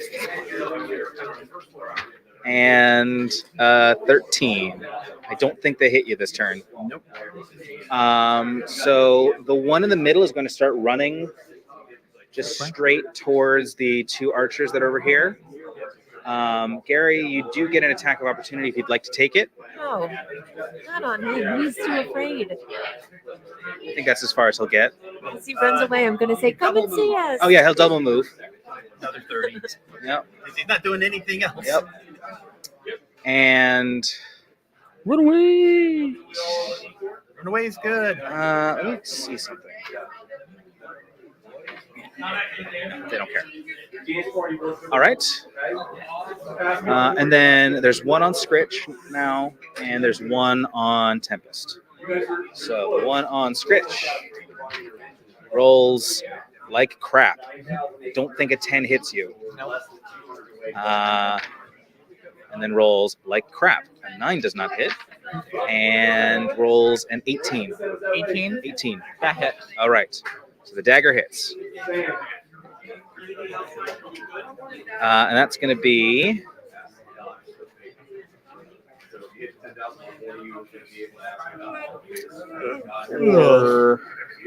plus... Okay, so 7 total piercing damage. Okay.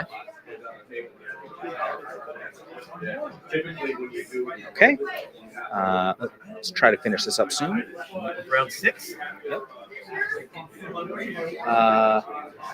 1 more attack.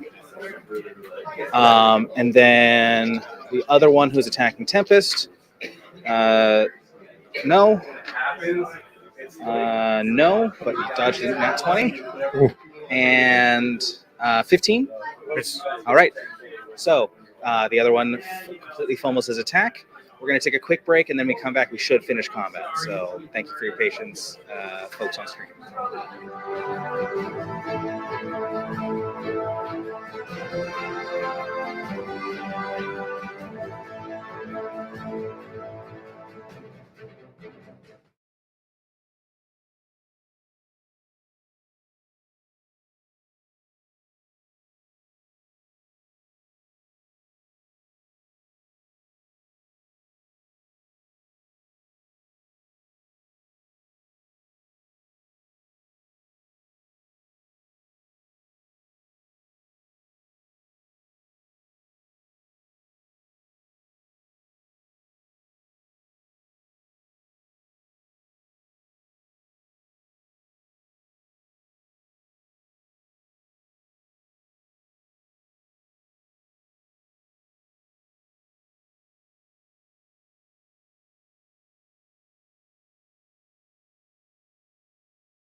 To change kids' health means to fundraise by playing video games or tabletop games for these kids that are like not having the best time of their lives right now. They're having to fight scary diseases, scary illnesses, some of them more rare than others.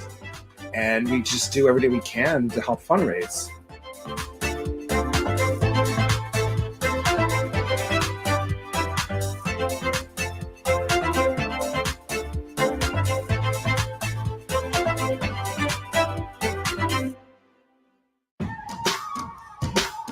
Oh, hi there. Time for Extra Life again?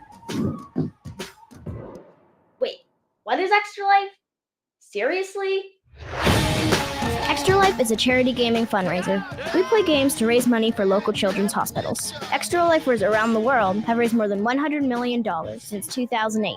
And all because of people like you. So what are you waiting for? Donate to Extra Life to help kids like me.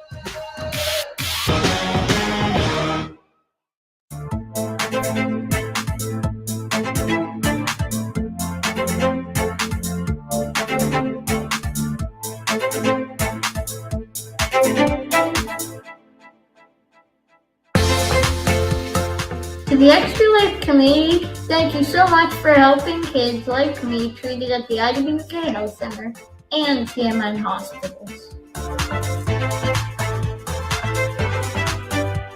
Since 2008, Extra Lifers have raised millions of dollars to help kids treated at 170 children's hospitals in the US and Canada. Those funds go directly to the hospital. All right, welcome back. We are at the top of initiative and in this last combat of the 2 o'clock session of Vanguard Unite Live. So let's just get back into it. Algol, it is your turn. It worked well last time. Let's do it again. Twin guiding bolt. Okay. And actually, I'm going to go ahead and spend this as we're close. Oh, excellent. That will be for this guy. We'll roll his attack first. We are spending a 20 for 20 token. So guy in the green cloak takes. If you want to affect the stream like this is going right now, if you can donate $20 and you'll give one of these tokens to one of our players and they can drop 33 damage. 33 damage on a move like this. And then the other guy, a 20 should hit. Yeah, 20 will hit. And 8. Hold on. Let me try to remember who's who. Yeah, so it's 33 on the one that wasn't very injured and 8 on the one that was. Yeah.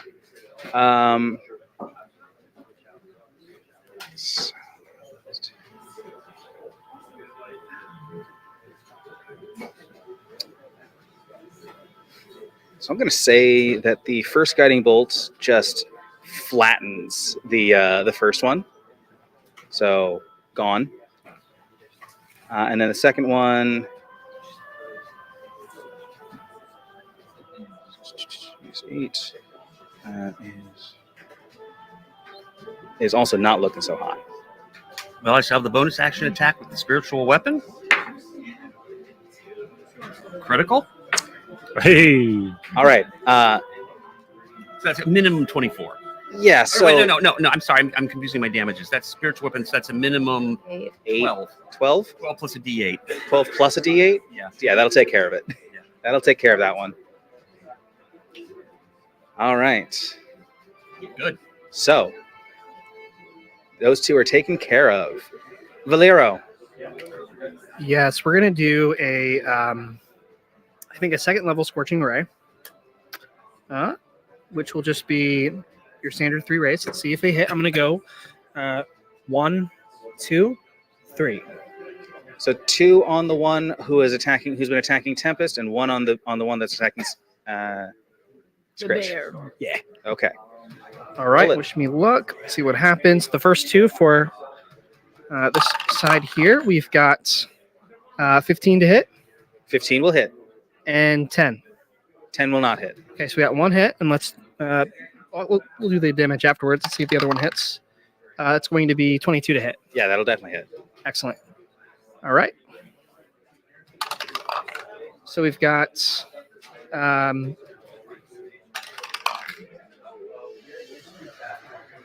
points of damage. And 5 points of damage. On the one over there? 5 each. 5 each? All right. Just to speed things up, that does, that one falls over burning. He's not, he's out of the fight. The one on Twitch? Or Scritch? Yep. Well, it's Scritch on Twitch. Yes. Scritch on Twitch. On Twitch, yeah.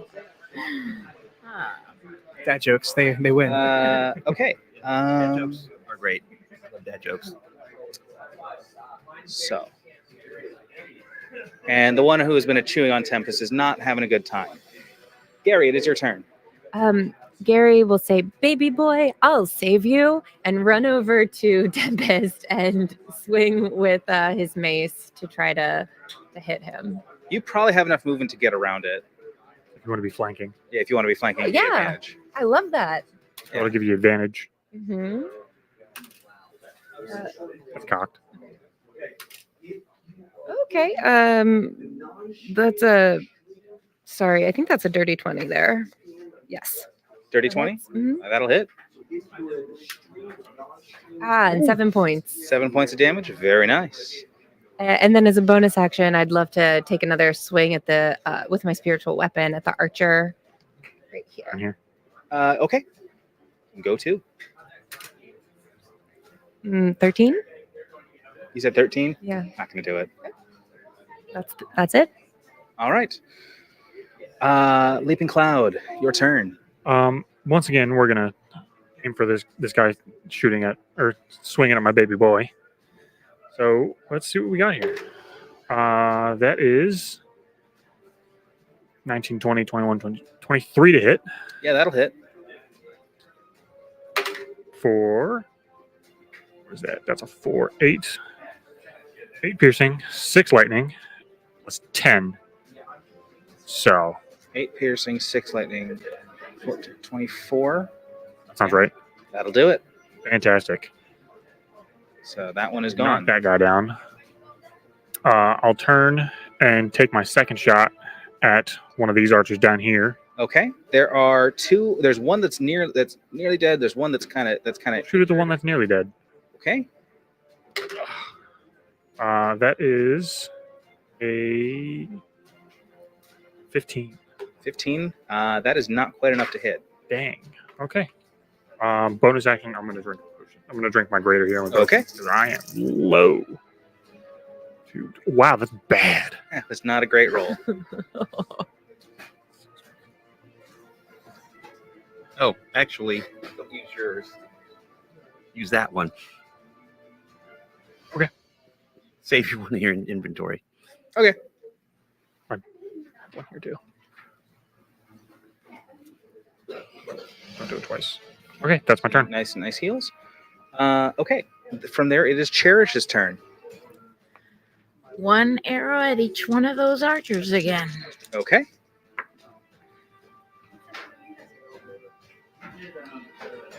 Um, 17 That will hit. and 14. That's not quite enough. Right. So the first guy is missed. The second one gets hit. Second hit. Okay. Yeah. And okay. D8 plus D6 7. plus 7. Right.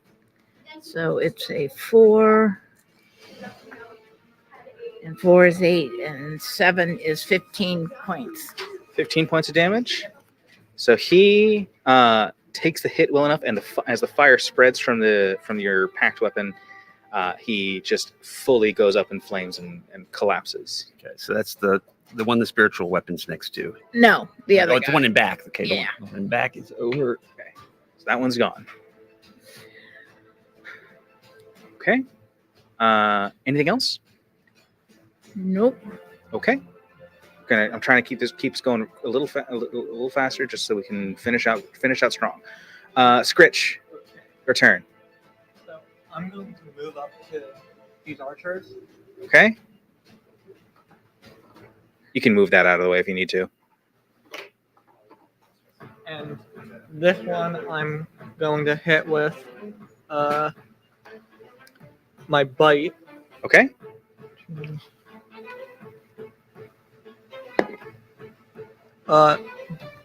Non-natural 20. Dirty 20. Wonderful. How much damage? That is 6 damage. 6 damage? Okay. And then the black bear has multi-attack. Okay. I'm going to attack with my claws now. Wonderful.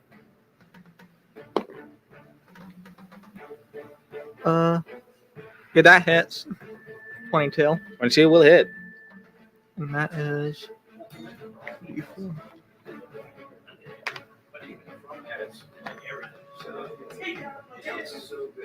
8 damage. Eight more damage. Wonderful. Is that on the same one? Yeah. So as you swat him, it is enough that he crumples against the wall, out of the fight. Okay.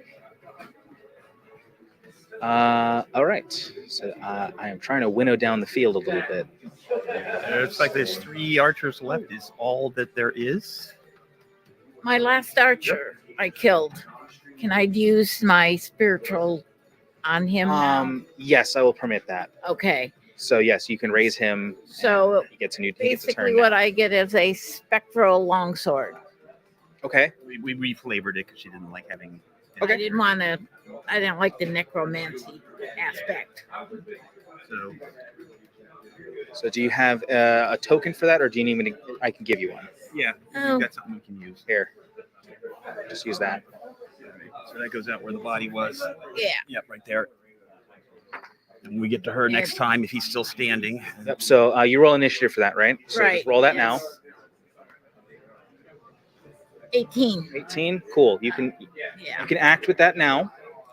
All right. So I would it attack with my. There's some. Do you want me to move on to the enemy attacks just until you figure out what's going on? Yeah, I'll look it up. Cool. So we have 1 archer left, 2 archers left, 3 archers left. I think that's it. 3 archers, yep. There's 2 there and 1 there. There, that one. Okay, so the 2 that are right there. Adds your charisma modifier to its attack rolls. They're still slightly spaced from the bear, so they're going to shoot. They're still going to shoot. Is it attack bonus the same as mine? So it just gets that your is 16 to hit. Yes. On the bear. No. No. And then 12 to hit is not going to hit. 21 to hit. So 1 hit. And a miss. Cool. So 1 hit, and then they're no, they're out of that. Sorry. And deal 11 piercing damage. Sorry, what? All right. Cool. And then the one that's on fire takes the damage. Is it going to get this one? Takes. It'll just. Takes 4 fire damage. And then is going to shoot at. Oh wait, no, the spectral longsword being there gives him disadvantage. So he's actually. Does the spectral? What's the AC for the spectral longsword? Just a minute. Where did it go?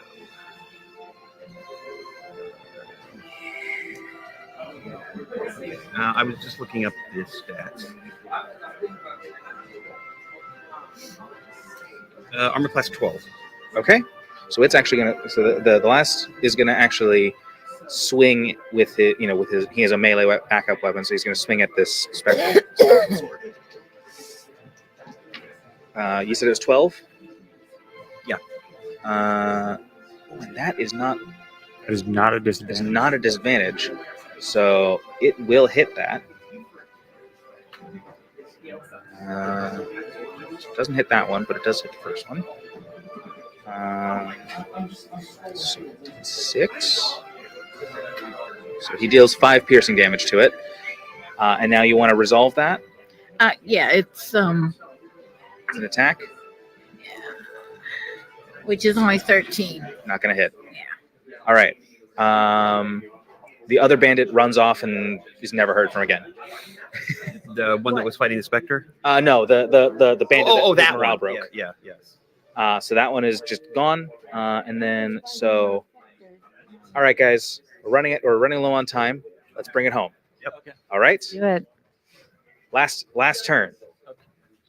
So, Algol, let's start us off with a bang. What's the radius on sleep? I think I can get all 4 of them in it. I think it's 15 feet. I don't think you can. Oh, radius is 15. That's what I'm checking. 20 foot. 20 foot radius. 20 foot. No, 20 foot sphere. 20 foot sphere. I don't think I can get. I don't think you can get all 3. So those 3 get hit with sleep. There's only 2 over there. Oh, that's right. One drop. Yeah, Okay, but those 2 get hit with a sleep. How many hit points of? I got a 5d8. I'm rolling here. Okay. All right. 6. 9. Ooh. 14. 14 hit points. Yeah, not very much. That is not actually enough to sleep either of them. Oh. Oh well. And send the spiritual weapon 20 feet, but that's not enough to get close enough to attack anything. So it is the spectral sword's turn. So you can swing again at the archer. Missed. How much was it? 6. 11. Oh yeah, no, that's not going to do it. It has a proficiency of +2, so actually it's +8. Oh. The other one was a 15 though. Then would that have hit? Oh, a 15. No, actually no. I'm sorry. A 15 would not have hit. Okay. So we're good. Valero. Yeah, I'm gonna make this super basic here. First level magic missile, and I'm gonna have to move because I'm not in the line of sight. So I'm gonna go over there. Okay, peeking around the bear. Yep. Are any of these guys bloodied? They are all bloodied. Okay, so then I'm gonna go 1, 2, 3. Okay. So let's see here. So whichever one's the most bloodied takes 5 points of damage. Okay. Whichever's the next most bloodied takes 4, and then the last one takes 2. You said 2? Yeah. Okay. Cool. So the one up here, as he gets hit by that magic missile, he fully goes up in flames from Cherish's lingering effect and expires. All right. So, and then those other two are not happy. Gary, your turn. Bring us home. We're gonna try. I'm gonna move up to where a leaping cloud is, so I can get line of sight on these two archers here, and I'll cast a guiding bolt and see if I can get the one closest. I'm gonna target the one closest. Okay. I don't think that's gonna do it. 13. 13 is not going to do it. Then can I move for my bonus action my spiritual weapon up to that same? You know what? Just to make things quick, yes. I'm going to say you can. 20 feet will do it. I'm gonna try to get him. I don't know if I have to. Yeah. It's still an attack. That was horrible. So nope. Yep. It's okay. All right. Leaping cloud. All right. I'm going to move my hunter's mark to this archer that I can see. Okay. And we're going to do this without sharpshooter. That is a 24. That'll hit. So first attack is going to do 9, 11 plus 7, 13. Ooh, 19 total damage. That will kill.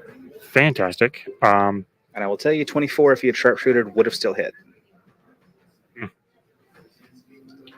course, as soon as I take the sharpshooter off, I roll good. I need to change dice. We're going to add the sharpshooter back to this one. Okay. Oh. I rolled a 1. Here, do you want my inspiration to re-roll? I would love your inspiration You to can re-roll. do it. Bring us home. So, All right. so kind of you. No problem, friend. That is a 19. 19 will hit. With sharpshooter. With sharpshooter. The sharpshooter damage alone will kill. Fantastic. I'm not even going to roll dice. All right. So as this last arrow hits, the room falls quiet. There's the gentle echoing of the last guy's running away footsteps. The cloud just kind of plops onto the ground to lay down. Just soon enough, Tinny Sue comes back out, sees sees the destruction you all have wrought, but sees that none of you are particularly close to death at this point, and says, "Huh. I was kind of afraid of dealing with Vanguard type folk, but if this is the work you do, maybe we'd be safer with you." You'd be welcome. I'll pull out a little Vanguard I don't know, business card and hand it to her. She'll take it, and she's gonna actually really, really consider it. if you can help me get my people to your guild hall, I think we can work something out. Sure. Yeah. Sure. All right. All right. In bear form, Let's I'll go. salute her. Meanwhile, in the background, you see Valero trying to carry the assassin's body with him as they exit. Wonderful. Very well done, guys. All right. Thank I think you. I think that's us done. Thank you, Charlotte. Thank you. Thank you everyone for Fantastic job. playing. Thank you everyone for watching. Thank you, Gaze. Yes, thank you guys for watching. You guys are awesome. Please, if you can, please donate to Extra Life. It's a really good cause, and it really helps out a bunch of kids. So, with that, session, the 2 p.m. session of Vanguard Unite Live will close. Thank you so much.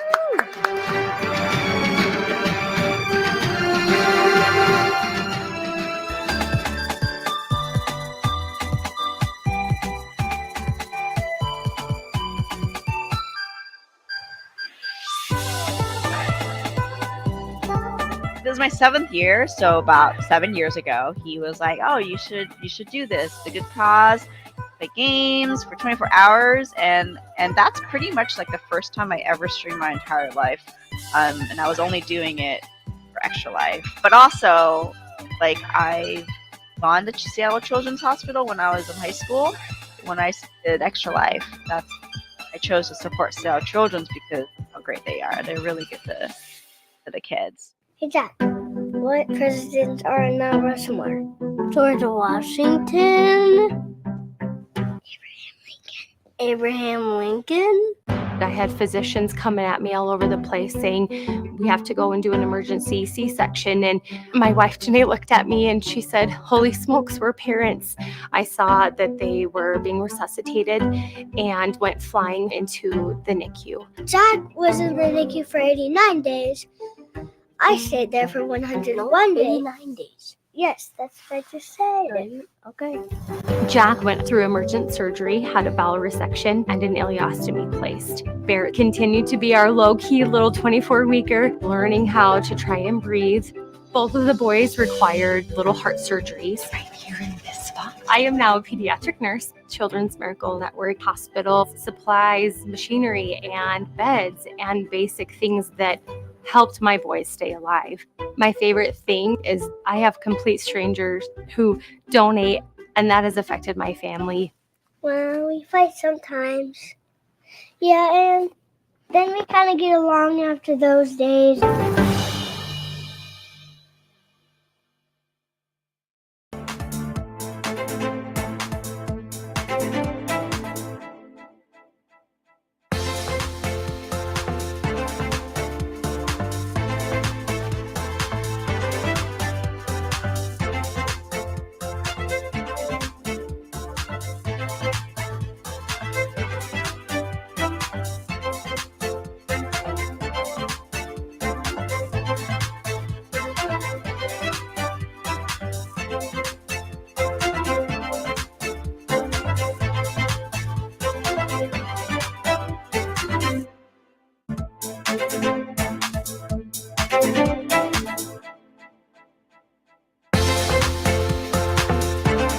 My name is Sean Gorey. I'm from Cleveland, Ohio, and I want to change kids' health in University Hospital's Rainbow, Babies, and Children's because I was treated there as a kid, and this is my way of giving back.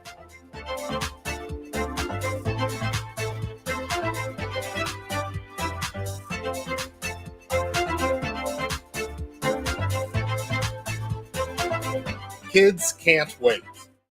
My dad, he was always managed to make somebody laugh. He took me fishing all the time. He called me his little firecracker. He was definitely my best friend. I loved him. I still love him. So when I was 8 years old, my father passed away. At that young, I didn't believe it, I guess. Around 4th grade, it hit me that he was really dead. That really affected me in a lot of ways. I had a group of friends also that were literally like, have some razors, you know, it helps. My first hospital visit was back in 2019. I was in the ER. The CRT lady, she told me that I needed to be evaluated and sent to show dare. When I first went to Show Dare, I will say I was a big troublemaker. I rebelled a lot. I just wanted to leave. I wanted to run, but eventually that all changed. She just was ready to get the help that she needed. She matured, and the counseling and all the tools Show Dare gave her with the antidepressant, we just seen a whole bright new kid, little firecracker.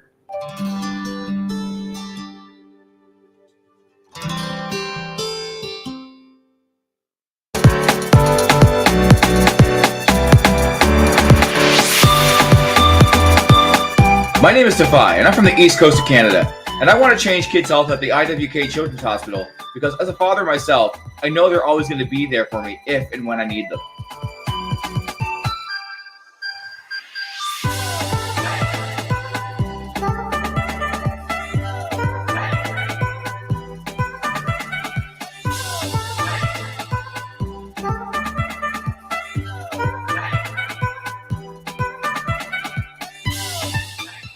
Kids like me enter a CMN hospital every year. For me, I entered my children's hospital when I was 9 years old for my miracle story. Happy to report that my health is on the up, and it's all because of gamers like you.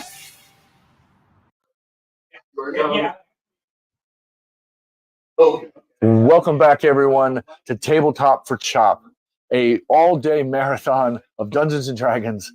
We have been here all day. It's been such a blast. I hope you've enjoyed it. We are days and nights in downtown Newark, Delaware, raising money for charity. It's been an amazing day so far. I'm so thrilled with how we've gotten here.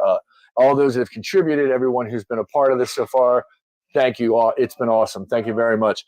I am joined now with Lauren Kite. She's been our kind of IT technical person behind the scenes, helping us, making sure that the stream is hitting and doing what it's supposed to do. So thank you so much for all those efforts. She's also going to be running the 6 o'clock non-stream game. Why don't you tell me a little bit about what you're going to be doing in that one? So I'm running something a little bit different. It is a closed room murder mystery. So all the people who are there at the start may not be there at the end. Oh. All the people who are there at the end may not have been there at the start. Ooh, that sounds really interesting. I've been really looking forward to running this. Like, I know I've been driving you. I've been driving a couple of the other DMs crazy with this idea that I've been cooking on. I know that at least one of you are planning to run it within the future. Yes, so I think so too. I can't wait to see how this plays out. It's going to be a lot of fun. For those that we do have some non-stream games, we have a streaming game. It's coming up at 6 o'clock. We'll talk to more about that in a little bit. So I know everyone's really looking forward to it. We've been hearing a lot of buzz. The room's really buzzing. Everybody's happening. And again, I said thank you to everyone who's contributed so far. We are so close to 10 grand. If you're close, please, we're almost there. Let's see what this community really can do. And we've pushed this, and we're so happy where we are. But let's get to that next level. We're so close to $10,000. So please, if you can donate, go to the extralife.org. Click the links, the QRs that'll pop up, and all that. You can definitely help this cause, and it is really it's important to us, but it's a great cause all in all. So up next, sometimes as a DM, I'll have to make up a character on a spot and try to figure out how to fit it in. Figure my players won't, will just overlook it, right? No, then they want to know everything about him, and then that becomes a challenge. You have to try to remember or come up with a backstory. Well, I actually spoke to a founder of a company that uses ethical AI to help in that create a very creative DM solution. We're going to have more on that in just a moment.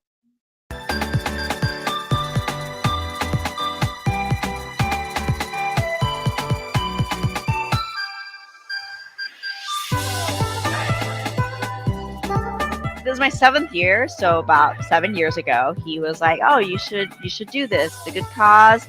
Play games for 24 hours," and that's pretty much like the first time I ever streamed my entire life.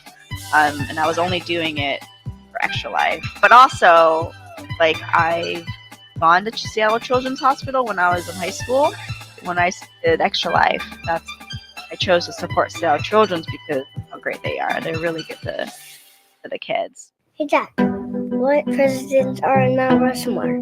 George Washington.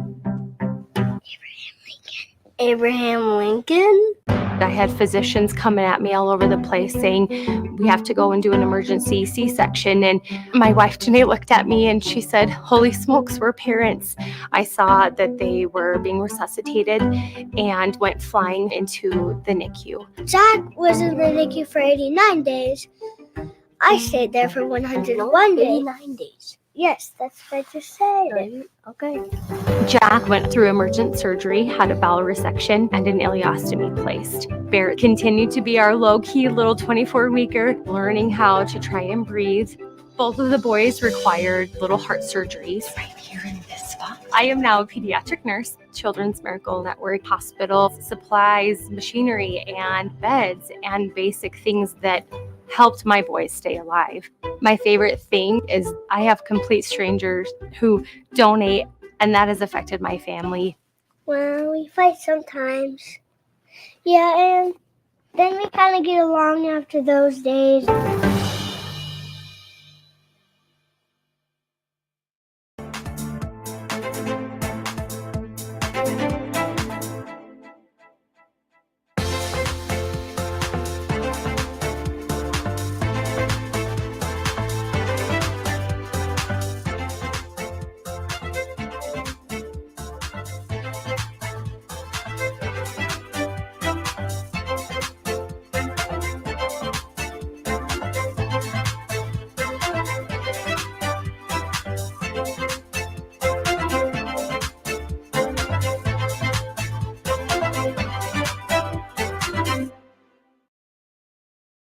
Welcome back, everybody. Yes, I'm Sean Kitchen, your host, one of the founders and lead contributors here at the Vanguard. I'm also known as General Grom.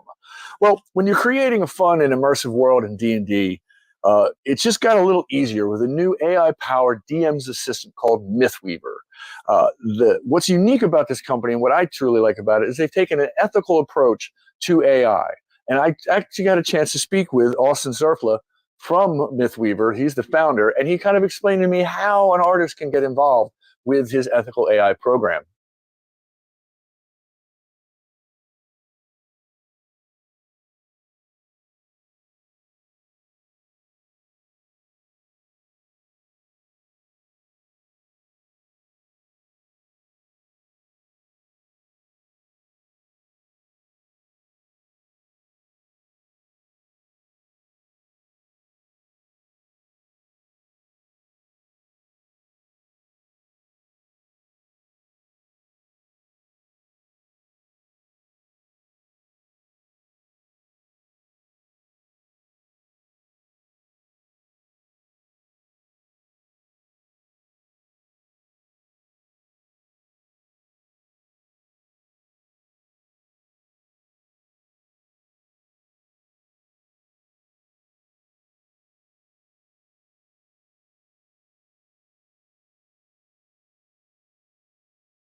So my why to help kids' health at KU Pediatrics is because of my cousin Teague. She has been battling cancer for a few years now, and she's 6, and I just can't wait till she becomes this amazing, incredible individual as an adult and has gone through that thanks to the support of people like you. What are you doing? Mom, go get my toy. What's that going on the block in the hallway? I have to shave one. He even has like a pixie in his hair. I know. You are so freaking silly, dude.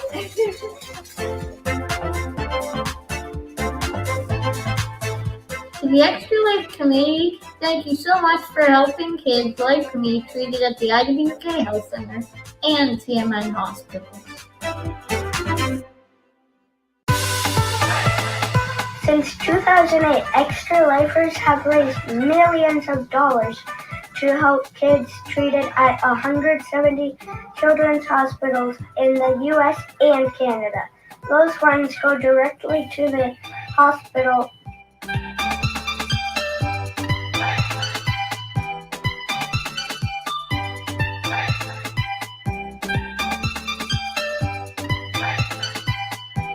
It was my 7th year, so about 7 years ago, he was like, "Oh, you should do this. The good cause, play games for 24 hours," and that's pretty much like the first time I ever streamed my entire life, and I was only doing it for Extra Life. But also, like, I've gone to Seattle Children's Hospital when I was in high school.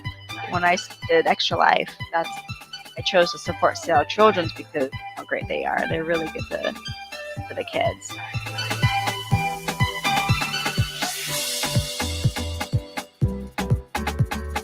Last race, a lot of money for player Batson.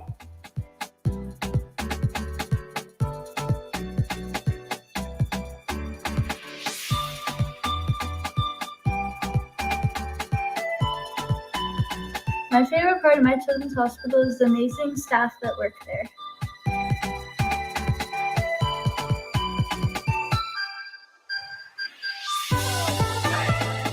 To change kids' health means to fundraise by playing video games or tabletop games for these kids that are like not having the best time of their lives right now. They're having to fight scary diseases, scary illnesses, some of them more rare than others. And we just do everything we can to help fundraise.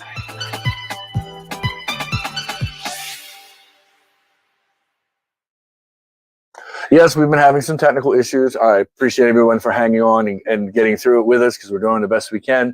If you did not hear that Miss Weaver interview, we have the full interview. It's going to be on our YouTube channel at Vanguard Guild D&D. So you can check the whole interview out if you wish. I'm now joined back with Nathan, who's been killing it all day. Ran a great game earlier today. Tell me a little bit, how did that first game go for you? It's actually, it was interesting. It threw me off a little bit because I'm so used to doing D&D every month at Timothy's, getting the bar vibe, that I'm used to a much louder area. So we're in actually the quieter room in the back there, and also not wanting to disturb the stream. It threw me off my game for a quick second, but then, we were right back in it. And by the end, it was an absolute mess. I bet it was, because it seemed like your table was going crazy. So that was actually really kind of fun. So Nathan's actually going to be DMing our streamed 6 o'clock game. I think it's called No Not Going Back. Is that what you're calling it? Yes. So specifically with this one, the idea we have is, for those who follow our story or understand, we have a group of individuals who are trying to purge the world of magic.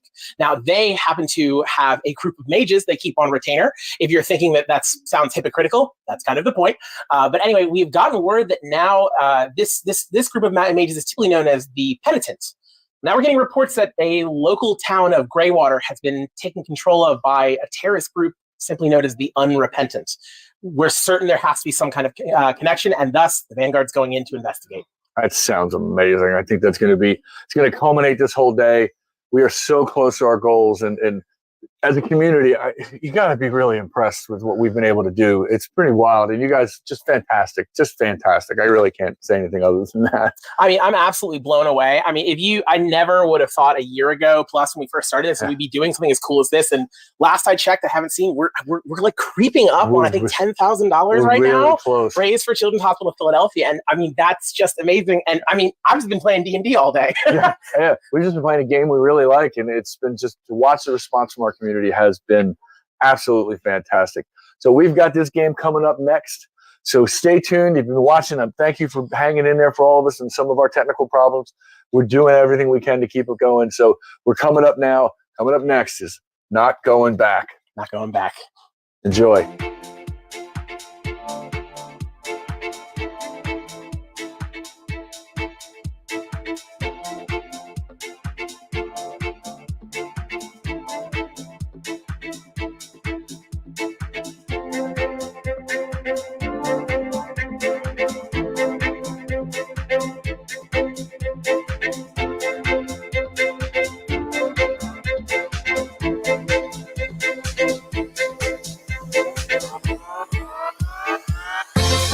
"62 kids like me enter a CMN hospital every minute."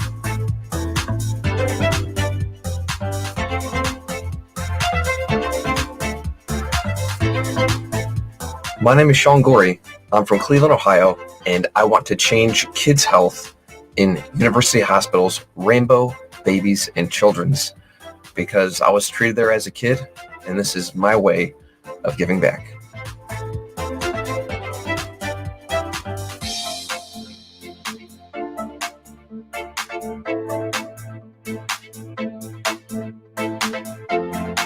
Kids can't wait. To change kids' health means to fundraise by playing video games or tabletop games for these kids that are like not having the best time of their lives right now. They're having to fight scary diseases, scary illnesses, some of them more rare than others. And we just do everything we can to help fundraise.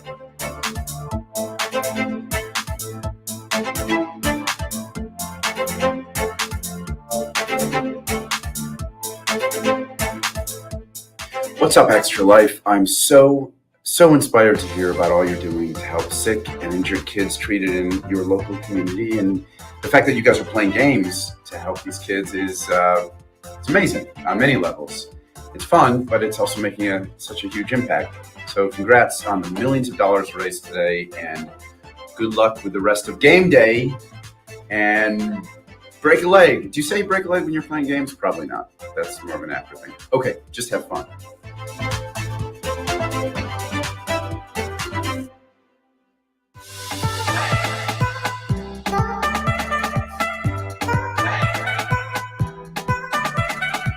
My name's Eric Sears. I live in Ottawa, and I'm treated at CHIA for type 1 diabetes. My favorite part of my children's hospital is the doctors, nurses, and educators. When I show up to my checkups, I get high fives and hugs, and they're so supportive. They're just awesome. Did you know that 62 kids like me enter a CMN hospital every minute? That's a lot of kids that need help. Join Extra Life to help kids like me.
Welcome, everyone, to Vanguard Unite Live.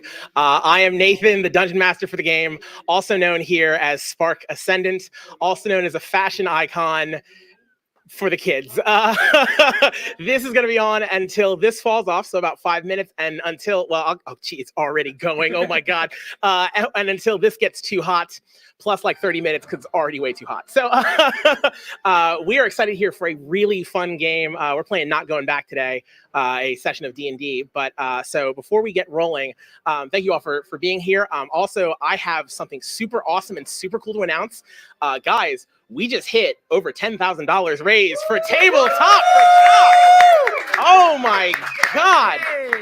I understand we might have had a few technical difficulties on the interview. So if it wasn't heard when I spoke to Sean, when we started this like well over a year ago, did not at all see this coming down the road. Didn't imagine being able to do this. Like, this is cool. Definitely did not imagine the clothing I'd be wearing right now. But that being said, all our players are ready to get started and we're ready to get going. If you guys are enjoying the stream, please contribute. Please help support these kids and helping give them a normal life. Also, it'll help the players roll higher than me, which they're going to do anyway. But like, you know, hey, for charity. And actually with that in mind, because I like to balance the scales, I'm going to say right now, I am donating $5 for every natural one y'all roll, and I'll donate 10 for every nat 20 I roll. So it's only going to be denominations of 1, not a single denomination of 10s coming through. I'm calling that right now. So are you all ready for us to kick off the adventure? I am. Cool. Alrighty then. Then in that case, for those of the uninitiated, at this point, you guys are all members of the Vanguard, a super cool group of adventurers who at this point are largely kind of set with the task of gathering magical items and stopping them from falling into the hands of various dangerous entities who want them, be they purple skinned with lines in their chin, whatever. We don't want them to have any powerful artifacts of any kind. That being said, we have recently been falling into conflict with a group known as the Monomaterial, who have one simple goal: to take the stars to the earth, to purge the world of magic. We have also noticed that among their ranks are a group of mages they seem to not treat as well, called the Penitent. Individuals who, based on our scouting and records, are, I'm going to call them indentured at best. And anyone who is watching and wondering, that sounds hypocritical, it's kind of the point. So at this point, one thing we have noticed and gotten reports of is recently the town of Greywater has been taken. Honestly, it's been just simply taken, brought under siege. Many of the people have fled from a group of what we understand to be magical terrorists who have invaded the town of Greywater, kind of sitting along the, I think it's called the Serpent Spine River. I looked that up and I've lost it here. But along the rivers, the riverbank, kind of far out to the hills to the east of Waterdeep. At this point, you guys have been tasked with going to apprehend, encounter, scout out, find out what is going on with this magical group, who some are referring to as the Unrepentant. Whether that is a connection to the Penitent or not, we have no idea. But before you guys leave the HQ, we will do character introductions in just a moment. Does anyone have any questions, anything you would like to find out, discuss before, as you are being tasked with this, before you set out to travel towards Greywater? Cool, kicking off strong. All right. So then I'm just coming off a 4-hour session. Fair enough. Yeah, it's been a long day, man. We've been working. This has been so much fun. So all right, let's keep it going. So then, as you guys set out, you have, I'd say, it's probably about a good 3 days travel to Greywater from Vanguard HQ. So as you're going along, you have time to actually get to know each other. So Trask, can I have you? We're going to do introductions. Do me a favor, for the folks at home, introduce your character, race, class, level, and if you could as well, please, brief little description to help set the viewers ablaze. All right. Well, my name is Trask. I am a half-orc barbarian. Pretty big guy, 7 foot tall, 300 pounds. A little bit more calm demeanor than what you expect. A little bit more reserved. And I got a little few things up my sleeve. I like to be a little bit smarter than what people Me too, buddy. Me too. And I was going to say your level as well. Oh, I'm a level 6. Level 6. Cool. Hit it, Paul. Hey, I am a GIF. That is a hippofolk. Level 8 Oath of Devotion Paladin. I like long walks on the beach. I forget what else was said. What do we need to do? Just his general description. What do you? I was gonna say anything you want to say about what you look like, race, class, level. Let the people know who's at the table. Yeah. He's like 7'2", which is pretty short for GIF. 7'2" GIF.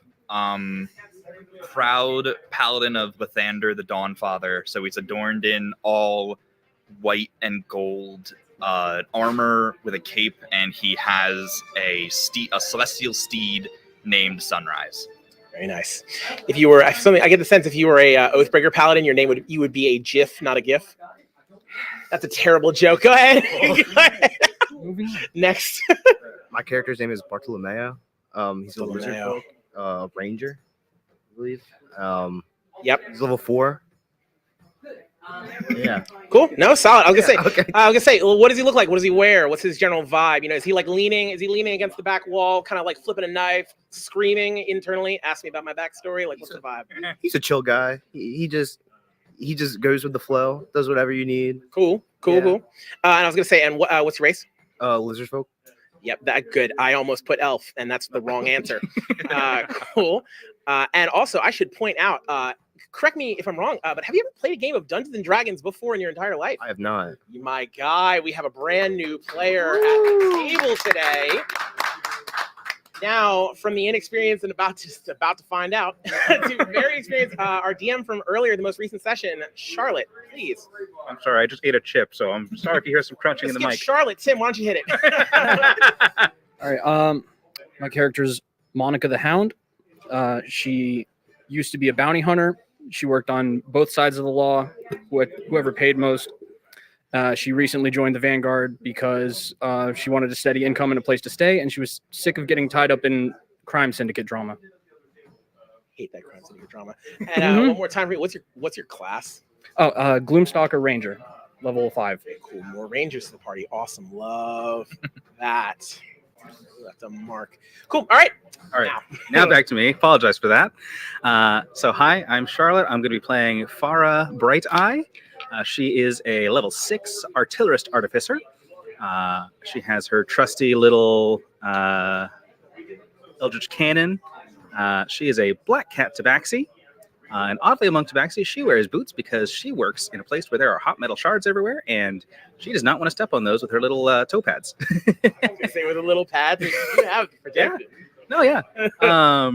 So she is, when she's not on the job, she is endlessly curious. Kind of gets into trouble sometimes around Vanguard Guildhall, but on the job, she is very serious, at least to the best of her ability. Very good. Hopefully not too serious for tonight, but also still very serious. It's very serious. And as you can tell by what I'm wearing, and speaking of what people are wearing, and then Kev, go ahead.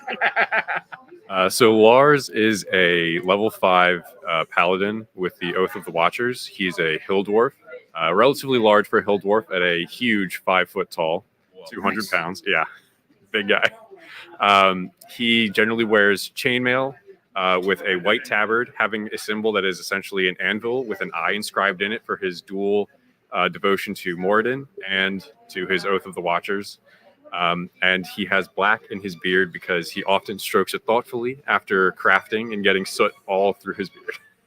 Very nice. That actually, I really do like that touch. It's kind of like a touch of gray. It's got that a little bit going there. Cool. I just want to have that marked down. Alrighty, good. So as you guys travel about, heading at least towards Greywater. I'm sorry, we have an announcement. A delivery before you begin. Yes. Aiden and Xander, two very young D&D enthusiasts, Yep. wanted to make Nathan's life difficult. Yep. Okay. Cool. Yeah. I apologize. Oh yeah. Sorry, not me.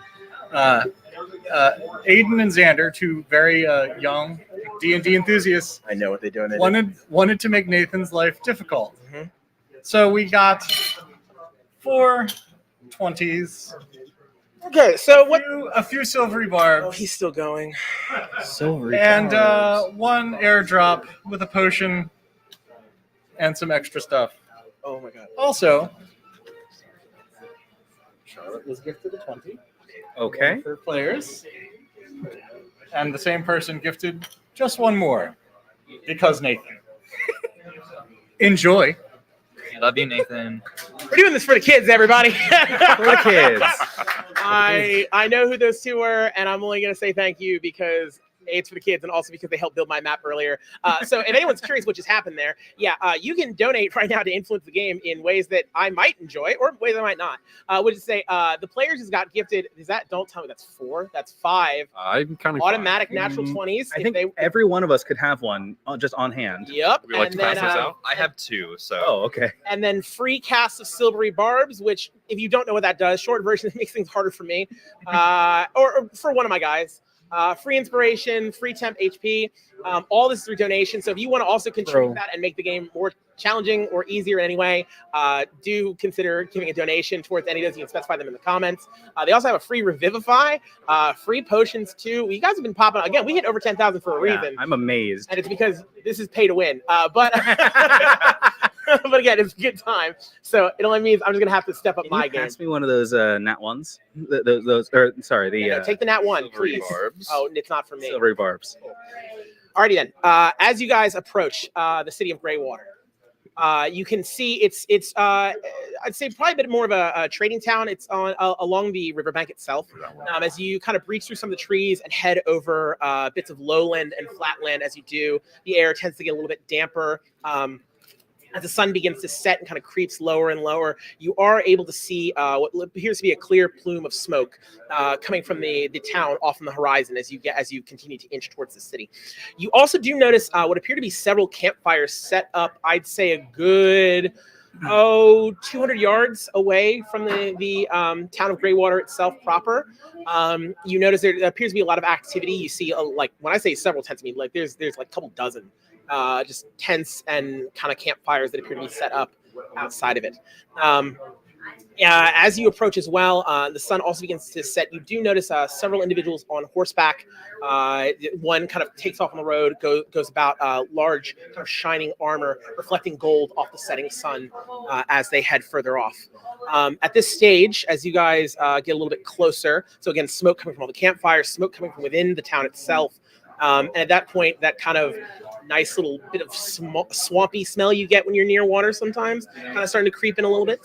What would you guys like to do at this? Before we get too much farther, sure. I'm going to activate 2 things. First, one of the milestones that we hit for our fundraising was that every player gets a temporary legendary item. So I'm going to toss mine in the air. I have an Ion Stone of Mastery, so my proficiency bonus increases by 1. Okay with that one. And then we also got a very rare item for another one of our milestones. So I'm going to activate my all-purpose tool and give myself the cantrip Firebolt. Cool. That so far, that's tame. We're good. Okay, good. Yep, I've talked to you. I know. Okay, cool, good. Yeah, sweet. So cool. Anyone else doing anything at all as you guys approach, or you guys just continue to move forward? I would say we just continue moving forward. Moving forward. We've come here to do a job. Let's get it done. As you guys approach, getting a little bit closer, inching towards, I'll say at this point, although it's getting much darker, it's pretty at least obvious. You see, like, you hear a couple kids going about. You get the sense that these appear to be like families. You get the immediate sense that these are probably people displaced from the town itself. By the way, they're kind of clustered around. It's a little bit ragtag. You do see, although like a couple kids kind of go running off, you notice they're distracted, but it's the adults you catch the eye of as they all kind of, some of them kind of look up, just kind of all curious about, what's happening next, right? What's going on next at this point. As you proceed closer, you do see one individual in plate armor, kind of matching that of the rider who went away, does begin to notice you guys, and you see he kind of nods in your direction as you come walking towards. He's very clearly sizing you up as you approach, but he kind of got that like, all right, cool. You see he's looking to see what you guys have to say. Do they have any sort of identification on them at all? Like any sort of symbols? I will say you notice from the crest of at least a couple of the armed men around, they actually appear to have the crest of City Watch from Waterdeep. You also notice a couple others that do have a crest that you've noticed, at least in your on the maps recently. It appears to be, you get the impression that these are guards from Greywater. Okay. I would approach the man in the armor and say, "Greetings. We've traveled all the way from Waterdeep, coming to this town to see what the matter is. Could you tell me more about the situation?" Oh, just in time. Are you the ones from the Vanguard that we called for? We are. Yes. Good. Mm, I'm not inclined to trust, given some of the strange natures of this crisis we are dealing with, but you were requested by name to come here. They specifically were asking for members of the Vanguard to speak to. Well, if it makes you feel any better, I'm also a former member of the City Watch, and I see you have other members of the City Watch here as well. We've all put in our time here, and we're happy to help in any way we can. But do you have any idea why it is they requested you specifically? We believe it has something to do with the monomaterial, but that's about all we know. Well, they have made it very clear at this point. Those of you who are kind of cluing in realize, like, the they is it's the unrepentant. Like, they specifically, and this was not clear initially. The initial missive you guys got was indicating that, like, you know, hey, cool, they've said, hey, we need help over here, but this is the first you're really getting the indication that, like, the terrorist asked us to come to the thing. So as you guys kind of start to take this in, we have tried sending in others, but they returned in pieces. They are formidable. Fun. We got as many of the people out as we could, but unfortunately, we could not save them all. We do believe at this point that they may have a few hostages, but we are not entirely sure. But we ask that you be careful. Personally, I don't like it. The fact that they are requesting you specifically, I'd like less. Did you get out everybody that was of importance to you? How do you define the importance of a life? I know the blacksmith's son, Ty Stoutman. His son is inside. If I rephrase that, is there anybody else we should specifically look for? Anyone you can aid or help. Some are missing at this point. We do not know if they have been captured. Some fled to the river. Unfortunately, due to the nature of some of the ones who took hold, they were swept away. It is possible they are still in the city. It is possible they are not. What exactly is it that they did within the city? There were, I saw 5. I've heard reports of 6 of them. But each of them powerful. Sorcerers, mages, individuals with more capability than I'm used to. They struck without warning.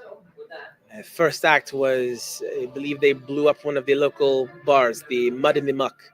Afterwards, they spread through the main city square, lighting buildings ablaze, setting others to explosions, killing indiscriminately.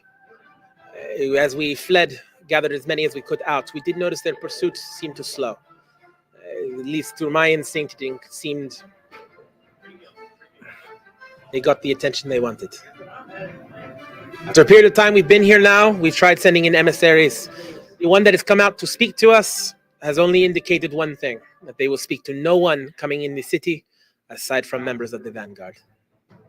That's all they've said? They haven't asked for anything else?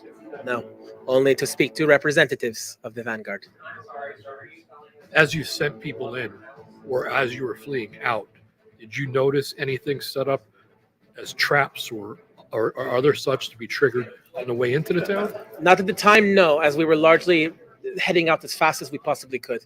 We do notice that they collapse several of the other gates in. It's mostly the main one. He kind of describes there's a bit of a small moat that kind of channels some water away from the river, and there's a simple, short little cobblestone bridge that goes over it, but high enough up that, like, it's a if you're inside the city walls, arrows get down pretty easy, but otherwise it's it's a simple little bridge to cross. And the indication is that that is the one way that they have left open to come. It's in a defensive posture. And how far is the entrance to the city from here? From where you guys are, I'd say they're probably a good couple hundred yards off. Like they're far enough away to like keep an eye. Is there woods that shield us, or is it open? Not from here? It's pretty. The terrain around here isn't really as conducive to large growth. You've got the damp soil, which is good for it's kind of grassland. But beyond that, you guys left the trees some ways ago. All right. Any thoughts on how we should approach? I mean, they're asking for us. We should probably Go in. wants to speak. I don't mind. I don't mind standing in front of, or next to, or behind anyone. Yeah. I mean, I can take points if does no one else anyone is else comfortable with have this. magic? You and I? Divine. Not arcane. I have some arcane. Maybe I should be towards the front, but I talk okay for negotiation, but I'm not the fastest talker. It's easier for me to intimidate more than negotiate. Well, maybe between the two of us, we'll do okay. And as insurance, and Farah's going to fish out an infusion, a wand of magic detection. Okay. So that she can cast magic, Detect magic without Is spending. that spells. what that does? Okay, cool, good. Funny how that works, right? Oh. So as we get closer, maybe within 100 yards of the gate, I will cast that. Okay. So within 30 feet, I can see magical effects before we. Okay. So you do that? Is you guys doing anything else before you guys begin to approach the gate? Right before, just in case, I am going to do my inspiring leader feat. And I guess I go. You're on stream. You got to do this. I go in front of all of you, and I say, for those of you that aren't familiar, so sorry. For those of you that aren't familiar, my name is Amazi, warrior of Wild Space, member of the Vanguard, and devout paladin of Lathander, the Dawnfather. Something I do every day is watch the sunrise. I don't know anyone else in the guild that has a morning ritual such as this, but I do know that we do have things in common. I know we protect the weak, we avenge our fallen, and right now, we want to survive. I don't know what we're walking into, but I know we will walk out alive. I know that we will fight to survive. We will fight to see another sunrise. And you all get 11 temporary HP. That adds on top of the Teely's Lucky Find. You get an inspiration, my friend. My guy was spitting. That was really good. Thank you. That was This guy. sick. I think I like him. Did you write any of that down? Oh, it's all right here. Take that back. No, that was. God, I was like leaning in. I was like, oh my god, it's so good. Well performed. Anyone who can't tell, Paul DMs for us sometimes. Go ahead, Kev. In addition to that, right before we reach the point where we're planning to stop and speak, I would like to cast or spend one of my channel divinities and cast Watcher's Will on Amazi, Aaron, and myself, and that gives us advantage on all of the mental wisdom, like saving throws. Okay. So intelligence, wisdom, charisma. Cool. Okay. Help keep track of that because I'm very bad at keeping track of. I have so much. Cool. It'll be like the duration of the conversation. Yeah, I cannot imagine having to. It's a lot having to control like a dozen different individuals or more than that even. I would have hated that combat I just ran. Anyway, that's also we'll talk about that later. Anyway, so cool. Anyone else doing anything before you guys head inside? You said it was advantage on mental saving throws? Yes, I can. Let me pull it up. Just wanted to get it right when I write it down. Wes, I saw you looking at me. You got anything? Anything you want to take in? Anything you're looking at? Anything you want to observe? Where do you want me to point the camera, my guy? You have advantage on intelligence, wisdom, and charisma saving throws for 1 minute. Okay, thank you. Nothing right now. Nothing right now. Just Cool. thinking. Just taking it in. Cool. Yeah. As you do, this is kind of eerie. You've not traveled with the Vanguard before, but like, even your instincts are telling you like, gosh, just something feels off, man. Like, just something is not. Yeah, it's not doing. So okay, cool. As you guys approach the gate, you notice that actually standing just underneath the archway of the gate itself is an individual kind of standing there with dark tan skin, kind of shirtless, you notice, with a set of white robes kind of draped down from their waists, with arms kind of crossed and kind of a band on either side. You see as they immediately are kind of sizing you up as you walk towards. Yes. Any active magical effects from them? Around. Yeah, because you're casting detect magic. I'll say around in general, no, actually surprisingly not a lot. I'm even more uneasy. I will say, off the individual, you do sense. I know this isn't quite exactly how detect magic goes, but you do sense there's a magical air to them in general. Though you get the sense that this being they've slung a spell or two. They've pulled a rabbit out of a hat from time to time. They know a little magic. So. Okay. But as you guys approach, they simply just kind of seem to kind of stand there, crossing arms, kind of watching you guys approach for a bit. At this point, I'd say you guys are probably about 50 feet off. I won't let them get too far ahead. Yeah, sure. I'm going to stay only like a foot and a half behind. Okay. Close. Okay, cool. When they come up, I'm going to just put my great axe down and rest my hands on it and just intimidate them. Okay, cool. I guess I just, if everyone's okay with me speaking to them, I just call out, "You called?" Sorry, I got disarmed there. Are you the Vanguard? Who wants to know? That's what I was going to say.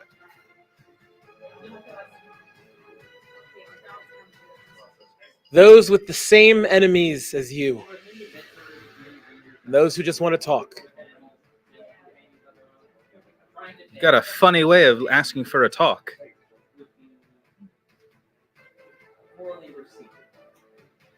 One can't choose all the paths they take in life when others set them upon them. If you are who we've called for, please come this way. We mean you no harm. For now. That's actually more I'll say aside to the party. Like, that's actually more reassuring. I picture like the lead to the side. Yeah, like any chance we could not talk in the ambush? We could talk outside the city on an even playing get field. Anywhere we need a leap of faith. I hear what you're saying. That's me. But the kind of person who kicks an entire city out of their homes, I don't think we can really trust them. Who said anything about trust? Is a leap of faith not a sign of trust? Trust in a path, not in a person. Well, I trust you, and if you think this is right, I'll follow. I hand my warhammer to Trask, and I walk forward and say, "We must take a leap of faith." And I'm walking with a pistol. I have a pistol. Forgot to mention it. Pistol, holstered weapon with Trask. Is that okay? It's fine. Okay. Got a great axe on one shoulder and a warhammer on the other. And I just walk forward. Okay. Like 10, 15 feet. You're 3. Not your 3. You're 6. You're 5. 5. 3:15. I'll be at your 7. I gotta say also, the way you said I've got my gun with me, I was like, please tell me you walk in with like hand ready at the draw the whole way too, just ready. Yeah, like Farah's got a long gun, so as you guys walk into town, a tumbleweed goes spinning behind you. I'm not gonna whistle into the mic on a live thing, but I need. I thought about doing it and said, "Damn, I did earlier." We'll do that on the next stream test. That's fine. Okay, cool. So as you guys head in, taking the steps you do, there's definitely the smell of smoke in the air. You notice that certainly once you get past the gates, you can see on the other side. Yeah, a lot of the town has been like smashed. It seems like a lot of the goal in those who came here and attacked and these unrepentant seems like purely random destruction. You notice among some of the bits of rubble, the occasional what appears to be like a hand laying limp outside. You do see in one case a series of kind of ash marks up against some of the walls that appear to be silhouettes. You get the sense that, yeah, a lot of lives were potentially lost here. As you guys continue strolling further in, you do notice at this point as the sun continues to set more and the moon at this point is beginning to rise. You seem to be being led towards the main central square of the town itself, where you see there's what used to be a large clock tower that was above, but at this point you can see from the rubble, it appears that the top portion of it has been entirely smashed. It's not even recognizable as a clock at this point, which really hurts because you guys were trying to be at the 3 o'clock and the 7 o'clock just a couple minutes ago. But anyway, you do see it as at this point it appears to be smashed over. As you walk in, you do see a faint glow from a campfire towards the base of that tower. Walking in, you notice there's an older gentleman sitting by the fireside. He kind of has a staff next to him and a series of long blue robes draping off of him. Kind of bald head and a bit of a mustache on the front. You see another individual standing by the fire as well, clad in much darker, almost shadowy armor. Just an eerie feeling coming off of him. You see as he kind of looks at you guys and just goes walking off kind of a little bit farther away from the light seemingly, but just on the perimeter of it. You also notice at this point another large individual stirs by some of the rubble, and you see walking out on 2 legs, clad in armor with this giant club upon their back, as well as a large jug, a container of some kind on their back. It's a massive bear, probably standing at least 7'5" tall, comes walking out. As it does, you see kind of looks toward at which point the bald man kind of looks up and looks in the direction. The individual who is leading you in at this point, they kind of look to each other, and the bald man at this point says, Vanguard. Perfect. Kind of beckons. The old man beckons for all of you guys to come up towards the fire. Are there some of us staying behind and some of us going, or like are a few of us at the campfire and then a few of us are like staying behind? To you guys, I'll say, so right now at this point, I'd say probably about 40 feet away as you see the scene, he's beckoning over and saying like, come on, friends. And he does throw in the casual, I promise I don't bite. Come this way.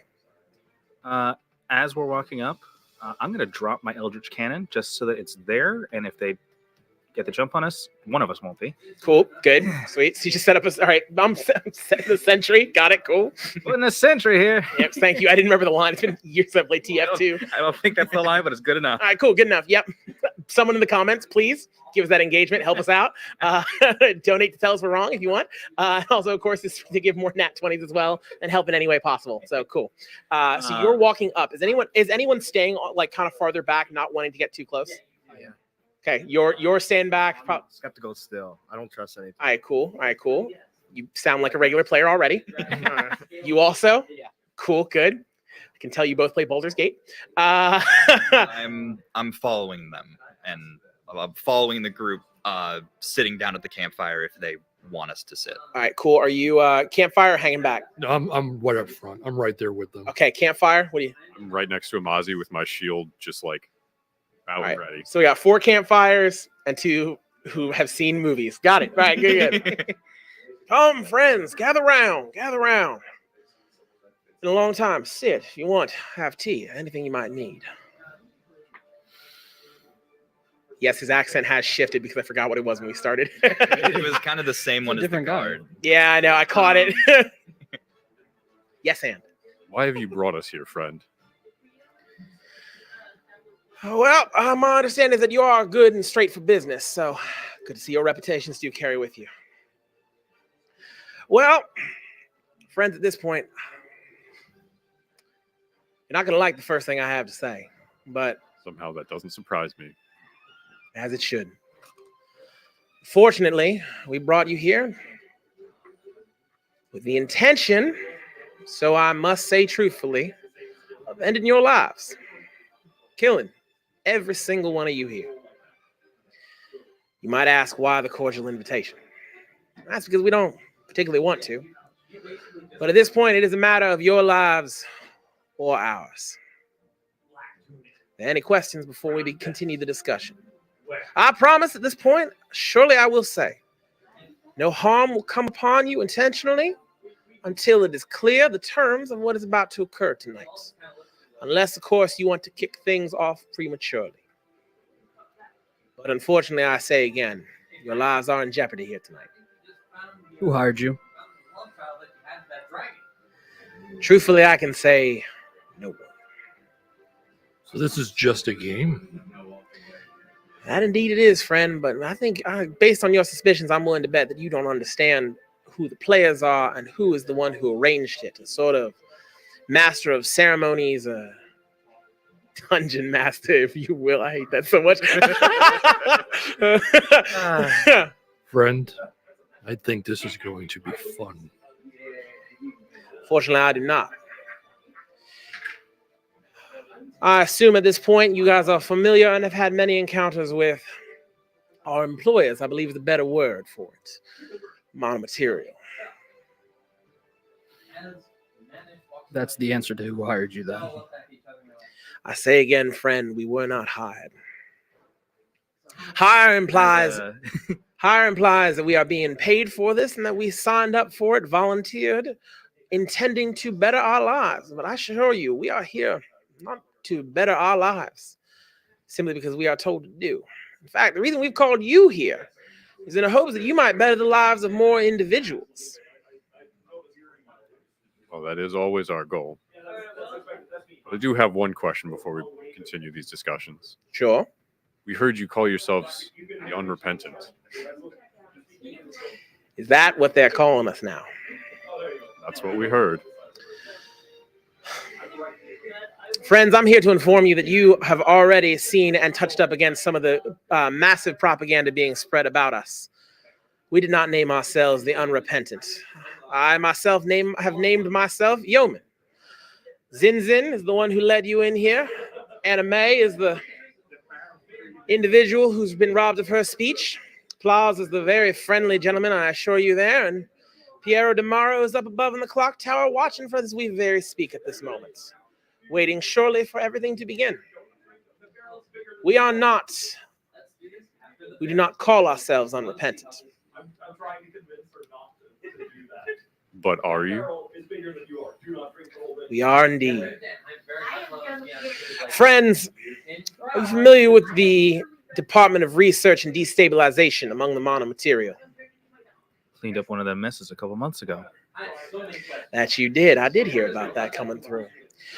Well, their head, one Mr. Bravis Procor, has not taken a liking to our rebellious nature, our spirit. We found ways to rebel wherever we can, trying our best to slow progress, be less than efficient in our ways. But it appears that Procor is ever the shrewd one, and as such has organized this game here. We have one very simple task. Oh, go ahead. While he's saying this, sure. Detect Magic is still up. Yes, it is. Is there any active magical effect acting upon him? Upon him, no. I will note there is can you give me an Arcana roll? Yeah. Partially because I don't know what I would classify one type of magic you do detect. I'm going to look back at the two rangers. So give me a second. Sorry, my point at your eyes and my eyes, and I'm going to point up to the clock tower. Sure. He mentioned that somebody was in the clock tower, so I want our rangers to be looking up and seeing if they can see anybody. I will say, you two immediately, assuming you understand the signal, aren't like. I'm pointing at eyes and I'm pointing at the clock tower. It's very simple. As you guys look up, can I get a perception roll out of the two of you? I'll come to you in 1 second. Me? Out of them two. Yeah, you two. That's a D20.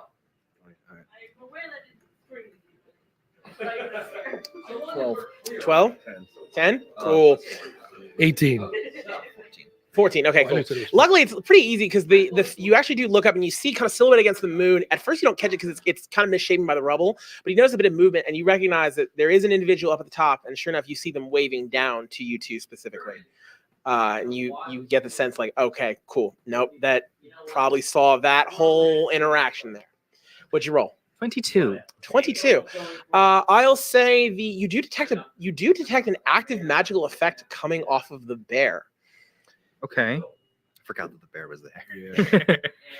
It appears to be not the problem is it's not unlike with 22. It's not unlike a druid's wild shape, but there's a weird fatiguing sense coming to the actual magical detection itself. It's almost as if the effect is being restrained in place. It is almost as if you can see just the force of the spell struggling to break, but being just held taut, ever stretching against that effect. Okay. But it's not like he's got a GS on him. Like a what? GES. suggestion. Gash. Oh, okay, yeah, got it.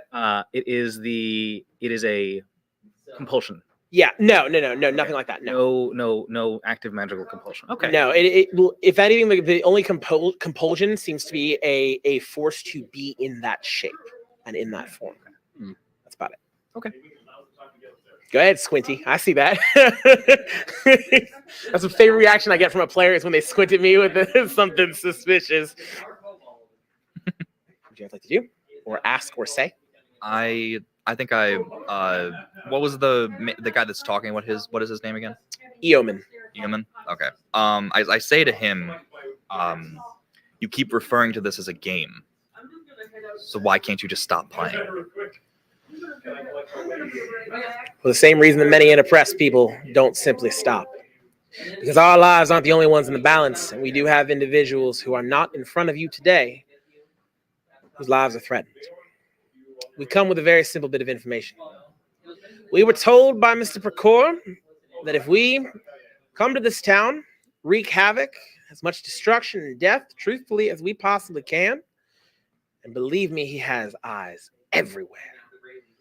As long as we do that, kill some Vanguard along the way, we're free to go.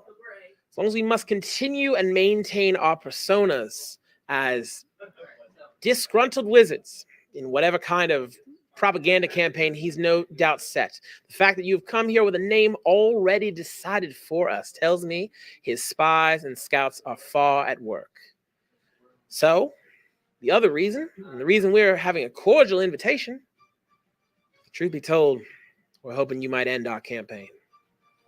We are going to fight to the death in just a few minutes. We will give you fair warning for it.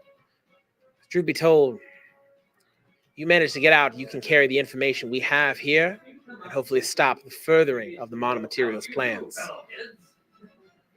There's nothing we can do besides killing. Friend, if we leave this city as any more than a rubble, then we must further move on to take more lives. The moment we cease, our families, our friends, and many others will suffer far greater at the twisted hands of Bravus Procor and the other, his companions, his cohorts at the Monomaterial. I, player, want to think, I want to reason with him and be like, we could help your families, but the way he's speaking is so pessimistic about the situation. Give me an insight. I was gonna say, can I? While you're there, yeah, if you want to, yeah. And can I insight actually on the other people who are around to see if they're agreeing with him? Why don't you pick one? I'm gonna do the ones who are around to see if they're agreeing. Cool. Give me. I'll give you. We'll do one first. Either go with the bear and a May. Go with Zinzin, the one who led you in, or Plaz, the dark armored one. Let's do Zinzin. Zinzin's the one who led you in. Yeah. Let's. I'm gonna see what he thinks. Zinzin insight on Yeoman. 19. Cool. That is a nat 20 for a total of 23. Yay, the first nat 20. Yay.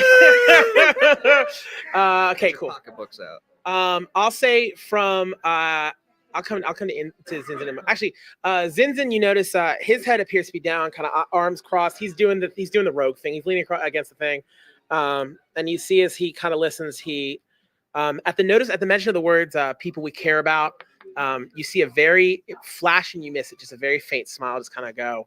before it drops to, again, a very saddened look and appearance. Yeoman, as you don't detect a hint of lie in what he is saying. It appears evident that he still does have more to share.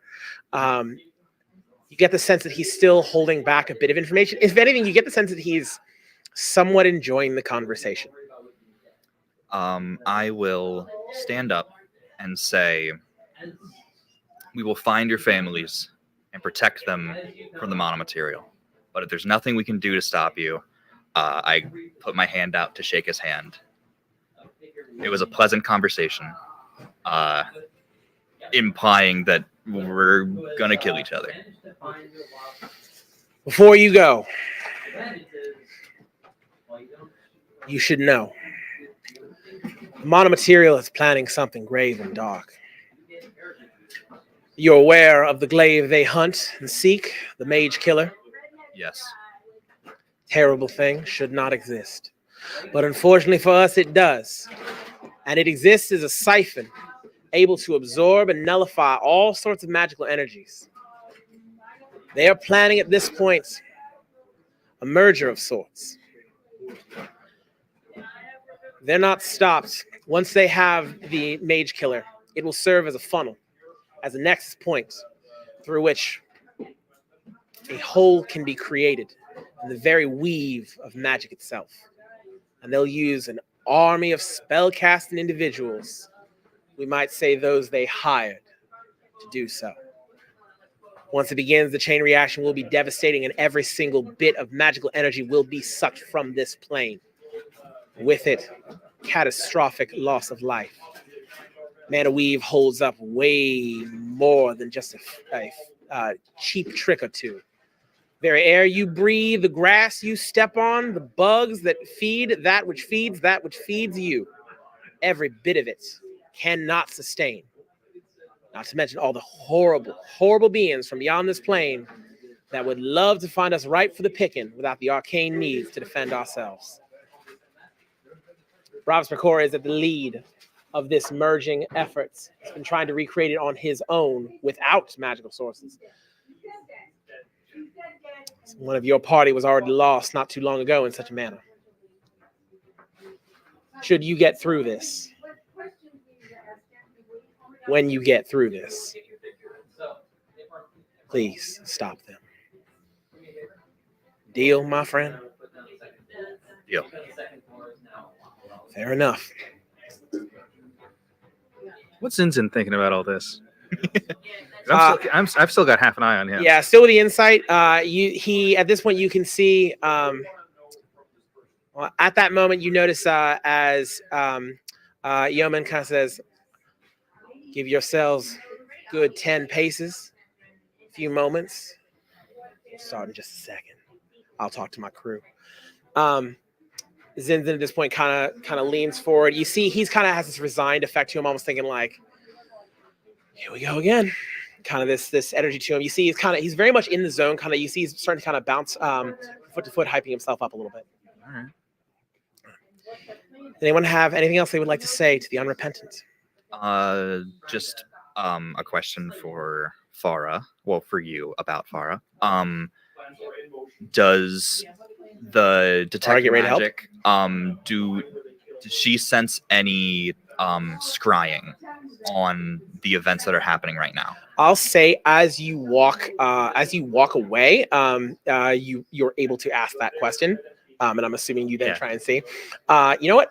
I don't know if that works for scrying, but actually it kind of works perfectly because we're going to take a quick break. And when we come back, we will roll some initiative and I'll look that rule up in the meantime. Sound good, guys?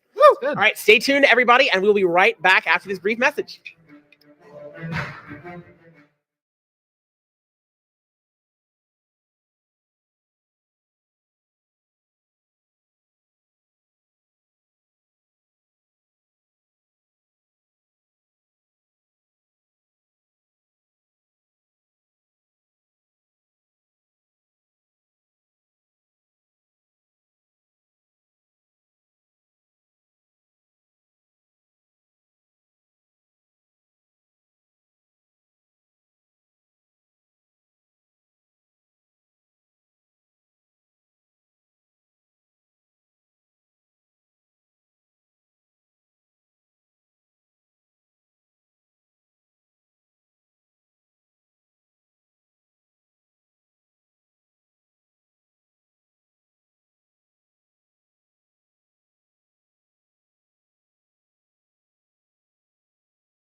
All next to that building. Alrighty, everybody. Welcome back to the Vanguard Unite Live.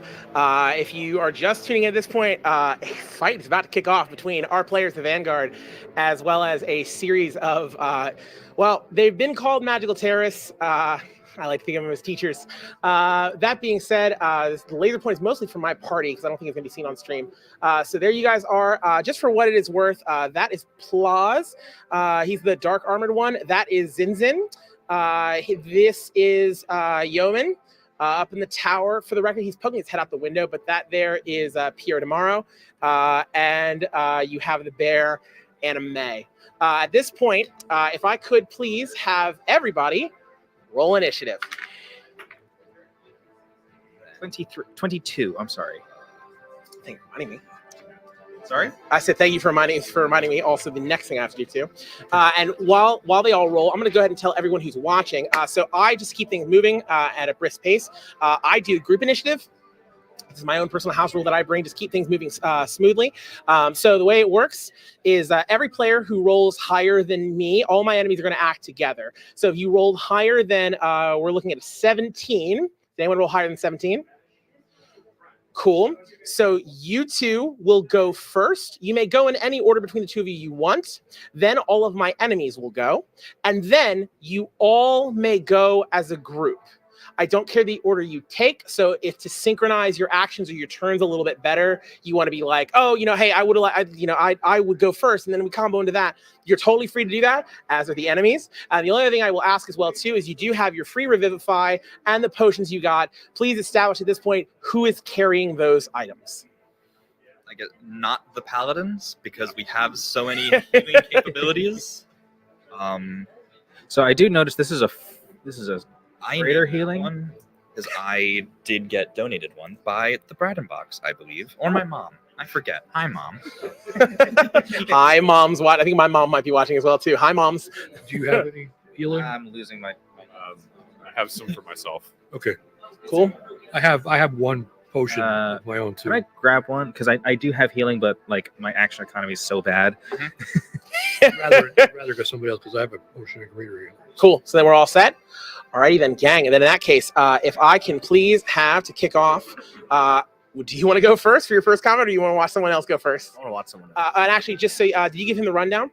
So you have an action, a bonus action, and movement, and then reactions like. I have enough. I have actually 2 bonus actions, so I actually can show you everything. Okay. Cool. Yeah.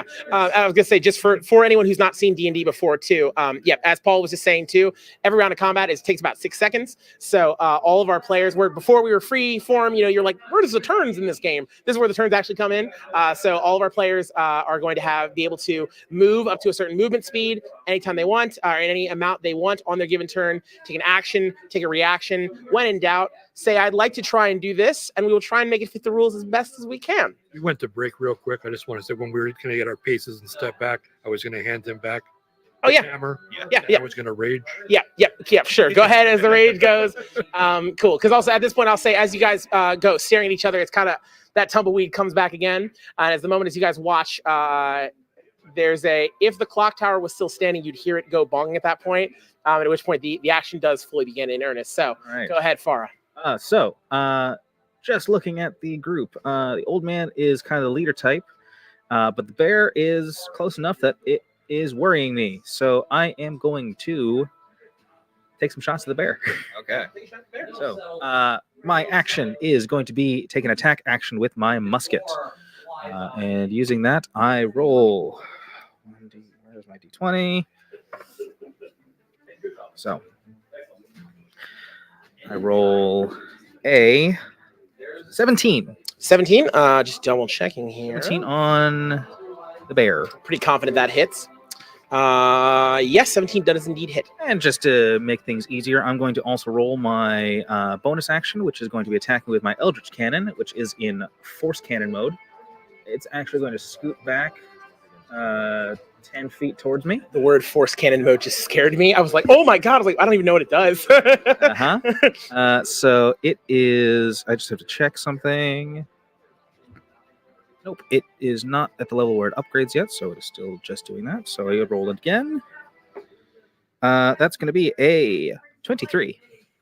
23 points of what kind of damage? No, that is a 23 to hit. Oh, yeah, no, that also hits, yes. Okay, good.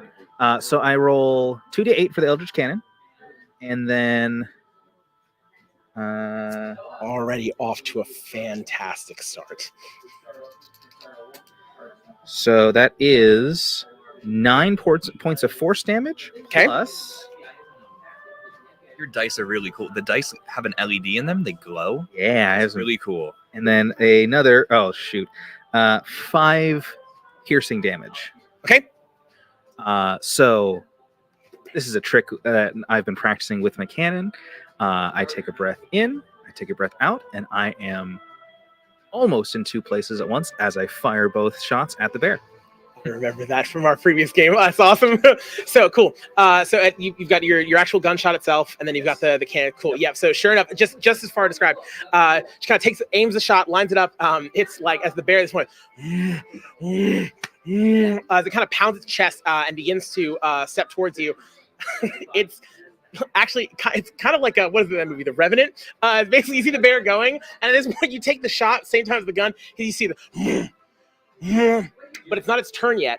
Otherwise, it would be charging immediately. So stay tuned for one more turn. I still have movement, so I'm going to go. I'm gonna position that way. Also, I'm gonna take this hat off only because it's gonna keep falling off my head. But I will keep the way too hot vest on. So were you moving where? So I am now behind Amazi. And I see some people behind us. Oh, those are these are both of our rangers, correct? Oh, okay. Our Rangers, yeah. Okay, I was not sure who those were. Okay, but I do know. There's 6, but I only see 5. So then you duck behind. Cool, good. And then anything else with your turn? No. You know what? The cannon's going to come with me as well. 5, 10. So it's right there.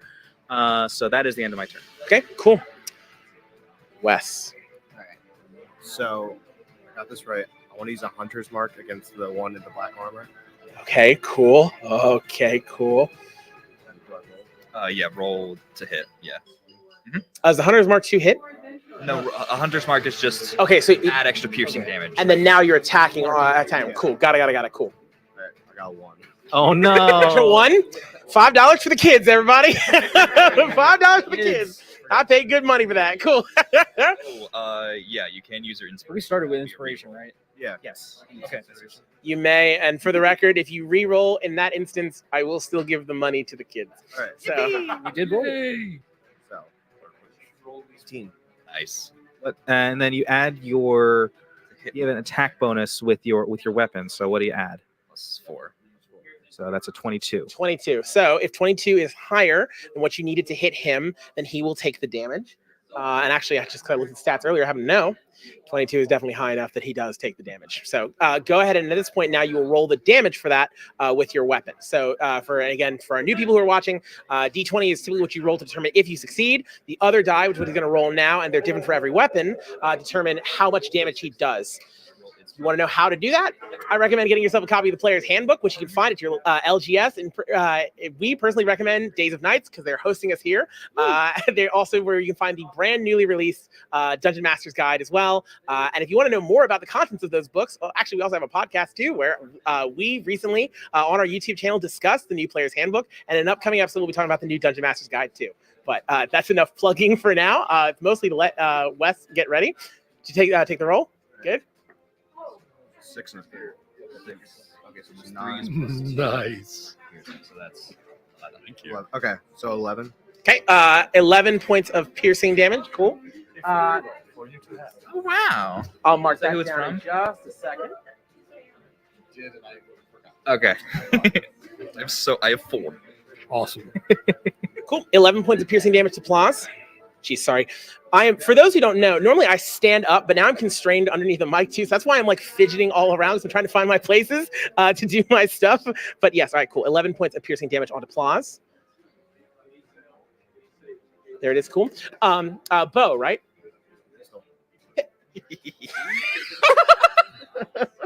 Love this game. Great, cool. So at this point, you see as he begins to pull back towards his cloak, you just see target.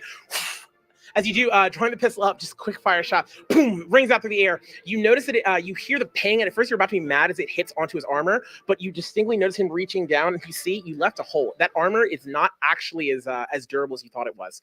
So it seems like a bullet hole pierced through. I pressed on my chest too hard for that. That hurt. It was real. I felt it. So cool. So the shot goes through. As you see him, long tongue extends down. He almost coughs. And you can see at this point, he like his eyes go a dark, shadowy black. Doing anything else with your turn? Flashbacks to the last quest I did with you. I have habits. I'm good. Person by that. Cool. Good. Yep. Yeah, I'm good. Do you want to move up at all, or do you want to stay where you are? Move up a little bit. I don't want to go too far forward. Like halfway. I want to keep my distance. Okay. What is the effect on Hunter's Mark?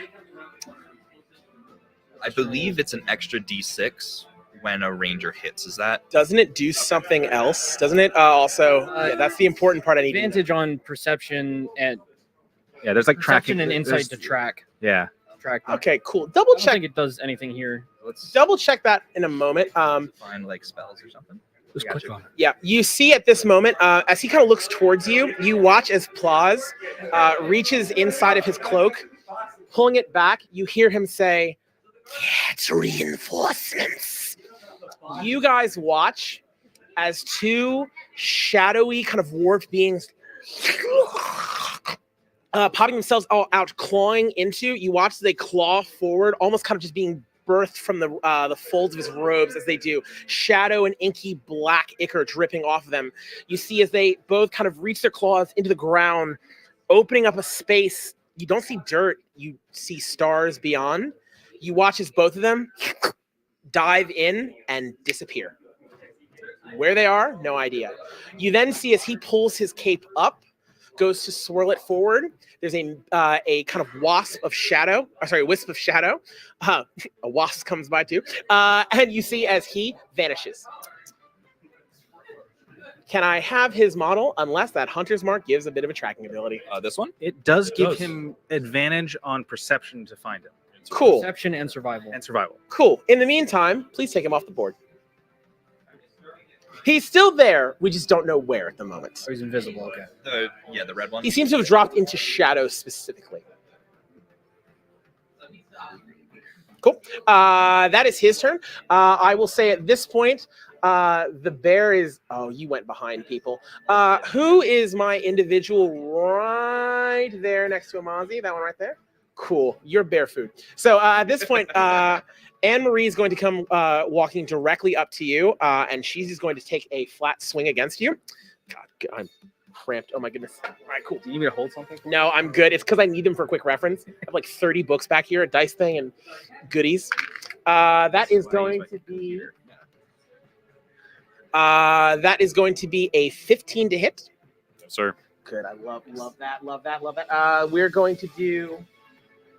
That's a second attack out of the dice tray. That is going to be a 22 to hit. That will hit. 22 does hit. Okay, cool. And that will be 2d8 bludgeoning damage. As she brings the club wide around, you see that does. You watch as kind of bits of stone and dirt seem to emanate out from the large container on her back, matting itself onto the club itself, kind of impacting it, making it see. You see that it kind of gets dense, almost forming together into a larger club of stone. That is going to be 16 points of bludgeoning damage as she brings the club around into you. Yep, that's Anne-Marie's turn. It doesn't matter. She probably had enough movement. I forgot she's supposed to be pushed 5 feet away when you're hit by the force cannon. Yeah, she does have enough movement for that because it was only 5 feet and he was pretty close. But do keep that in mind, and thank you very much. We'll remember that for the future. Thank you so much. Let's see. Disengage. Then we've got... Yeah, I guess. Thanks for that speech. Oh, yeah, I forgot about that. Yeah, all of you have, if you didn't write it down, 11 temporary hit points. Yes. Not anymore. At least they're there. It's true. Better temp than real. Then we've got here... Sorry, cool. Then we will have from my good guy, Yeoman, he is at this point going to. I need a saving throw. 1 second. Can I have? Oh, that's a lot of people right there. Can I have a Mozzie? Yep. Can I have? That's Trask. I recognize that model from when we painted it. Let's see. What's the exact range I need? Within 5 feet.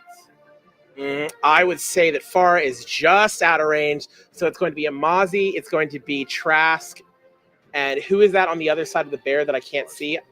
Thank you, Lars. Hey, quick question. Go ahead. Since we hit that 10,000 mark, yeah. If I know what my level 7 feature is, can I use it? I'm going to be very kind because we got the 10,000, and I will say yes. I feel like you don't need it because there's a lot of other stuff on the table, but sure, I'm going to be very nice. Just asking. Cool. Yes, you may. For the children. It better be a role-playing feat. Yes. Anything else? I need to know what they roll on their save first.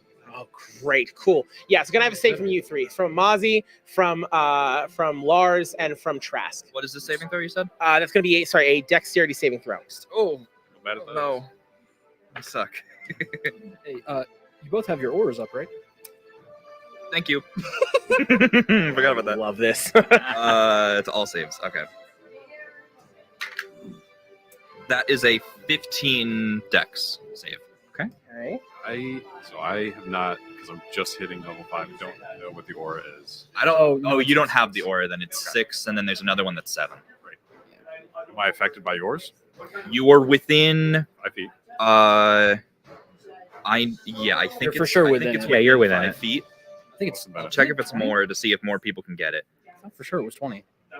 What's the benefit? You get a +3 to all saves. While they're Aura scrolling of through, protection. Sorry. While you are conscious, you grant all friendly creatures, including you, within 10 feet a +3 bonus to all saving throws. So I guess that's everyone that's doing the save. You get a +3 to saving throws. has everyone made their throws? Oh, what'd you get? 10? Fail. 15. Add 4. Uh, So, Flash of Genius is a 7th level artificer feature. If I see a creature that within 30 feet that makes a saving throw, I can use my reaction to add my intelligence modifier to your roll. Thank you. And my intelligence modifier is currently 4, so you gain +4 to your save. pass.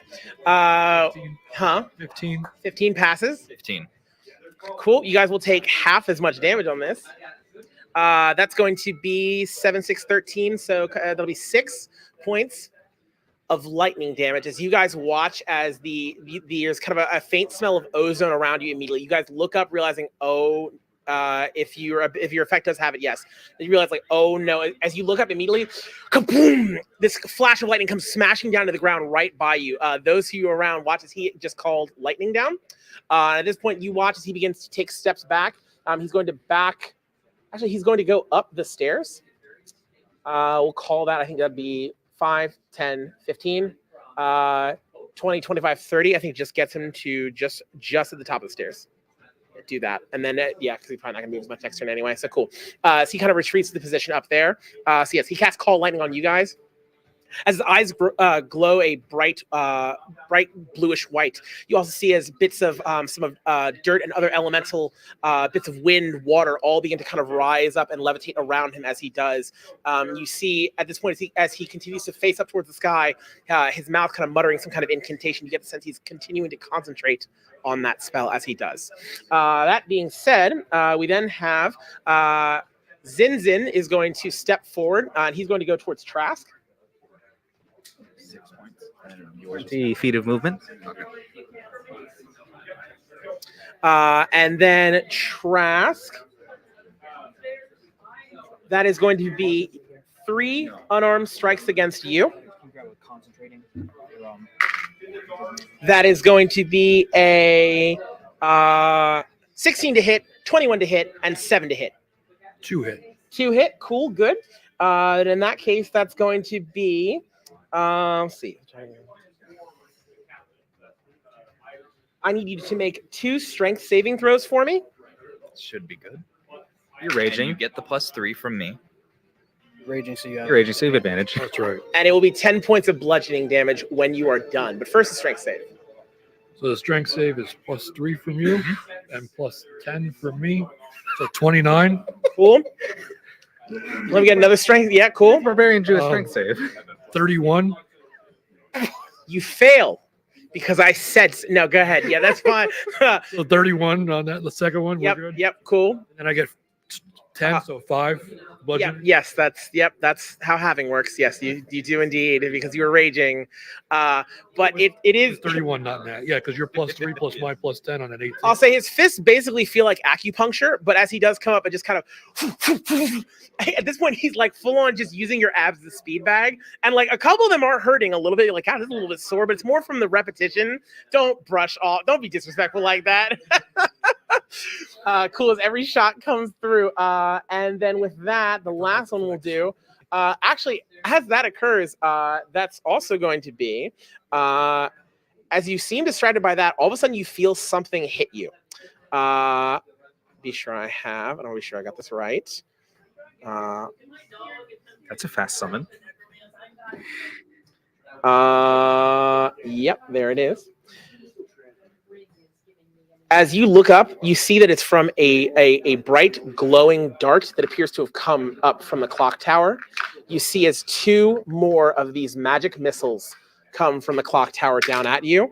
That's going to be 4, 5, 6, 7, 8 +3, so 11 points of force damage towards you, just direct. I don't roll, it just hits as magic missiles come raining down from the clock tower. That is it. He's a totem barbarian. Oh, you resist. Oh, force it. You resist that too? Cool, great. That ruins that plan. Everything but psychic. Awesome. Oh, you mean what I'm taking now? Okay, good. Just checking. I take demoralization damage. All right, good. Demoralization damage. Love it. With that is the entire party of Unrepentant having taken their turn. So, what would you guys like to do? So you said this guy's poking his head out. Yes. I mean, he pops out, takes a shot, and then pops back in. Okay, so full cover. Yeah. All right. I'm gonna shoot this guy. Okay. Take which one? Zinzin? No. Okay, Yeoman. All right. Cool. Take a shot. All right.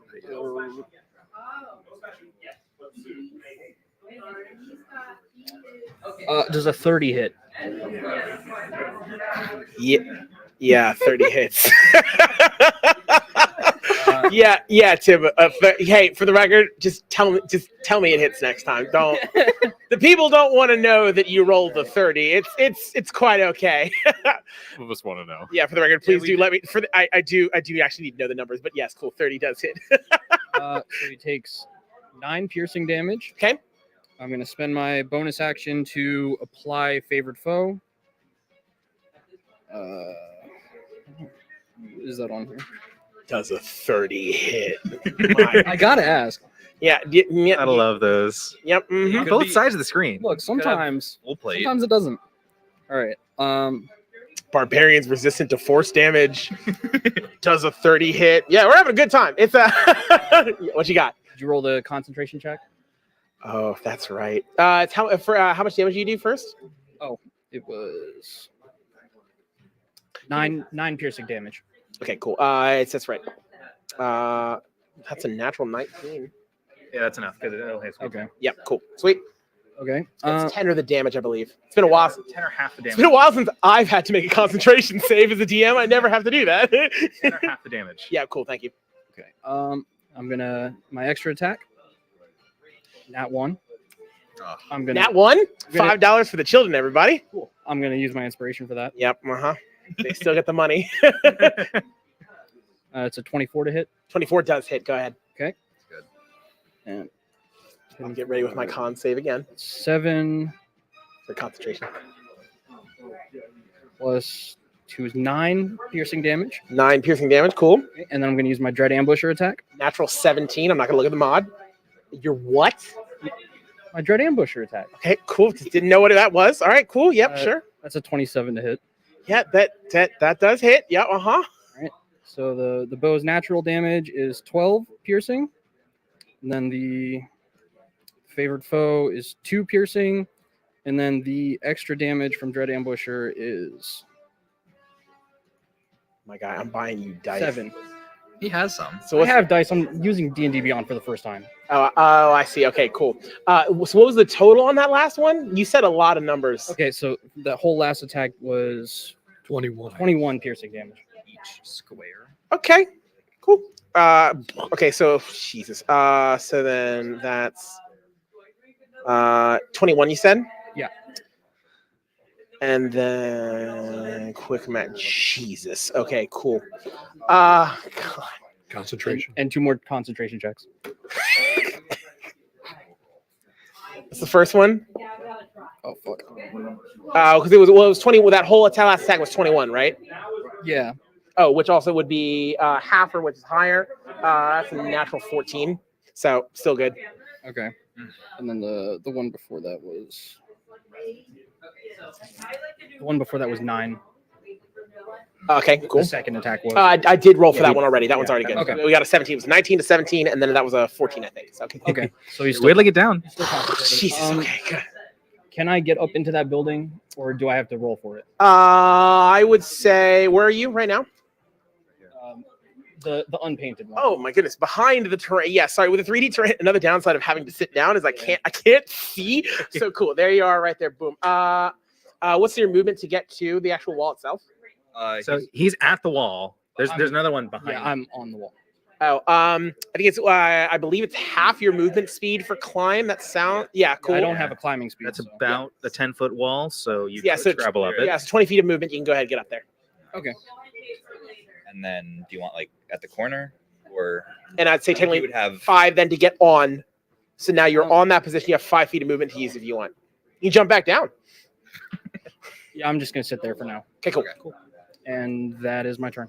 Okay, so as Yeoman does the spell, you see, honestly, as the lightning continues to call down, you notice like every single bit. He almost appears like he's kind of jolting with every single hit. You notice with every single one, it actually appears almost as if he's in sync with the lightning as it does to you. You watch as every like undulation of the strikes as they go seem to be in pattern with the way I'm trying not to like shimmy on camera as he like kind of twists from each of the blast hitting as he's just completely being riddled by each of the shots. Noticeably he is taking damage way more than I anticipated on round 1, but he's still standing, still doing okay. So cool. Who would like to go next? You want to just go around, or Can I ask something real quick? Yeah, go ahead. So the part of the clock tower that isn't busted, how together is it still? Like the top portion has been damaged by a significant amount. Right here. That seems to be largely still intact. Okay. All right. Well, if we're just gonna go around, Lars is going to turn to the bear. I've faced worse than you, and I won't be defeated here. He's going to bonus action, cast Thunder Smite. Okay, go ahead. Yep. Yeah. And then he's going to go ahead and hit him with his Warhammer. Yep. I like that you didn't roll before casting the spite. So yeah, go ahead. Sorry, the smite. Sorry, smite, spite. Yeah. As a DM, they're the same to me. I'm going to use one of my natural 20s. Because you didn't need to. Oh, no. Oh, right. No, I don't have a bear model anymore. So that's... I had one of these evaporate. I'm also going to put a Divine Smite into that first level. So that's an automatic 3d8 plus 2d6 plus his normal weapon damage. And then I get to roll all of those as well. Go ahead, take your time. I'm just going to sit here and drink my water, hydrate up. You go ahead and do that math for a moment. 20, 3d8's 24. 2d6 And then 2d6, so that's 36 right off the bat, and then the weapon damage 7. That's 43. Okay. Wait, what's your what weapon are you using? Single-handed Warhammer. Is that only a d6? That's a d. It's a d8 plus your strength. The Thunder Smite is 2d6. Right. So, okay. Divine Smite's another 2d8. Warhammer's 1d8. 1d8. Okay. I'm sorry. I missed that. That was 2, so that's another 10. 1. Which was, so we said it was 43. 40 is the total? No, it was before you rolled. 43. Okay, so then that's another 10 plus 1. So that's 54. Do you need D6s as well? Oh, sorry, yes. Oh, we're still going, Nathan. That's another 5. 59. So you need to make a strength save or be pushed 10 feet and knocked prone. So what was the total amount of damage? 59. 59. 59 total. Do the types matter at all, or Oh, it got replaced. any resistances? Thank you. I think we have a nat 20 farm over here. Nice. Did someone pay for another nat 20? This is the one I just used. Folks, isn't there like a thing you can give me a nat 20? Folks. I'm just going to put them in here so that we. Yeah, no, somewhere where they're out of sight. Good draw, kids. Way to go, Kev, for selling people how great a nat 20 can be. Even though also I love how you guys have like 5 more. Like, nah, they need another. We don't want to run out of that now, do we? Cool, awesome. Yeah, what you got? Oh, cool. I saw you raising. I was like, all right, cool. I was like, he's about to say something I'm not gonna like even more so. All right, All the good people stuff. at home donate natural 20s so that every single attack for us is a nat 20. It goes to the Children's Hospital of Philadelphia. Please, we need every attack to be a natural 20 so that we can screw with Nathan. Please, we are rolling so many dice.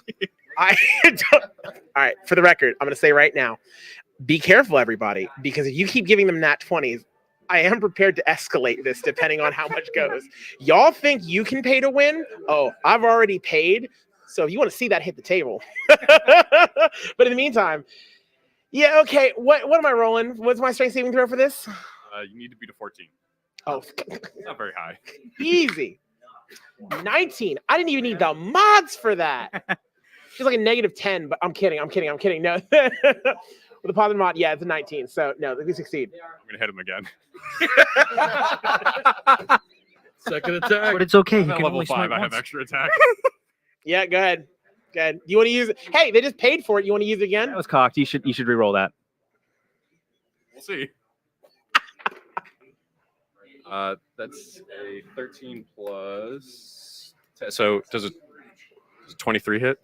Yes, it does. It's not a crit though. Nice. That's another 10 damage. Just 10. Just 10. It's only 10. So stupid. All right, cool.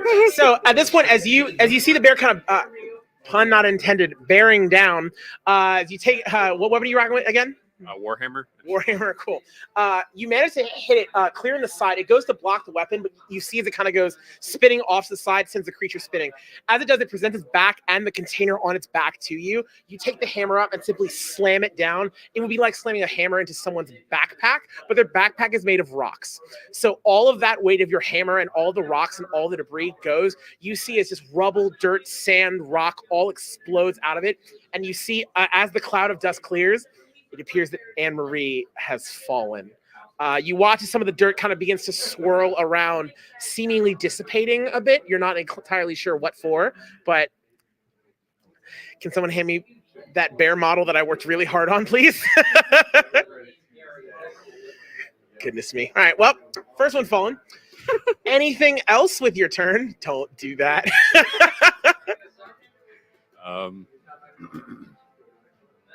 No, I think I'm going to stay there. Actually, I will. I'm going to back up a step to be closer to Farah, Okay. so I can act as better defense there. Oh, I'm sorry. You're good. As long as I'm within 5 feet, yeah. And I was gonna say, wait, what subclass of paladin are you?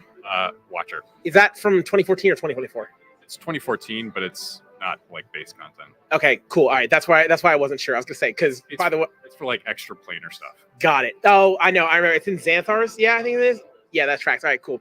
If anyone's wondering, it's because I was trying to set up a plug. Yet again, by the way, if you want to, if you want to know a good place where you can pick up a copy of the Player's Handbook, again, we recommend if you're living in the Delaware area, the oldest game store here in Delaware is Days of Nights. They've been so generous for letting us host this amazing event, taking over their game room for a full day, as well as many meetings, many conversations to make this as awesome as it has been. So please support them any way you can.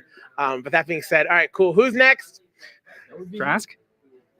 That would be me. I was gonna say who's next to the chopping block, but who's next to the chopping block that I am upon? I'm going to attack the guy right in front of me. Oh, who's that? Oh, that's Zinzin. Oh, Zinzin. No. 27. Yes. Yeah. Go ahead. Can I ask a question?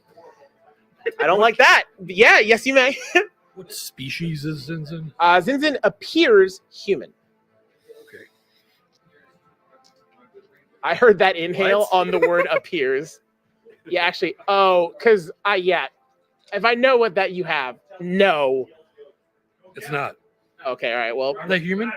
huh? Are they human? Yeah, they're human. Okay. Yeah, I was gonna say whatever you have. The answer is no. Well, you're trying to tell me no, right? So- Yes. I just realized how confusing that might have been to the viewer. Yes, no. The Well, first no, attack but does Maybe so. 38 damage. Grievously wounds it and slows the movement by 10. No, you didn't have to tell me the grievously wounded part. I knew that. That's your first attack, yeah? Yeah, first attack. Okay, roll the second. Okay. 27. Yeah, go ahead. God. Yeah, 27 hits. Zinzin, it does. 42 for the second hit. Wow. Okay, you watch at this point as you go towards Zinzin, you see as he kind of like begins sizing you up. You watch his two gauntlets kind of smacks them together. Boom, boom. As it does, you watch these kind of like golden shields appear around his wrist. You see the kind of hands extended, like, come on. As you bring the strike down immediately, you bring it down with enough force on the first one. He goes to block it. As it hits, you see as the bone in his hand shatters and just crumples downward. As it does, you bring the other one down. You see, like all of a sudden, a bit of fear. He goes to catch the other. You simply you hit it with enough force. You hear the tear as his arm rips off, just flinging off the side. He at this point spins, howling in pain, much like me, and crumples down to the ground. Can someone hand me the Zinzin model? For the viewers at home, Trask is carrying Gert's Great Axe, which does 3d12 versus damage. And then if it's against a human, it does an additional 2d12. And it's 325 pounds. So Nathan was telling us how it was breaking his bones as it was hitting him. Yeah, they caught that part. That was Oh, yeah? It's not for me. Someone wants to gift a 20. You're gonna die. Oh, let's go. All right, cool. Good. Thank you so much. Was there anything else? Please. I was gonna say, do we know who it's from or what the contingency is? Okay, cool. I do not know. For the record, if anyone else wants to see my models last longer than they have so far, please.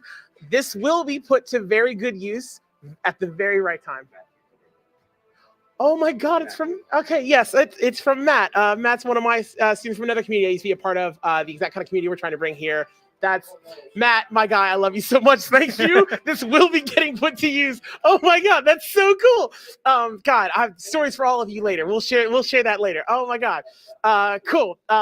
That's awesome. Anyway, oh yeah, all right. Yeah, Matt, don't worry. This will be put to use. So now, anyone else to go to upset me yet? Can I diagonally go in between Trask and the fire? Yes, I'll allow that. It's the fire is more for scenery, and also as long as you're running. If you're standing in, I'm going to make you take damage, but otherwise, no. Would that be 30 to get on top of this rubble? Don't like no. you asking that. Where'd you start?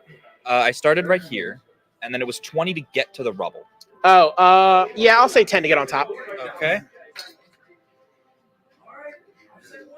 Then, all right, cool. Now, what are you doing? I am doing a cool thing, Nathan. You have a pistol in your hand. I see that. I also have a hammer of thunderbolts, Nathan. Golly, I wonder what that does. Wow, I was so tame with my Ion Stone. Oh my God. Extremely.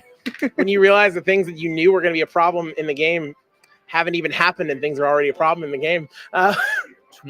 22 to hit. Yeah, go ahead, bud. Okay. So I am throwing my hammer of Thunderbolt, and it doesn't do that much damage. Just a measly D10 because I can't divine. Yeah, D10. Okay, just a D10. That is 1 plus. Where is it? 1 plus 10, so 11 points of damage, and then If the attack hits, the weapon unleashes a thunderclap audible out to 300 feet. The target and every creature within 30 feet of it, other than you, must succeed on a DC 17 Constitution saving throw or have the stunned condition until the end of your turn. Immediately after hitting or missing, the weapon flies back to your hand. And then I have 5 charges of that. So End of your turn or end of your next turn? So I make my save now. DC 17 Constitution saving throw. With a +3 on the Constitution. That is a 19. Guys, is 30 is 30 feet. Just thinking that. Silvery barbs. Well, he has a nat 20. Do it. No, true. do it. Do it. Do it. I'll save it for a rainy day. I think we've got more coming. For those who don't know, they have silvery barb tokens they're able to use. Those impose disadvantage on me and get to trade off by giving them advantage on their next roll. I think you each have one of those, or how many of those are at the table? 8. Several. There's 8. Cool. Let me tell you all something. My good friend Matt gave me this nat 20 so that I get to get one guaranteed hit that they can't counter. Cool. As you can tell by the fact that how many of those do you guys have? A lot more than you. Yeah, cool. So if you want to counterbalance that, the only way to make sure that his nat 20 he gave me does not go to waste in the long run is to be sure we buy more nat 20s, okay? Listen, you're not just saving the kids. You're saving a DM, okay? There are a lot of DMs in this world. I can't keep this going. Go ahead. Yeah, so... Listen, it's fascinating to be on the other side of this. Yeah. I think that dude is within 30. That's fair. That's fair. Is the one on the clock tower, is he within 30 feet of the hammer? I will say no, because it's at least 20 feet from the base of those stairs up, and you are another set down. I think it's 40 feet up. That's 30 feet. Be where the hammer Is hits not the anywhere near. I'm gonna say from where you are, from where Yeoman is, he's 40 feet up. Okay. I'm gonna regret that later when he falls, but we'll cross that bridge when we come to it. Okay, so that was 11 points of damage. So did he has to do his concentration saving throw? Yep. Yeah, he does indeed need to do that concentration saving throw. That's 12. Okay, that was really close. And then falling ever further. That's all I can do because I can't really do like throwing and my pistol because I don't have that thing. So, bonus action, I will drink a potion of, I think it's called heroism. I get it every time I do a dispatch. And I have bless on myself for an hour. So 1d4. Okay, cool. Anyway. Oh, yes. There you go. Unfortunately, that's the only way that's going to stay. It's fine. Who is left to go on this turn? Us two. Us two. Great. Do you want me to go first again? Yes. Okay. So I'm trying to see if I have a spell that will work to either knock him out of the tower or knock the tower down around him. I don't think a shatter will do it, unfortunately. I hate that spell. As a DM, hate that spell. See, but the thing is, it would be so fun to do. It may be fun, but like, is that what the people want to do? Do it. Listen, I have stuff. Go ahead. Use the spell slots. It's cool. We're early in the fight. Kick it off. I never use spells. Like I'm a bad spellcaster, guys.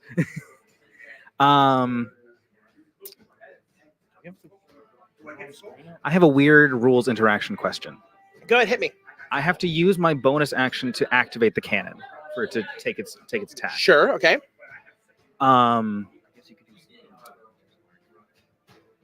If I use my bonus action to command it, can it then hold the attack until a thing I set? Because it is technically an object, not a creature, and I am technically making the attack. Because it is an object, not a creature, and thus does not have its own free will to be able to think, I want to wait for this, I'd say no. You would have to make that part of your reaction. That's fine, because I can just use it anyway. I love when people take that attitude and like, no, it's cool. I didn't need it to kill you anyway. Go ahead, keep going. Then the other question is that less than 120 feet? Gulp. Or do I just need to come closer to kill you? 5, 10, 15, 20, 25, 30, 35. Go ahead. Okay. So, or actually, hold on. Firebolt. I am at 5th level, so. All right. So I'm gonna take my all-purpose tool. Okay. And I have a feature that Okay. gives me an additional D8 when I use a wand or spell focus, and I'm using my all-purpose tool as that. Sure. Go ahead. Add an extra D8 when I make a spell attack. Sure. Cool. So I am going to cast Firebolt through my tool. Okay. At our friend here. Okay. Cool. Yeoman, go ahead. Take the roll. And I am going to use my 20. Nice. Why did I look at the armor class? All right. Go ahead. So. Oh my God. Sorry.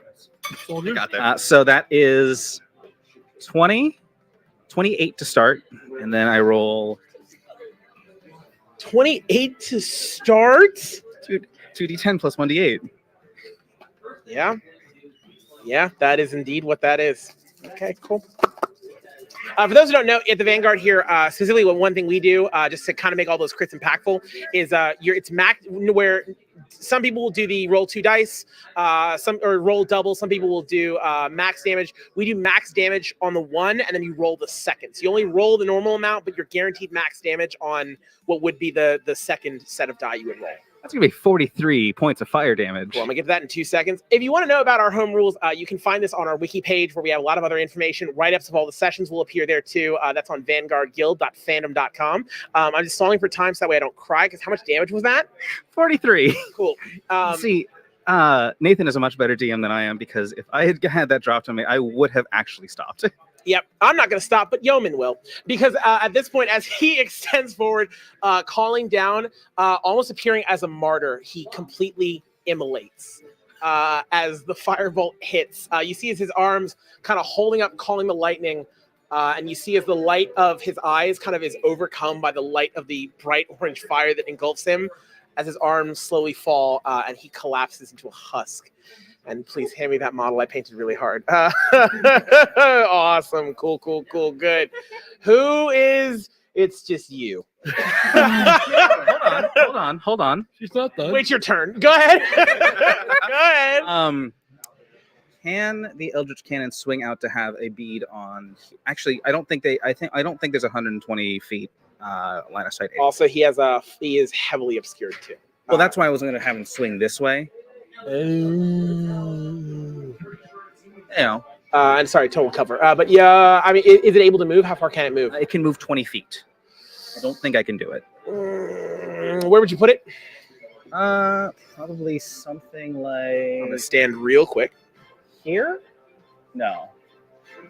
It would probably end up being here. I'll say no. Okay. I'm on the fence, and I realize y'all don't need it. So, no, you can move it, but I don't think you'll be able to get line of sight from I it. am going to move it up just so that it's in the mix. Especially because he is, like, so high up in the air from you as well, too, and ducking behind cover entirely. Like, he's playing the sniper role, so you'll have to wait a turn. Oh, no, I have to wait to counter snipe. Anyway, cool, awesome. Do you have anything else on your turn? No, that is my turn. All right, now back to my disrespect. You. What would you like to do? I'm gonna try to find this guy. Can I use a hunter's mark to find him? So what is the wording specifically on how on the tracking thing for Hunter's Mark? I should pull that up. So at the bottom it says you always have an advantage on wisdom, perception, or survival. Go ahead and give me a perception check. Yes, give him a perception check, Wes. Yeah, roll a d20. I'm gonna use my Chad, I'm so sorry for shrieking into this mic. I'm laughing so hard. You want to take that? I'm going to critically find this guy. Where is he, Nathan? Yeah, where is he? Yeah, where is he? Where is he? Where is he? Where's the guy? Hey, Nathan. Where is he? How is he? How is he? Noticeably, he is right. Oh, man. You see, he seems to be like just barely standing within the shadows itself. You get the sense that the shadows are something he's kind of able to naturally move through. You notice he's just kind of standing there off to the side. Anything else with your turn? I shoot him. Yes. Yes. Okay, I'm gonna shoot him. Who whispered yes in the mic? Yeah, I heard that. I just because I got it in just one ear too, so like genuinely in my ear, just like, yes, shoot him. Go ahead. Yeah, D10. Dog, I'm literally letting you roll my dice. If they roll better than I normally do, I'm going to be a little upset. I got 2, so 4. 4? That's cool. 4 to hit. Yeah, actually, yeah, that's my dice. All right, we're good. Yeah. That misses. Did you roll the hit or the damage? Yeah, did you roll the d20 or did you roll? Yeah, I didn't see you roll the d20. You rolled the D10. Oh. You don't roll the D10 for Yeah, damage. you roll the Yeah, you have to Oh, okay. actually attack him. Sorry about that. I got a 20. Oh! You actually rolled a real one. That is fantastic. All right, that's 2. Which die did How much you do you have roll? to pay for that, Nathan? Which die? Actually, I was going to say, I said I'd pay $10 for every one of my die that gets a nat 20. If you spread them around, I ain't playing that, but I'll pay $10 for that. Be careful what you wish for, everybody. You rolled That's one, right? that's Oh, upsetting. and you get Hunter's Mark as well. This one? Yeah. Oh my god! Between this, Wait a minute. So Huh? what's a?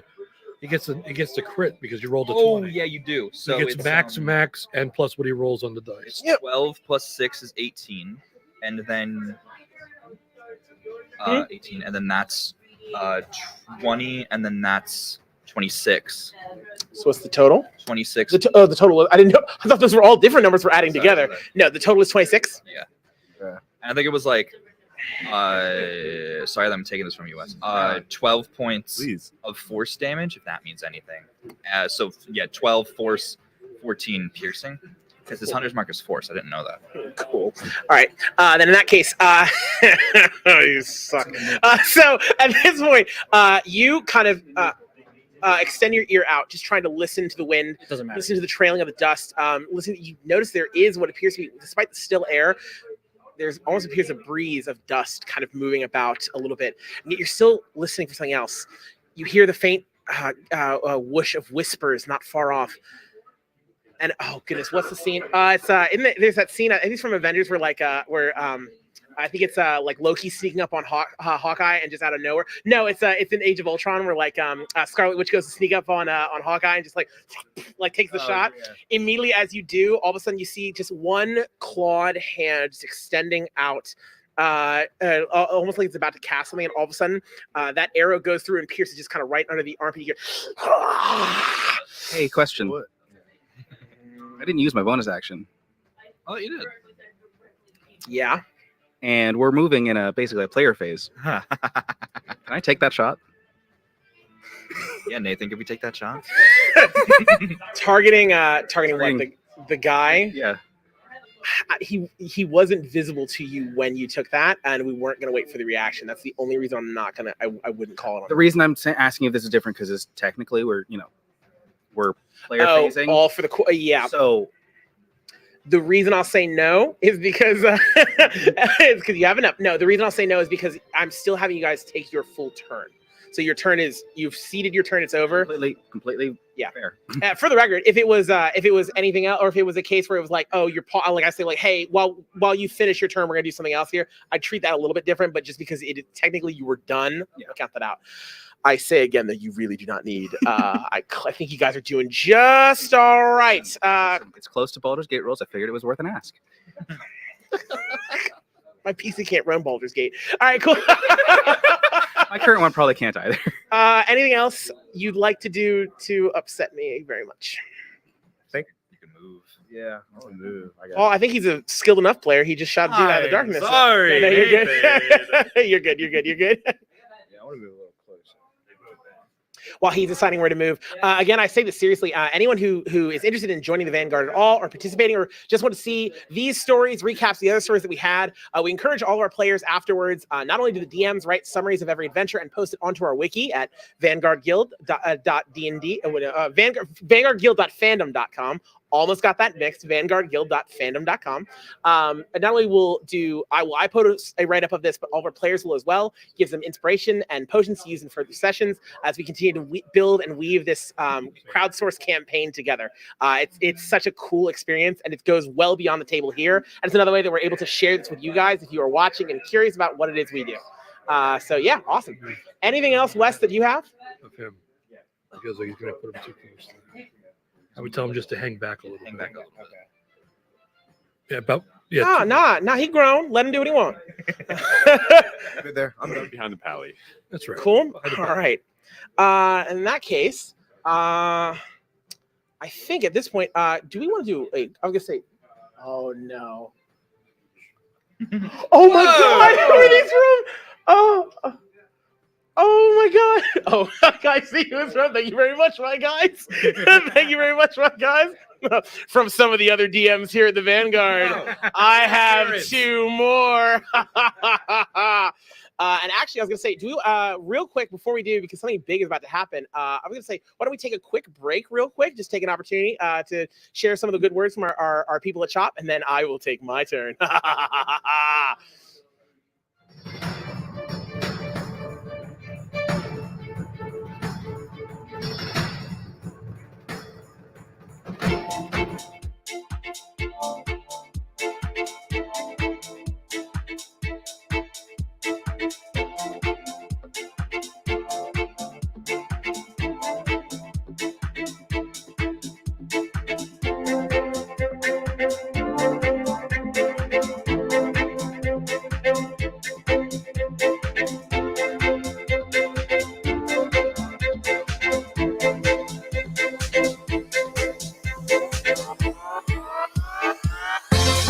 "62 kids like me enter a CMN hospital every minute."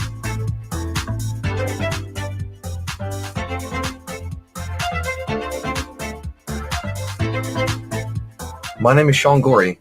I'm from Cleveland, Ohio, and I want to change kids' health in university hospitals, Rainbow, Babies, and Children's, because I was treated there as a kid, and this is my way of giving back.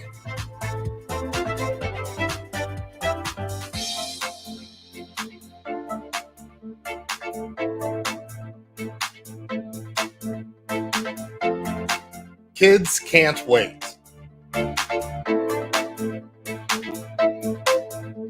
To change kids' health means to fundraise by playing video games or tabletop games for these kids that are like not having the best time of their lives right now. They're having to fight scary diseases, scary illnesses, some of them more rare than others. And we just do everything we can to help fundraise.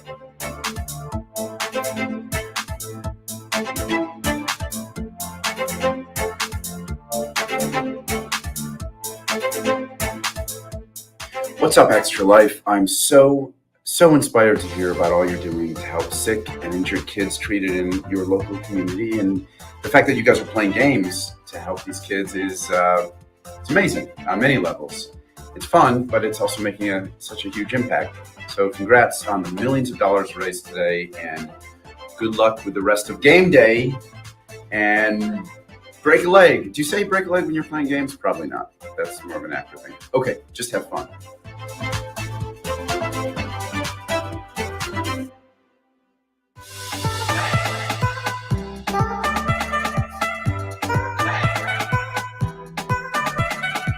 My name's Eric Sears. I live in Ottawa, and I'm treated at Chia for type 1 diabetes. My favorite part of my children's hospital is the doctors, nurses, and educators. When I show up to my checkups, I get high fives and hugs, and they're so supportive. They're just awesome. Did you know that 62 kids like me enter a CMN hospital every minute? That's a lot of kids that need help. Join Extra Life to help kids like me.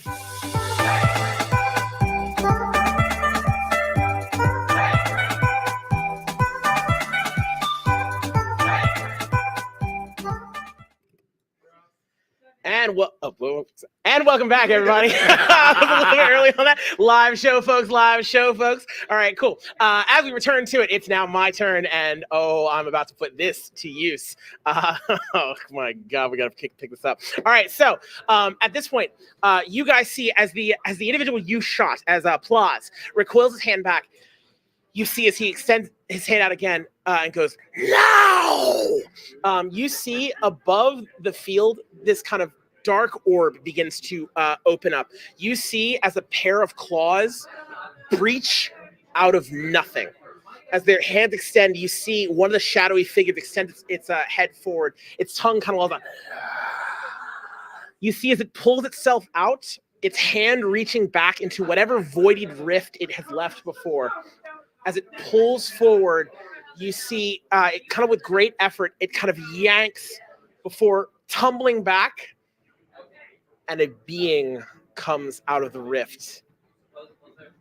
As this individual, this large, tentacled, eyed monstrosity, we'll put it right in the middle of the courtyard.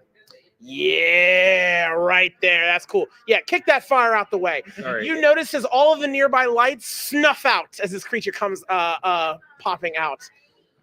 Oh, that was such a fun one to paint. That's awesome. That's contingency plan 1. As the contingency plan 1, as this being crawls itself out of whatever part of the far realm that it potentially came from.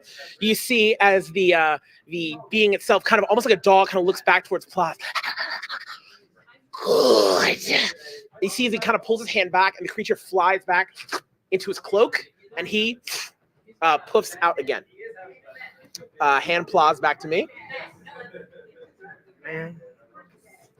That being said, this individual, this kind of shambling mass, as it pops out, it's going to fly right up into that crowd there. Cool, that's good to know. Let's put it as close to everybody as it can be. I'm in a bad mood. And then we'll do...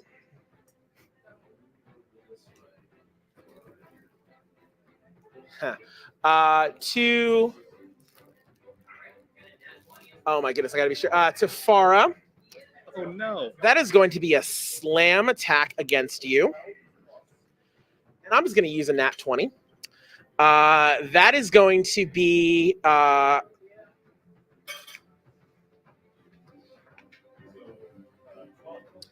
13 points of bludgeoning damage.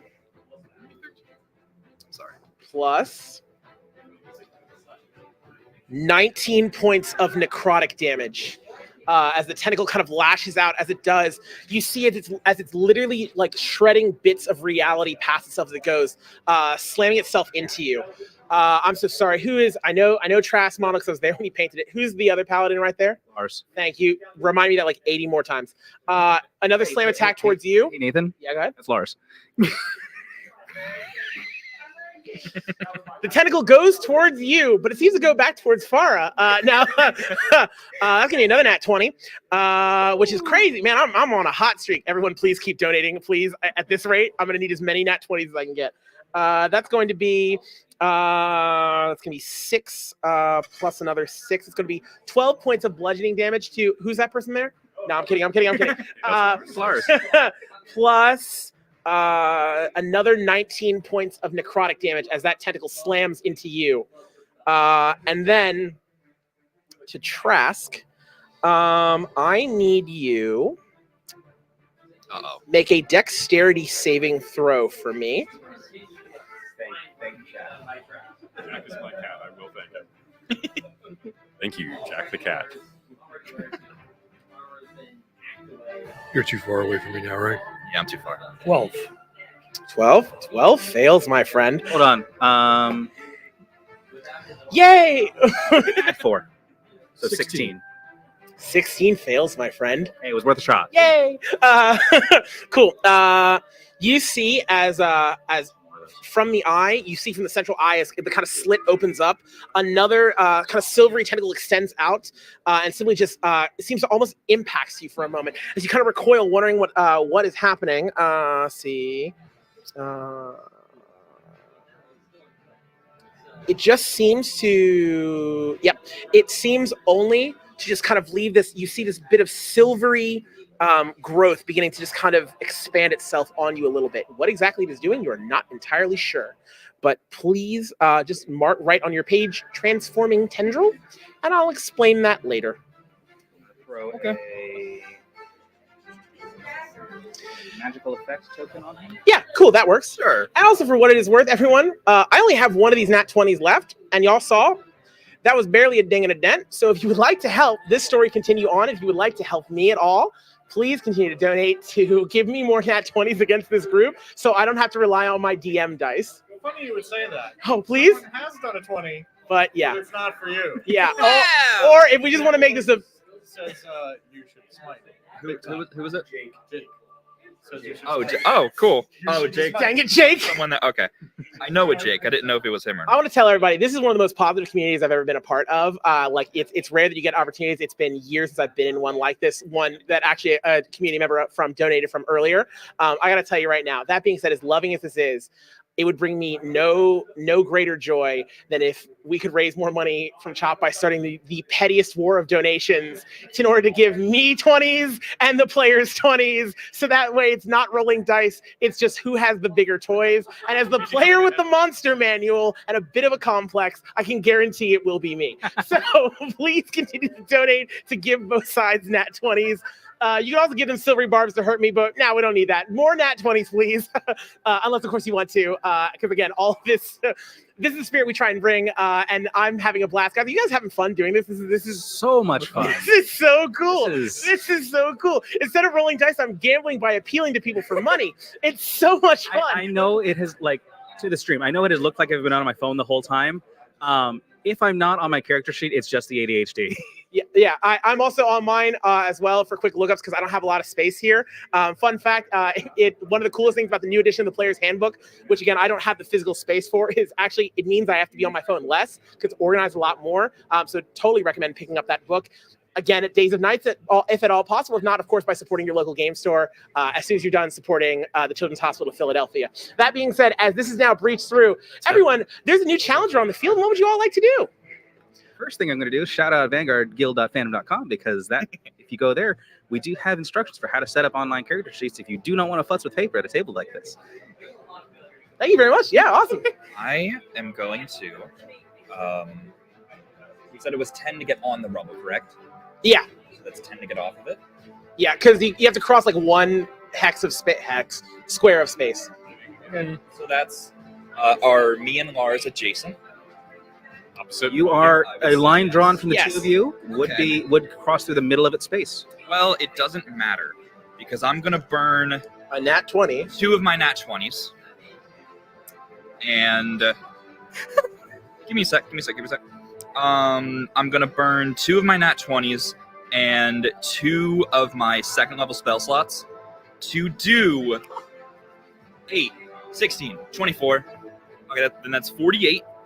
And then the weapon attack is 10, and then that would double to 20, and then it would be 40 because we do the strength bonus twice. No, you don't. No, No, absolutely not. Okay. So 48, and then 30. So You're doing all this math for the final bill. boom. 48 is 30. 78 before he rolls a die. 78. I forgot I have to roll the dice. Thank you. Oh my god. All right, cool. Yeah, good stuff. For the record, our regular games are not this chaotic because they actually have to earn it instead of having you guys earn it for them in order to support the Children's Hospital of Philadelphia. 78 plus 9. Cool. What did you say that was? 87. 87, thank you. And then 10. 97. Kind of chaotic anime numbers are these? Sorry, say it again. What was it? 90 something? 97. Nathan, Okay, these are this is Korean MMO numbers. 107, 112, 112 Holy points of damage. We just heard so many DMs just go, oh! I heard every DM in this room just silently said, glad Nathan's at that table. Yeah, glad Nathan's at that table. Can you say that number again? They're now high-fiving the person who donated those nat 20s. Oh, this is so good. And then I don't think I have any bonus actions. Stop laughing. Yeah, cool. What was that number? Say that number one more time because I genuinely blacked it out. 112. Yeah, 112 damage. Okay, cool. And then I believe that has to be in the running for the highest damage hit ever performed in the Vanguard. Actually, I don't think it is. Is it really? Because Martin earlier, but okay, 112. Sorry, that's a big number. It's hard to do subtraction. Oh my god. Okay. Great. Amazi, are you done? Yes, he's done. Yeah, the only thing I would have is compelled duel, but once someone hits, it's done. So that's all. Yeah, we're good. Great. I would also like to do the exact same thing.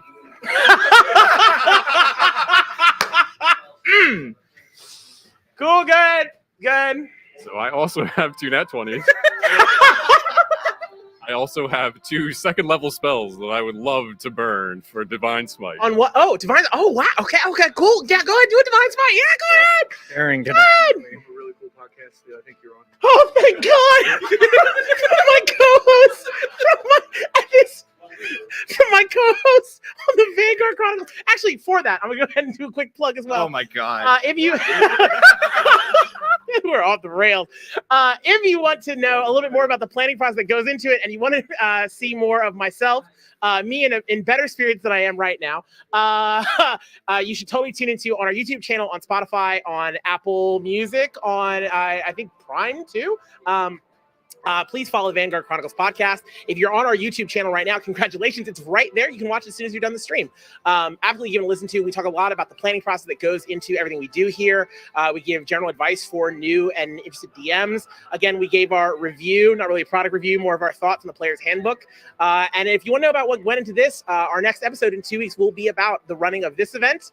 Our most recent was about the running of the last event. And of course, we'll be talking about that Dungeon Master's Guide by the end of the month. I have so much homework to do. I'm so tired. And also we'll be talking later about how he gave me this money to stop this madness. So, all right, cool. Thank you so much, Sean, AKA General Grom. Go ahead. What'd you roll? Sorry, also, I don't think I added the strength modifier for the second attack. You didn't, did you? It would have been, I did 122, not 112. Just wanted to be honest. Yeah. Oh my God. Okay. The integrity of this game is essential. So that was 2 I feel like you just paid my ferry to Karen. I feel like you just paid my fee to cross in the netherworld. Go ahead. So those 2 strikes with a single-handed Warhammer, which is 1d8. Yeah. 2 Divine Smite, second level, which is another 3d8. Yeah. So 8d8. Yeah. Plus what I rolled, which was another 40. Plus my strength modifier brings us to 111. Woo! Also, what is the type of this creature? Do you get anything to that? Because I get Fiend and Undead, I get an extra thing. Or I get Undead. I don't know if your Divine Smite is you get an extra thing because you're a different oath. I don't know. I just want to, be honest. Just want to make sure. Nothing extra. Korean MMO numbers is the funniest continuing to be true thing I've heard all night. Thank you, Farah, for that. It's the one thing bringing me joy right now. Go ahead. What we got? Nat 20s. What was that? I said, and thank you to Jack for those nat 20s. Fair enough. Cool. So what's the 111. You didn't one-shot it. You guys didn't two-shot it either. But it's not looking so god right now. Yeah, I'll say that. Warhammer, what's the weapon you attack with? Both of us did. He did a normal Warhammer. I also did a Warhammer. I did it with 2 hands. It was my magic one. I did it with 2 hands. Wait. I'm sorry. Wait. Okay. Yeah. Okay. Warhammer, and then you are. I did Warhammer, but 2 hands gives it a D10, not a D8. This is just for flavor. That's all. Okay. In the perhaps the most warped, twisted, and demented game of whack-a-mole ever seen, as this kind of shambling thing comes out in just a blitz of violence, tentacles thrashing about, hitting everyone. The 2 schmucks with the hammers immediately come up and just boom, boom, boom, boom. Just get it down. Both of you unleashing everything you have. There are flashes of light, flashes of gore, flashes of sludge and everything. You see bruises emanating all over the creature. You see other kinds of marks you're not sure of. You see tentacles flailing all about. You see several of the eyes dotting it popping as each hammer blow goes. It is supremely bloodied, but it is still alive, though. You want to go? Or do you want me to go? And we still have 4-player turns. I'm gonna go last. Don't like that. Oh. Don't like that. I need to clear up some rules interactions, so I will be. I'm just checking something on my phone. Okay, cool. Dirty 20. Yeah. Yeah, that tracks.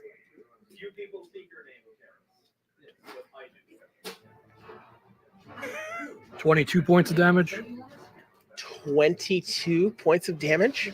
for the first attack. Cool. Digits. Wow. Double digits. That's a nat 20. That is a No, nat it's 20. not. It is a nat 20. It's a not paid for nat 20. You got to pay for that. Not paid for nat 20. Cool. As good as it gets. As natural as it gets. What are you attacking with? The great axe, great axe. Oh, great axe. Cool. Good. As each of the don't even roll, buddy. If you want to, but I would say don't even roll. It only had 7 hit points left. At this point, as the two of you do, you guys notice that it's holding itself up less and less as the two of them just keep blushing. It slowly lowers down. You at this point just every tentacle loses a bit of energy as each one just kind of plops down on the cement, wasting it. Haha! I wasted 3 of your turns. That was my plan all along. You watch as you see okay, cool, whack-a-mole, cut to limb. And you then immediately begin following in this just mess of the 3 big bodies in the party line up. As you, it looks somehow uglier than it was. Can someone hand me that model that I spent quite a bit of time on back, please? It was still third place. It was Biggest still third place. Yeah, cool. Thank you. With 108 on that one swing. Cool. He's gonna sit there where I get to look at him, and you guys don't get to look at him anymore. I can still see him. Yeah, he's right here. What do you want to do with your turn, Far? I'm waiting until he takes his He turn. still has his turn. Oh, wait. There is still someone up in the air. And I was gonna say, do you have anything else you want to do with your turn? Please say no.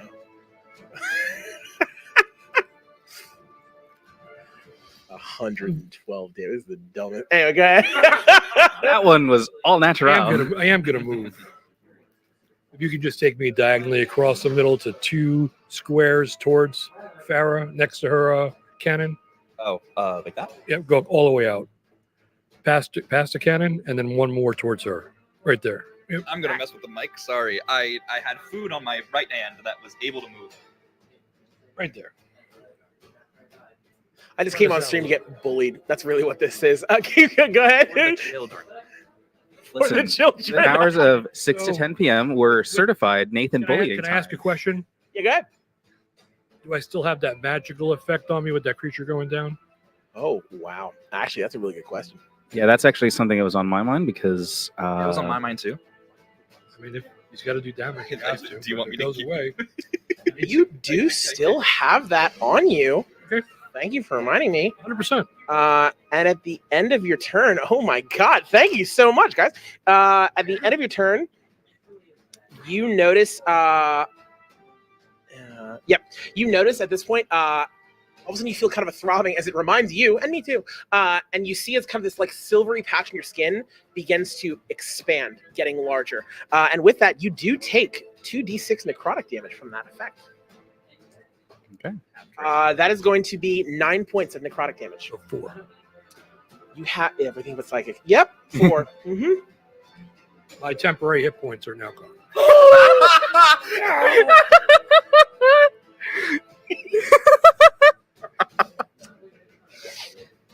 We have fun here at the Vanguard. 6 out of 7 of us have fun. Hey, if anyone watching is interested in taking Nathan's place, this was technically my first non-test event where I DM'd, so it's really not that hard to get into it. No, it's actually, honestly, anyone who's watching this, if you have any curiosity about what it takes to be a DM, I think we can both agree. Paul, I know you DM for us as well. Not just for us in general, but DMing is not as bad as I think a lot of people think it is. Listen, I'm acting hurt. I'm also really hurt, but I'm acting hurt here. But legitimately, it is such a cool experience. It's not. There's a lot of prep that goes into it. I think your first time because you over prep because you're afraid, but once you get the taste for it, dude, I like DMing more than I like playing. My biggest piece of advice for new DMs: Write a direction. Don't write a story. Yeah. We'll write the story at the table. Yeah, very much so. Write the direction, and have your reference books handy. Yeah, and yes. And if you want more advice on that, you can find it on the Vanguard Chronicles podcast, also visible on our YouTube channel here. And if you're watching on Twitch, that's Vanguard Guild D&D. Search for Vanguard Guild D&D, just like the Twitch channel you're currently on. Or if you're on the YouTube channel, you're already there. Farah, what you got? I'm so sorry. My question was, can I make an Arcana check to see if a lesser restoration would help whatever is afflicting Trask? Yeah, go ahead. A check doesn't hurt. Back. It didn't go in the tray. Do you want me to re-roll it? Yeah, if it doesn't land in the tray, I reroll. If I have to do it, you do too. That is a 14. 14. At least by looking at it, it doesn't appear to be any kind of curse or blight. It appears to be like a physical malady of some kind. Okay. And at least from what you see, the way it's attaching, I will say you at least get the sense that it will take a physical removal to get rid of it. Okay. Anything else? Has come to the screen. There's a silvery barb. Oh, silvery barbs. Nice. They haven't used all the ones they already had. Okay, cool, good. How? The only thing you've thrown at us is nat 20s, so we really couldn't. Oh, that's funny. Actually, no, I rolled that on those. Never mind. Everyone give me nat 20s to invalidate the silvery barbs. So I have 40-foot move speed. How far is it to get to here? Can I borrow your laser pointer? Yes, you may. I'm going last. Yeah, but I'm going last. Your turn is within the four of us because they rolled on the other side of Nathan's. They were first. 40. So that's for the first turn. 25, 50, 50. After that, we all go at the same time. Yeah, for just to clarify a quick rules thing that came up. So the personal rule I do at the table just to keep things moving smooth is I do a group initiative.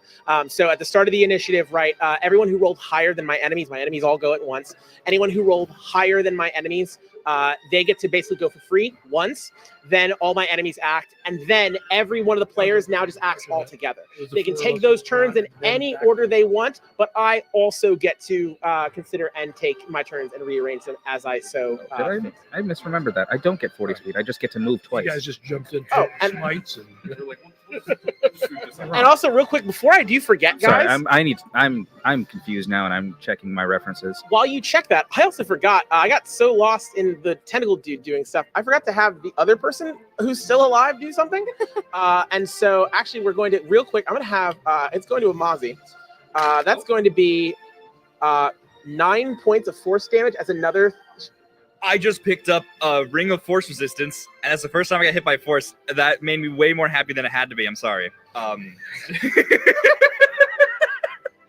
Okay, sorry. Continue with your 4 points of force damage, as you notice, you just feel just like a ping, ping, ping. So, I messed up. I only have a 30-foot move speed. That's cool. I just have a climb speed that's equal to my movement. Right. Cool. To actually have a feature called Feline Agility, where I get to just move twice, and if I get it back, then I just stay still for a turn. This ain't the most Calvin Ball nonsense. Yeah, go ahead. If I am here, do I have line of sight? At least half line of sight into that belfry. You're there. Yeah, I'll say yeah, because he's also kind of cramped by some of the rubble up there. Yeah, I'll give you. He's got half cover. Okay. So I'm sorry, 3/4. 3/4 is a little rough. Because he's also still really high up too, and still has at least a little bit of space. Is it from here? Is it 140? Because from to here was only 40. Yeah. So that's only like another 30. So so it's a 40. So I'd say another 20 as far as the vertical height is another 20. So then we're at 60, and then 5, 10, 15, 20. So then I'll say 80 feet away. Okay. That's still within my first range increment. That's cool. So we're going to move up. Now, unfortunately, that does mean that my cannon, I'll move it as I move past, but I think I'm moved out of range of it. I'm sorry. No. Artificer is actually kind of complicated to play. No, it's cool. Take your time. Well, I realize that this book I don't need the stats from because y'all killed it that quick. just want to give a shout out to Nathan for the greatest Calvin Ball reference I've ever heard. Oh, did you like that? Oh, okay. No, never mind. Yeah, I'm still within range, so it can still move towards me. 1, 2, 3. It's just right there. And then I will take my action to shoot that guy. Cool. Actually, take the shot. Actually, no. No. Oh no, I'm not within 60 feet. I can't do that. Oh God, I was close.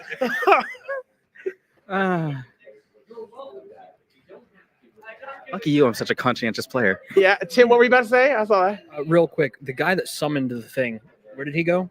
He's back Vanished in the ether. again into shadows. We need him to find him. Yeah, so when it's your I'm going to take my shot We'll get to first. that. Go ahead. So yeah, no, no. So I'm going to shoot that guy. Piero tomorrow. Yep. That is a 6. I'm going to use my inspiration. Cool. I'm not going to use the 20. Cool. Funny thing I did was give these guys names. Actually, no. I want to use this brand new die that I got at Delaware Red Fair. Oh, awesome. Yeah. So that's a 21 to hit. Yeah. Okay. Yeah, it is. Go ahead. How much is that? So that is 1d12 plus 4.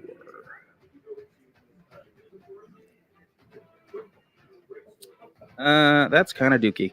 7 piercing damage. He doesn't die in one hit. Okay, cool. As you fire the shot, both of you guys, at this point, it kind of becomes a bit of a blast. You notice he kind of sends another magic missile down. You take your shot back up. This one, as you duck immediately behind cover, just in time before it goes, because that was more of a flavored description. As it does, the both of you taking just pot shots at each other. Ping, ping, ping, ping. Anything else with your turn? No, that'll be it for now. Okay, cool. All right. So I want to try to find him again. Yeah, go ahead and make all being the generous friend he is, gave me his. So I'm gonna. They're not transferable. They're not. No, go ahead. That's totally okay. So I'm gonna use this. Yep, spend them how you want, buddy. Once they're all gone, then the real monsters come out.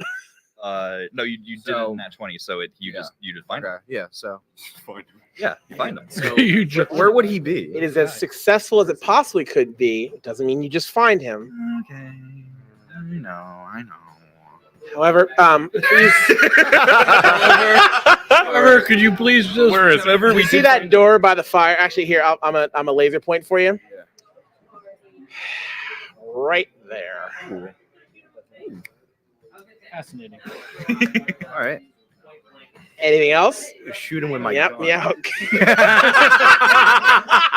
Shoot him. I'm gonna shoot my gun. I love Dungeons and Dragons. All right, cool. Yep. Go ahead. You shoot him with your gun. Good.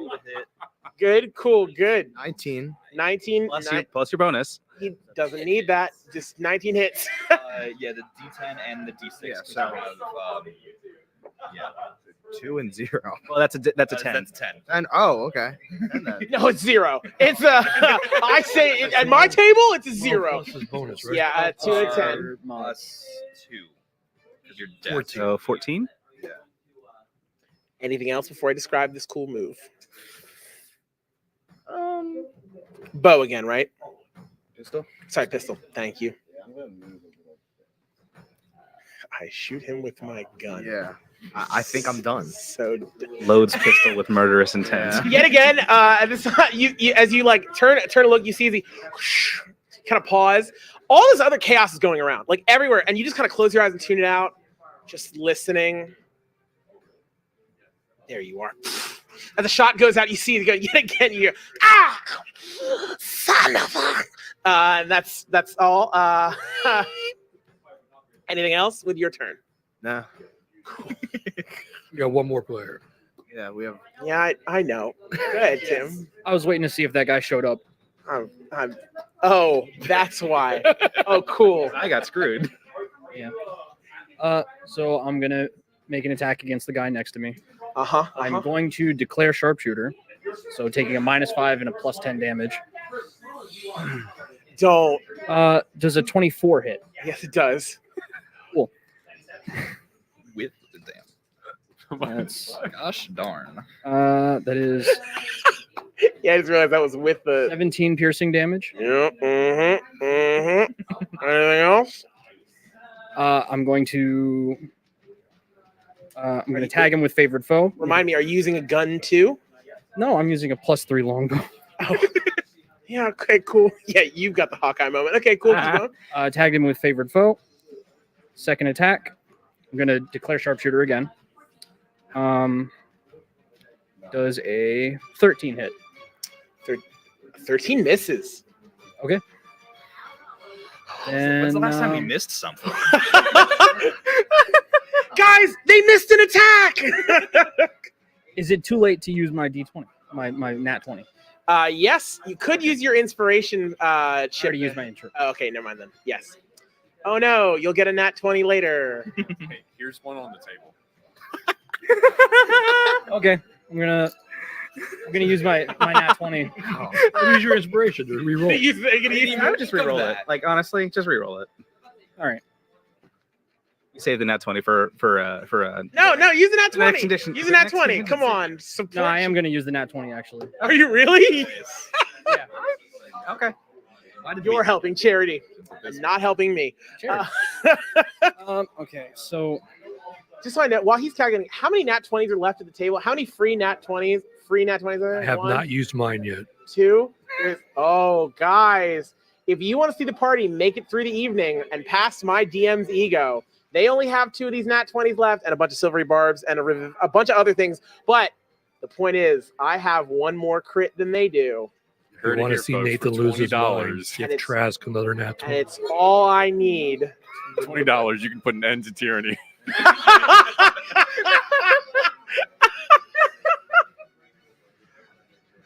Tim, since you're taking a moment to calculate that, actually, you know, we're going to use this opportunity for one more good break here, for a quick ad break. Let him do the math calculations because you're doing way too much dang damage, everybody. Guys, please, while you can, get those donations in, and we'll see you back in a few minutes.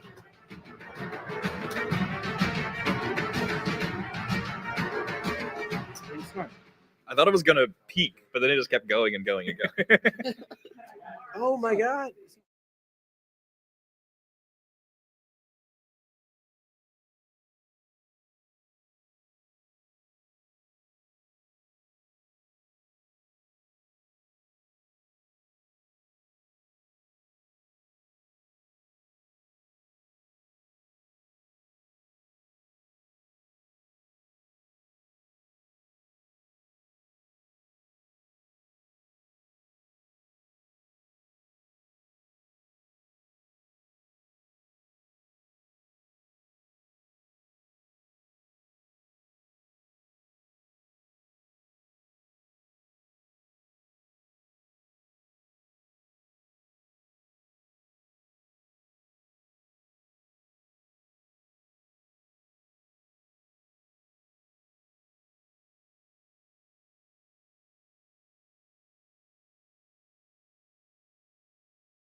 Hello, everyone, and welcome back to Vanguard Unite. At this point, we're doing a lot to raise money for charity here. Everyone is most people are having a grand old time. Oh, like here. Everyone's having a blast. I realized that I signed up to live in front of a bunch of people to raise money for kids. Get bullied by a bunch of people. Oh, the camera phones are coming out. The cameras y'all are looking through are not the only ones, but if you're on any of our social medias, it will not be the only way to see this. So, Timothy's in that later, right? this is great. Oh my God, that's right. I forgot the other thing that's been donated that's happening after this. Oh jeez. Oh God. Okay. While that happens. Yeah. Don't worry, everyone. This will stay on until I start sweating, and given it's an active light source, and we've also been at it for a while, and this vest is uncomfortable, it won't be too much longer. That being said, yes, if you're joining us, we are engaged in what might be considered a battle to some. Some other might just consider it. I said whack-a-mole earlier, as this party of adventurers is trying to stop what remains of a group of magical terrorists. I say that because they're not really much of a group. I call them a cadre at this point. It's kind of been dropping down. They have brought forth an unspeakable horror that didn't last long. Part of the reason it's been going so wonderfully for many of the people involved is because we have our players, you are able to influence the stream, have me wear more stupid stuff. I'm told I'm getting a pie to the face later, as well as too many people ever got excited at that. As well as these are 3 nat 20s that were donated by 3 good people. Because these are guaranteed nat 20s I can use in this fight to stay alive, keep the story going, entertain you, the people. Other bad people have donated 20s to the players to let them fight that urge because they want this to be over as quick as possible. Well, I'm telling you right now, do not let this stream end as quick by giving them nat 20s. Send the nat 20s my way. As you can see, I sorely need it, please. So with that, we were picking up, and Tim was telling me how much damage he is doing. How much damage are you doing? 34 piercing damage. You're kidding me. Okay, cool. So, all right, cool. So, this is so. All right. So, as the dude kind of veils himself in shadow, the wizard himself, wrapping himself in a cloak of darkness and despair, vanishing into the blink of an eye. As he appears, you are kind of tracking, trying to see. All of a sudden, you realize the other ranger here in the party has been pretty good at tracking where he is. You just watch his movement, kind of just getting ready. On reaction, you see his arm begin to whip out. As you turn your bow, you see, there he is. As you let loose the 2 arrows you had knocked, my guy disappears and as he just gets pasted by a bullet and 2 bows, or 2 arrows. 2 bows. 2 bows. So you just throw your bow at him. As he completely collapses. Hand me that model back for the final time. Oh my God. God, cool. It was really cool. We saw it up close. Oh God, thank you so much. Yep, cool. $2. God, the glass are hurting my ears. We'll keep up with this. It's fine. Did someone wear these? Can I wear the party hat? Oh, I thought it was for the glasses. Oh yeah, cool. Thank goodness. Oh God. I mean, my birthday was never mind, days ago. They've taken away the only thing that was weakening me. Did no one else hear that? No, what'd you say? My birthday was 3 days ago. Birthday. Did you get a birthday save or something? No. If someone would like to give Charlotte a birthday save, please do it another time. I love. If you'd like to give me a nat 20, please pass that along. Is it your birthday, Nathan? It can be. For $20.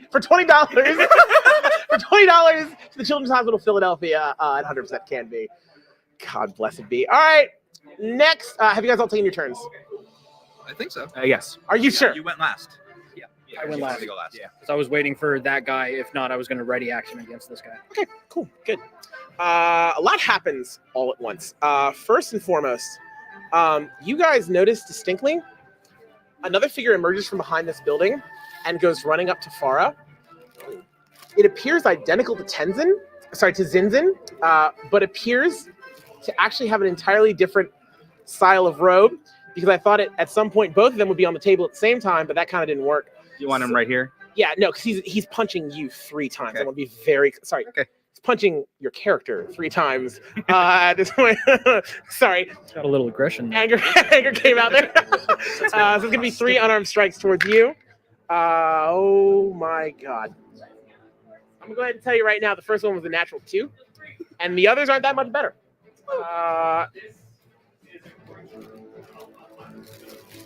Oh, my HP, my AC is not that great. 14? Not quite good enough. Cool. Yours or mine? Mine. Oh, okay, no, cool. No, sorry, no, yours. My AC is 16. Okay, cool. So at this point, Sorry, as you just hear the running, you hear the anger like, huh! As you turn around, you see as he just goes for like a full-on like Roman Reigns Superman punch. Immediately, you bring the butt of your gun out to smack it away. You see as he drops low to go for a stomp at your toes. You immediately quick-footed like a cat at his backseat. You take a couple steps forward back, and this time as you toes on. As he cool, still they're like those skeletos. They're really nimble. And anyway, at that point. You go to swing with your weapon. He ducks low, but you realize he has to feint back from another attack he was doing. Not a single one hits. Cool, that's fine. He wasn't the real contingency plan. As I said earlier to you, one thing you noticed was a lot of the dirt and debris appears to be moving as if in a wind, but as a ranger, like you're pretty clear, there's no wind right now. You realize it all begins to coalesce inside of this building here. All the rubble that was left in the pack of the bear that you'd slain, still laying there. You see all that dirt and debris is gone. You see them begin swirling into this building. You notice it almost kicks up. Now you actually feels like a wind as enough debris is being displaced here. As it does, This one? Yeah, the whole building. Oh, shoot. You know it's a good time when the terrain is being removed.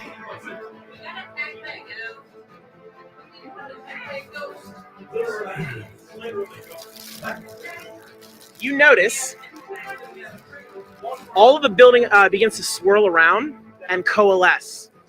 And you see as a shape appears. As the building... Please put that into a large, and I do mean large. Put a transformer on the board? Colossus. But that's not all. Don't worry, guys. Something tells me it's not as dangerous as you think it is. I'm gonna try. That being said, you also see, as yet again from that middle bit, actually from by the gallows, another rift opens up, and another of those shadowy creatures claws its way out. You notice this one, though, appears to actually be running from something. It's not dragging something behind it. Yet another eye pokes forth from beyond the veil. And then as it slides out, would you please put this over, as you see 10 eye stalks and a large central eye reach out, because y'all wanted to play games, as a beholder breaches through onto the field, as contingency plans 2 and 3 have now hit the table. Hey, is death in this session canonical? Hey. We have one Revivify. Yeah, you guys have Revivify and all these silver. Oh, where's the confidence, gang? Oh, it's cool. I'm just asking. Contingency 3. I know you have a Oh, wait, right. Actually, specifically because I know I had some Discord messages sent to me. Yes, it is canonical. Because I need something, gang. Any questions? Whose turn is it? Glad you asked. So first and foremost, that goes right up to Monica. The golem here is going to go right up to Monica. Okay. That's me in the building. So it's gonna like come towards the building. Oh, I'm so sorry. No, who is the? Sorry, I saw the unpainted model. Who's? Oh my G, I'm so sorry, but you are the closest. There's 2 unpainted Gloomstalkers on the board. Oh, it's his first session. That's not part of the mayo. Good. You won't lose too much progression. To be fair, I think my first session of 5e. You suck. be fair, I think my first session of 5e was Lost Mines of Phandelver, that stupid goblin bridge ambush. I think I nearly died on that bridge. I want you to know I'm the DM, and I've nearly died several times tonight. First attack against you. Yes, but you can always summon more health bars. And yet, I'm not. Sure, I have this written down. Cool. The first attack against you. I do is shoot people. Now Oh, dang. That's crazy. taking away our. It's a nat 20. How do these work with that? I guess They're not compatible. You can't use them. Which it makes sense. Someone paid money for that. Still sucks.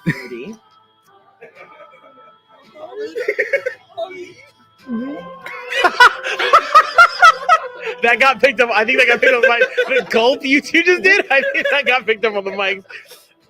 That's going to be 34 points of bludgeoning damage as it raises its club up, and just you hear the creak of stone and metal. How many temporary hit points did you have? Did you use any yet? I don't think you've been hit yet. You got 11, and then the Yogi was 4, so you got 15. So that's only 19 damage to your face. Okay. Only. It would have left him 2 if you didn't have any. Yeah. Okay. Yikes. Second attack. That's going to be another Against Lars the Paladin. It's right next one. against the same target. Oh no! Against the same target. Oh. Because this was summoned by something that's been killed. We're not playing games. Yeah. That was a better roll. That is 46 points of bludgeoning damage as that club comes down. Oh wait, how much health do you have? Yeah, he's down. He has 30. Well, his max is 36, so he's just down. Okay. Yeah. Okay, cool. As the club pulls up, you see as he's kind of picked up and then falls back down. You sure? What? His max health is 36. Mm-hmm. He was at what, like? Doesn't it have to do double your max HP No, it has to do- instantly kill you? It has to do your max after getting you to 0. So it hit him for 17, knocked him down to 0, and then it would be a leaked over another 17. Yeah, so it's not. Yeah, Sorry, I'm sorry. I had to do the math. You get to learn about death saves today. Full experience. Yeah. So cool, good. I wanted to be sure you had the full D&D experience. I appreciate And this is not a normal game, so I want to be sure. I had to work for it. And if you guys want to see multiple people at this table use death saving throws, give me more nat 20s, as I only have one left. That being said, that is it. Spent 2 on the lowest level member of the party. Okay, all right. Look. Yeah, look at you being a really bully. You really want to give more power to this bully. You just wanted to play D&D with his Time friends. playing. Okay, hurt people hurt. Okay. People hurt. There's another really funny layered part of this that I'm just gonna leave. I'm gonna leave people to consider with all the facts that have been laid out about this session. I'm not gonna comment. That's even funnier than you think it is. That's even funnier than you think it is. So anyway, God, that's amazing. With that turnover, I'm gonna put second action is gonna be the beholder's gonna take its turn. At this point, by the way, Wes, I want to let you know. So I think I tell all new players, remember, I'm not the bad guy. I'm not trying to kill you. Okay. The monsters are trying to kill you. We get into light and fun of things, and I might have been trying to kill you a little bit, but just want to be sure that we're clear on that. Monsters didn't use 2 nat 20. That's what I was gonna say. I heard someone whisper monsters didn't use 2 nat 20s. Was that you again? Yeah, I thought so. All right, cool. Sorry, 1 second. Just pulling up my stats. Be sure I have. He's totally not going on. Never mind. No, it's because okay, cool. It's because I didn't want to have to flip through the pages in the monster manual. I didn't want to lose the current one I was on. I was trying to save us time, but it didn't work. Rip So down the page. God, I haven't got these beholder in so long, but I don't think I've ever thought of a holder. y'all want to fight like you've grown and stuff, so we're gonna do this now. So all right, it is going to. Oh, I mean, we can't not. Like that.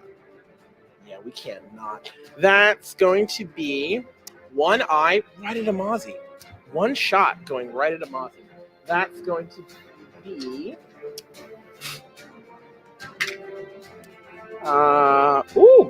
Make a dexterity saving throw, please. Dexterity again. Okay. Am I within 30 feet? I don't think I am. No. Andrew threatened. Oh, it doesn't matter about threatened. What'd you roll? 24. 24 succeeds. Oh my goodness. You notice as the blast kind of hits you, you duck to the side. Immediately as you turn towards the spot, you see there's like new pebbles on the ground. You realize, oh, they're bugs that have been turned to stone. Okay. Petrification ray. I had to go. No, it's not the. It shoots you with its bug laser. Bug ray. No. I've heard of weirder homebrew eye rays. Homebrewed beholder, man. It's wild. No, petrification ray. Next one is going to go. Oh yeah, that's good. Oh dear. No, you're not at my side of the table. We have a delivery, folks at home. What is that? No! He's dropping them. There's so many. Combination of an air raid and an air drop. For a total of 7 inspiration. 7 yogi cookies. 7 yogi cookies. I don't know if this is picking up in the mic or not, so I'm repeating it for the stream. Greater healing potion and a regular healing potion. Can we pass those inspirations down? Oh, thank you. Thank you. Thank you. Nathan, what happened? Nathan! Nathan! He has been slain by kindness. No! Please help. Are you petrified? Please help. We have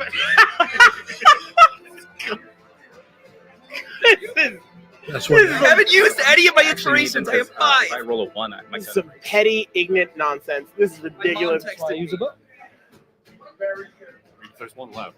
It's pay to win. You know what? I'm monetizing like it's a mobile game at this point. We're just gonna crank up the difficulty like it's an arcade game. Y'all crank it in quarters. That's do we cool. all take another 4 temp hit points because of the yogi cookies? Yes. It's one for each of us. Okay. That's 1 for each of us plus an extra. And they do stack. Does that heal my guy? That's the question. Which spandex guy? suits from X-Men 1. No. Yes. No, I get that joke. I get that joke. So, temp hit points look cool, but putting one on when you're bleeding out will not wake you up. Wow, that was a crazy analogy that both of you got. Shoutouts to Joe. That is a joke reference. It is so good. That is in Joe Cat's How to Read the Character, How to Read Your Oh yeah. Man, okay. Yep. Man, Yes. I gotta go back to those. Those are perhaps some of the best videos on the internet. They are quite Also, good. Joe Hold Cat is on a to that for treasure when you wake up. and deserves to Yeah. be protected. You wake up and Shoutouts to- you're shoving cookies into your mouth. You wake up like I have numerous times. It's just like, oh, I got cookies. It's amazing. All right.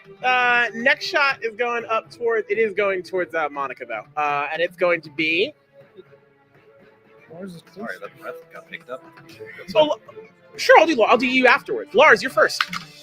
That's going to be. I need a strength saving throw.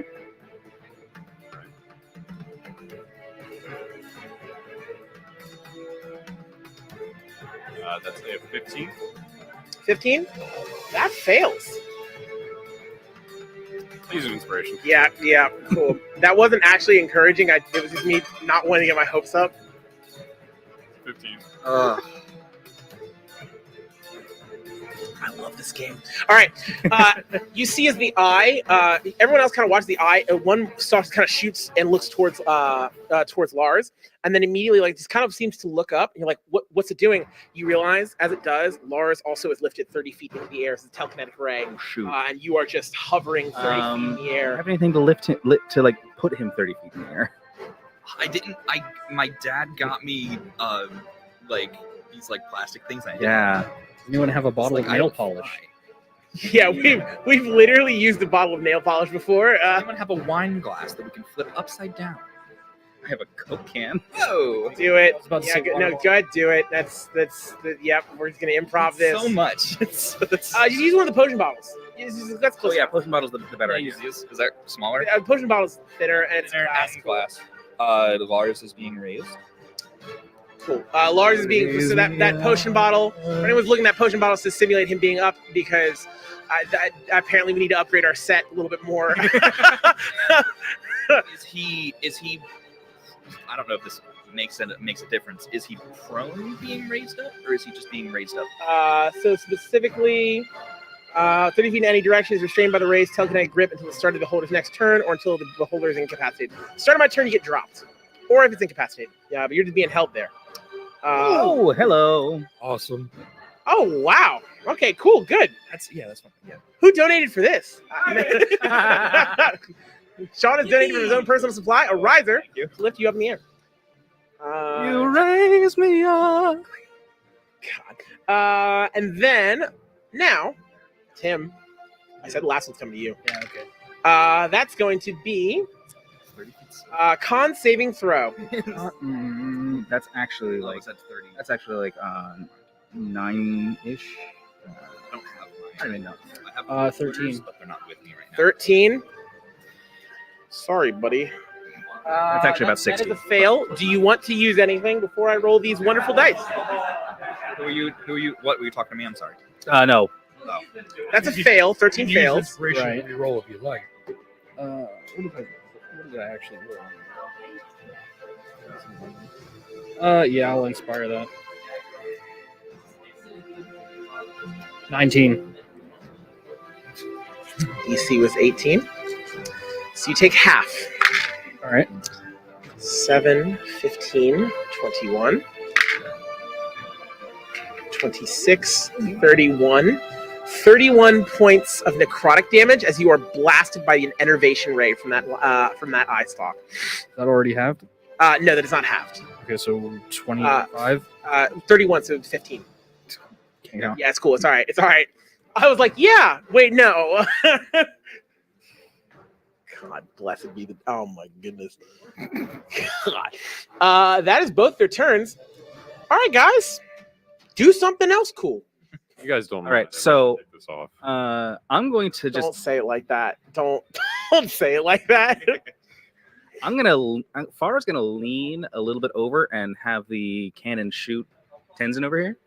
Zinzin, yeah, sorry. That's Tenzin. I thought Zinzin was dead already. I said Tenzin. It is identical to Zinzin in every way. Okay. There's more to that lore, but let's just say y'all didn't really ask that question before you got to the murder part. I did say I thought there was one more. Yeah, You just so ignored me. I know I heard it. So I'll tell you this: you get the sense his specialization was duplication. Okay.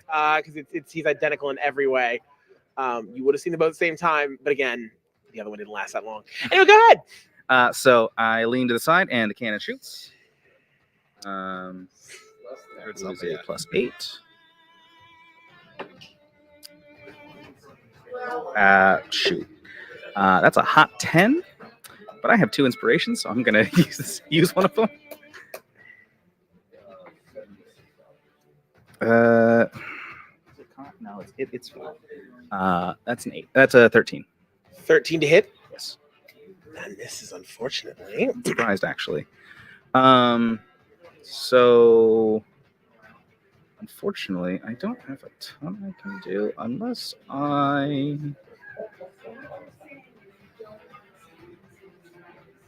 I just heard someone's bedtime. Yeah, I heard that too. Can I get a Constitution saving throw from you? Oh boy.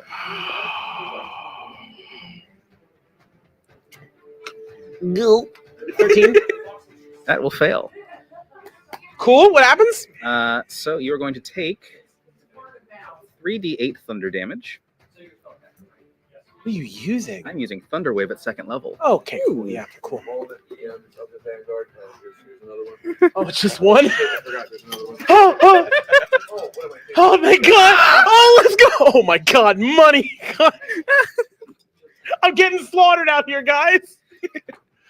Oh my god. Okay, so that is what? Oh my 11. God. And by the way, with that, we are now over $11,000 raised to the Children's Hospital of Philadelphia. This is incredible, my guys. We broke top 100 nationwide. Guys, okay, pause everything real quick. This isn't even for an ad break. This is for an us break. This has been so amazing. I'm just going to say right now, this is so cool. We've hit $11,000 raised in Children's Hospital of Philadelphia. When we picked this charity, we had our guild vote on it and decide, and we all agreed that this was something that we wanted to do to help give and bring the sense of wonder. I mean, every single one of us right now, I think, feels like a kid again.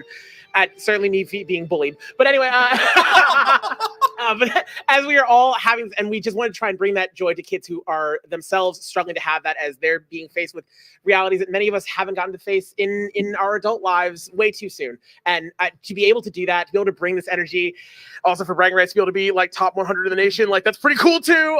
Seriously, not just to everyone here, to all the tech crew, to all my players, because you guys are the best. I say that with another table playing over there because I'm petty.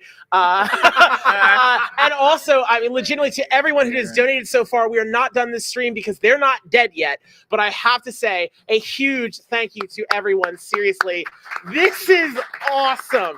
And as I say to Ryan, as I say to Sean, guys, like, what are we doing? This is awesome. That being said, whose turn is it? Because I've got some money. Still my turn. Oh, okay, cool. Go ahead. I've got that planning is 14 thunder damage. Okay, cool. I'm confident now. Hit me for all you got. And you are blasted back 10 feet. Okay, maybe, calm down a little bit. It also pushes objects that are unsecured objects within the area effect, which is a 15-foot cube originating on me. Okay. Are pushed 10 feet away as well. So the rubble gets kind of pushed against this wall. I think his fire goes out. Okay, yeah, that's fine. Go ahead. Just for shits and giggles. I didn't like that 3D print anyway. It's after 9. The kids aren't watching anymore. Go ahead. And there's a big loud boom for 300 feet around. Okay, cool. That being done. Yeah, that's why I didn't describe your turn yet. Go ahead, yeah. So I tried to get him to back off one way. It didn't work. I got him to back off another way. Now I'm going to 5, 10, 15. 20, 25, 30. Just get up there so that I'm a little bit more protected from him, because I'm going to say I didn't see the beholder until just now. Okay, cool. Then I'll say with your focus at this point, as you kind of like crank the gears on your rifle as you do, getting ready to load up. It's not for another shot though. It is specifically just to make it have the loudest sonic explosion that it does. As you just take the shot, it echoes out. It's just a ripple of sound. You see dust kick up as it goes from the shockwave. And the confusion is you see he kind of stumbles back and also ears ringing like full on. Just I can't imitate the sound, but like y'all know the noise. Full on flashbang sound. He goes stumbling. You go stumbling off, vaulting and go running for cover. Oh, I have cotton in my ears. Like I'm prepared. Cool. No, he has the ringing in his ears, much like I do. Why are you bringing more stuff for the players? Yes. You, Chris Valero. Oh. Also, that's good to know, because one thing the tech crew has pointed out to me, because I was caught up, is the sniper has not taken his turn yet, by the way. So far, that's going to be another 3d4 coming your way. No. Shield.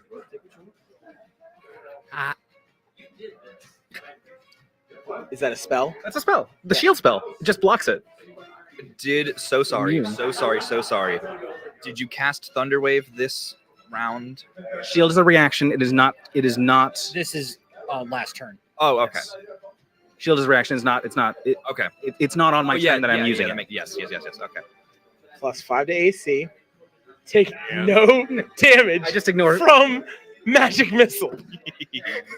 Thank you to the tech crew for letting me know that I hadn't done that very, very useful turn. So was that from the last turn? So it's done now? Yeah. Okay. Yeah, no more magic missile from him. Yep. Yeah, I'll change targets, guys. Thank you. Thank you, guys. Yeah, I made that assessment too. Yeah, it's called technical difficulties.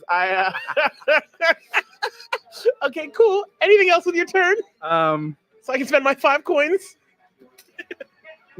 I can't do anything else because I use my bonus action, I use my action, I use my movement, and I don't have my feline agility. So yeah, I'm done. Alrighty, cool. Who wants to go next? I would like to. Just letting you know, Lars would like to go first. By the way, that's the guy who's 30 feet in the air. That's Lars. Lars. Hi, Lars. Lars? Yeah. Lars. Somebody say Lars. Lars is going to pull a large curved horn out of his pack. Iron caps on one end and blow into it. How does it sound?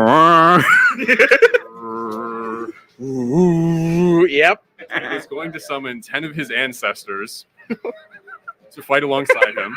The Horn of Valhalla, yeah? Horn of Valhalla. Yeah, the Horn of Valhalla. We scaled it down summon because them. Nathan told us to. This is the minimum amount it can summon. I didn't tell you to. This was But thank you. Within 60 feet, which I believe covers both the Beholder and the Golem. Does. So they each get 5.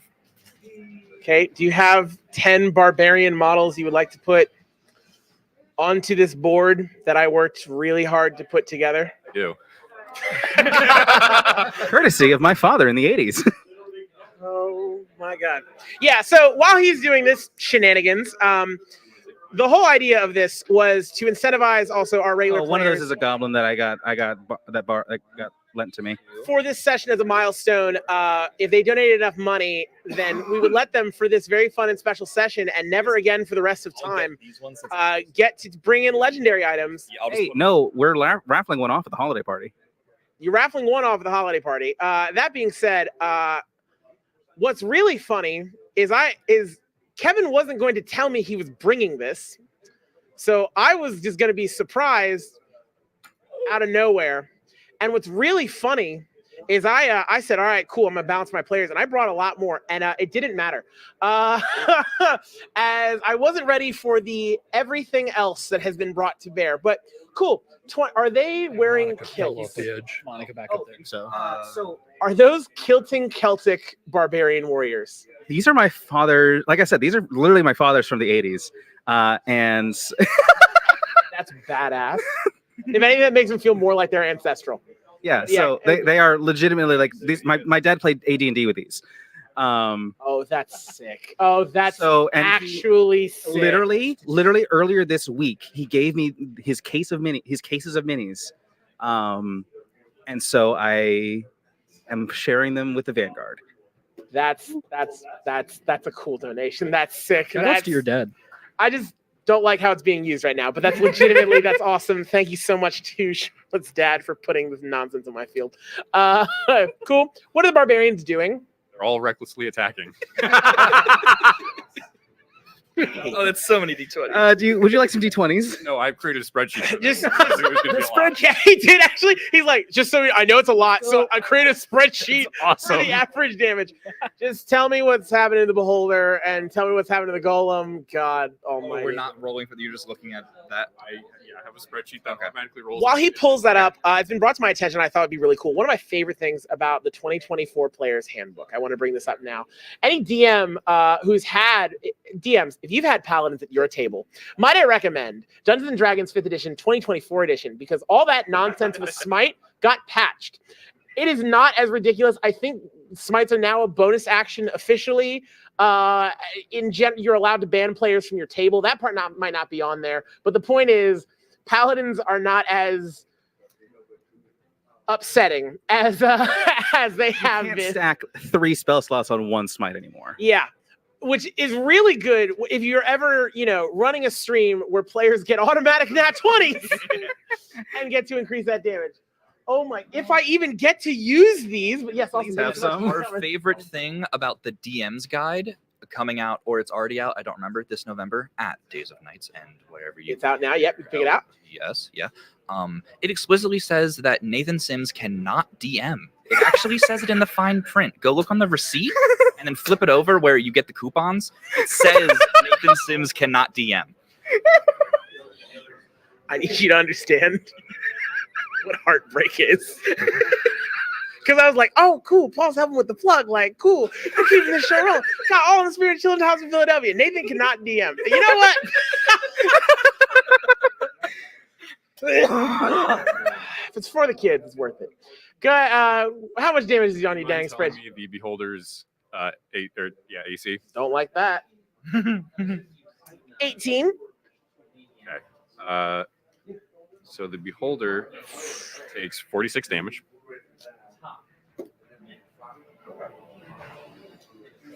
Cool. Of varying types, I suppose. It's all slashing. All slashing. Yeah, the barbarians. Let's be clear. You're kind of only really bringing one thing to the party. Oh, wow. Is it magical? Some of them are a little broken because, like I said, they're Pause. I'm so sorry. One more. What was the amount of damage the Beholder takes? 40 something. 46. Okay, cool. I had one number wrong. That should be a 4, not a 6. Okay, cool. Everyone's around. 20. Okay. Golem takes 48. That's not as good enough of a different number as I wanted it to be. But okay, cool. Oh my god, that's still so much damage. Okay, cool. Yeah, anything else? No. That was my action. Oh, okay, cool, good, awesome. Yeah, oh, because you're floating. Oh, dang, that's so crazy. Next. What do we got next, guys? I was going to attack the Beholder. Okay, cool. And I get advantage because we have allies attacking it. Yeah, you do. Yeah. Which ones? Just so I'm clear. No, never mind. We're good. We're good. I think I need to move up. Okay, now we're good. Does the Beholder have to concentrate? No, it is not a spell. Can I have a D4? Maybe in the new edition. So I can't silence it either. Thank you. No, you cannot silence it either. Figured you'd like Bless does. So I'm a paladin. Bless does add to attack rolls, correct? Yes. Yes. Yeah. As you come running, it stares directly at you. I played this class for a whole year. That's a 13. I'm Are gonna you spend using some. Bless? Yeah, that was with Bless. I'm gonna use an inspiration. It's not with Bless. Oh, not with Bless? Because the Beholder is looking right at you with its central eye, which puts you right in the anti-magic cone. Dang. No magical effects from you. Okay, buckaroo. Can I still use inspiration? Yes, you may use the magic of friendship. Cannot be stopped by anything. Okay. I forgot that I have adding stuff, so I didn't need to use the inspiration, but I still used it. Thank you for all the people that love me and paid for it. I forgot to have the Beholder look at you when you blew the horn. That is a 24 to hit on the first attack. Yeah, that hits. See, Rookie DMs, we all make mistakes. Some of them tactical. That is the horn's not magic. Another 24. The horn's not That is magic. a No, the ghosts are just 26. there. And that is a 31. I know. So Say that's again? 4 to hit. Actually, I wanted to do 3 to hit on the Beholder. Okay, cool. And then I'll re-roll the other one because I messed up. So 3 on the Beholder. Okay, cool. And then I want to at the end of my second attack. No, I think that's an action. Sorry, I think throwing the hammer is an action. It's not part of my attack. I need to look at that real quick. Stay honest. It just says the attack. Is it a function of the weapon or is it just the throw attack? I have 5 charges to throw it, and then it comes back to me at the end of my turn. Then the throw is part of the attack action. So I can hit and then I can throw it with my second attack. Yeah. Okay. So yeah, those 3 hit. I can't use smites. Just because we're also getting close on time. Of course. Hold on. Everyone, please keep an eye on what it is. Throwing it a magical effect. Throwing it. I'd say throwing it isn't magical. It's a magic item. But the returning, Returning, yeah, no, that doesn't go anywhere. Okay, then I guess my character would know that when it's anti-magic. Yes. Okay, so 4 attacks on the Beholder. If everyone wants to look at what you're doing, just so because I know we're getting a little close on our time. That was a 20. We've been having a little too much wild fun at this point. I'm not gonna get to use my crits. So that was okay, sorry. 20, 38, 49. 49 points of bludgeoning damage on the beholder. Without the smite. Without the smite. I did 4 attacks on it. Yep. No, why did I do 4 attacks on it? I can't do 4 attacks. I do 2. I'm sorry. I'm so sorry. Okay, plus 10, plus 24. I'm so sorry. 24 attack. 24 points of damage. That still sucks. Okay, good. Okay, cool. It's a lot of stuff. Okay, that's cool. Sweet. Next. Who's next? What we got, gang? I got an idea. Okay. All right. So from here, I see that big old Colossus, and I don't like that it is in one piece. And so I have one more second level spell slot. Am I within 60 feet of it?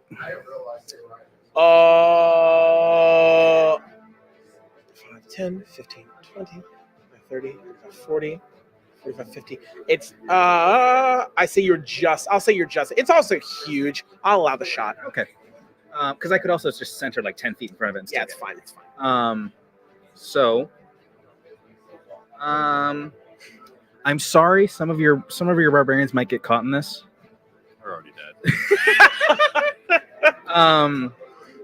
I figure, I'm gonna keep you out of it so that you don't. Oh, you need to roll.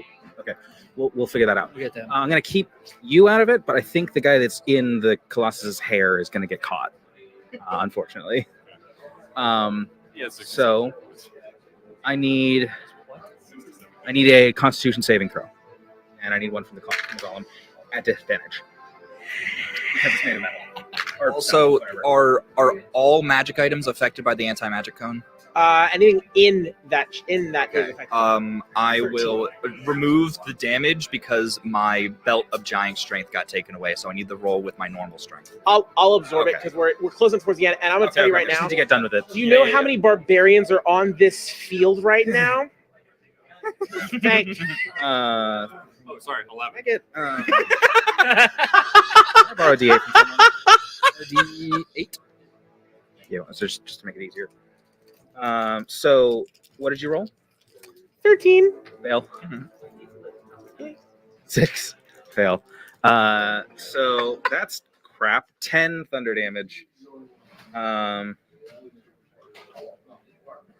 Yeah, so it's just a big ass clang.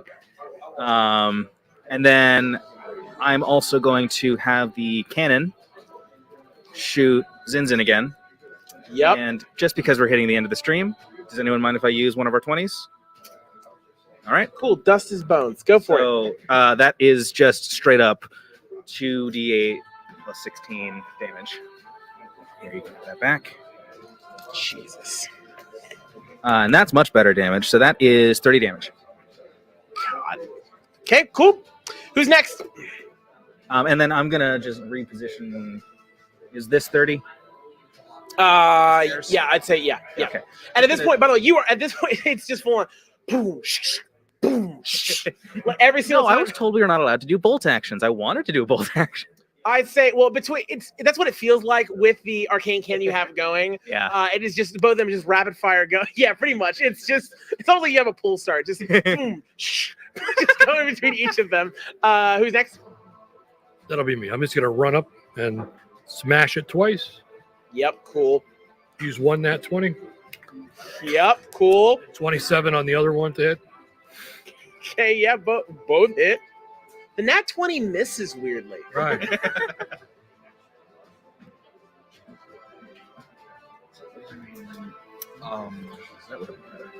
78 on the nat 20. What? 78 on the nat 20. Yeah, cool. Oh my god.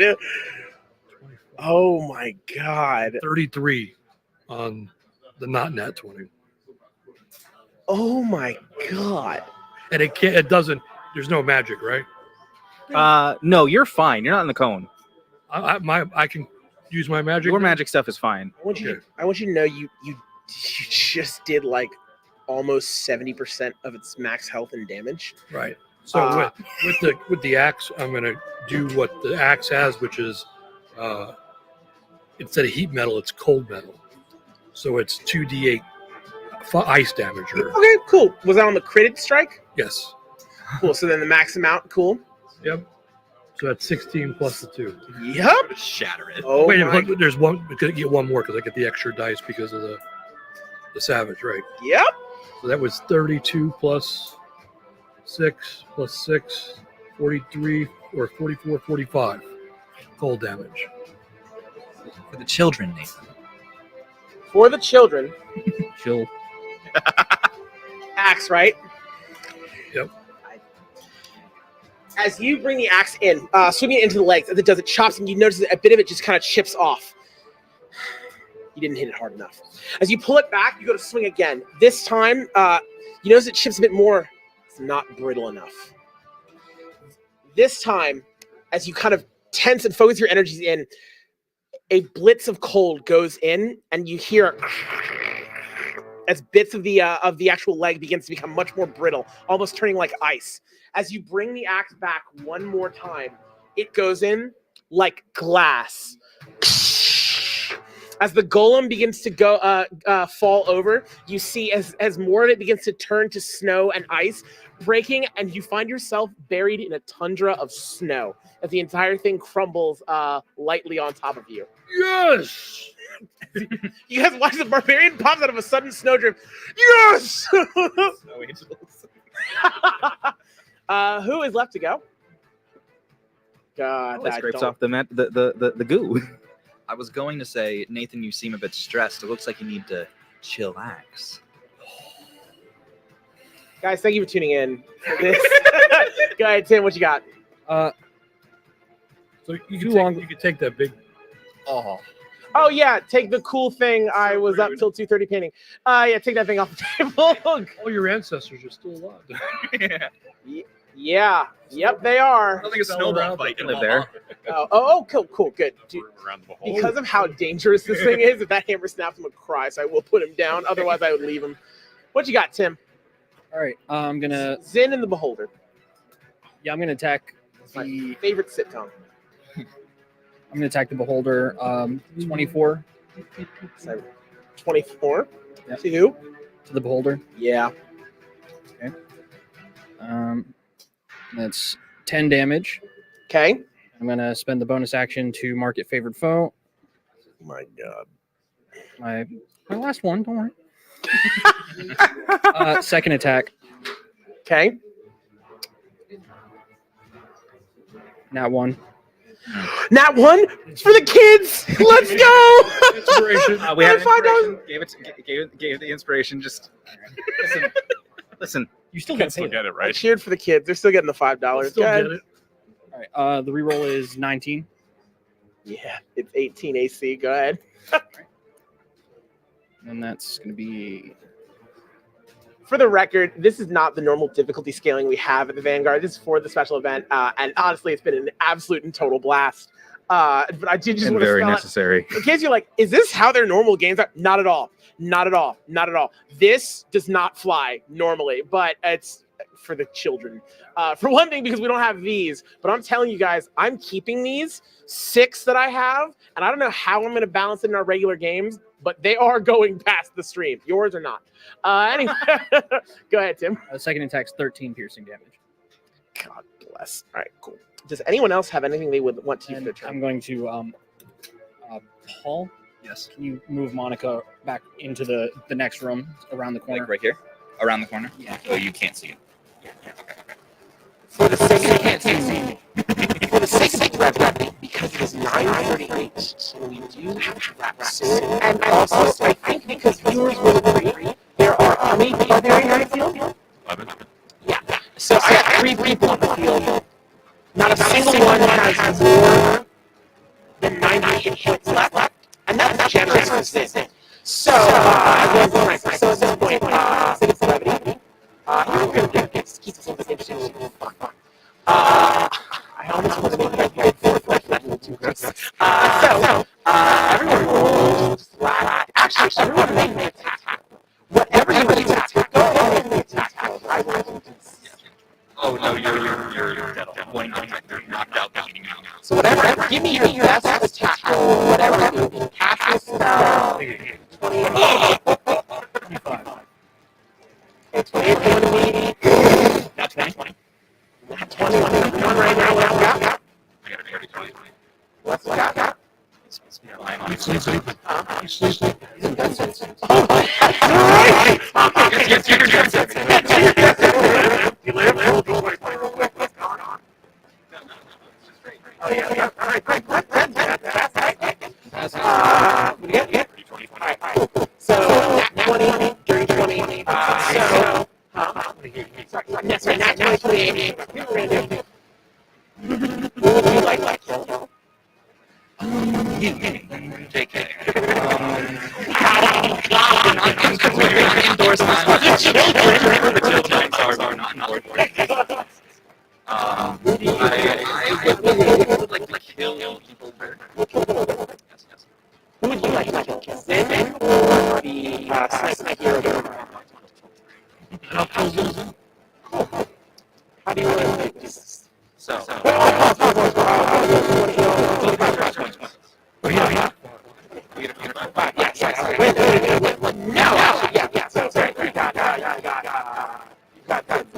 How would you kill Zin? Yeah, my no, Zin's there, sniper up there. Oh, sorry, I got it. You're killing the sniper because you've got you are the sniper. How would you kill the sniper? How do you want to do this? I'm going to wait to peek out and I'm going to get him back at that. I'll keep that in mind. How would you like to kill Zin? I'm going to throw my javelin of lightning. I just want to say it's been the entire stream and not once has that come out. So cool, good. I was holding that. Yeah, lest anybody thinks like, oh, he's cutting it too early. Oh, they might not live through it. Anyway, cool. And then how would you like to kill the holder? I would like to call upon my god, Lathander, stick my warhammer in his mouth, and channel divinity is that's divine magic. We have divine intervention. Lathander pops out from the heavens and bestows me with divine might. I stick my warhammer in his mouth and do channel divinity, and he just explodes. Alright, I got you. Alright, so here's what happens. A lot kind of all goes. At this point, it is pandemonium on the battlefield. You see all the barbarians just storming across the field, looking for something to hit. A couple of them actually just kind of like shoulder check each other because they're not really sure exactly what to go for. They're just absolutely, at this point, they're kind of just fighting. But at the beholder as well, it's like blasting lasers and IVs everywhere. Through the chaos as well, all of a sudden, Tim, you notice as another bit of full scope, one kind of clips you on the side, like, dang it. You line up a shot ready, absolutely ready. As you see, he pokes his head out again, another two, you line it up, and you realize he's predictable. He's predictable, and he continues to pop out almost the same rhythm. You realize, you notice it's like almost every other one, he goes with different timing. You can see he's trying to mix it up, but everyone still has a pattern, and you've hugged enough people, you always catch the pattern. As he pokes his hand at the next one to cast the spell, one arrow goes, and you see as it sticks through his palm, hitting him to the thing. He goes and turns. As he does and turns, there's the eye. As the bow goes through, you let it go. Yet another second early. You see if it goes through. As he turns, as he falls, now dangling out as he's kind of impaled against the wall. Down below, you see at this point as Zin begins stepping forward, yet again doing the same nonsense before. He's kind of clapping the gauntlets together, ready to go. As you do, you see that and immediately like, oh, man, dude, I'm tired of these martial artists. Like, it's basically the equivalent of the Indiana Jones. As he kind of takes a stance, you take the javelin, throw it. You see confidently, he catches it, goes spinning around to deflect it, and at the very instant before it leaves his hand, all of a sudden, you watch as he absolutely turns to dust and he kind of clatters down to the ground. This is so upsetting, and I'm describing it. And then for the beholder, you just immediately go charging, full on. You see the look in its eye, this kind of ire that stares down at you, a creature that's like it's not quite seen before. As it does, you begin to call your god as you see the eyes focus on. All of a sudden, it's severing. You can't sense the connection. Like where it, like I'm trying to hear Lathander. And this thing, it's almost like you get the sense of, can someone cut that racket off? But it's not a sound, it's the eye on you. As you go forward, It opens its mouth. You stick the hammer into its throat. You see the kind of gags for a second, biting down the hammer. You see the kind of bearing down as you were trying to channel divinity. Finally, in frustration, you reach up, grab the lid of the eye, pull it closed, and the instant is closed, blocking the magic nullifying effect. All of a sudden, the heavens open up, and simply a ray blasts down, full on the Rainbow Bridge from Thor. It just absolutely shoots down, and as your hand stands, you see your gauntlets glowing as the dust of a beholder drifts around you. I hate this. Cape billowing behind you as you do. At this point, if you guys turn around, where's the fighting? Where's the fighting? You realize it's mostly the barbarians at this point, at which point,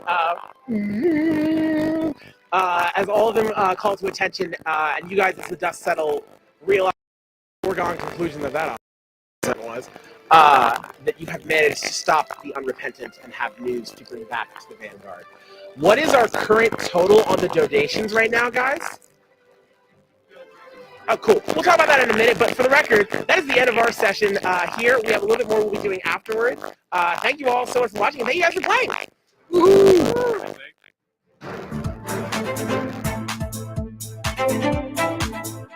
To change kids' health means to fundraise by playing video games or tabletop games for these kids that are like not having the best time of their lives right now. They're having to fight scary diseases, scary illnesses, some of them more rare than others. And we just do everything we can to help fundraise.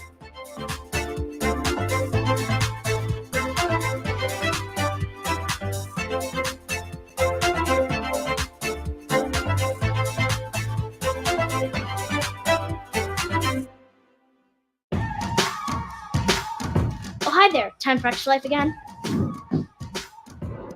Wait, what is Extra Life? Seriously? Extra Life is a charity gaming fundraiser. We play games to raise money for local children's hospitals. Extra Lifers around the world have raised more than $100 million since 2008, and all because of people like you. So what are you waiting for? Donate to Extra Life to help kids like me.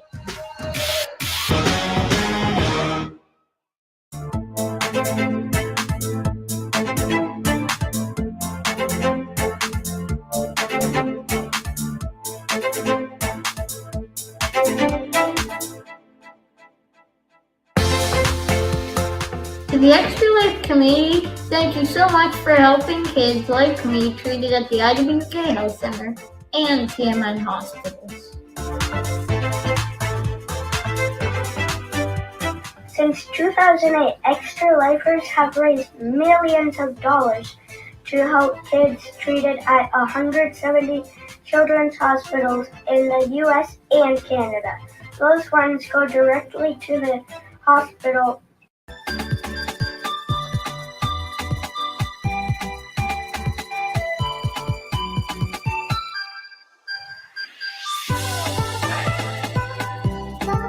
This is my 7th year, so about 7 years ago, he was like, "Oh, you should do this. It's a good cause. Play games for 24 hours," and that's pretty much like the first time I ever streamed my entire life, and I was only doing it for Extra Life. But also, like, I've gone to Seattle Children's Hospital when I was in high school. When I did Extra Life, I chose to support Seattle Children's because of how great they are, and they're really good to the kids. Hey, Dad, what presidents are in Mount Rushmore? George Washington? Abraham Lincoln? I had physicians coming at me all over the place saying, we have to go and do an emergency C-section. And my wife, Janae, looked at me and she said, holy smokes, we're parents. I saw that they were being resuscitated and went flying into the NICU. Jack was in the NICU for 89 days. I stayed there for 101 days. 89 days. Yes, that's what I just said. Okay. Jack went through emergent surgery, had a bowel resection, and an ileostomy placed. Barrett continued to be our low-key little 24-weeker, learning how to try and breathe. Both of the boys required little heart surgeries. Right here in this spot. I am now a pediatric nurse, Children's Miracle Network, hospital, supplies, machinery, and beds, and basic things that helped my boys stay alive. My favorite thing is I have complete strangers who donate, and that has affected my family. Well, we fight sometimes. Yeah, and then we kind of get along after those days.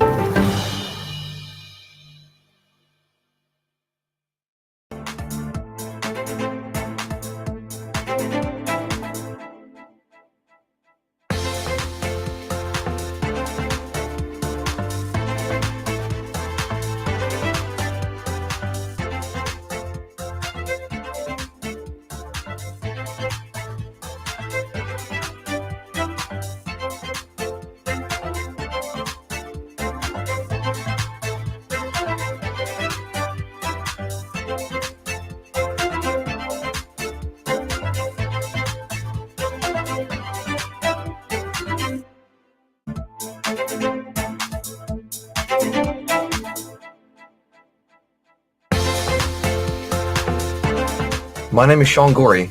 I'm from Cleveland, Ohio, and I want to change kids' health in university hospitals, Rainbow, Babies, and Children's, because I was treated there as a kid, and this is my way of giving back.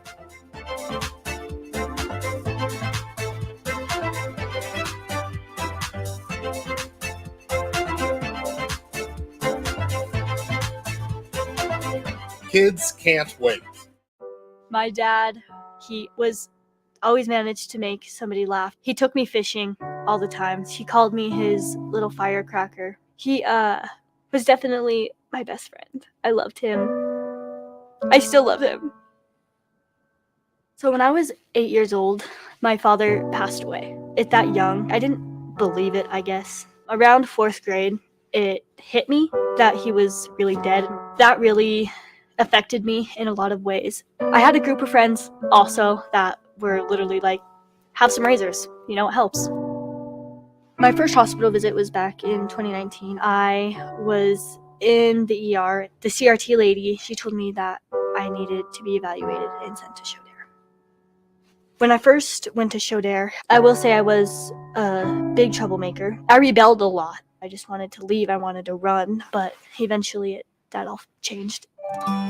She just was ready to get the help that she needed. She matured, and the counseling and all the tools Show Dare gave her with the antidepressant, we just seen a whole bright new kid, little firecracker.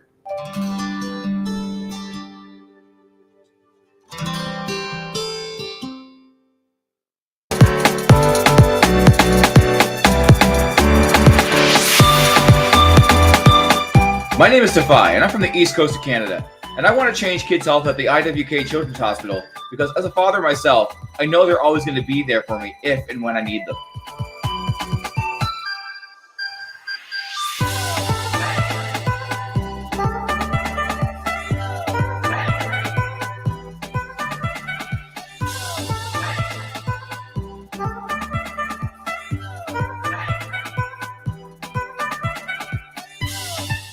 Million kids like me enter a CMN hospital every year.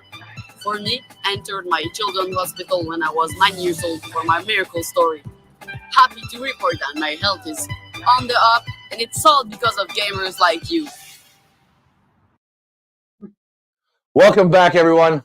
Thank you for the whole day. I have a great number to say. We have crossed $11,009, everybody.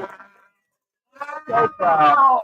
Just amazed and so proud. But we have another number to give you, but you're going to have to stay tuned for it. We're going to go outside because I believe some people are going to get hit with some pies. We're going to take another short Extra Life break. But before we do, I want to thank Micah from Days of Night.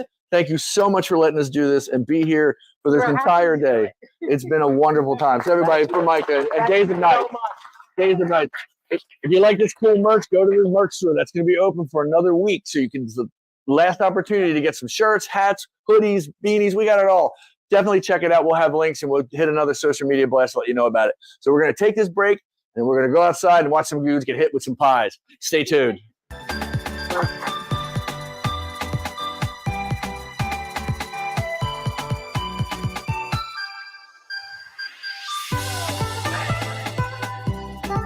This is my 7th year, so about 7 years ago, he was like, "Oh, you should do this. It's a good cause.